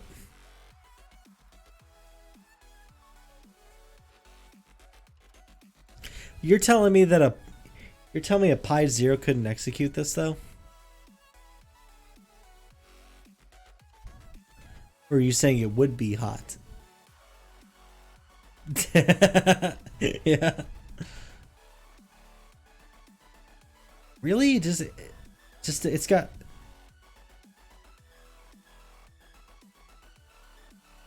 I mean, it at least outputs to Linux, doesn't it? Yeah, Ubuntu. If I select Ubuntu, I can't select any specific anything else. All right, well, whatever. Oh yeah, they do run ARM. So would I have to run? I would have to run like export mobile or something.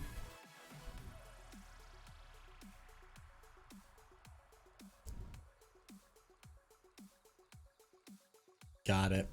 All right.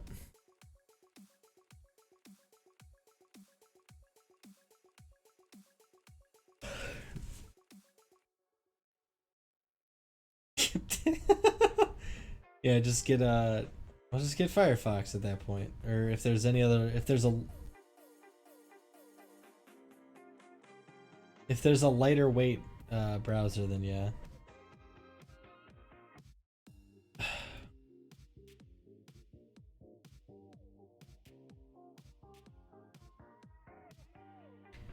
Right.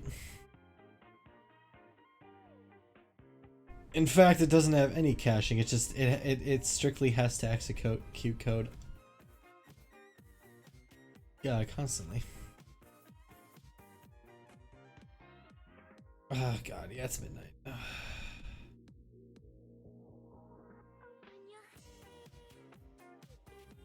Yeah, which isn't a lot, but I've just been so I've been awake for about 12 hours.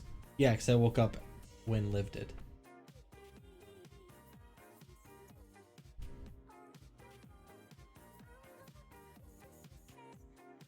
Oh, God.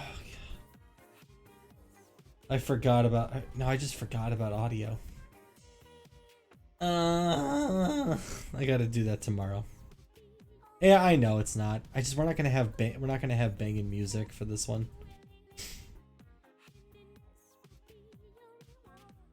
Rest in peace.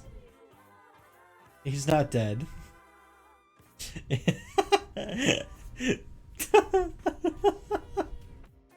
Oh god. I'll shit out some sound effects. God, I'm not good at music. I can't do it. I can't even try. I don't know music theory. I can. I have some in my playlist. It's 100% free for. It's 100% free use. Public domain. Yeah, I'll see. We'll see. I'll try my best to find one. If not, it's just gonna be a fuck ton of bleep bloops. CPU makes code go bleep bloop, but it can only do so at a fixed speed.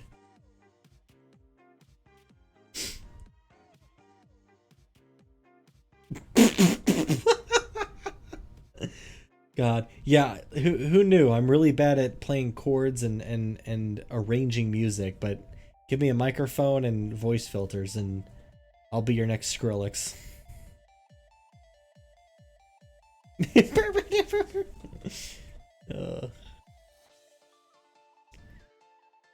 So tomorrow on the agenda is at the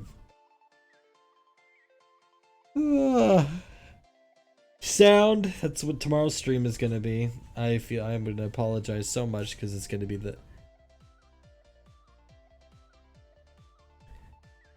I'm just straight silence. Oh shit, that reminds me. Let me go to YouTube real quick and check. I thought one of the exports was dumb, but now I'm not sure. Hold on, let me double check. It was I think the second part or the first part. Let me.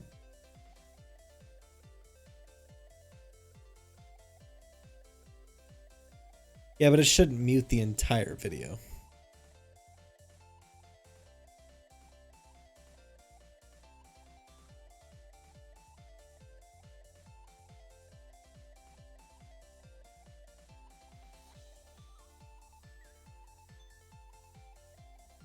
Okay. Okay, that's working, I think. Let me triple check.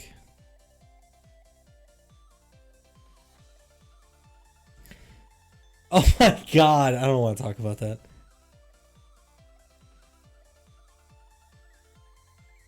Right. Okay. No, so the point I'm trying to make is earlier today, I think I was watching one of the exports from day 3, and none of the audio was like there. My tab wasn't muted, the video wasn't muted, it just was not working. But it was also still in the middle of processing the high definition. And I guess it fucked with the audio for some reason. I have copyright claims in all 4 of these. I've been slowly removing music from my playlist as I get them. That's it, yeah. Now, most of it...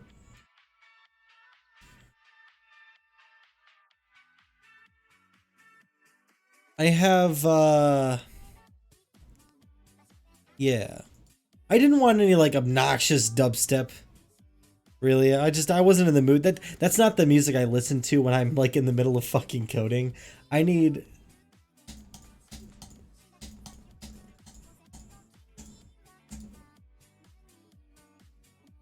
Smile, yeah. I don't know, maybe I didn't go through all of them, but it's really dumb because one of the songs that was claimed was a fucking Fat Rat song, which Fat Rat has publicly said that all of his music is copyright free. Well, yeah, he does. He has control over what his music. Yeah, he does. But like,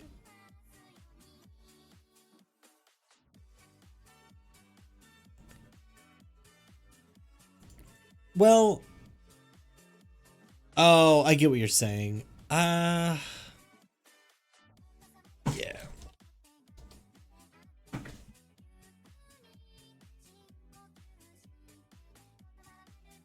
Right, I do remember that. One of his tracks got taken from him, yeah. He won it back, but I'm just not gonna dispute it. I'm just gonna take it off the list.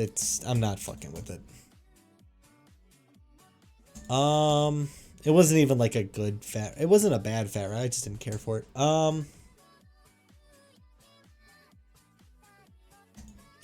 Utterly destroyed. Oh, that's a good playlist. Is that full of copyright? I mean, Nintendo's weird, right? Nintendo's really weird. And I've also heard Twitch is dumb when it comes to remixes, right? No, all right. I was finding some Reddit posts where people were claiming that Twitch's own content ID system does not give a shit about remixes, I guess, depending on how close the remix is.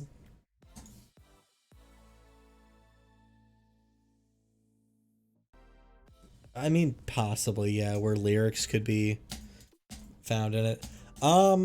Is this the Zelda?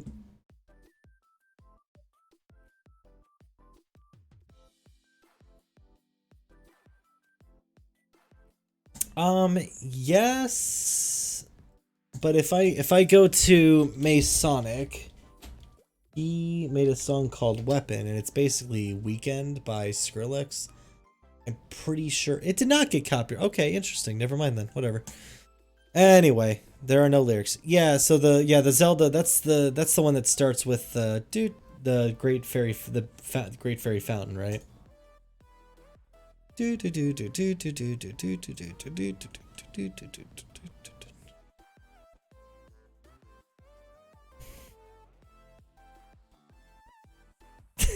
That's funny. Obviously, yeah. That's funny though.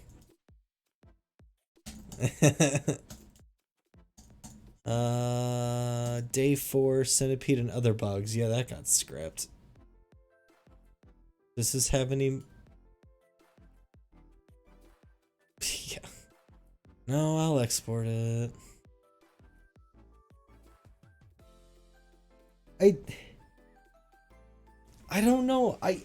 What kills me is you can't find a single fucking video online of someone. Yeah. She'll help out. Yeah.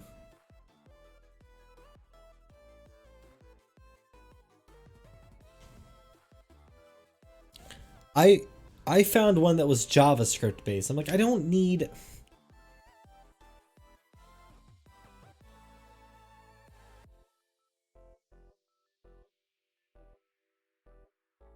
Oh, alright. Well, shit.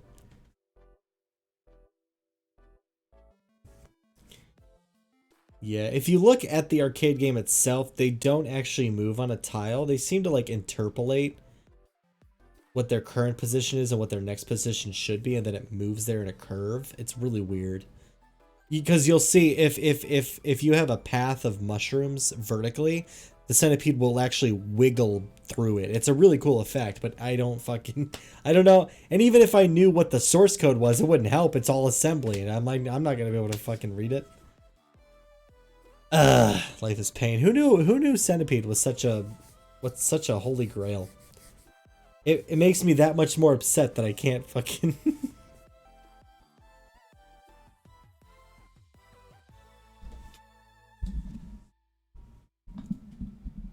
Was Centipede programmed by a girl? Oh.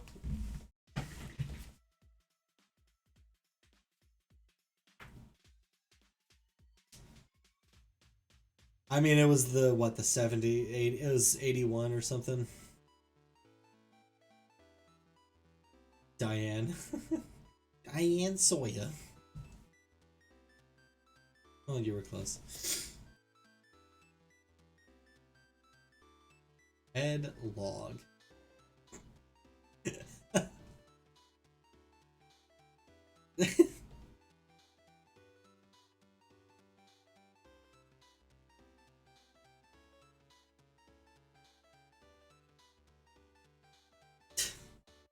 I'm willing to bet. I mean, if you're working in assembly, are you even working with arrays?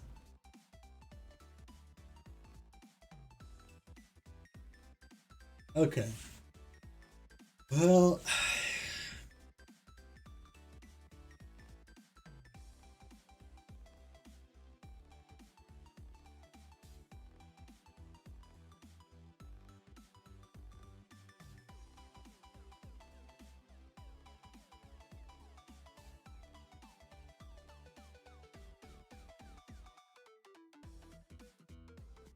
Like a pathfinding grid.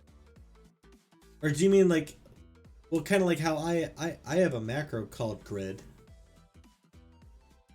Yeah, I tried that too. With, it was one of the, it's in the stream. I end up locking their X and Y position to,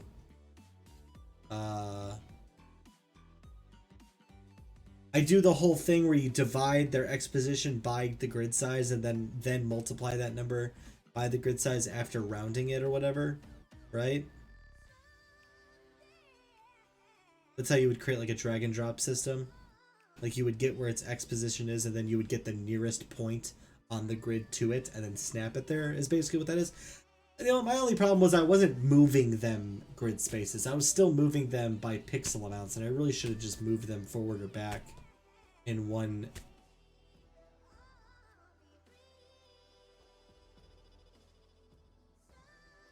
Yeah.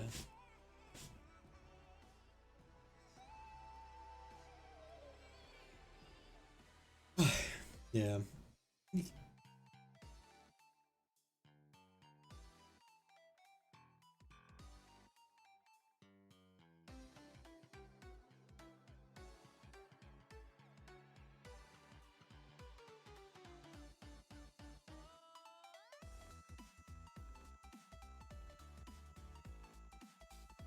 Mm-hmm. No, I totally get it. I get it. Yeah. After the game jam, I'm gonna attempt to make a centipede clone.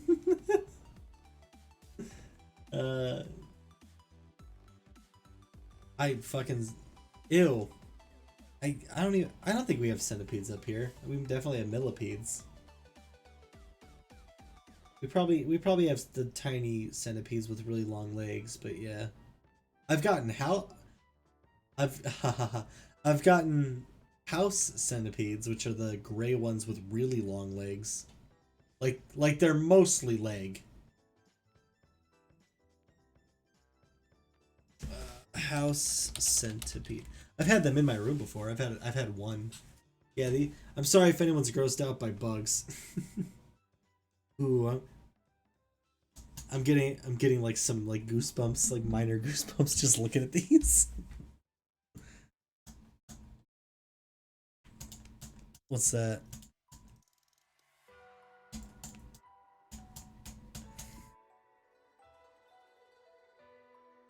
Yeah. Her dogs come in through the dog door, and she sees Mia, the girl, the black one, kind of stop, like look down, and then kind of like hop over something. She goes down there and she sees what looks like an oil slick. Okay. It was a pile of bugs. Oh, delicious. They were, what were they called? Winter fleas? Winter fleas. Let me make sure before you, Oh, I'm gonna look it up anyway because I'm curious what those are. Not fleas in winter. Like, no fleas? No. I mean, they're called snow fleas? Maybe snow fleas. I can't remember. I mean, I am finding pictures of swarms of them on the ground. Okay, it's a yeah, very specific. They apparently do that in very humid weather.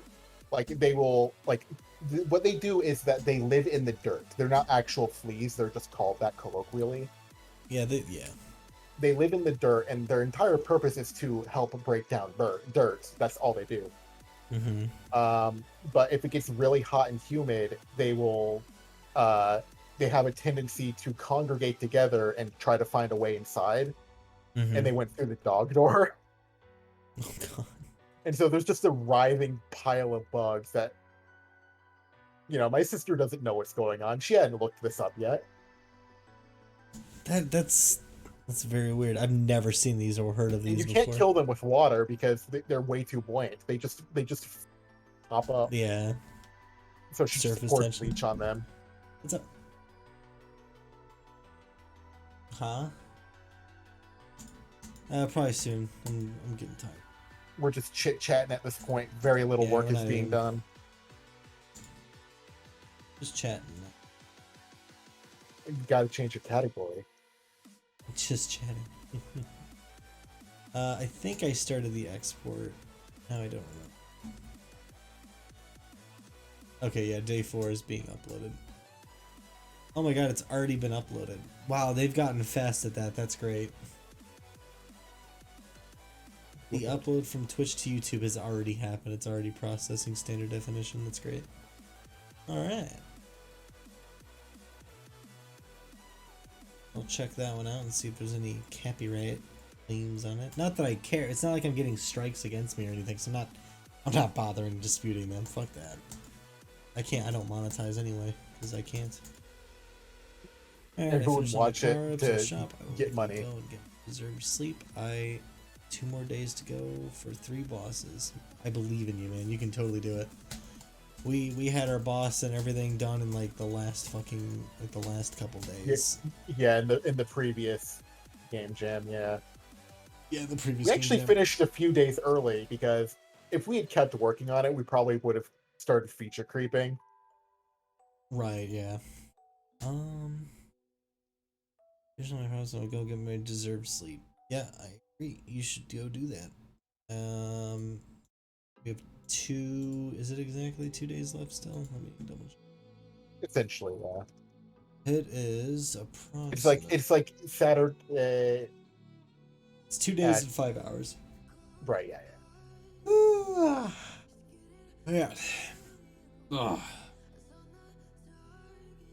It's 6 in the morning here. Disgusting. Yeah. It's only midnight 22 over here. Midnight 22. Never heard that one.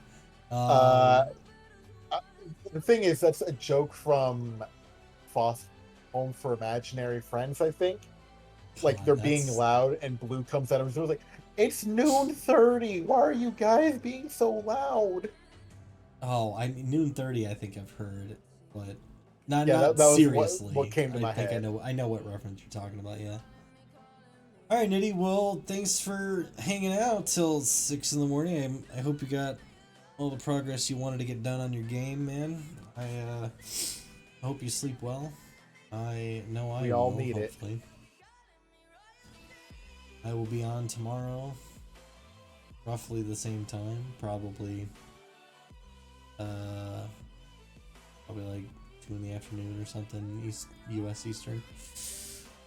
Ugh, I'm not doing the math to convert that. So just add 6 hours, so like 8 p.m. Or sorry, subtract 6. Around 20. What? Come on, some other countries use the 24-hour clock. Oh yeah, my chat's 24-hour based. Yeah. I'm just trying to think. It's 12. Yeah, there's 6 hours ahead. Yeah. Oh, you're right. Yeah, if I streamed it, you're totally right. My bad. I'm the dumb. See, that's why I didn't feel like converting it, because I admitted I just avoided converting it because I knew I wouldn't be able to do it correctly. Well, that just means I'm better than you. 6 p.m. to 8 p.m. whatever your time zone is. 6 hours ahead of us is. There's a lot of countries in that time zone, so somewhere vertically aligned with somewhere in Europe.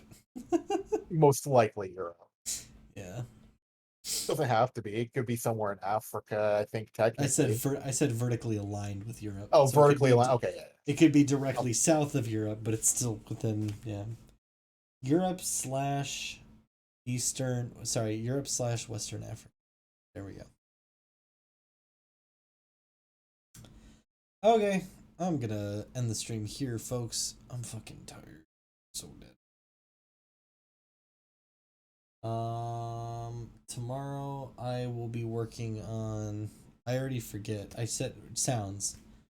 Tomorrow's gonna be sounds. Boss, maybe. Potentially a boss. I just don't have any ideas for what the boss should be, but hopefully we can come up with that tomorrow. And whatever else I come up with, but it's definitely gonna be priority is sound because it's fucking dead silent right now. So definitely need to get some sounds in. That's priority number 1 for me tomorrow. And then we'll see about getting a boss done, and whatever else comes to mind. And then once you push your changes over, I'll go through those tomorrow as well on stream and see what you were able to get done. Yeah, you're gonna go, hey, what the fuck? But you know, it'll What work. the fuck? Shit. What BDG quote is that? Is that from Skyrim? What Hey quote? Todd, what the fuck? It's Todd, that's what it was. Todd, I was seriously, what the fuck? My Skyrim book report. I should We did rewatch not. that. We did not deserve that, man. No. I'm so sad mean, that it's gone. Yeah, but he did put in his work. He made a fair few videos He that we can really always go did. back to. Hell And- yeah, I agree. And they've got so much rewatchability. They do. They really have watched them like 6 times. They're great. Those are rookie numbers. Those are gotta pump those numbers up. All right, I'm ending the stream. Bye, everyone. Okay. Bye. Go to hell.